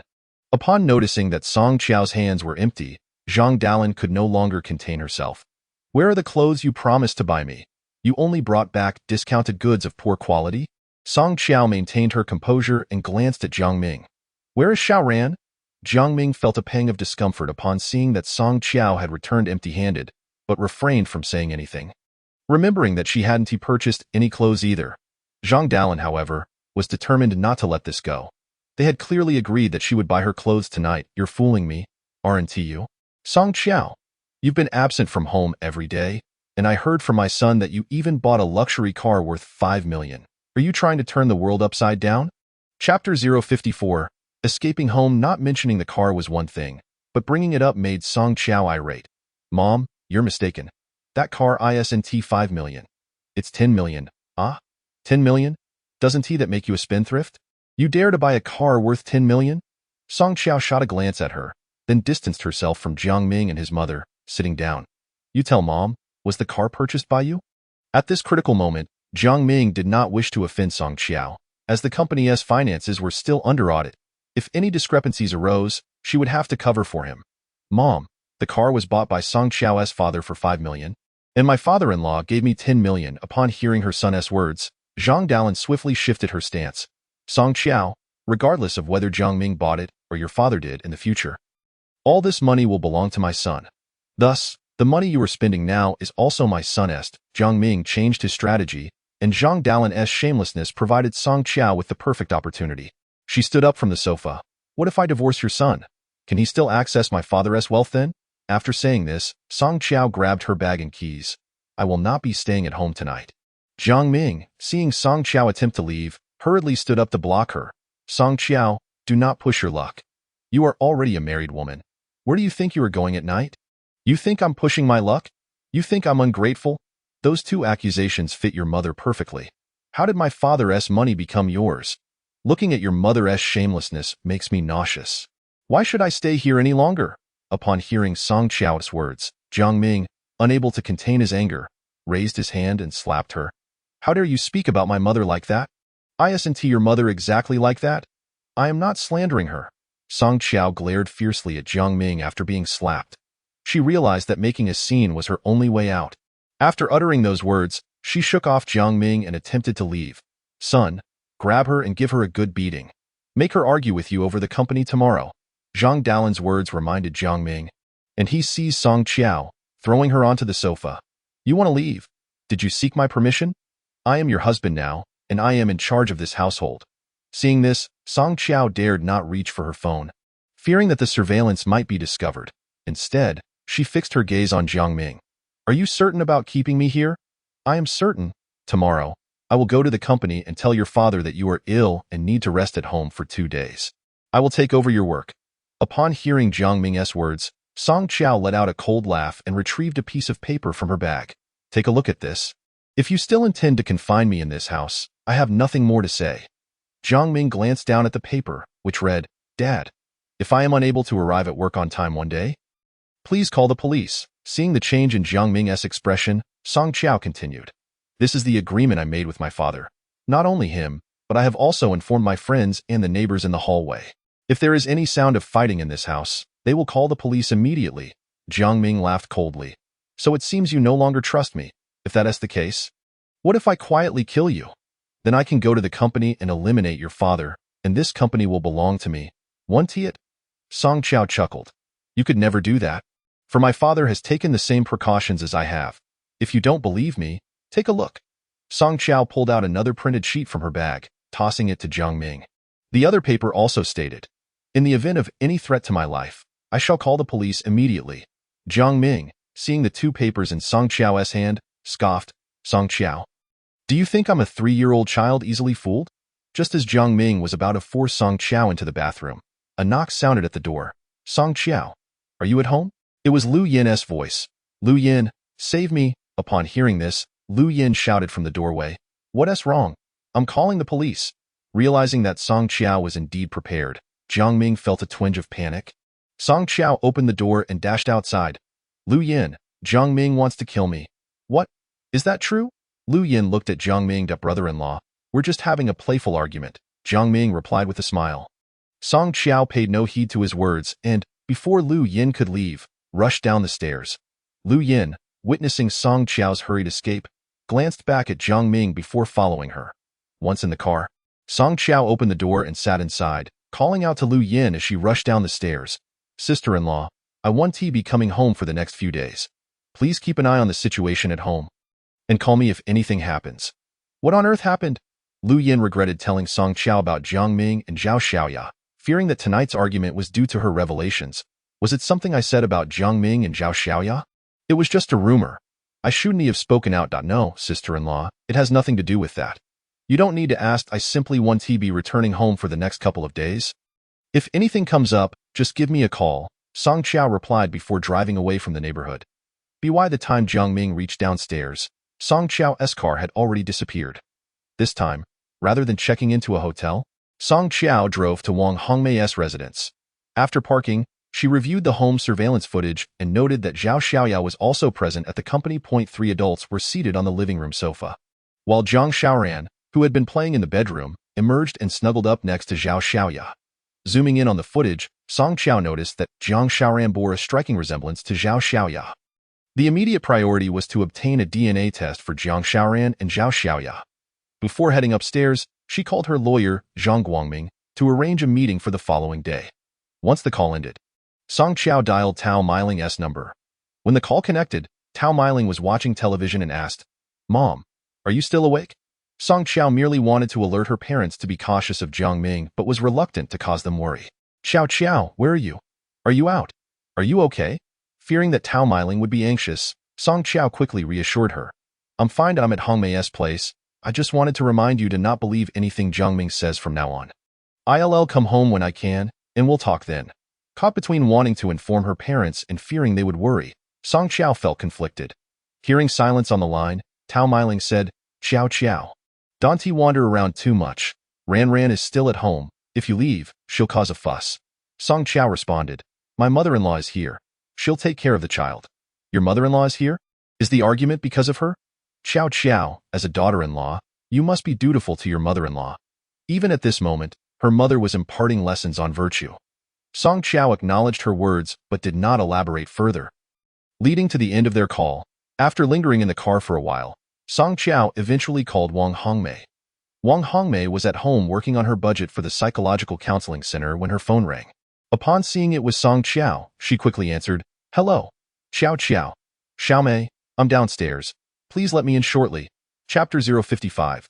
The discovery of home surveillance. Upon hearing that Song Qiao was downstairs, Wang Hongmei hurriedly set down her pen and rushed to open the door. As she descended the stairs, she encountered Song Qiao. "Xiao Qiao, why are you here so late?" While walking, Song Qiao replied, "Let us talk inside." The temperature had dropped in the evening, and Wang Hongmei, dressed in home attire, moved ahead to open the door. "Please, come in." Song Qiao, having rushed out, was only wearing a coat and felt a chill after stepping outside. As Wang Hongmei opened the door, she quickly entered. "Xiao Qiao, did Jiangming hit you?" Once inside, Wang Hongmei sat beside her and inquired with concern. Song Qiao knew Wang Hongmei was aware of Zhao Xiaoya's situation, and she understood that Zhang Xiaoran was not her biological child. Given the late hour, Song Qiao's visit must have been prompted by an argument with Jiang Ming. "Red Mei, Jiang Ming made a vicious threat tonight. He said he would kill me and my parents, claiming that the company would belong to him and that everything would be his." Hearing this, Song Qiao's face fell with sorrow. She had poured her heart into Jiang Ming, yet he treated her this way. Is Jiang Ming out of his mind? Doesn't he know that murder is a crime? Wang Hongmei said, visibly upset. "Of course, he knows that murder is illegal, which is why he wants to make me disappear without a trace." Song Qiao's assertion that she was not upset was a fade. Tears streamed down her cheeks. She refrained from wailing, for she understood that tears would not alter her circumstances. At present, she was acutely aware that Jiang Ming and Zhao Xiaoya were in a dire predicament. Upon hearing Song Qiao's lamentations, Wang Hongmei advised her, "Perhaps Jiang Ming is merely trying to intimidate you. Xiao Qiao, it would be prudent to consult a lawyer and expedite the divorce, wouldn't it?"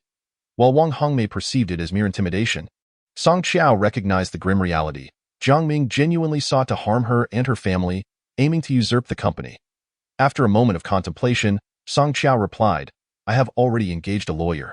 He has advised me to remain calm and gather evidence. In recent days, I may have been a bit too hasty, pressuring Jiang Ming too closely. I am uncertain if he will now take precautions, as it would make gathering evidence considerably more challenging." Wang Hongmei regarded Song Qiao intently. "Are you planning to have him leave with nothing?" "Indeed. I want him and his mother, along with his daughter, to vacate my home," Song Qiao declared through clenched teeth, her gaze fixed on Wang Hongmei. "Today, I returned to the company and initiated the process of revoking Jiang Ming's position as project manager." No wonder. Wang Hongmei realized the implication of Song Qiao's statement. Jiang Ming was cornered and desperate. "Does your uncle know of Jiang Ming's actions?" Song Qiao shook her head. "I have not yet informed him. But returning to the company has been my father's long-held desire. He has always emphasized that a woman must not forsake her career, and my return has brought him immense joy." Wang Hongmei observed the transformation in Song Qiao with admiration. "Your uncle is right. A woman must not lose her career. Relying on a man is precarious. Given this, you should inform your uncle of Jiang Ming's dismissal." Song Qiao shook her head. "Allowing him to leave unscathed would be too lenient. I suspect that Jiang Ming has been manipulating the company's finances. I am unaware of how much he has embezzled, but I have engaged several auditors to investigate his accounts." Wang Hongmei understood the gravity of the situation. Jiang Ming's threats could potentially escalate to violence. "Xiao Qiao, you must exercise caution. Rest assured, this time I intend to make Jiang Ming aware of the torment that accompanies his actions." Wang Hongmei's gaze towards Song Qiao grew increasingly respectful. "When did you become so audacious?" 6 years ago. I cautioned you to think carefully before agreeing to Jiang Ming. You once told me he was the love of your life and that you would do anything for him." Leaning back against the sofa, Song Qiao replied, "I was truly blinded by naivety. Not only was I visually impaired, but I was also emotionally blind, unable to discern right from wrong. While I harbor hatred for Jiang Ming, I also loathe myself. Yet, hatred alone yields no results. I seek revenge. As their conversation unfolded, Song Qiao's phone buzzed, revealing Jiang Ming's name. She signaled to Wang Hongmei to remain silent as she answered the call. Hello, wife, please hurry back. Ran is sick and has a fever. Upon hearing this, Song Qiao retorted, if she's ill, take her to the hospital. I'm not a doctor. Goodbye, wait. Don't. Before Jiang Ming could finish, Song Qiao disconnected the call. Wang Hongmei inquired anxiously, is it true? Is Jiang Xiaoran really sick? Song Qiao opened her phone and accessed the surveillance footage. Look on the screen. Jiang Xiaoran snuggled beside Zhao Xiaoya, while Jiang Ming had his arm around Zhao Xiaoya's shoulders, with Zhang Dalan seated nearby. The scene of familial warmth elicited a vehement curse from Wang Hongmei. That scoundrel Jiang Ming and his entire family are despicable. They treat you this way, Xiao Qiao.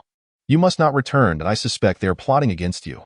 Suddenly, Jiang Ming's voice echoed from the video, keep it down. I feel something is amiss these days. Is it possible that Song Qiao has installed a camera at home? Following this remark, the lights in the room went dark. Song Qiao exchanged a startled glance with Wang Hongmei. This is bad. What if he discovers the camera? I also placed one in his car today. Wang Hongmei, her concern palpable, asked, how many did you place at home? Just one in the bedroom. The others are still in my bag, yet to be installed. Jiang Ming and Zhao Xiaoya commenced a search for the hidden cameras, and Song Qiao watched anxiously. Eventually, Jiang Ming entered the bedroom, and as his face loomed closer to the camera, the feed abruptly cut off. He had found and removed the camera. Xiao Qiao, you must be wary. He will likely monitor you and your uncle. Your car, your office, even your uncle's office. Anywhere could be compromised. With the situation deteriorating, Song Qiao sensed that gathering evidence would be increasingly difficult. She set her phone down on the sofa and turned to Wang Hongmei. I can't stay here for long. I'm concerned that Jiang Ming may target you. Wang Hongmei waved dismissively. I'm not afraid of him. I'm alone. If it comes to it, I will confront him. Song Qiao wiped her nose. Xiaomei, I am grateful to have you, but you must remain safe. You are my steadfast support, understand? Wang Hongmei nodded and then asked, what about the child? A few days ago, Lu Mingxian and I visited Zhou City to locate the nurse who had introduced the child to us. She mentioned that the child had been discarded at a garbage site. After we returned that afternoon, we searched but found nothing. Coupled with my recent employment, I have had to set aside the matter of the child. Xiaomei, do you think my daughter is still alive? Upon hearing that the child had been discarded, Wang Hongmei urged, if the nurse has been located, we should report this to the police. Involving them may expedite the search for the child. Song Qiao shook her head. If it were merely a matter of finding the child, I would have reported it long ago. However, as we are investigating Jiang Ming, I fear that any information regarding the child may tip him off, prompting him to act preemptively. If he absconds with the company's funds abroad, it would be even more challenging to locate her. After this exchange, Song Qiao added, Lu Mingxian has been assisting me. He is currently searching for the doctor, Ma Fongfong, who was involved in the child swap. As Song Qiao spoke with Wang Hongmei on the sofa, Lu Mingxian's message appeared on her phone. Xiao Qiao. I have obtained Ma Fongfong's home address. When shall we visit her? Has Ma Fongfong been located? Song Qiao immediately dialed Lu Mingxian's number. Chapter 056. Heightened vigilance on the other end. Lu Mingxian answered promptly. Xiao Qiao, where are you now? Since learning that Jiang Ming had taken Song Qiao's child, Lu Mingxian had been deeply concerned for her safety. Marrying such a brute posed a grave risk. What if he turned violent one day? Until the divorce was finalized, he intended to keep a close watch over Song Qiao, aiding her in locating the child and escaping Jiang Ming. I'm at my good friend Hongmei's place. Lu Mingxian was aware that Song Qiao had a close friend named Wang Hongmei but was unsure when she had returned to the country. When did you come out? Has he laid a hand on you? He was also privy to Song Qiao's return to the company and the revocation of Jiang Ming's managerial position, as she had texted him about it. Not at all. It was just his mother causing trouble, so I left.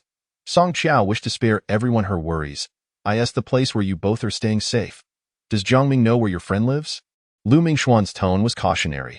If Jiang Ming discovered Wang Hongmei's address, he would surely seek her out. Without waiting for Song Qiao's response, Lu Mingxian suggested, how about I find you both another place to stay? Wang Hongmei interjected, it's fine. I'll inform the security at the main gate in advance. Xiao Qiao, do you have a photo of Jiang Ming? Song Qiao pondered for a moment. There's one in the surveillance footage. I'll take a screenshot shortly.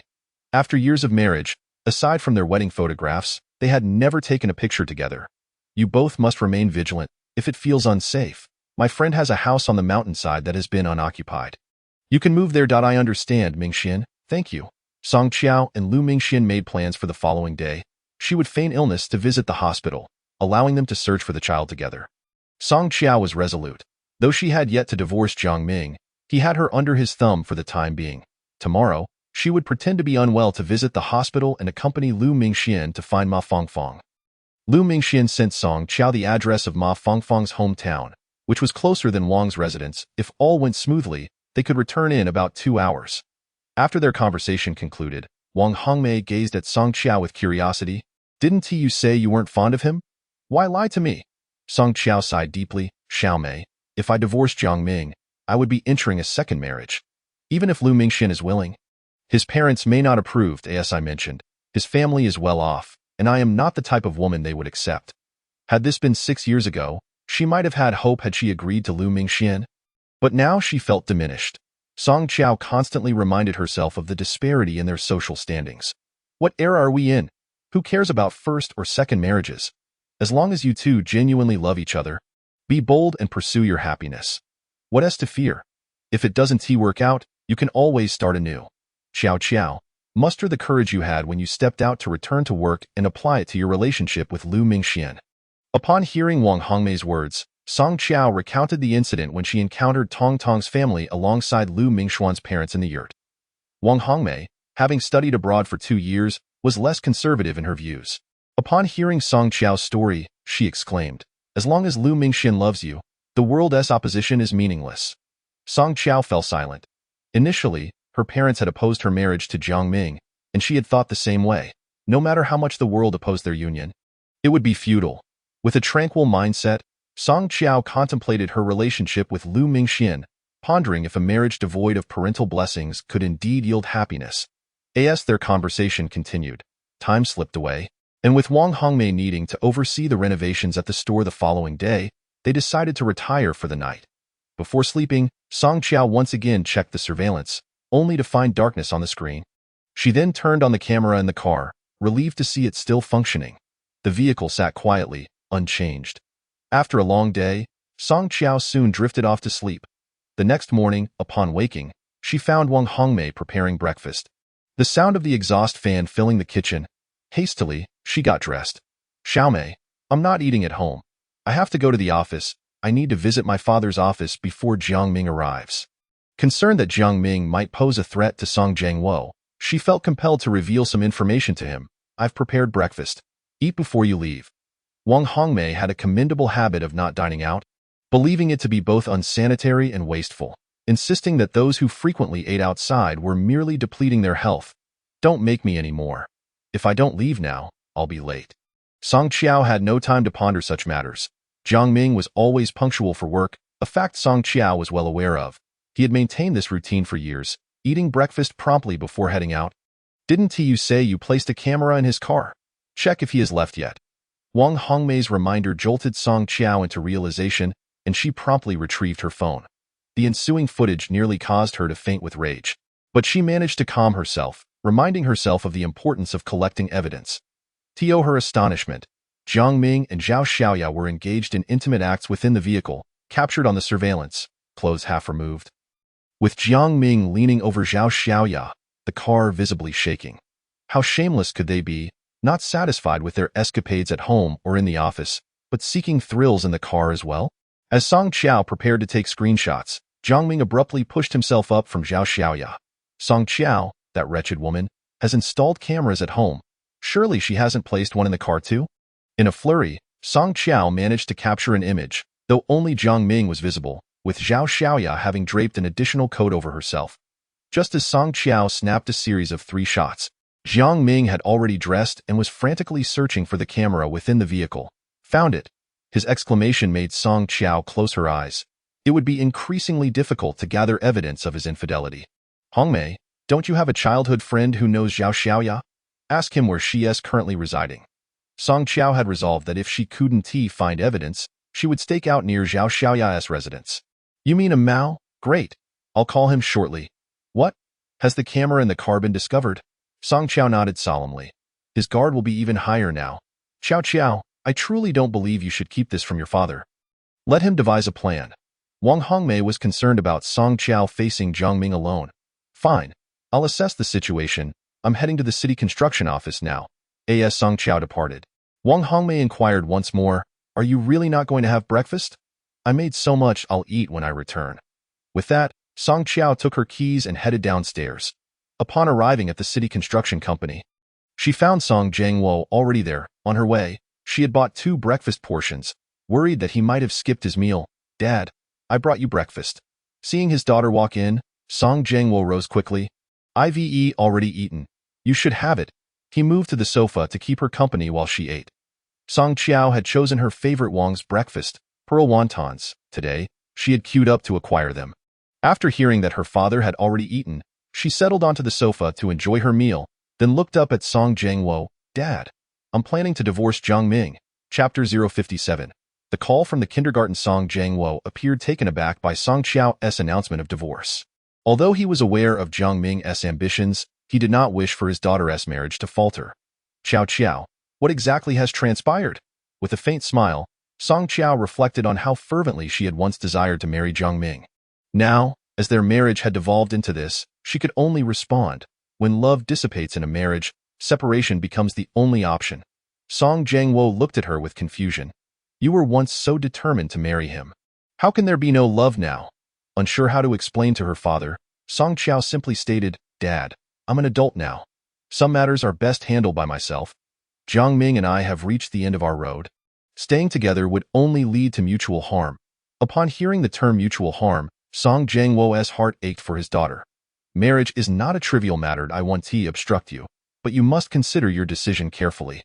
You both have a child. Do not inflict pain on the innocent. Finishing the wontons from her takeout box, Song Qiao looked at her father. I regret choosing him, regretting not heeding your and Mom's advice. Dad, I must relinquish this marriage. Recalling how Song Qiao had urged him to reclaim the 1 million yuan from Jiang Ming for the car, Song Jiangwo realized that his daughter was resolute in her decision to part ways. The previous day's revelation had nearly triggered a heart attack due to the strain of that sum. Indeed, as Song Qiao had surmised, the 1 million yuan was money Jiang Ming had secretly taken from the company without informing Song Jiangwo. Under the pressure of Song Jiangwo's order to report him to the authorities, Jiang Ming had no choice but to return the funds. As Song Qiao prepared to discard the takeout container, her phone rang, displaying Lu Mingxian's number. Qiao, I'm fine now. When will you come over? Learning that Song Qiao had stayed at Wang Hongmei's house the previous night, Lu Mingxian was eager to see her. Concerned for her well-being and whether Jiang Ming had caused her any harm, I'll head over shortly and call you when I arrive. After ending the call, she glanced at Song Jiangwo. Dad, I need to step out for a bit. I probably won't be back until noon. Earlier, she had mentioned divorce, and now she claimed to have matters to attend to, prompting Song Jiangwo to regard her with caution. You've said it yourself, you're no longer a child. Always act with principle. Song Qiao understood that her father was worried she might be leaving Jiang Ming for another man. She nodded. Rest assured, I would never engage in anything immoral. I'm going out for a different matter today. After their agreement, Song Qiao exited the chairman's office, only to encounter Jiang Ming just outside. Qiao. Come to my office. I have something to ask you. Song Qiao looked at Jiang Ming's face, which was contorted with anger. What do you want? You can ask here. I'm heading to the construction site. Frustrated by her lack of cooperation, Jiang Ming seized her wrist and pulled her into his office. What is this? Song Qiao glanced at the miniature camera in Jiang Ming's hand. This is all you're doing. Your mother stole my jewelry, and you've been unfaithful. If I don't install this, how will I know all the despicable things you've done?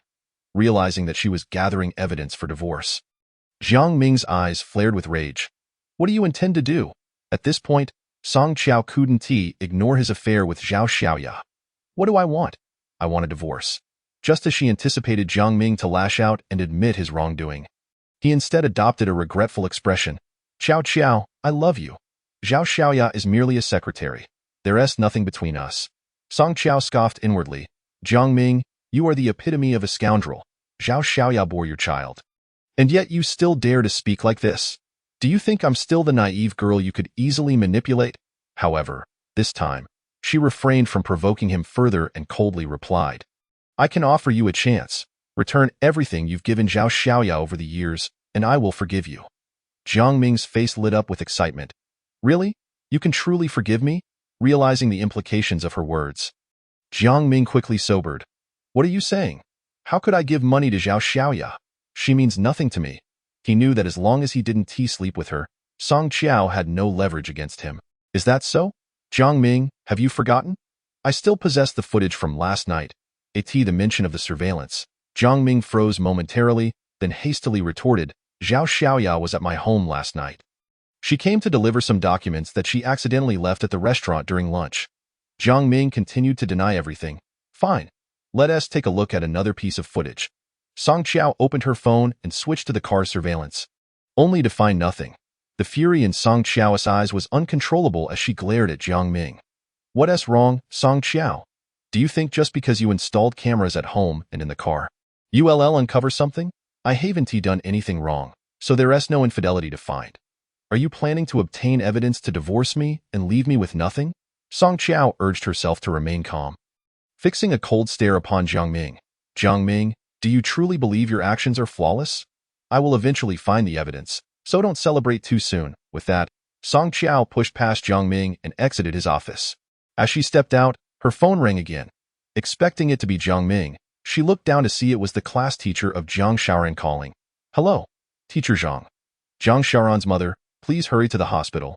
Your daughter Song Xiaoran has caused another incident, injuring Tong Yao's head, and she is currently in the hospital. Upon receiving this call, Song Qiao felt a surge of panic. Tong Yao had been harmed by Zhang Xiaoran and was now in a precarious situation. She could not help but wonder what would happen if that child were in danger. Teacher Zhang, which hospital is it? Song Qiao was not concerned about Zhang Xiaoran's fate. Her thoughts were solely on Tong Yao. That understanding and pitiable young girl, who had frequently been bullied by Zhang Xiaoran simply because her parents were ordinary sanitation workers. Did she deserve to endure such treatment? Zhang Xiaoran's behavior was a direct result of Jiang Ming's indulgence, and Song Qiao did not wish to let him off the hook. She took out her phone and dialed his number. When the call connected, Jiang Ming's voice came through. Song Qiao, have you come to your senses? Are you no longer planning to divorce me? Divorce or not, that is irrelevant. I am heading to the hospital immediately. Zhang Xiaoran has injured someone and is hospitalized. After this statement, Song Qiao promptly ended the call and sent Jiang Ming the address of Jiangxing Hospital via WeChat. Jiang Ming glanced at the message and, though he initially wished to dismiss such trivial matters, the thought that Song Qiao was recently harboring doubts about him, fearing the blame would shift to Zhang Xiaoran, compelled him to pay a visit. While Song Qiao was en route, Jiang Ming called her again. Aren't you going to the hospital? Let's go together. I'm on my way there. Song Qiao, driving, activated her Bluetooth and replied, Forget it, I am going there right now. Jiang Ming realized that Song Qiao was no longer as easily deceived as she once was and decided to probe her intentions regarding their divorce. Hearing that she was going alone, he had no choice but to proceed to the hospital himself. Song Qiao did not linger in conversation, wrapping up the call in a few terse exchanges before contacting Lu Mingxian, who was currently waiting for her at the hospital. Hey, Xiao, when will you arrive? Everything is ready on my end. Xian, Zhang Xiaoran has injured a classmate, and she is in your hospital. I will be there shortly.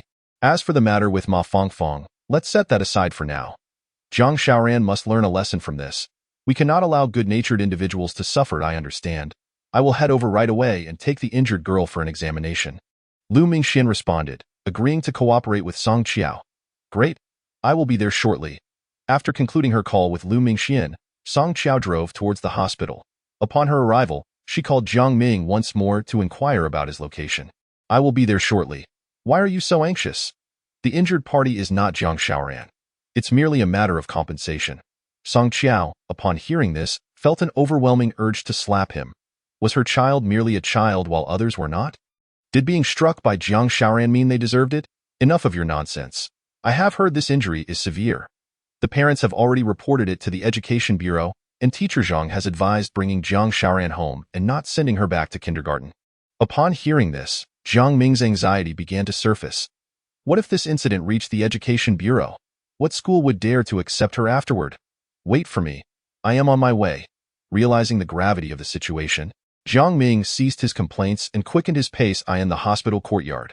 Song Qiao encountered Lu Mingxian, and upon learning that Tong Yao was not in serious condition, she finally felt a sense of relief. Has the examination result been finalized? It's done. She has a concussion and will require follow-up examinations. Song Qiao knew that such matters could not be taken lightly, but if Jiang Ming did not learn a lesson from this, he remained oblivious to the fact that his daughter had become a bully in the kindergarten. As she spotted Jiang Ming's car entering the hospital grounds, she discreetly alerted Lu Mingxian, who then departed. "How is the child?" Jiang Ming asked, seeing Song Qiao waiting for him with concern. Song Qiao understood that his worry was not about Tong Yao's injury, but rather how this incident might affect Jiang Xiaoran's chances of entering primary school. Teacher Zhang said she lost a lot of blood. It appears to be a concussion. If it is indeed a concussion, we might have to be responsible for her well-being for the rest of her life. Jiang Ming frowned, displaying impatience. "Let us try to resolve this matter swiftly. We can simply compensate her." Song Qiao glared at Jiang Ming, expressing her disapproval. "All you think about is money. That little girl is only 5 years old, with her entire future ahead of her. Jiang Ming, if you do not start managing Jiang Xiaoran properly, that child will be doomed." In response to Song Qiao's remarks, Jiang Ming retorted angrily, "How can you speak of Jiang Xiaoran like that? Children get into fights. They'll understand as they grow older." Song Qiao wished to remind him that Jiang Xiaoran was a little demon now and would grow into a greater menace later. Such behavior was a direct result of his indulgence. "They'll understand. The education of a child is paramount. What ideology are you instilling in her? If this continues, one day she will cause a significant disaster."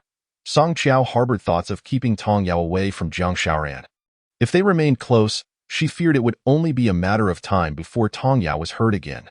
Despite her best efforts to prevent it, what if she was unable to? She resolved to discuss transferring Jiang Ming's daughter to another kindergarten. Recalling how Tong Yao had suffered severe bullying, Jiang Ming turned the tables on Song Qiao, who was now considering which kindergarten would be suitable for Jiang Xiaoran. "Enough. Stop pretending to be morally superior. Is Jiang Xiaoran not your daughter? Or is that girl not a child?" Song Qiao wanted to say that she would rather Tong Yao were her daughter, but she acknowledged that Tong Yao had her own parents. Even if she were not her child, she would still strive to protect her from Jiang Xiaoran's harm. Song Qiao did not wish to waste any more words and made her way towards the surgical ward. At that moment, Lu Mingxian stood outside the surgical room, handing the medical report to Tong Yao's mother. "The examination results are in. Your daughter has a concussion." When the parents of the classmate arrive, do not hesitate to demand hospitalization and compensation. Your daughter is still young, and mishandling this could have long-lasting effects. Tong Yao's mother, who was busy cleaning, received a call from Teacher Zhang, informing her of Tong Yao's injury, causing her to panic as she nearly collided with another vehicle while cycling. Upon arriving at the hospital, she found that Tong Yao's head had just been treated, and she wept profusely as she embraced her daughter. When informed by the doctor about seeking compensation from Jiang Xiaoran's family, she anxiously turned to Lu Mingxian. "I have heard that this child's father is quite formidable. Will he cause us trouble regarding Tong Yao? Formidable or not, you have my support. Do not fear. I will provide him with the medical report. If he attempts to be unreasonable, he can be directed to this number." Lu Mingxian had, as per Song Qiao's suggestion, already provided Tong Yao's mother with the Education Bureau Director's contact information. Tong Yao's mother looked at Lu Mingxian, repeatedly expressing her gratitude. Her eyes then fell upon her daughter, whose head was bandaged and whose clothes were stained with blood, causing her heart to ache. "Yao Yao, it is all mommy's fault. I failed to protect you." When Song Qiao and Jiang Ming arrived, they happened upon this scene. At that moment, Tong Yao's eyes were still filled with fear. Her head throbbed painfully, and she had bled so profusely that she feared for her life, leaving her silent. Tong Yao's mother, "How is the child?" Song Qiao approached, observing Tong Yao, who was seated and receiving 4 fluids. Before looking at Lu Mingxian, "This is the child's medical report. She has a concussion, and we cannot yet determine the recovery process." Lu Mingxian directly handed the report to Jiang Ming. Song Qiao, glancing at Lu Mingxian, who was dressed in a white coat and mask, inquired, "Doctor, what should we do? She needs to be hospitalized. If she does not receive treatment and suffers consequences, none of us can bear that responsibility." Lu Mingxian, recognizing Tong Yao's mother's innocence, answered on her behalf. Jiang Ming reviewed the examination results in his hand, then looked up at Lu Mingxian, beginning to suspect whether this doctor had connections to Tong Yao's family. "Did you treat her?"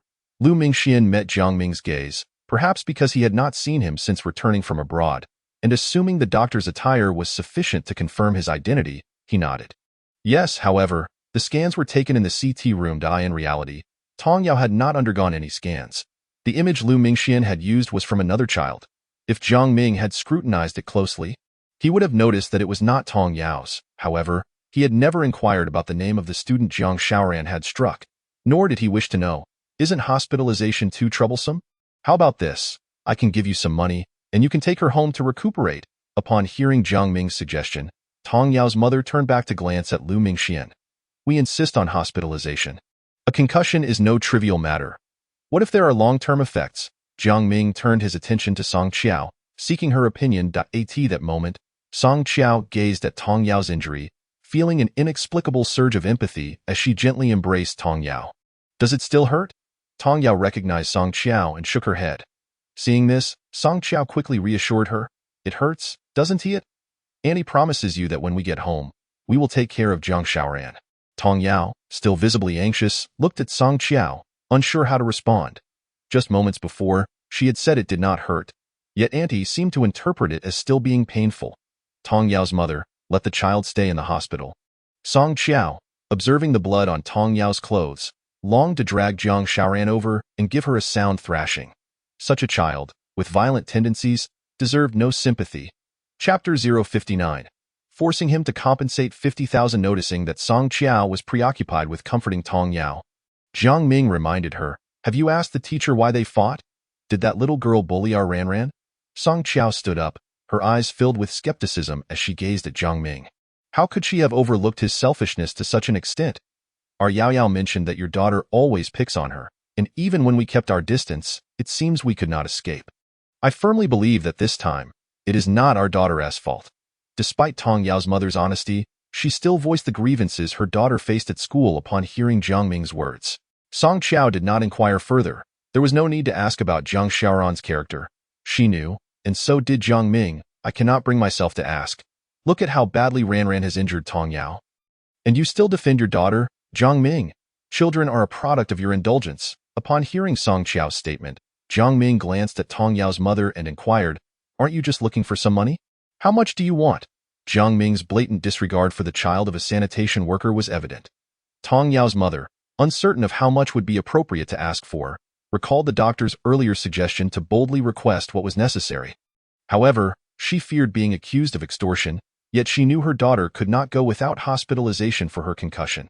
If hospitalization is required, how much would it cost to ensure her recovery? Tong Yao's mother glanced at Lu Mingxian, her eyes pleading for help. If it is indeed a concussion, treatment and observation are necessary. Besides, the child is still so young.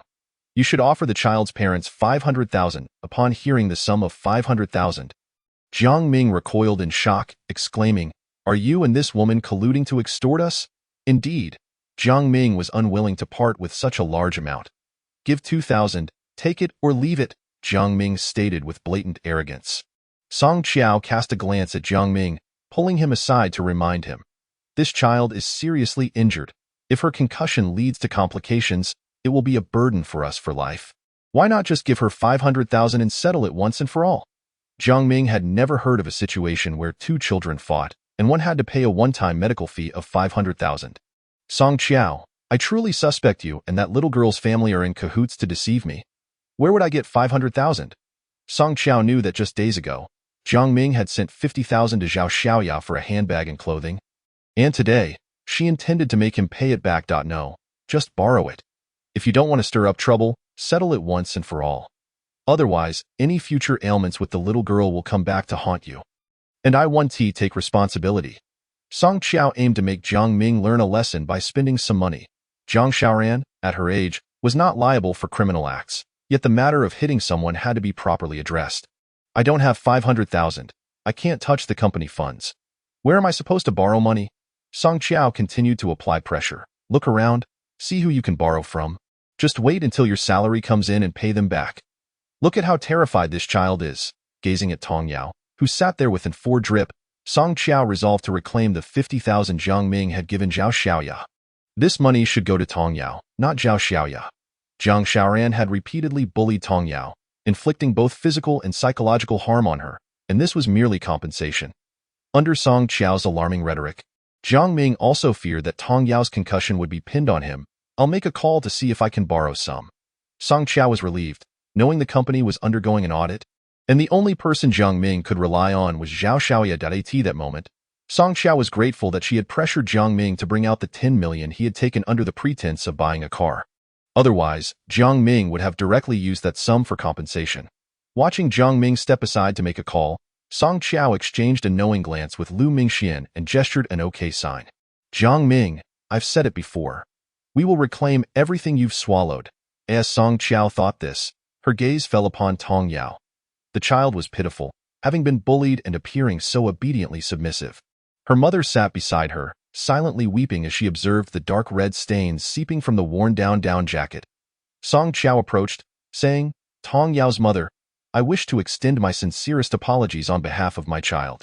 Tong Yao's mother, wiping her tears, looked at Song Qiao and replied, We would rather not accept your money. We just hope your daughter will no longer bully our Yao Yao. She added that her daughter was not the instigator and helped with chores at home, despite her young age.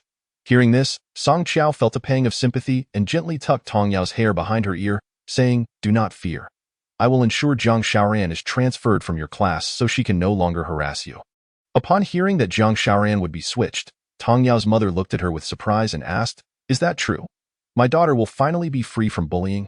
Song Qiao, glancing at Tong Yao's mother, replied, I'll keep an eye on your child. You go out and buy her a bottle of water. She must be thirsty. Only then did Tong Yao's mother notice her daughter's chapped lips and hurriedly stood, then sat back down. I didn't bring any money. Song Qiao glanced into her pocket, finding 100 yuan, and offered, Buy her a box of milk and some snacks. Consider it my treat. Tong Yao's mother, touched by Song Qiao's thoughtfulness, agreed happily and left the doctor's office. Tong Yao, I know you don't want to fight with your classmates, but when someone bullies you, you cannot endure it. You must bravely stand up to her. Upon hearing Song Qiao's words, a spark ignited in Tong Yao's eyes, dispelling her earlier timidity. The same applied to Zhang Xiaoran. If she ever bullies you again, you must inform a teacher or tell me. Or even stand up to her yourself. Bullying is unacceptable. Do you understand? Song Qiao deliberately sent Tong Yao's mother away to instill courage in Tong Yao, encouraging her to confront evil forces without fear of Zhang Xiaoran. Were Tong Yao's mother to overhear, she might suspect that Song Qiao had lost her mind. Lu Mingxian approached and quietly reminded Tong Yao, I've given your mother the phone number of the Education Bureau chief. If Zhang Xiaoran bullies you again, just call the chief. Tong Yao looked at Song Qiao in confusion, then up at Lu Mingxian, saying, Thank you, uncle. Thank you, aunt.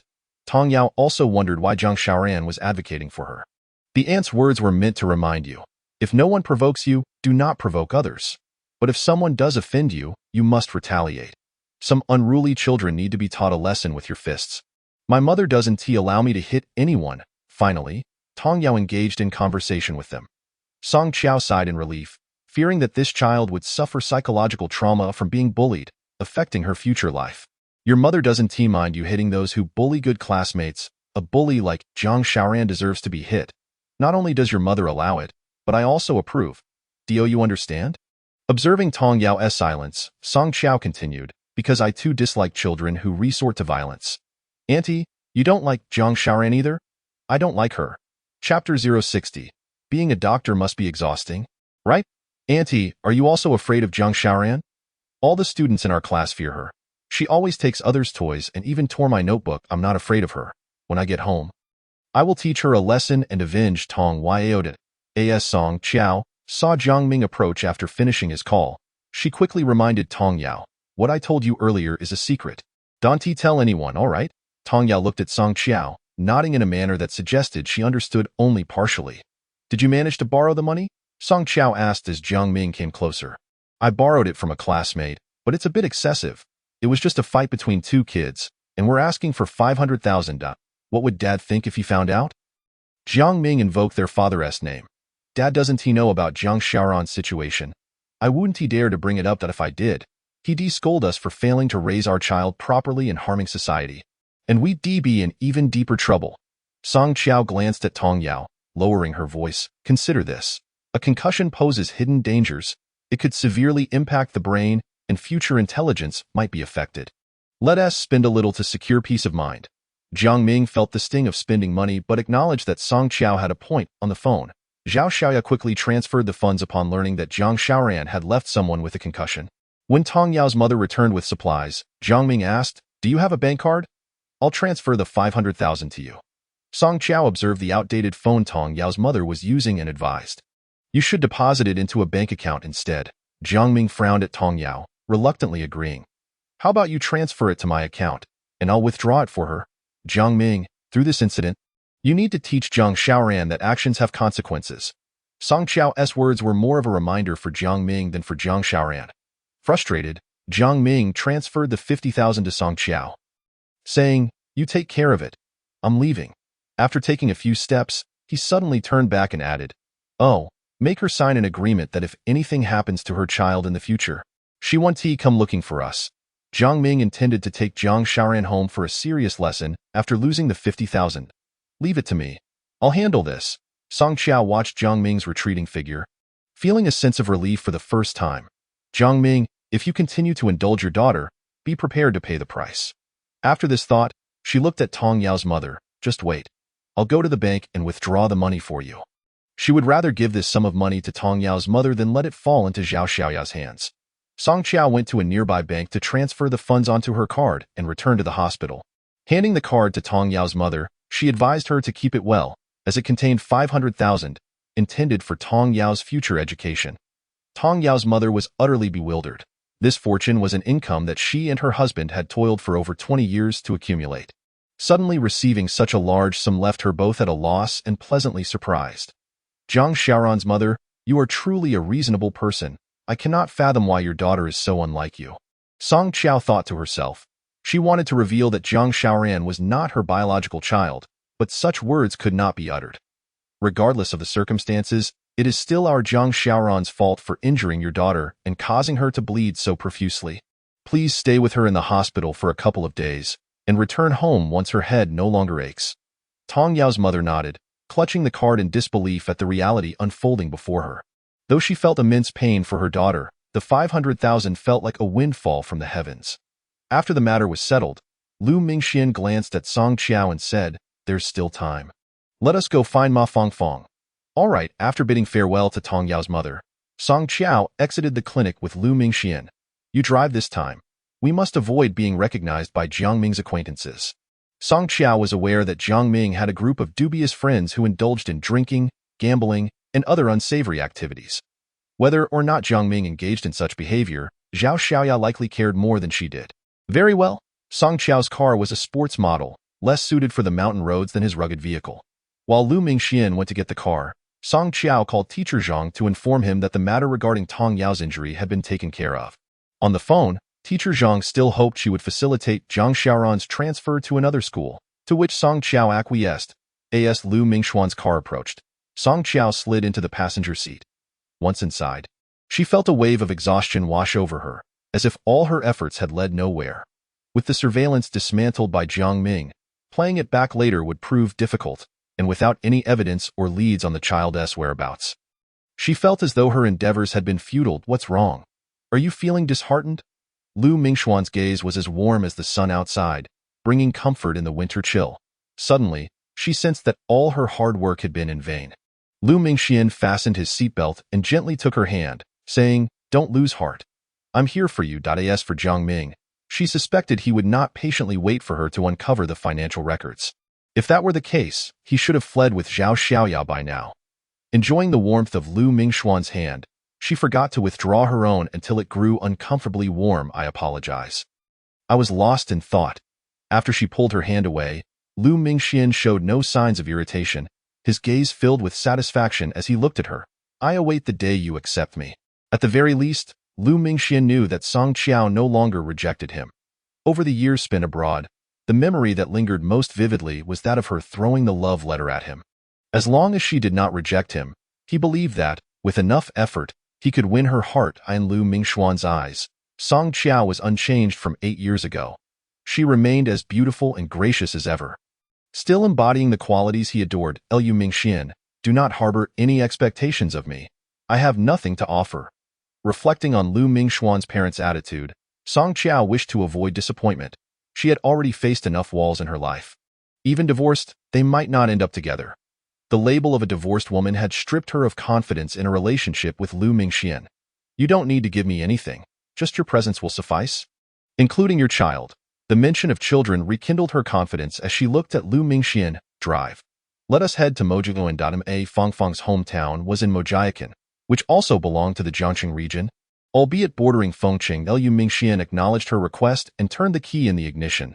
As they drove through the city streets, the vehicles passing by, Liu Mingxian skillfully maneuvered the car, occasionally glancing at Song Qiao.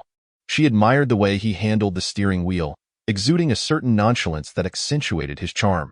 Upon closer inspection, he appeared strikingly handsome. As a doctor, his hair was meticulously styled, with the short strands above his neck revealing a clean and elegant appearance. Song Qiao's gaze shifted to his hands, which were slender and well-defined, reminiscent of a doctor's hallmark. Liu Mingxian. Being a doctor must be quite demanding, no?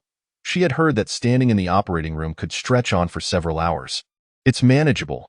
The surgeries are exhausting, but witnessing a patient recover from the brink of death makes it all worthwhile. Song Qiao smiled. I never realized you possessed such great compassion. I've always had it. You just never noticed, he replied. Is it because you come from a family of doctors? Song Qiao decided to subtly inquire about his family's medical background. My family has 3 generations of doctors. My grandfather, my father, and myself, I can say I have inherited their legacy, though my grandfather is the most skilled among us. He returned from studying medicine abroad in the last century, and in his youth, several countries sought to hire him at high salaries, but he chose to return home. Liu Mingxian pondered, revealing to Song Qiao that his grandfather was known as the divine doctor among the troops, but ultimately refrained, deciding to keep his grandfather's identity under wraps unless absolutely necessary. So your family comprises doctors. Song Qiao was aware that Liu Mingxuan's father was a doctor, and now she learned that his grandfather was as well. A patriotic physician at that. While she had met Liu Mingxuan's father, she had yet to encounter his grandfather. Is your grandfather in good health? Song Qiao inquired about Liu Mingxuan's grandfather's well-being. He is quite well. He does not live here, preferring to reside alone in a mountain village. Liu Mingxian also informed Song Qiao that his grandmother had passed away, leaving only his grandfather at home. Upon hearing that his grandfather was alone, Song Qiao could not help but ask, who takes care of him? We hired a caretaker. After my grandfather retired, he wished to live alone in the village, so my father arranged for someone to look after him for his health. His father was the hospital director, and his mother was a government official. Hiring a caretaker was quite easy for the Liu family, as Song Qiao understood. Xian, we're approaching Mojiacan. Slow down. After leaving the city, Liu Mingxian had accelerated to 120 km/h, and soon the navigation system indicated they were nearing Mojiacan. All right, Liu Mingxian agreed, gradually reducing the speed. Suddenly, he turned to Song Qiao and said, hand me your phone. Confused, she glanced at him before passing it over. Liu Mingxian opened the phone, noticing that the location tracking was enabled, and casually turned it off, saying, your phone has location tracking. It must be Jiang Ming's doing. Song Qiao felt a weight settle in her chest as she reopened her phone. Can he see where we are now? She did not want Jiang Ming to know her whereabouts, fearing that he might gain too much knowledge and make her increasingly vulnerable. Perhaps he is at home, reprimanding his useless daughter, and does not have time to monitor you, Liu Mingxian reassured her. Song Qiao looked up at him. Are you sure? If he can see it, he would have called by now. The fact that he hasn't means he hasn't discovered it. With a sigh of relief, she pondered when her days of scheming against Jiang Ming would come to an end. Having been sheltered by her parents throughout her life, she found herself unaccustomed to this world of cunning. You raise a valid point. How should I guard against him in the future? Liu Mingxian casually pulled out another phone from the car, saying, use this one from now on. When you go out, link it to your old phone, so he won't be able to track your location. Song Qiao took the phone and examined it. I can pay you back for this phone. Liu Mingxian glanced back at her, stopping the car at an intersection. No need. I don't need this phone at home, so you can just use it. Holding the phone, she noticed it was a new model. Realizing he had bought it especially for her, Mingxian, I have money. Just help me with the effort. No need to spend yours. I'll transfer the cost of the phone to you shortly. Really, it's unnecessary. That phone was mine before. And I've bought a new one, Liu Mingxian insisted. After a moment of thought, Song Qiao decided not to press the issue further. Very well. At the sofa in her home at Taoyuan Community, Zhang Dalan sat with Jiang Ming. Jiang Ming had not gone to the office for lunch. After bringing Jiang Xiaoran home, he had called Zhao Xiaoya. Come to Taoyuan Community. On the phone, Zhao Xiaoya asked, didn't he want me to keep an eye on those auditors? Why do you need me to come over now? Is Song Qiao not home? Zhao Xiaoya. having transferred the 50,000 Jiang Ming had given her earlier, was feeling irritated. Upon hearing Jiang Ming ask her to come to Taoyuan, she was reluctant to go. Can you skip it? Xiaoran is usually spoiled by you. She hit someone and got expelled from kindergarten. If you don't manage this child now, it will be too late. Upon learning that Jiang Ming had brought Zhao Xiaoran back home, Zhao Xiaoyan inquired, "Is your mother at home? My mother can no longer indulge her. You need to hurry over." Zhao Xiaoya was compelled to take a leave of absence, clutching the keys as she drove to Taoyuan Community. After parking her vehicle downstairs, she promptly contacted Jiang Ming. "Are you certain that Song Qiao will not return midway?" It was only then that Jiang Ming recalled to check the location on his phone. Upon retrieving his device, he discovered that it displayed an inability to locate. Frustrated, he muttered, "You should come upstairs. We will address it when she returns." Jiang Ming was not unfamiliar with deceiving her, as each time Song Qiao failed to procure evidence, she found herself at his mercy. As Zhao Xiaoya ascended the stairs, she overheard the sound of reprimanding a child from within the room. "Zhang Xiaoran, what on earth are you trying to do? Are you out of your mind?" Faced with a 5-year-old, Jiang Ming felt somewhat helpless. "Mingzi, do not frighten the child. Speak softly." Zhang Dalan, noticing her son's genuine anger, grew concerned that he might strike Zhang Xiaoran. "I am the one who is not out of my mind. Who told her to be the daughter of a street sweeper?" Zhang Xiaoran retorted defiantly. "What do your parents sweeping the streets have to do with you? Are you just bored?" Jiang Ming attempted to approach Zhang Xiaoran, only to be stopped by Zhang Dalan. "Let the child explain what happened. Mom, don't hold me back. If you continue to indulge her, it will be uncontrollable." "What do you mean uncontrollable? She is only 5. Look at how fierce you are." Xiaoya would be heartbroken if she saw this. Zhao Xiaoya had promised her that she would soon have a plump grandson, which softened Zhang Dalan's stance towards Zhang Xiaoran. Reflecting on this, Zhang Dalan looked up at Jiang Ming. "Where is Song Qiao? Why hasn't she returned home? Is she neglecting the child?" It seems she is intent on rebelling. Upon hearing Song Qiao's name, Jiang Ming felt a wave of irritation. "Do not mention Song Qiao. She is at the hospital with the child who was injured." Zhang Dalan remained unaware of the 50,000 compensation paid to Tong Yao, as Jiang Ming had chosen to keep that information from her to avoid further distress. Hearing the commotion from inside, Zhao Xiaoya knocked on the door. Jiang Ming answered, and upon seeing Zhao Xiaoya, his anger subsided somewhat. "You need to handle this child. She has assaulted someone and doesn't he even realize the need to apologize. The kindergarten demands she transfer." Zhao Xiaoya, knowledgeable about educational matters, inquired, "Who made this request?" "As long as we do not wish to transfer, no one can force us. Otherwise, we can file a complaint against the kindergarten's head." Jiang Ming, flustered by Zhang Xiaoran's antics, pondered and replied, "The school does have such a regulation.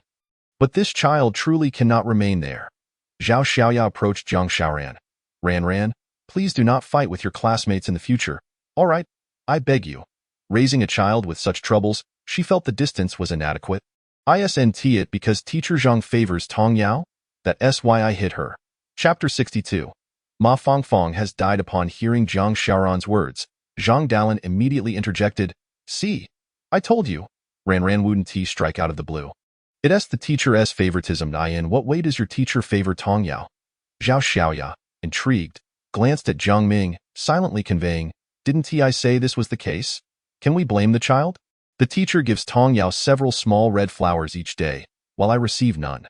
Jiang Ming finally understood. Zhang Xiaoran had acted out of jealousy towards Tong Yao, which led to her aggression. "If you behave, wouldn't the teacher reward you as well?" Jiang Ming, at that moment, still maintained some semblance of rationality. Her mother is a street sweeper, always wearing tattered clothes. Every time the teacher distributes toys, she insists on taking them. I don't want to give her anything for fear she might dirty it, but she always takes it, so I had to hit her. Zhang Xiaoran finally articulated her reasons for hitting Tong Yao today. "What did you hit her with? Did you leave her covered in blood?" Jiang Ming, recalling the sight, felt a rush of fear, envisioning Tong Yao, a tiny figure, her eyes filled with panic and helplessness, witnessed by doctors and everyone present. "I hit her with a small stool," Zhang Xiaoran declared, a victorious smile gracing her lips. "Xiaoran, do you not realize that hitting others is wrong?" Jiang Ming pointed at Zhang Xiaoran, his hand poised to strike.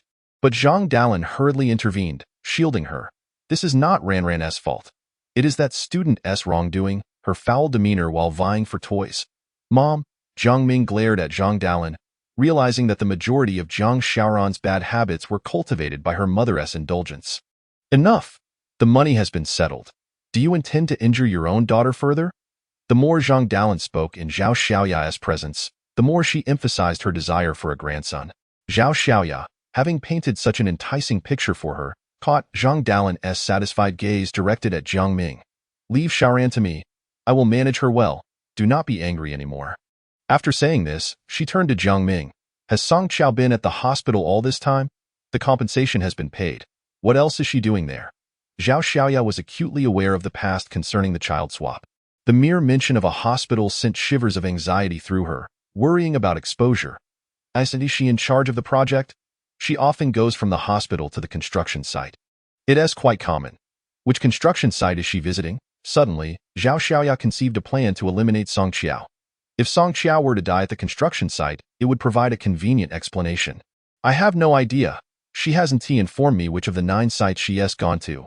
Jiang Ming, however, was unwilling to act hastily, knowing that haste would lead to complications.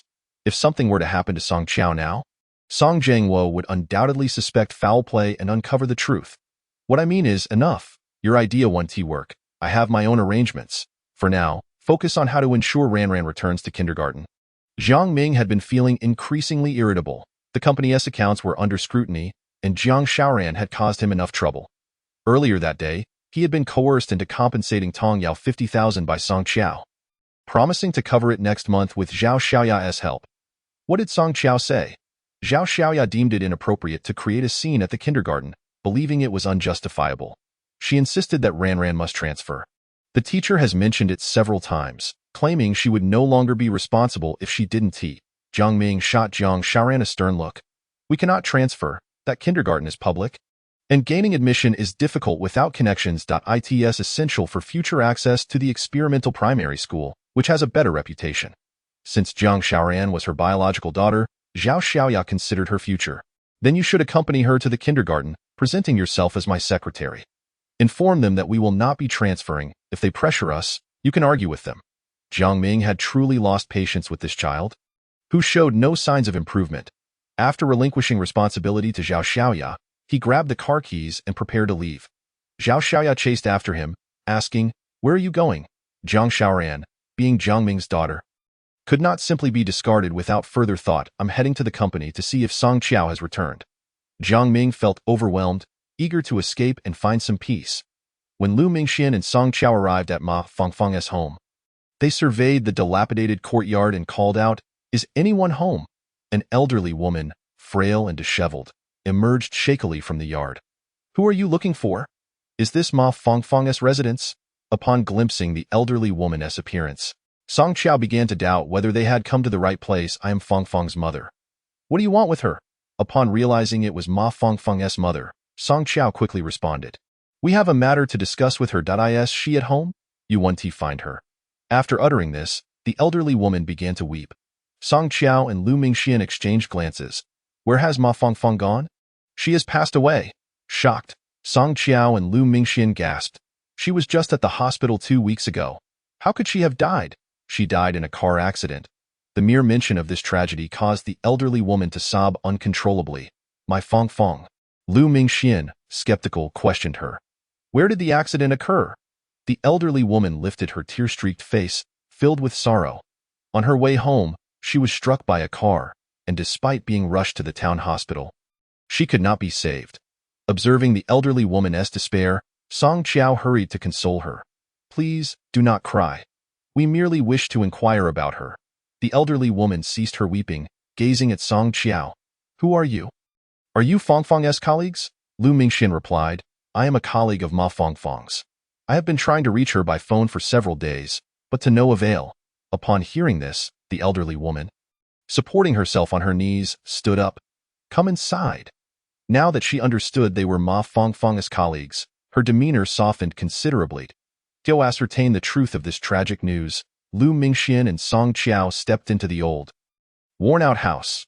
The residence appeared to have been constructed many years prior, filled with shabby furniture. The elderly woman produced 2 stools for Lu Mingxian and Song Qiao, inviting them to sit. However, they remained standing. Noting the clutter of the room, which included clothing and paper money meant for the deceased. In the center, an 8 Immortals table displayed a framed picture of the very Ma Fongfeng they sought. Auntie, when did this happen? The news of Ma Fongfeng's demise weighed heavily on Lu Mingxian's conscience. He had always believed she had escaped, not realizing she had met her end. It has been 7 days. Today marks the 7th day since her passing. I was just preparing to burn something for her. When she was alive, no one cared or asked about her. Now, that good-for-nothing son-in-law and her ungrateful son haven't returned from abroad. Ma Fongfeng's husband and son are abroad, and both Lu Mingxian and the hospital staff are aware of it. 7 days have passed. If an accident had occurred, it would surely have made the news. Lu Mingxian swiftly retrieved his phone to search for news regarding traffic accidents in Jiangxing, only to discover that there indeed was one, complete with accompanying images. The scene of the accident was gruesome, featuring traffic police and a Wuling vehicle, with its license plate number noted down by Lu Mingxian. On the ground lay a figure obscured by pixelation, beside a battered electric bicycle. Chapter 063.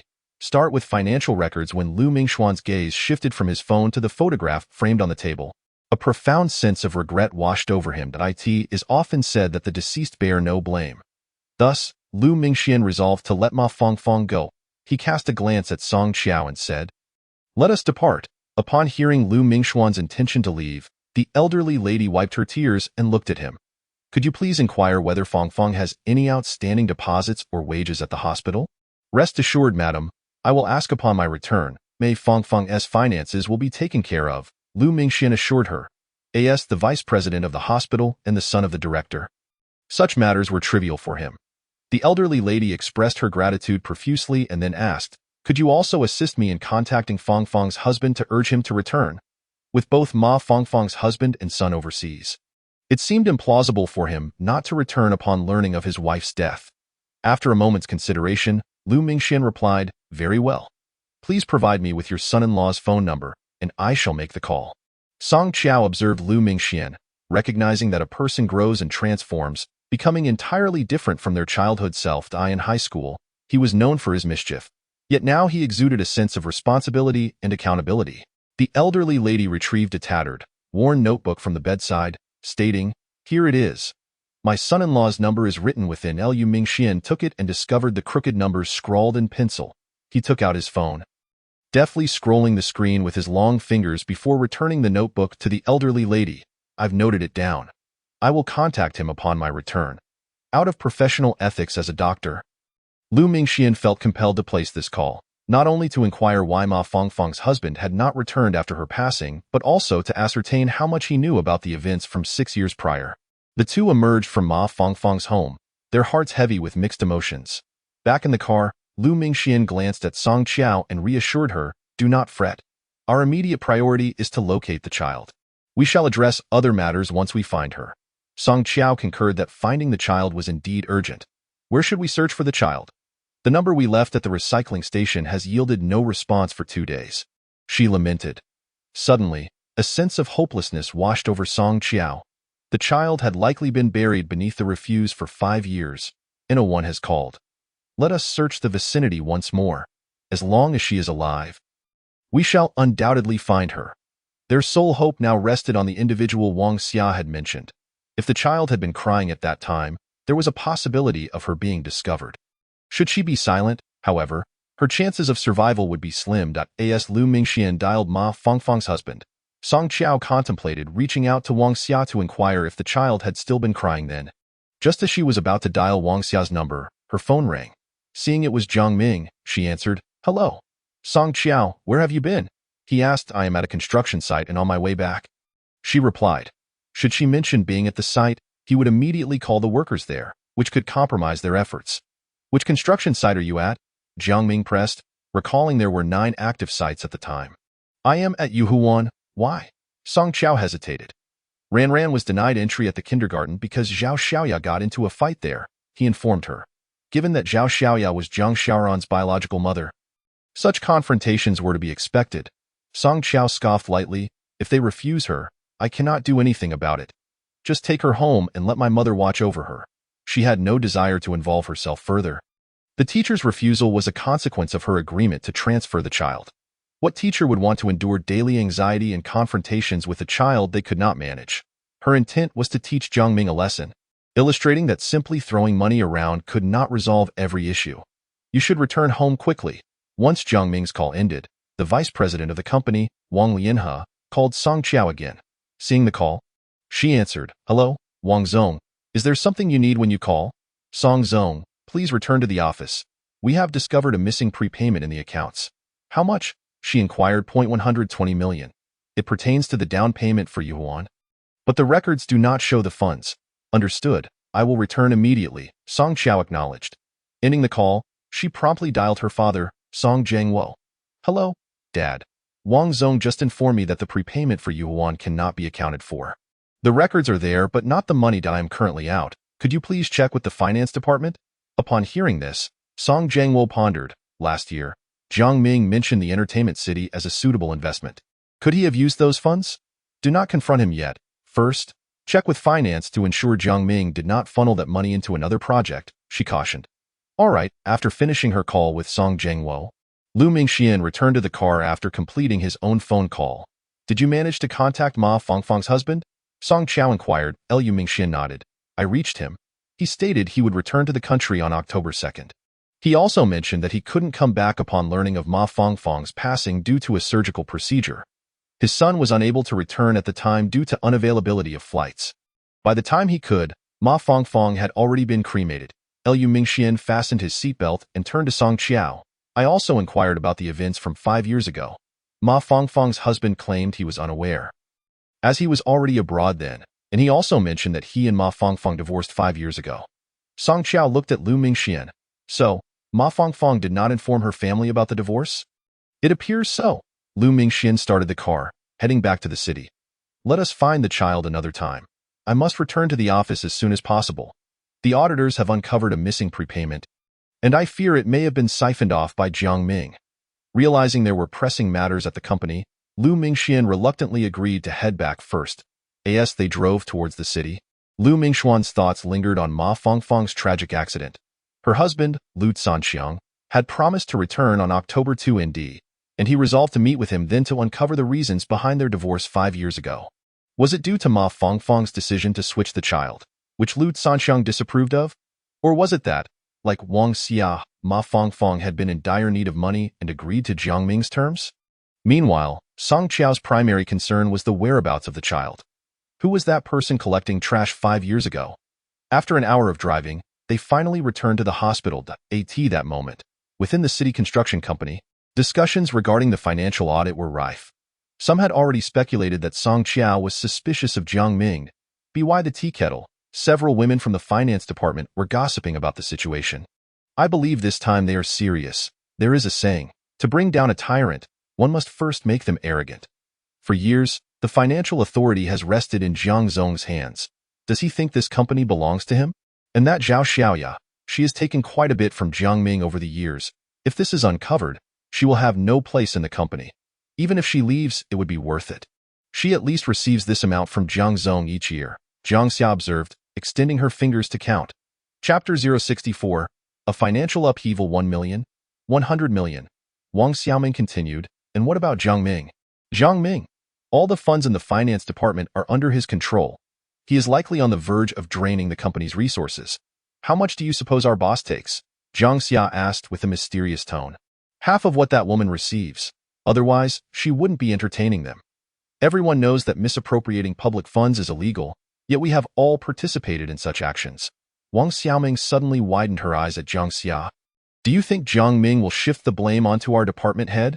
Realizing the gravity of the situation, Jiang Xia whispered, "Stop talking. The more we discuss this, the more terrifying it becomes." Indeed, when Song Jiangwo confronted Jiang Ming about the missing 120 million prepayment, Jiang Ming deflected the responsibility onto the finance manager, Lu Wan. "Dad, wasn't this money allocated for investment projects? You should clarify the allocation procedures with Lu Wan. She knows the details." Song Jiangwo immediately called Lu Wan, only to find her phone switched off. He instructed Zhang Ya to locate Lu Wan at the office, but the staff informed him she had left for the day. Frustrated, Song Jiangwo called Jiang Ming once more. "Dad, is there anything else? For financial matters, you should consult Lu Wan. I am not informed." Without waiting for Song Jiangwo to respond, Jiang Ming attempted to evade the conversation. You are not informed? Your signature is on the documents. How could you not know? Jiang Ming had strategically covered his tracks, responding, your signature is also present. You should be more aware than I am. Every time a sum was transferred, Jiang Ming had ensured to obtain Song Jiangwo's signature. And afterward, he would alter the document's contents, leaving only the final page. Infuriated by Jiang Ming's evasive tactics, Song Jiangwo clenched his teeth. Jiang Ming, you better find Lu Wan. Otherwise, I will report this. Upon hearing the mention of police action, Jiang Ming shifted his tone. Dad, you seem to have forgotten that the funds were initially invested in the Entertainment City project, which later failed to generate profit and subsequently closed down. Song Jiangwo recalls that he was initially opposed to the Entertainment City project, but later, Jiang Ming insisted it would be profitable. At that time, he suggested a small-scale trial but did not agree to such a substantial investment. The Entertainment City was only operational for a year before it declared bankruptcy. Song Jiangwo speculates that perhaps Jiang Ming devised this scheme to divert assets. Upon returning to the company, Song Qiao first visited Song Jiangwo's office. Upon learning that the sum of 120 million had been invested by Jiang Ming into the Entertainment City, she was infuriated and headed straight to his office. Mr. Jiang, she exclaimed, in just 1 year, you squandered 120 million in the Entertainment City. Please provide a detailed account of what exactly was purchased. Jiang Ming, upon hearing Song Qiao's remarks, appeared visibly angered. Qiao, I did inform you about investing in this Entertainment City, and you also suggested it might work, so we should give it a try. Now that it has closed, you shift all the blame onto me? I am still your husband. Song Qiao coldly replied. I never said you weren't my husband. If you weren't, you would already be behind bars. She then turned to Wang Lianhe, who was present. Mr. Wang, continue the investigation and ascertain how much money within the company is unaccounted for. Lu Wan has gone missing, hasn't she? We need to contact the police. After making this statement, Song Qiao took out her phone and, under Jiang Ming's anxious gaze, dialed the police. Wang Lianhe cast a cold glance at Jiang Ming before returning to the financial records. Song Qiao then asked Jiang Ming, did you send Zhao Xiaoya to drop off Ran? Was it done? Jiang Ming, irritated, replied, no. She has gone home. I will call the kindergarten right now. You plan to call the kindergarten? Do you have the face to do that with your daughter? Every student in her class has been hit by Jiang Xiaoran at least once. The only outcome of your call to the Education Bureau will be a recommendation for you to take your child to the hospital for a psychological evaluation to check for violent tendencies. To suggest a child has violent tendencies at such a young age implies a serious mental health concern. Jiang Ming, hearing this, turned his gaze towards Song Qiao. Then what should we do? We can't just keep her from going to school, can we? How about this? You take care of her at home. Our mother will not discipline her, only spoil her. Song Qiao stared at Jiang Ming for 5 minutes before suggesting, perhaps we should take her to the hospital for an evaluation. Is she possibly suffering from ADHD or some other issue? Song Qiao, how can you think like that? She is just a child.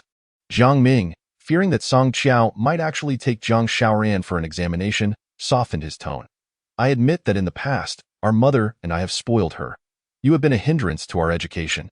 Rest assured, as long as you stay home to care for her, we will no longer interfere with your parenting methods. Jiang Ming had sensed that if Song Qiao remained in the company, the money he had transferred would soon be exposed. Song Qiao smiled, having resolved that she would not return home to play the role of a caretaker. From this moment forward, she would not be residing there any longer. Jiang Ming and Zhang Dalin could very well conspire together. Jiang Ming, I cannot go back to taking care of the child, and I want to make it clear that I will not be returning home in the future. Song Jiangwo had already given her the keys to a property that served as a settlement, and she had been looking for someone to renovate it. Once the renovations were completed, she would move in. If you're not going back, where will you go? Jiang Ming's eyes widened, filled with aggression as he glared at her. I will reside in the company apartment. Upon hearing this, Jiang Ming shouted in anger. We are not even divorced yet. What does living in the company mean? Are you seeing someone else? Song Qiao coldly retorted. Am I the one with someone else, or are you? Jiang Ming, let us get a divorce. To further confound him, she added, if you want the child, keep her. If not, I'll take her. I can no longer tolerate your mother. Song Qiao proposed divorce merely as an excuse to leave home. She understood that Jiang Ming would not agree, as the company's accounts were still under scrutiny. Divorce, is it? Not a chance. Song Qiao recognized that the construction company was Jiang Ming's ultimate objective, and he would not relinquish it so easily. So no divorce then? Fine.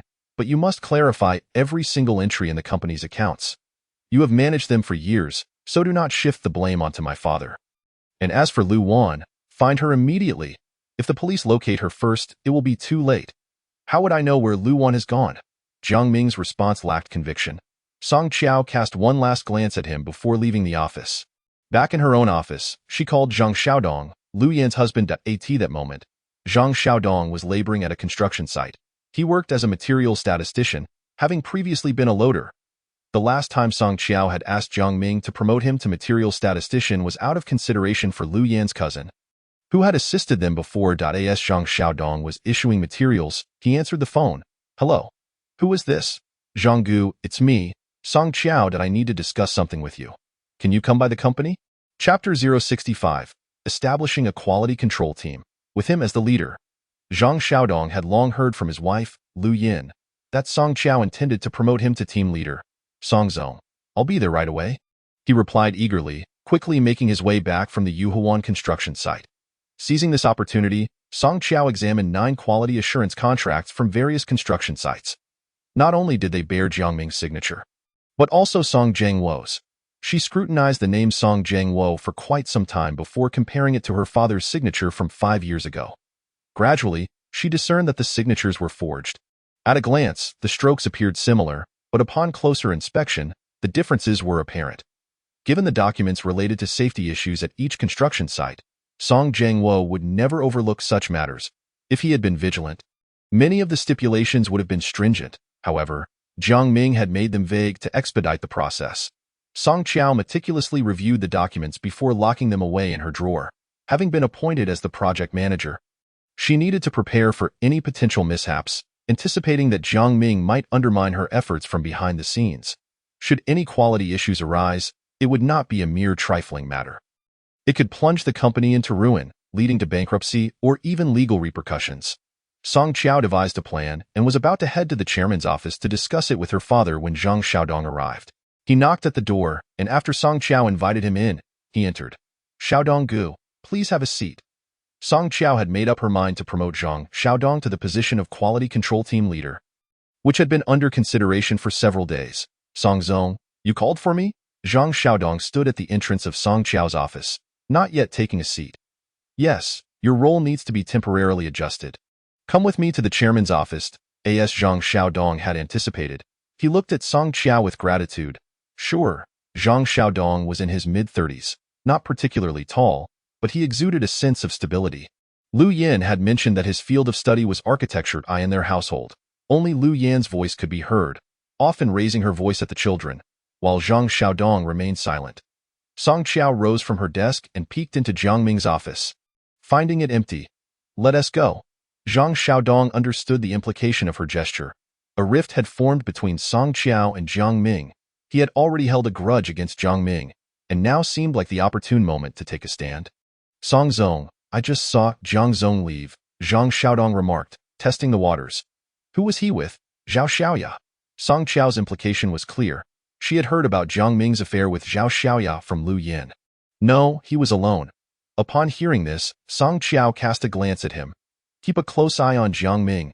After all, you are older, and he tends to act impulsively. Zhang Xiaodong nodded in agreement. Understood. I will keep a watchful eye on him and contact you if anything arises. Song Qiao was already aware of the past events without needing Zhang Xiaodong to elaborate as for what was to come. She required Zhang Xiaodong's assistance. Xiaodong Gu, come in. Upon reaching the chairman's office, Song Qiao opened the door and glanced back at Zhang Xiaodong. Once inside, they found Song Jiangwo reviewing documents on the table. He looked up at the two of them. Have a seat. Song Jiangwo knew that his daughter had brought Zhang Xiaodong for a specific purpose. Dad, this is our neighbor, Xiaodong Gu. He previously worked as a materials distributor for Yuan. I have a new proposal. For the sake of the company's development, we must establish a quality control team, and I suggest having Xiaodong Gu as the team leader. What do you think? Song Jiangwo did not immediately agree, but instead turned to Zhang Xiaodong, inquiring, as a materials distributor, do you know the quantity of materials required for each phase of the construction? In the industry, Phase 1 typically refers to the 4th floor of a building. Zhang Xiaodong promptly replied, Song Dong, based on my calculations, for Phase 1, the required quantities are 6 tons of steel bars, 3 tons of cement, and 2 tons of lime and 8 tons of sand. Is the Yuhuan project adhering to these standards? Song Jiangwo asked Zhang Xiaodong. Currently, Jiangzhong is using the minimum standards: 5 tons of steel bars, 2.7 tons of cement, 2.1 tons of lime, and a bit more than 10 tons of sand. Upon hearing this, Song Jiangwo threw a folder from his desk at Song Qiao. Check what he has written regarding the materials. Song Qiao took a look and noted: steel reinforcement 5.5 tons, cement 3.5, lime 3.3, sand 7 tons. Dad, if we adhere to these standards, the quality of our project is exceptional. However, Xiaodong Gu mentioned that not so much was actually used. Song Jiangwo calculated. If he reduces the materials like this, the savings from this project would certainly line his pockets with at least 100,000, if not more. With 9 construction sites in 3 months. That amounts to 900,000. Just this project alone. And there are other funds involved. Jiang Ming could easily pocket over 10 million in a year. Song Qiao felt a pang of shame as she looked at Song Jiangwo's face. Over the past 6 years, she had constantly reminded her father that Jiang Ming was his son-in-law and to harbor no ill thoughts toward him. Little did she know that while Song Jiangwo remained steadfast, Jiang Ming harbored ulterior motives. If she did not return to the company, it would eventually become solely his. Fortunately, the materials he used are still within the acceptable range. Otherwise, these projects would have to be demolished and rebuilt. Upon closing his eyes and reopening them, Song Jiangwo nodded in agreement. His decision not to compromise his integrity and construct shoddy projects stemmed from self-interest as well. He feared that one day, as the chairman of the urban construction company, he would be held accountable for any issues that arose with the buildings. Zhang Xiaodong stood by, listening with his head bowed, understanding that Song Qiao intended to divorce Jiang Ming. And soon, Dad, I called Xiaodong Gu here today to expedite the establishment of a quality inspection team to ensure strict oversight on future projects. Song Jiangwo looked up at Zhang Xiaodong. Excellent. This responsibility is entrusted to you. Since my daughter has placed her trust in you, you must fulfill this role well. You may select personnel for all 9 construction sites, ensuring that only the most competent individuals are appointed. Those who can spot problems at a glance. Lead them in maintaining the quality of the projects. As I have said, quality is the lifeblood of the urban construction company. Upon hearing this, Zhang Xiaodong nodded vigorously. As long as the chairman has faith in me, I will give it my all. With the decision made, Song Jiangwo turned to Zhang Xiaodong. I will adjust your salary accordingly. As team leader, you will receive a vice president's compensation, while the others will be on mid-level salaries. Hearing such a significant salary increase was something Zhang Xiaodong had never dared to imagine. After years since graduating university, he had felt like he was lacking a place to showcase his abilities. But now, he could finally seize the opportunity to shine. Grateful, he quickly expressed his thanks. Thank you, Chairman Song, I will not betray your trust. The entire urban construction company had an annual sales volume of 1 billion, making it the most formidable entity in Jiangqing's construction industry. Amidst the gradual downturn of the national construction sector, Song Jiangwo had managed to shield the company from market shocks entirely due to their rigorous quality standards. Chapter 66. Working late tonight. Xiaodong Gu, from now on, any matters regarding the construction site should be communicated directly to me or to my father. If Jiang Ming interferes, you may accept his involvement in matters beneficial to the company. Otherwise, you have the right to refuse outright. Should he cause you any trouble, inform me. Zhang Xiaodong sensed that with Song Qiao's presence in the company, a complete overhaul was imminent. After exiting the chairman's office, he entered the elevator and, upon stepping out, encountered Jiang Ming. Jiang Ming had just gone out to purchase miniature surveillance cameras, intending to place one in Song Jiangwo's office and another in Song Qiao's at the opportune moment. Now that he was in charge of logistics, Zhang Xiaodong, what brings you here? Jiang Ming questioned, harboring suspicions that Zhang Xiaodong might be there to report him. The chairman is looking for me, Jiang Ge. I must take my leave. Previously, when Jiang Ming visited the construction site, Zhang Xiaodong would not even acknowledge him, treating him with disdain. Now, however, he felt unperturbed. After exchanging pleasantries with Jiang Ming, Zhang Xiaodong departed. Upon returning, Jiang Ming headed straight to Song Qiao's office, where he found her on the phone and waited for a moment. Jiang Ming was perplexed by Song Qiao's transformation. He wondered where the issue lay. Could it be that she had discovered his affair with Song Xiaoya?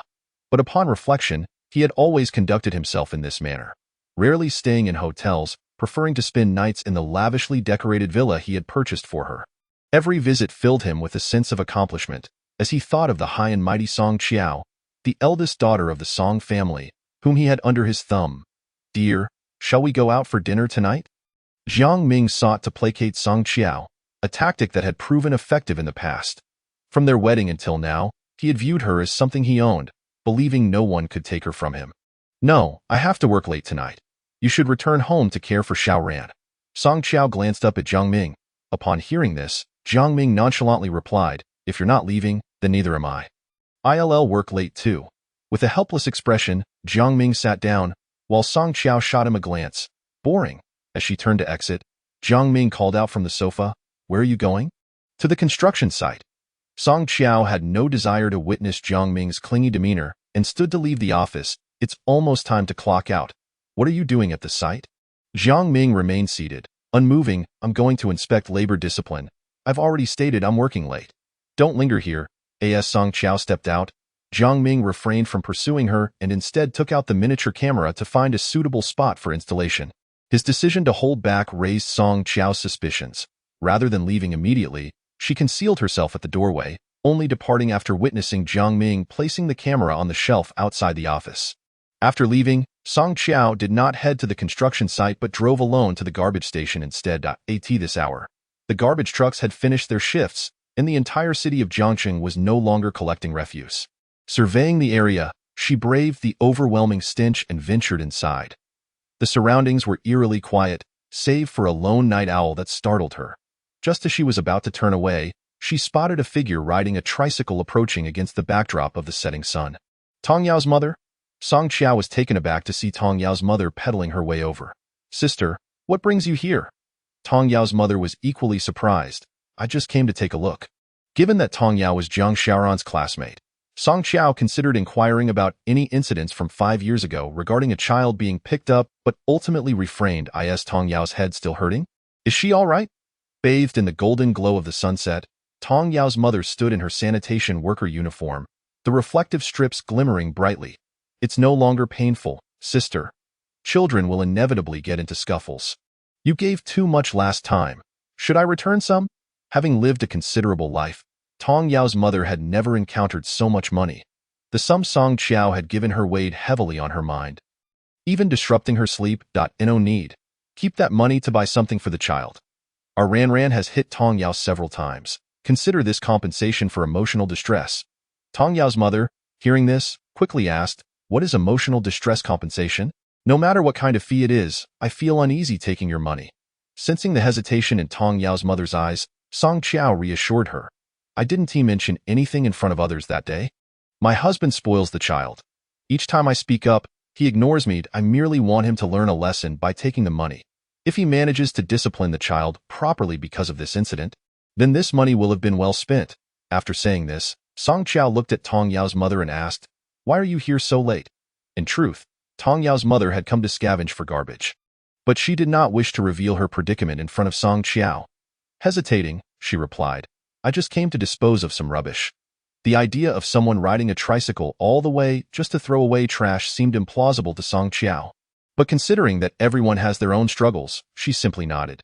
"You carry on? Then I'll take my leave." "All right." As Song Qiao departed, Tong Yao's mother watched her disappear into the distance. She decided to wait until Song Qiao left before searching through the garbage for cardboard and other sellable items. Her household situation was unlike others. Her husband had worked at a repair shop in his youth, but was struck in the head by a tire, rendering him unable to perform physical labor. Eventually, it was through her persistent pleading with the sanitation department's director that he was granted a position as a sanitation worker. After walking about 50 meters, Song Qiao suddenly turned back and returned. "Sister, why are you back again?" Song Qiao looked at Tong Yao's mother, finally voicing the question that had been on her mind. "Sister, I wanted to inquire about something. Do you recall if anyone nearby picked up a girl 5 years ago?" Tong Yao's mother was taken aback by Song Qiao's inquiry. "A little girl? I haven't heard of such a thing. Whose child went missing?" Song Qiao did not conceal the truth from her and recounted the events of 5 years ago when her child was switched. "Sister, I never knew. I always thought Jiang Xiaoran was my biological child, but later I discovered she was not. My child was taken to this garbage station right after birth." Tong Yao's mother listened intently, her expression serious. "So Jiang Xiaoran is not your biological daughter?" I thought so. Someone as wonderful as you couldn't possibly have a disobedient child. Song Qiao's eyes dimmed with sorrow. Sister, Jiang Xiaoran is not my biological child. I have concealed this matter from everyone. Even my husband is unaware of my search for her. You must keep this a secret for me. Tong Yao's mother nodded busily. Sister, I want to say a word, and if I find out who has taken the child, I will certainly inform you. Look, it's getting late. You should head home. After saying this, Tong Yao's mother ceased her search for trash and rode away. Song Qiao gazed at her in her orange sanitation worker's uniform, feeling a deep sense of melancholy. As long as the child remained missing, she could not give up. Just as she was walking towards her car, Jiang Ming's call came through. Song Qiao. Ran has a fever. Chapter 067. Seizing the opportunity to send her home, Jiang Ming noticed that Song Qiao had begun to suspect his relationship with Zhao Xiaoya. However, lacking evidence, she found herself unable to divorce him. Yet, it seemed she had never questioned whether the child was truly hers. A few days ago, after Jiang Xiaoran had struck Tong Yao, she had received a windfall of 500,000 yuan without uttering a single complaint. If the child were not her own, could she have been so generous? Moreover, even if she was unable to pick Jiang Xiaoran up from school, she would remind him several times, indicating that Song Qiao was entirely unaware that the child was not her biological offspring. Since Song Qiao cared for the child, he thought he could use this to bind her to him. As long as she returned home tonight, he would have a way to ensure she stayed put. Reflecting on the past few days, with Song Qiao investigating his finances, returning the office to Song Jiangwo, and publicly humiliating him during meetings, Jiang Ming found himself increasingly intolerant of her. After ending the call, he opened the mobile surveillance app and saw that Song Jiangwo had yet to leave the office. Working alone, he scoffed at the sight of his two offices before shutting off his phone. Next, he planned to place a hidden camera in Song Qiao's car, employing the same tactic she had used on him. He intended to observe closely where it would be most effective. Upon hearing Jiang Ming say that Jiang Xiaoran was ill, Song Qiao feigned anxiety. All right, I'll head home immediately. Jiang Xiaoran was sick. What trick was Jiang Ming playing this time? After leaving the rubbish dump, Song Qiao drove away. Behind her, Tong Yao's mother halted, watching Song Qiao leave. Since her husband had lost his ability to bear children, she had raised Tong Yao as if she were her own. Had Song Qiao come to find her child today, she would have forgotten that the child was one she had picked up. At that moment, Yang Yuling began to suspect that Song Qiao knew of Tong Yao's origins. She even doubted whether the 50,000 yuan she had given was an attempt to reclaim her child. She could not admit that Tong Yao was her daughter. From childhood to adulthood, this child had been close to her. The sanitation workers all claimed the child was sent to repay a kindness, and she and her husband had been blessed with a good daughter. In truth, no one knew that the child had been found. When she had brought Tong Yao home, she had still been collecting waste. It was only when the child was 3 that she began working at the sanitation department. On her way home, Song Qiao contemplated calling Wang Hongmei. Xiaomei, I want to be coming to your place tonight. Jiang Ming called me back home. Qiao, what do you mean? Jiang Ming wants you to return. Is he planning something against you? You should avoid going back and divorce him as soon as possible. Wang Hongmei's voice was filled with concern. Xiaomei, Jiang Ming wouldn't dare harm me. Don't forget he is still with the city construction company. I'm returning just to assess the situation. Otherwise, when will I gather evidence of his infidelity? Song Qiao had another purpose for returning home, to reinstall the camera that Lu Mingxian had given her. Since Jiang Ming had placed one in her office, she felt justified in doing the same, finding a more discreet position to set it up. Be careful. Wang Hongmei warned as she heard Song Qiao insist on returning home. I understand. I'll call you shortly. If I can't get through, I'll call the police. Wang Hongmei cautioned her one last time. All right, it's settled then. There is a saying, one must enter the tiger's den to catch the tiger cub.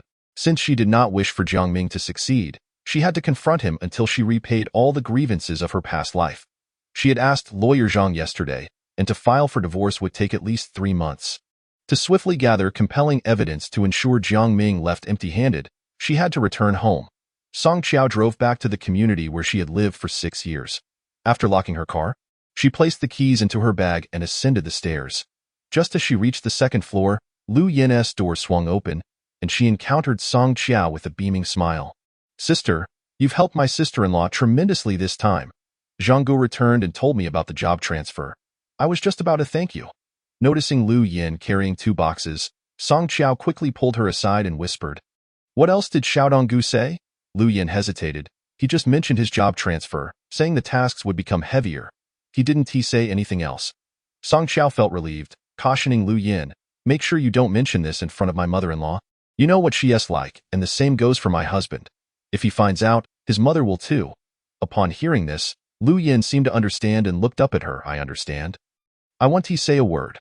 Song Qiao felt that returning home was not a good sign, her face displaying anxiety as she said, Sister, I can't chat now. Jiang Ming called to say Xiaoran has a cold, and I need to check on her.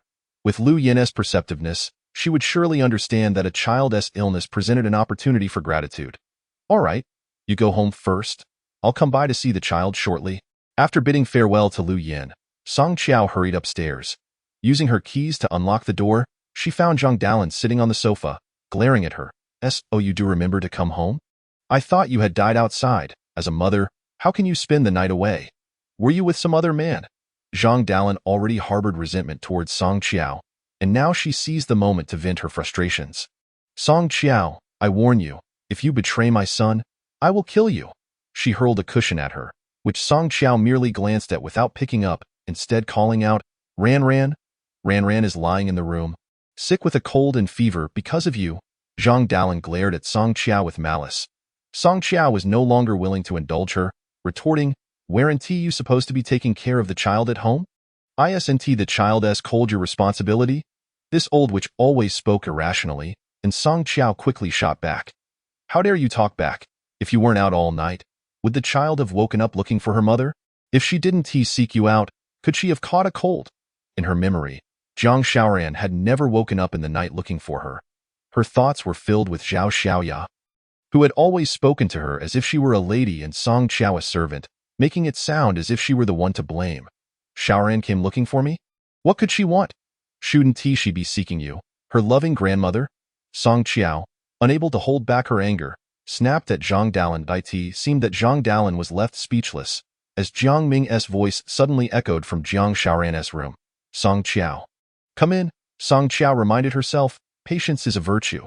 She shot Zhang Dalin a glare before stepping into Jiang Xiaoran's room. What's wrong with Ran Ran? As Song Qiao opened the door, she found Jiang Xiaoran was not there.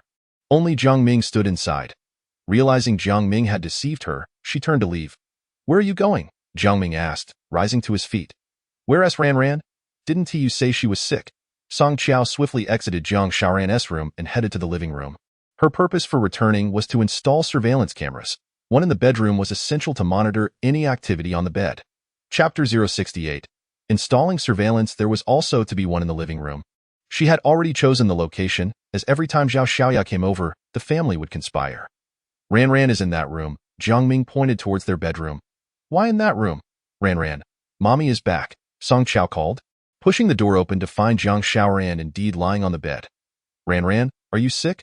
Song Qiao entered, followed closely by Jiang Ming. The child is ill. You don't need to go to work tomorrow. I'll explain things to your father. Before Song Qiao could respond, Jiang Ming snatched her bag from her hands. Inside the bag was the surveillance device. Song Qiao reminded herself to remain calm. Glancing at Jiang Ming. Of course, I can't go to work if Ran Ran is sick, but there's no need for you to explain it to Dad. I can handle that myself and arrange for someone to cover for me for a few days. Jiang Ming looked at her with skepticism. Is that really how you feel?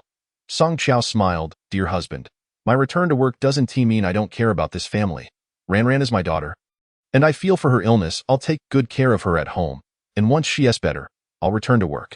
Jiang Ming sighed in relief, once again confirming that Song Qiao was unaware that Jiang Xiaoran was not her biological child. As they conversed, Jiang Ming discreetly took Song Qiao's car keys from her bag.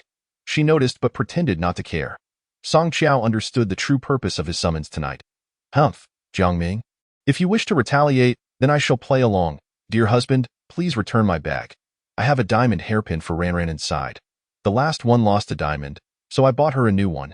Jiang Xiaoran is indeed a prodigal child, a fact that Jiang Ming cannot deny. He tossed the bag to Song Qiao, urging, hurry and call Dad. Observing that Jiang Ming remained stationary, Song Qiao extracted a hairpin from the bag and, glancing at Jiang Xiaoran on the bed, inquired, Ran Ran, look what Mommy has bought for you. Jiang Xiaoran's ailment was merely feigned. She was not genuinely feverish. Earlier, upon entering, Jiang Ming had mentioned a visit to the community clinic for an injection. In truth, Jiang Ming had stipulated that Jiang Xiaoran must cooperate with him on the condition that she would not attend kindergarten this week. Ever since Jiang Xiaoran had caused a ruckus, she had dreaded facing her teacher, who had reprimanded her in front of her classmates, to which she had even pushed the teacher slightly. Upon hearing that Song Qiao had procured a diamond-studded hairpin, Jiang Xiaoran instantly opened her eyes and exclaimed, "This is exactly like the one Wang Shui in our class wears on her head." Song Qiao chuckled and gently patted her head, asking, "Still feeling unwell?" "Not anymore, Mommy. To be honest, I just miss you. Can't you stay home from work? As long as you don't go, I want to catch a cold." Song Qiao let out a cold laugh inwardly. Even if you were sincere, what difference would it make? In my past life, you pushed me to the brink, so why should I feel sympathy for such an ungrateful wretch? Of course, Song Qiao was aware that Jiang Xiaoran's words were likely instigated by Jiang Ming or Zhang Dalin. She had never genuinely conversed with her, save for the occasional insult or the rare moment of calling her mom. Song Qiao could also play the role of a caring mother, quickly adopting a sympathetic expression as she gazed at Jiang Xiaoran. "All right, Mommy will stay home with you for 2 days. Once you feel better, I will take you to kindergarten, and then I will return to work." Observing that Song Qiao's demeanor towards Jiang Xiaoran had not changed, Jiang Ming felt a sense of relief. He thought to himself, as long as Jiang Xiaoran can manipulate Song Qiao, everything will be fine. "Darling, please call Dad quickly. We want to be going to the company these days. Just stay home with Ran. If Song Qiao refrained from going to work for a week, he would manage the auditing issues. Luan was currently in hiding, too afraid to show her face. Jiang Ming had promised her that she could return to work as usual after a week. All right, Song Qiao took out her phone and, before Jiang Ming, dialed Song Jiangwo. "Hello, Dad. Qiao, what's the matter?" Ran has a cold, so I want to be going to the office tomorrow. Please let Jiang Ming handle my work." Upon hearing his daughter's words, Song Jiangwo immediately realized that Song Qiao was with Jiang Ming and had returned home. Regardless of whether Song Qiao and Jiang Ming divorced, the child was still his niece. "Got it? Is Ran all right?" Song Jiangwo also inquired about Jiang Xiaoran's condition. "She's fine. Jiang Ming took her to the community clinic for an injection, and she doesn't have a fever now." This was Jiang Ming's explanation to her upon his return. "Well then, you take good care of Ran at home. I can handle your work." Song Qiao heard this exchange with Jiang Jiangwo and noted that he had offered to take care of her tasks. After ending the call, she turned to Jiang Ming and said, "Dad mentioned that I could leave my work to him." Song Qiao said this intentionally to gauge Jiang Ming's reaction. Jiang Ming understood that he should not be too overt. Thinking that haste makes waste, he nodded and replied, "Whether it's my dad or me, either can help you." "All right, I'll go to the pharmacy and buy some medicine for Ran." Song Qiao knew that Jiang Ming intended to place a surveillance device in her car. She casually asked, "Did you not get anything from the clinic?" "I forgot in my haste. I'll go now." Watching Jiang Ming turn to leave, she glanced at Jiang Xiaoran, who was enamored with the hairpin, and said, Ran, lie down. You need to rest more when you have a cold." After saying this, Song Qiao placed her bag on the bedside table and deliberately went to the wardrobe to look for clothes. She scanned the room but found no suitable spot. Suddenly, she noticed that the color of the hanger was identical to that of the surveillance device, and she approached it would fit perfectly under the hat on top. Just as she was about to place it there, the door swung open. Turning to see Zhang Dalin, she quickly asked, "Mom, is there something you need?" "I came to check on Ran." Song Qiao knew that Jiang Ming had instructed her to keep an eye on her. "Ran is fine. You can go watch TV." Song Qiao's tone was no longer as polite as before, cold and frosty, reflecting the recent discord between the mother-in-law and daughter-in-law. "No need. I'll stay here and watch over Ran. You go prepare dinner." Since Zhang Dalin arrived, Song Qiao had been concocting excuses to evade cooking, and she hadn't prepared a single meal for her yet. Though reluctant, Song Qiao glanced at her and eventually stepped outside. As she passed through the living room, she calculated the time since Jiang Ming had gone downstairs to place the surveillance device in his car. It was nearly time. She cast a glance towards the bedroom, swiftly placing the device on the airplane model in the curio cabinet, a spot she had contemplated for days. When Zhang Dalin emerged again, she found Song Qiao in the kitchen, wearing an apron and starting to cook.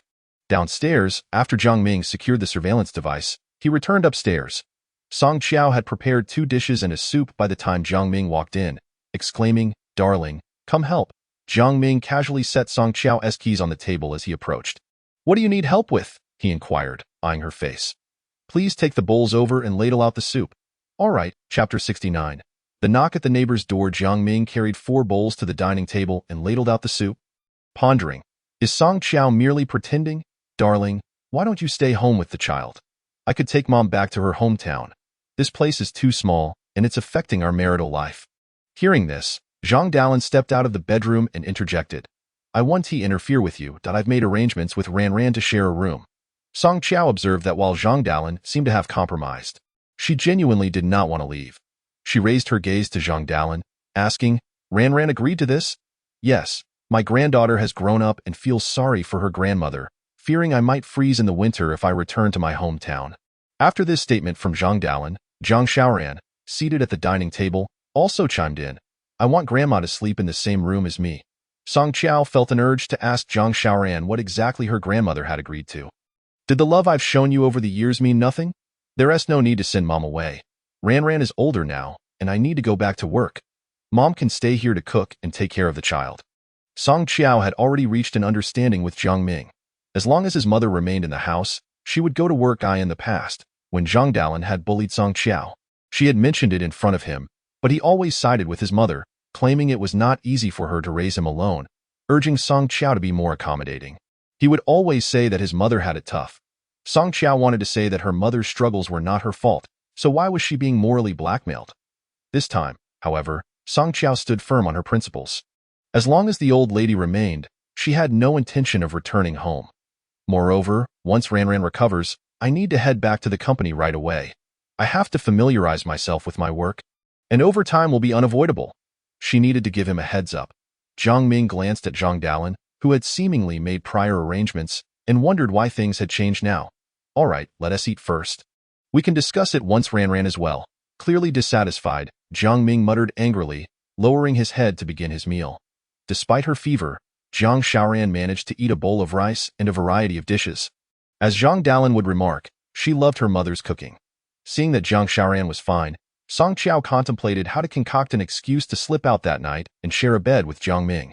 Fearing that nightmares would wake her, darling, since Mom and Ran Ran are sharing a room, let us turn in early tonight. While Song Qiao washed the dishes, Jiang Ming approached the kitchen, standing beside her, the smell of smoke emanating from him.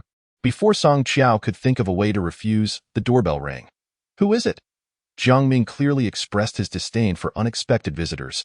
Song Qiao dried her hands, saying, I'll go answer the door.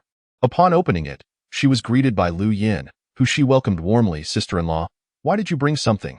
I heard that Ran Ran is sick, so I came to check on her. Jiang Ming also entered the living room, looking at Lu Yin and asking, who told you? Song Qiao hurried to clarify, I ran into sister-in-law in the hallway when I came back and told her. After saying this, she quickly ushered Lu Yin in. Sister-in-law, please sit down. Lu Yin set down the milk she was carrying and glanced at Zhang Xiaoran, remarking, this afternoon, I heard Ran Ran singing and dancing at home. How did she catch a cold? Song Qiao, intrigued, turned her curious gaze to Zhang Xiaoran, asking, Auntie said you were singing and dancing? Is that true? Upon hearing this, Zhang Dalin immediately interjected. When did you hear our Ran Ran singing and dancing? Your downstairs neighbor, the one across from you, came up to find her. Auntie almost got into an argument with her, but I pulled her back. Zhang Dalin, who already held a dislike for Lu Yin, flared up upon hearing this. I think you're just spouting nonsense. When did the neighbor come looking?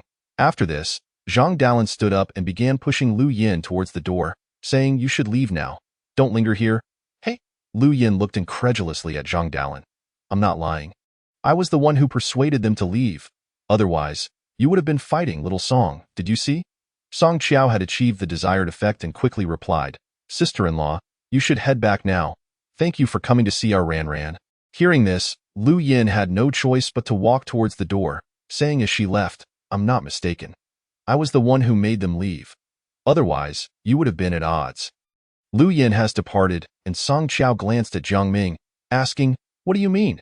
Don't pay attention to her nonsense. Jiang Ming furrowed his brow and replied. Song Qiao, unwilling to engage in further argument, lowered her gaze to Zhang Xiaoran. Ran Ran, tell Mommy, did you really go to the hospital for a cold and fever?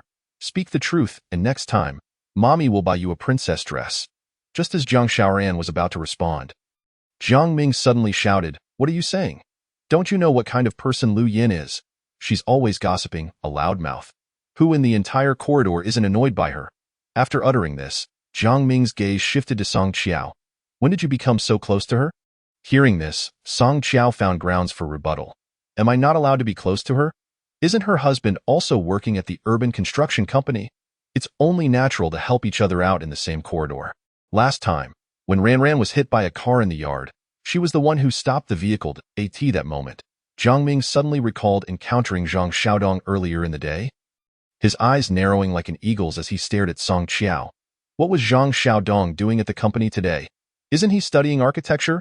It seems Dad called him in for some other arrangement. Jiang Ming now understood. No wonder Lu Yin rushed over with milk. What position does Dad plan to assign him? Jiang Ming harbored a dislike for Zhang Xiaodong's ascendants. He relished seeing the respectful expressions on their faces. Zhang Xiaodong was a professional, and he had the skills. They had even asked him several times about a materials position. Why didn't Dad mention this to me? After all, I'm the vice president of the urban construction company. Jiang Ming gritted his teeth in frustration. Song Qiao looked at him and said, he didn't mention it to me either. I just happened to run into him. Dad has this idea, but I'm unclear on the specifics. After this statement, Song Qiao glanced at Jiang Ming and Zhang Dalin. Let's not discuss Zhang Xiaodong anymore. What's really going on with Ran? What do you mean by what's going on? It's true that Ran is sick, but I asked you to come home for a reason. You're already married. Why are you out here fooling around? Upon hearing this, Song Qiao retorted angrily, who are you calling out here fooling around? Isn't that you? Jiang Ming lowered his gaze to Jiang Xiaoran, pulling Song Qiao toward the bedroom. Let go of me. I want to return to the company. Song Qiao struggled to break free, but his grip on her arm was as firm as a vice. Jiang Ming, I command you to release me. In retaliation, Song Qiao slapped him. Smack! Zhang Dalin, witnessing her son being struck, rushed over and started hitting Song Qiao indiscriminately. Unable to reach Zhang Dalin, Song Qiao retaliated with 2 more slaps to Jiang Ming. I told you to let go. Jiang Ming, fuming, shot a glance at Zhang Dalin. Mom, step aside. After saying this, Jiang Ming pulled Song Qiao back into the bedroom. At that moment, it was precisely 8 o'clock. Song Qiao's phone in her bag rang, and upon hearing it, Jiang Ming snatched the bag away, took out the phone, and said, let me see which rogue is calling you. Upon seeing it was Wang Hongmei, he glanced at Song Qiao, turned off the phone, and tossed it aside. Chapter 070. Bringing my cousin to rescue someone. Wang Hongmei, noticing the call had gone unanswered, dialed again, only to find it had been switched off. This is bad. Xiao Qiao is in danger. Wang Hongmei donned her coat, grabbed her car keys, and stepped out of the house. Considering she wasn't a match for Jiang Ming, Wang Hongmei called her cousin, Jiang Feng. Hello, cousin. Where are you? I'm at the store. What's up? Jiang Feng was a small business owner running a hardware store, and Wang Hongmei had relied on him for considerable help since returning to work as a consultant. You need to come to me right away, drive over, and let's go to my friend's house. Why are we going to your friend's house? Jiang Feng inquired over the phone. Don't ask questions now. Just come over and I'll explain.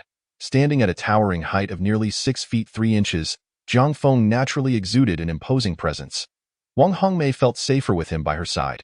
All right, I'll be there soon. Wang Hongmei was a cousin from her aunt's side, having traveled abroad with her aunt since childhood. They reconnected upon her return, and now, the cousin who once looked up to her was grown up and capable of protecting her. By the time Jiang Feng arrived at Wang Hongmei's apartment complex, she was already waiting downstairs. As soon as she saw Jiang Feng's SUV pull up, she entered the vehicle without waiting for him to park. Do you remember the friend I mentioned the other day, Song Qiao? Wang Hongmei asked, glancing at Jiang Feng. Of course, the one you asked me to find a lawyer for. That's her. She wants to divorce her husband. She had already moved out, but today he called her back, claiming their child is ill. I just tried calling her, but I couldn't get through. I'm worried that scoundrel might harm her. We need to check on her. After Wang Hongmei finished her explanation, Jiang Feng understood that his cousin wanted him to back her up, and no problem. Your friend is my friend too. I'll accompany you. If her husband isn't honest, I'll take care of him. After saying this, Jiang Feng drove out of the community. By the time they arrived at Song Qiao's yard, half an hour had passed. Her family lives on the 3rd floor of this building. Let us hurry up. Wang Hongmei pointed to Song Qiao's residence. All right, the two ascended the staircase. Although this community was known for its school district, the narrow hallways of the older buildings made Wang Hongmei feel somewhat constrained. Especially seeing her cousin's towering figure. Xiao Feng, I'll knock on the door, and you hide to the side. Otherwise, Jiang Ming won't open the door. As they reached the 2nd floor, Wang Hongmei instructed Zhang Feng. I understand, Zhang Feng replied, slowing his steps as Wang Hongmei proceeded ahead. Arriving at Song Qiao's door, Wang Hongmei knocked vigorously. Bang, bang from inside. Zhang Dalin's voice called out, Who is it? It's me. I'm looking for Song Qiao. It's urgent. Upon hearing that someone was looking for Song Qiao, Zhang Dalin quickly stood up from the sofa and moved to the bedroom door. Are you ready? Someone's here to find that shameless woman. You handle it for now.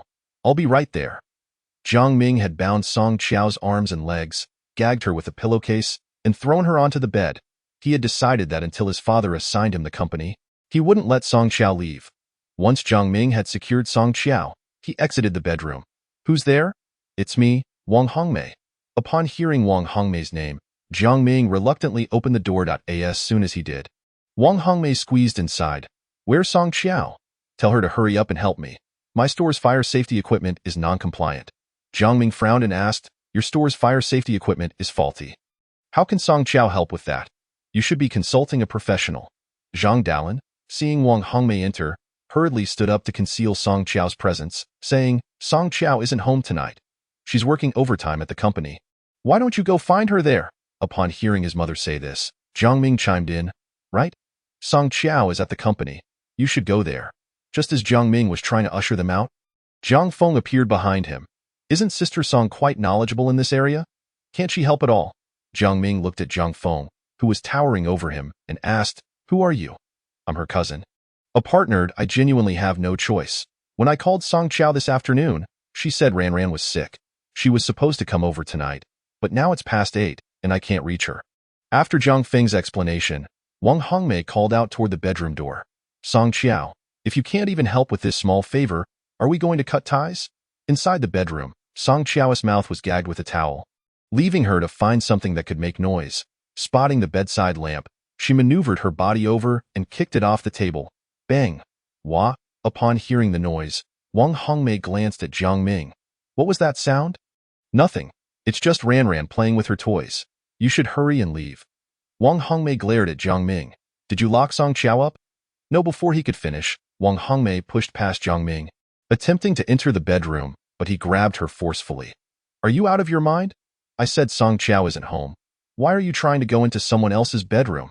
At that moment, Zhang Dalin also approached, shoving Wang Hongmei. Hurry up and leave. If you don't, we'll call the police. Wang Hongmei looked at the elderly woman. Go ahead, report it.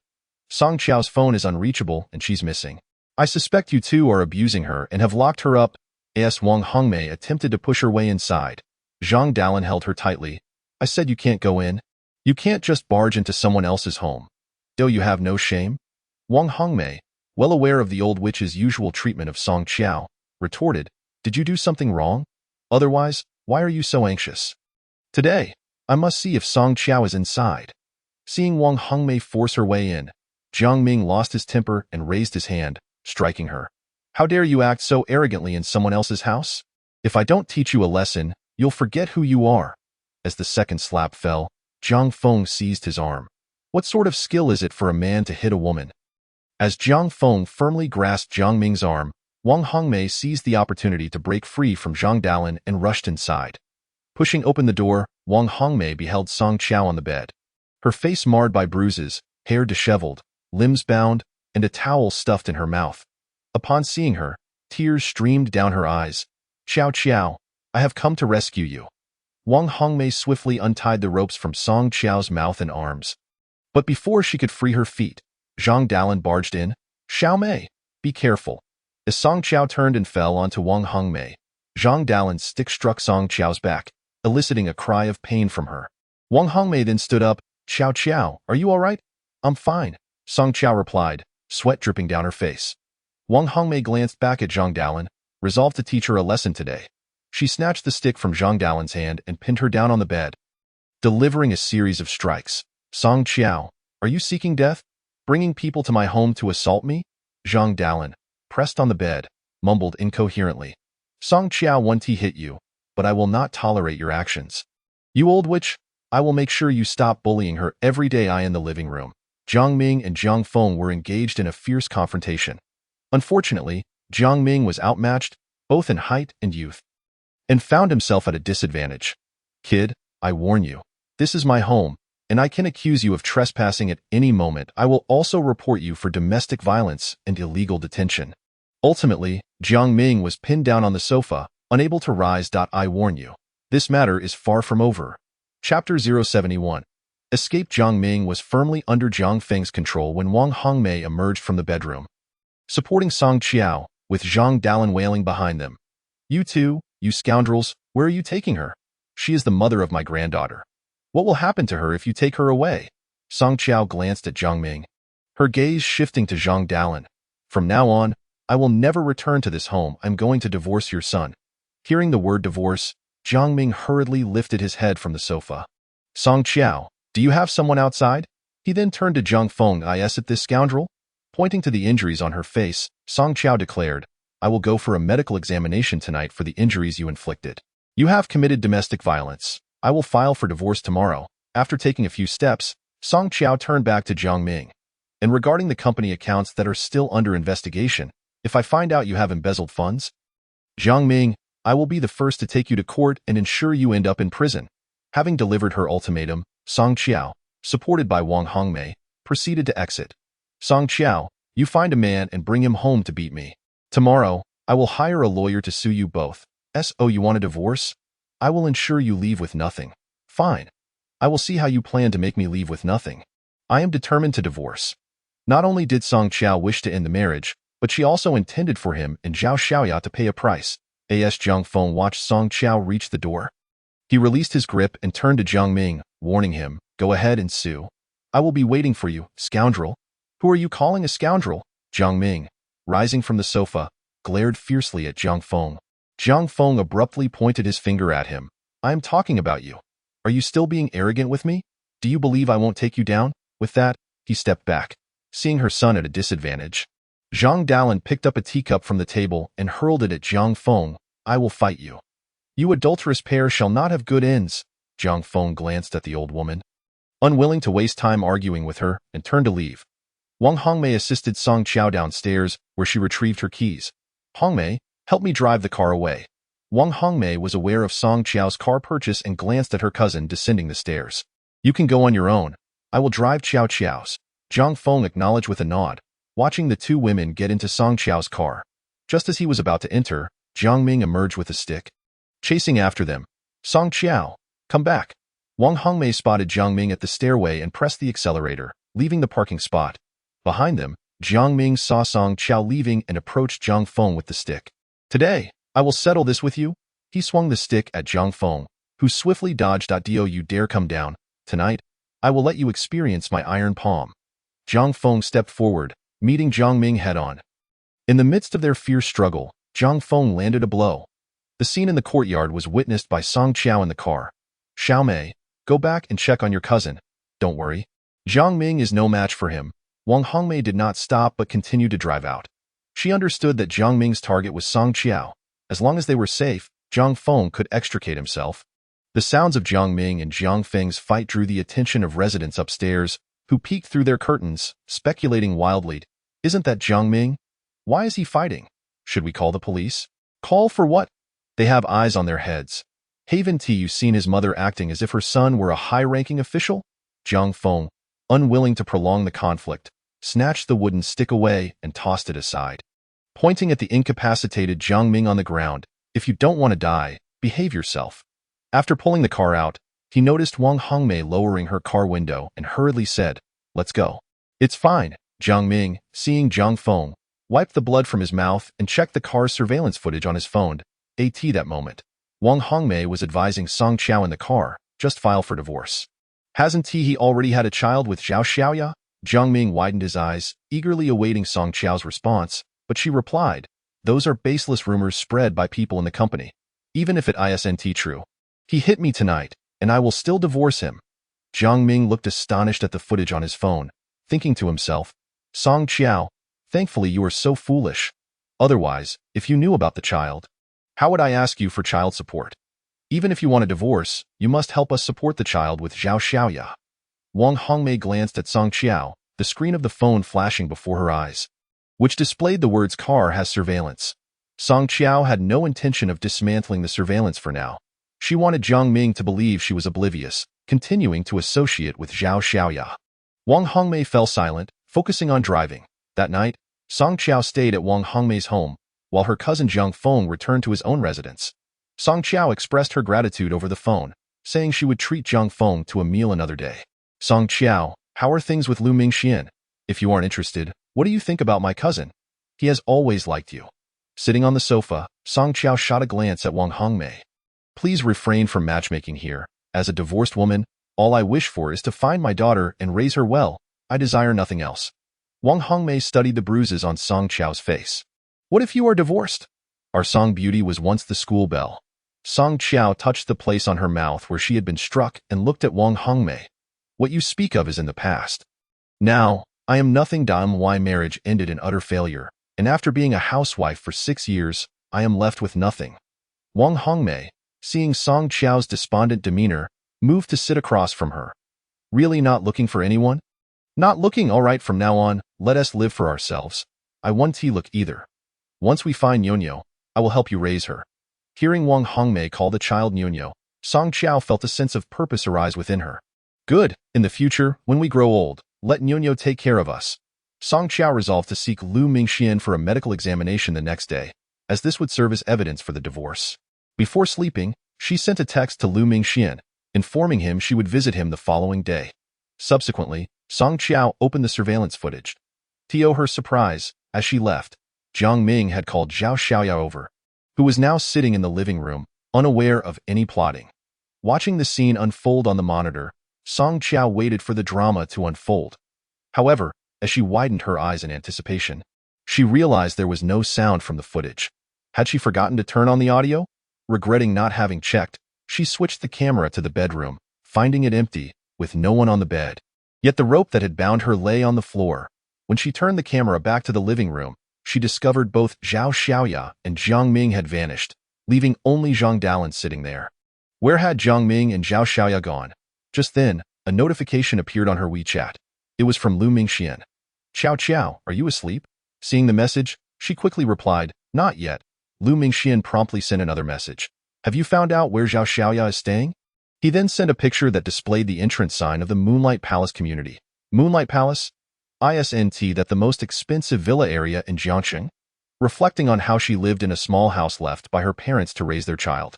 While they indulged in a lavish community, Song Qiao gritted her teeth and sent Lu Mingxian a message. I am at Wang Hongmei's house.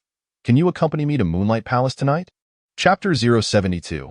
Unbeknownst to share the same courtyard, Song Qiao saw through the surveillance that Jiang Ming and Zhao Xiaoya had left their home, thinking to herself, they must be going to Moonlight Palace. While waiting for Lu Mingxuan's reply, her phone rang with an incoming call. Listening carefully, she noted the silence from Wang Hongmei's room next door, then answered, Hello. Song Qiao, are you still at Wang Hongmei's house? I thought you had returned home and didn't dare to call. I am at Xiaomei's house. Are you sure Zhao Xiaoya lives at Moonlight Palace? I conducted an investigation and discovered that Zhao Xiaoya has been residing there for 3 years. Upon hearing that Zhao Xiaoya had moved to the Moon Palace 3 years ago, Song Qiao felt a surge of anger, her teeth grinding in frustration, as she had yet to obtain any evidence of Jiang Ming and Zhao Xiaoya's illicit affair. She expressed a desire to visit the Moon Palace immediately and asked if someone could accompany her. Concerned for her safety, Song Qiao called Lu Mingxian, who assured her, absolutely, just wait for me, I'll drive over to pick you up and call you when I arrive. Unable to drive herself, Song Qiao quickly dressed in anticipation of Lu Mingxuan's arrival. After a while, her phone rang. Upon seeing it was Lu Mingxian, she whispered, Have you arrived? Yes, I'm here. Come downstairs, he replied. Checking the time on her phone, which read 10 o'clock sharp, Song Qiao listened carefully, noting that Wang Hongmei had already fallen asleep. She gently opened her door and, with utmost care, stepped out. Upon reaching the ground floor, she spotted Lu Mingxian standing by his car under the cool moonlight and hurried over. Qiao Qiao, are you cold? He inquired. Song Qiao shook her head and climbed into the car, with Lu Mingxian taking the driver's seat. Inside the vehicle, she glanced at him and said, I'm sorry for keeping you up so late. No worries, as long as you hurry up and divorce Jiang Ming to marry me, he replied with a teasing tone, hoping to alleviate some of the pressure on her. Noticing Song Qiao's silence, Lu Mingxian's gaze fell upon her, and under the dim light of the community, he noticed her face was bruised. What happened to your face? He asked, concern etched on his features. realizing she couldn't hide the truth from him. Song Qiao reluctantly confessed, "This afternoon, Jiang Ming called to tell me that Jiang Xiaoran had a fever and asked me to come home to check on her."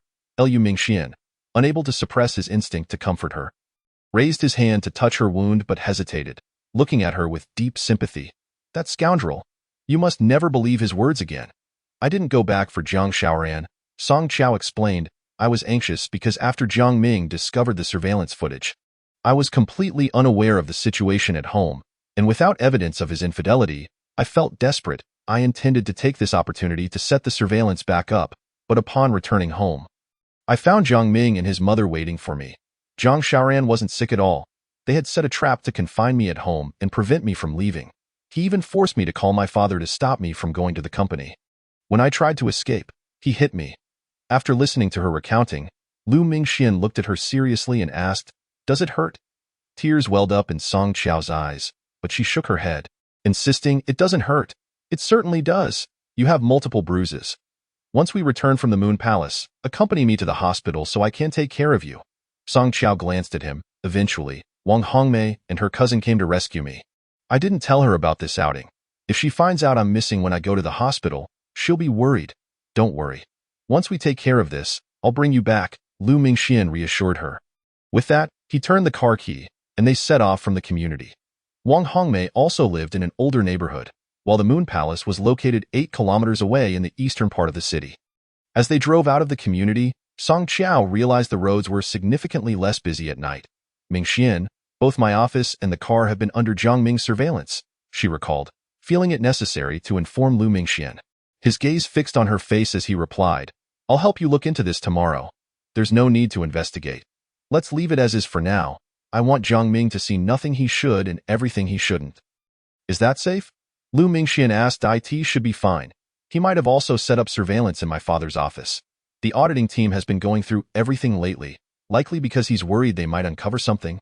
She explained. As the car glided smoothly through the night streets, Liu Mingxian inquired, "Does the auditing team know he has set up surveillance?" After pondering, Song Qiao replied, "Tomorrow, I'll have Wang Lianhe find someone to check. He was assigned to this auditing task and is relatively loyal to my father." "All right. I'll inform Xiao He and the others that the contents of the audit must remain confidential and not be discussed carelessly." Song Qiao sensed that these individuals were quite professional and discreet. "Song Qiao, we're approaching the Moon Palace." It was Song Qiao's first visit to this place. She had only heard Song Jiangwo mention that each villa in this compound cost over $1 million, with the finished price ranging from 8 to 10 million. "Let's get out of the car," she said. "No need. Just drive in directly." As she contemplated how to enter the community, Liu Mingxian produced a Bluetooth device and the gate opened, allowing them entry. "How do you have the access key for this community?" she asked. Liu Mingxian replied, "To be honest, my family owns a house here, but we haven't lived in it."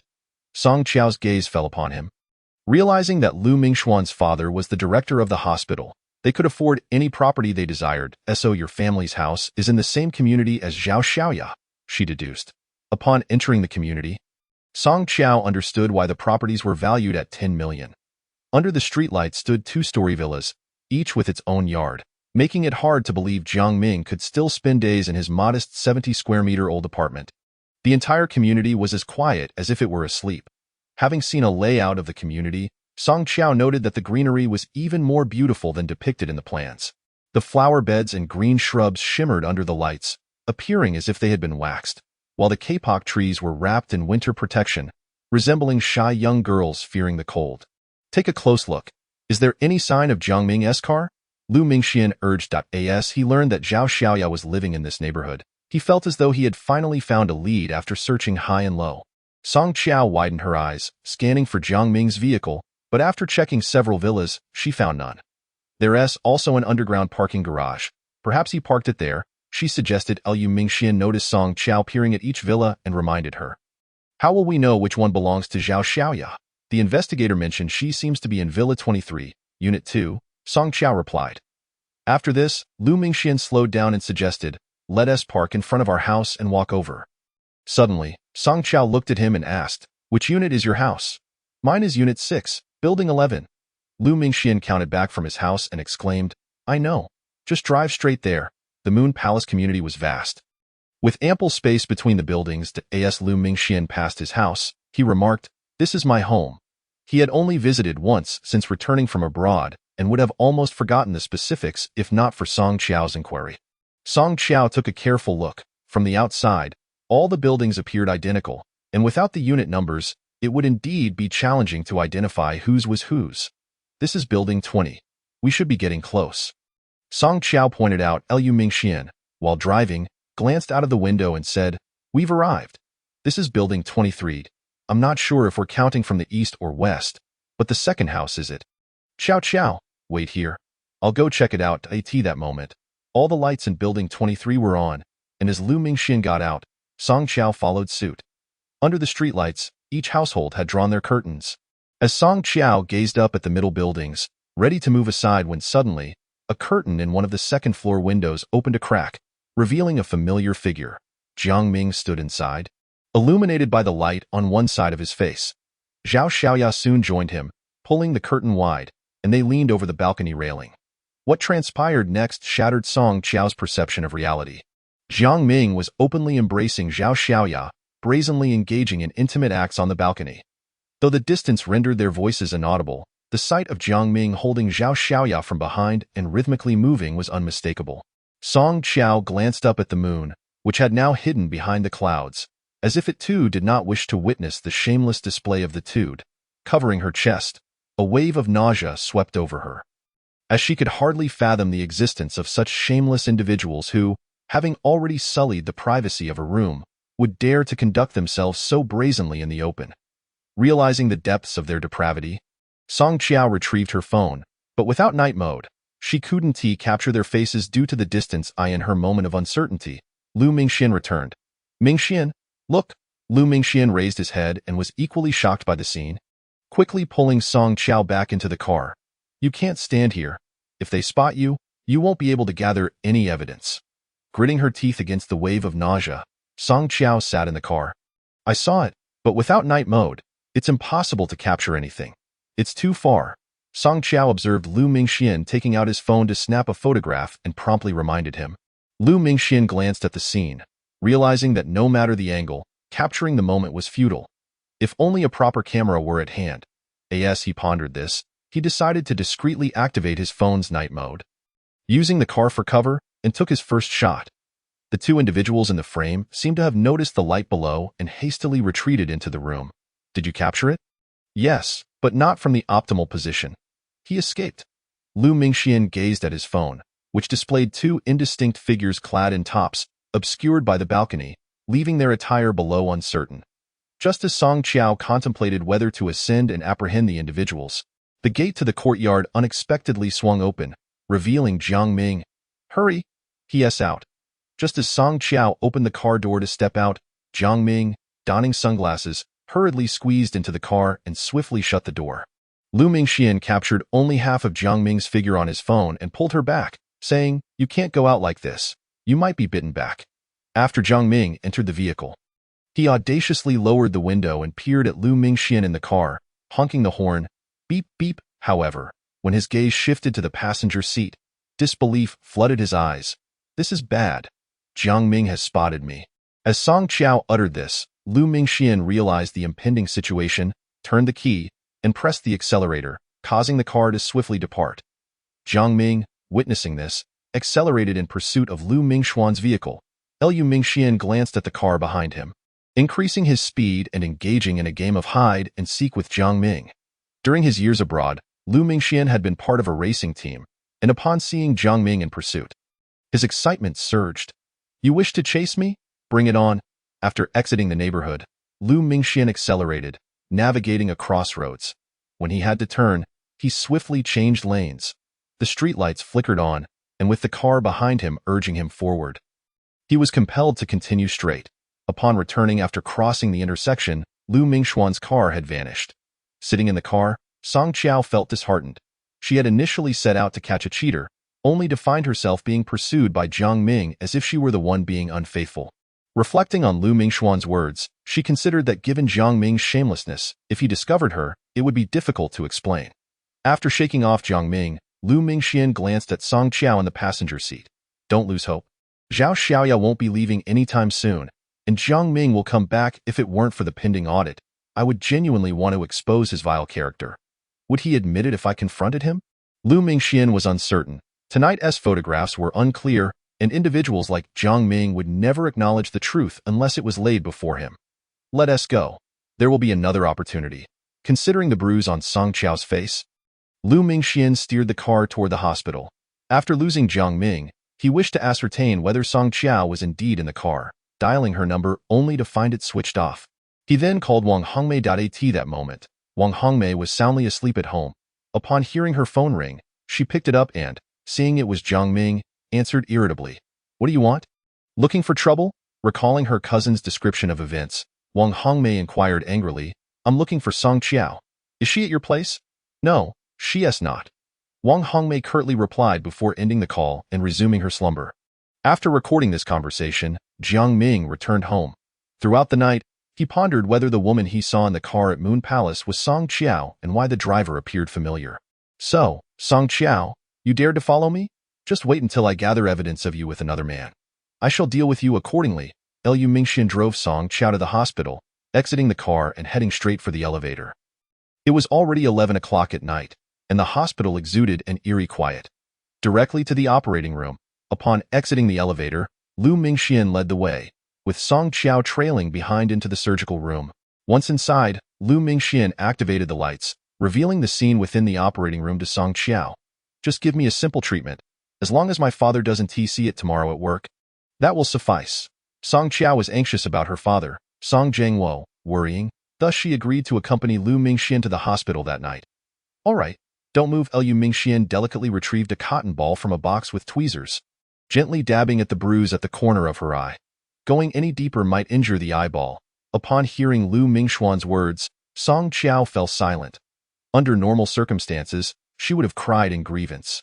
But not now. She mentally noted Jiang Ming's transgressions. If it comes to that, I'll give up my assets and leave him. Chapter 074. Deliberately exposed to the camera. Lu Mingxian believed that money wasn't the issue. For him and Song Qiao, the family wealth was inexhaustible. No, I will fight for the assets. I would donate to an orphanage rather than leave anything for him. Song Qiao had not forgotten her past demise. After being stripped of everything by Jiang Ming, she perished in a half-finished building. However, this was far too perilous. Song Qiao reassured Lu Mingxian, stating, I want to return to that house before my divorce. The operating room was silent as Lu Mingxian worked closely to treat her wounds. He wasn't wearing a mask, and Song Qiao could feel the warmth of his breath on her face as he spoke. Causing her cheeks to flush, Lu Mingxian paused with the tweezers, his gaze fixed intensely on her shy eyes. He slowly lowered his head. Just as he was about to kiss her, Song Qiao evaded him. I should leave. Noticing Song Qiao's hasty retreat, Lu Mingxian quickly set down the tweezers. I'll drive you home. As they exited the operating room, Lu Mingxian said, Come tomorrow for a damage assessment. I'll wait for you at the hospital. All right. As they conversed, they entered the elevator. Lu Mingxian, I went to the junkyard again today, and there I encountered the mother of a classmate who was beaten at the kindergarten. Hearing this, Lu Mingxian looked down at her and asked, What was she doing there? She is a sanitation worker. She claimed she was going to dispose of trash, but the refuse could easily be deposited in a dumpster. She might have been scavenging for recyclables. Song Qiao looked up at Lu Mingxian, sharing her suspicions. I wonder if she has heard of anyone adopting children? Lu Mingxian grasped Song Qiao's implication and inquired, Did you ask her? I did, but she said she didn't know. Song Qiao lowered her head in sorrow. It's just that I have no idea where my daughter is now. I have not a single clue. Seeing Song Qiao's distress, Lu Mingxian consoled her. Don't be too anxious. You will find her eventually. After they descended, they observed the tranquil hospital courtyard, where 2 security guards were on patrol. Get in the car. Lu Mingxian opened the door for Song Qiao, who climbed inside. Upon returning to Wang Hongmei's home, Song Qiao opened the door to find her already asleep on the sofa. Where have you been? Wang Hongmei asked, her face filled with concern. I received some news. Zhao Xiaoya is residing at Moon Palace, so I went to gather evidence. Wang Hongmei scrutinized her. Did you go alone? No, Lu Mingxian accompanied me. When I left, I noticed you were asleep, so I didn't disturb you. Lu Mingxian? Wang Hongmei, upon hearing that Lu Mingxian had gone with Song Qiao, though somewhat surprised, lost her worried expression. Yes, he sought assistance in uncovering Zhao Xiaoya's residence. Wang Hongmei gasped. Are you saying Jiang Ming helped Zhao Xiao purchase a property at Moon Palace? That place is the most expensive real estate in Jiangxing. He certainly is generous. Song Qiao wearily sank onto the sofa. What is there for him to fear? My money, my parents' money, my father's company. All these years, he has been in control of it, so he spends it as he pleases. With a resolute fist, Song Qiao struck the armrest of the sofa. Xiao Mei, if I don't make Jiang Ming return what he has taken from my family, I swear I will not be human. All right, don't be so angry. Did you obtain the evidence? Song Qiao, lost in anger, had forgotten to address that matter, shaking her head.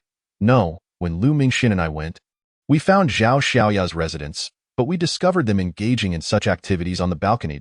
As we attempted to photograph them, he noticed us, and we not only failed to gather evidence, but also almost got caught by Jiang Ming. Wang Hongmei understood that Jiang Ming was not easy to deal with and advised Song Qiao. Qiao, I think it's best if you divorce him quickly. He called me tonight, asking if you were here. In a fit of anger, I replied, No, you think he will cause you trouble? This was why Wang Hongmei had stayed awake, waiting for Song Qiao's return. She feared Jiang Ming might create problems for her. Don't worry about him. The divorce must wait until the company's audit results are out. I now suspect that the company is in financial distress. Could it have become a mere shell? If I let him off the hook like this, my father's years of hard work will be in vain. Upon hearing this, Wang Hongmei cautioned her. You must be careful. You cannot keep your situation with Jiang Ming a secret from uncle. He needs to be aware of his wolfish ambitions. Wang Hongmei's advice was sound, and Song Qiao nodded. I understand. You should get some rest. It's getting late. Wang Hongmei had been preparing for the store's opening, and Song Qiao feared that her lack of rest would hinder tomorrow's plans. Go to sleep. Wang Hongmei rose from the sofa, and together they entered the bedroom. The following morning, before Song Qiao had even risen from her slumber, she heard Wang Hongmei's voice on the phone in the living room. What did you say? My shop was vandalized. Upon hearing this, Song Qiao hurriedly emerged from the bedroom, inquiring, What has happened? Wang Hongmei cast a glance at Song Qiao and replied, The shop is halfway through renovations, and this morning, when the worker arrived, he discovered that the shop door had been forced open and everything inside was destroyed. Hurry and get dressed so we can go see. After this exchange, the two forewent breakfast at home, grabbing their coats as they exited the house. Qiao, take my car, Wang Hongmei suggested, knowing that Song Qiao's vehicle was equipped with surveillance. No need. I'll take mine. Song Qiao responded. As Song Qiao took the driver's seat and Wang Hongmei occupied the passenger side, they drove towards the storefront. Glancing back at Wang Hongmei, Song Qiao asked, Is there surveillance near the shop? There isn't any on my shop door, but the neighboring houses do have cameras, so we will surely find out who did this. I've already reported it to the police. Wang Hongmei assured her. Wang Hongmei looked at Song Qiao and said, Good. Vandalizing your shop is a criminal offense. We must not settle for anything less than justice. He should go straight to jail.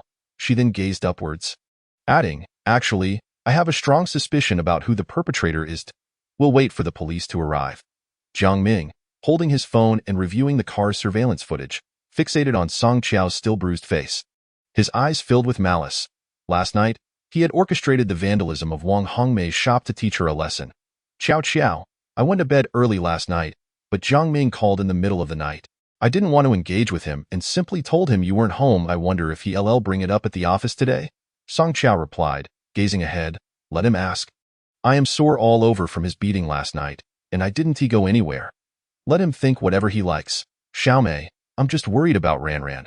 What if she doesn't eat properly or attend school? The two continued to discuss Zhang Xiaoran, while Jiang Ming adjusted the camera to focus on Song Jiangwo's office. This hour, Song Jiangwo had already arrived and was seated in his office. Reviewing documents, Jiang Ming zoomed in and saw that it was auditing materials, which startled him. He zoomed in once more just as Song Jiangwo closed the files and took out his phone to dial a number. Moments later, Zhang Yao entered the office. Chapter 075. A father's fury. The two conversed in hushed tones, and Jiang Ming cursed under his breath before switching the camera back to Song Qiao's vehicle. By now, the car was empty. He attempted to glean insights into the shop's condition through the vehicle's surveillance, but to no avail, so he reverted to Song Qiao's office. Song Qiao opened her phone, showing Wang Hongmei the footage of Jiang Ming seated on the sofa, watching the surveillance. Yu Mingxian warned me that Jiang Ming has set up cameras in my father's office as well. It seems to be true. Why don't you call uncle now to give him a heads up? Later, when I return to the company, I'll confront my father to clarify this matter at tea that moment. Wang Hongmei thought that monitoring the surveillance was akin to a stratagem from the art of war. As they were engaged in this discussion, the police arrived. Song Qiao and Wang Hongmei tucked away their phones and approached the two officers stepping out of the car. Officers, last night someone forced open my shop door, and everything inside, which was halfway through renovations, has been destroyed and rendered unusable. I need your assistance. Half-constructed renovations destroyed? Who have you angered? Inquired one officer, a tall, seasoned detective in his 40s. I've only just returned from abroad less than 2 weeks ago. How could I have offended anyone? Wang Hongmei responded, her expression one of distress. The younger officer glanced at his senior and suggested, could this be a case of competition among peers? Wang Hongmei quickly clarified, I'm opening a psychological counseling center, and I've checked, there are no competitors in this field nearby. Upon hearing that Wang Hongmei was a psychological counselor, the older officer asked, is there any surveillance nearby? Song Qiao noticed a camera at a neighbor's house and pointed, Officer, is that one? The older officer instructed the younger one, go check if that surveillance is operational. The young officer returned shortly, reporting, Liao, it seems that the camera is broken. Let us go see if the owner has arrived, the older officer said. Dong Qiao and Wang Hongmei followed the two officers to the neighbor's house, where they found the roll-up door still shut. Wang Hongmei stated, he hasn't come yet. That's quite strange. None of the other shops have been affected, yet yours was completely ransacked. Think carefully. Did you inadvertently offend someone without realizing it? I have no idea, Wang Hongmei replied, aware that accusing someone required evidence. If she claimed that Jiang Ming was behind it without proof, it could backfire. Let us explore the area further to see if we can find any footage capturing this place. Thank you, officers. After the two officers departed, Song Qiao turned to Wang Hongmei. Xiaomei, I'm certain that Jiang Ming orchestrated this. Once I return to the company, I'll confront him if he admits to it. I'll report him immediately. She then pulled a card from her bag and handed it to Wang Hongmei. I know you might not have much money on hand, but this card has 100,000 yuan on it, which I prepared specifically for you. Hold on to it and let me know if you need more. Wang Hongmei glanced at the card in her hand, asking, where did you get this money? Does Jiang Ming know? I requested it from him a few days ago. You don't need to worry about it. Right now, I've arranged with Lu Mingxian to go to the hospital for an injury assessment, so I want to accompany you. After placing the card in Wang Hongmei's hand, Song Qiao headed towards her car. Qiao, consider this a loan from me. I'll repay you once I can. Originally, Wang Hongmei had limited funds after renovating her old house, and with the shop's destruction mid-renovation, she hesitated to accept Song Qiao's money and no need. I saved this money specifically for you. Song Qiao waved her hand dismissively and left. She first drove to the company and entered Zhang Yao's office. Zhang Yao, did you need something from me? Zhang Yao's office was adjacent to Song Jiangwo's, a space designed for those waiting to see the chairman. Go over and call the chairman. Just tell him I'm in your office. Uncertain of Song Qiao's intentions, Zhang Yao hesitated but eventually entered Song Jiangwo's office. Chairman, Miss Song is waiting for you next door. Song Jiangwo looked up at Zhang Yao, questioning whether he had misspoken. What? Song Qiao is next door? Yes, I'm not sure what she wants you for. After a moment's hesitation, Song Jiangwo stood and made his way to Zhang Yao's office. Upon seeing Song Jiangwo enter, Song Qiao quickly stood up. Dad, have a seat. I need to tell you something.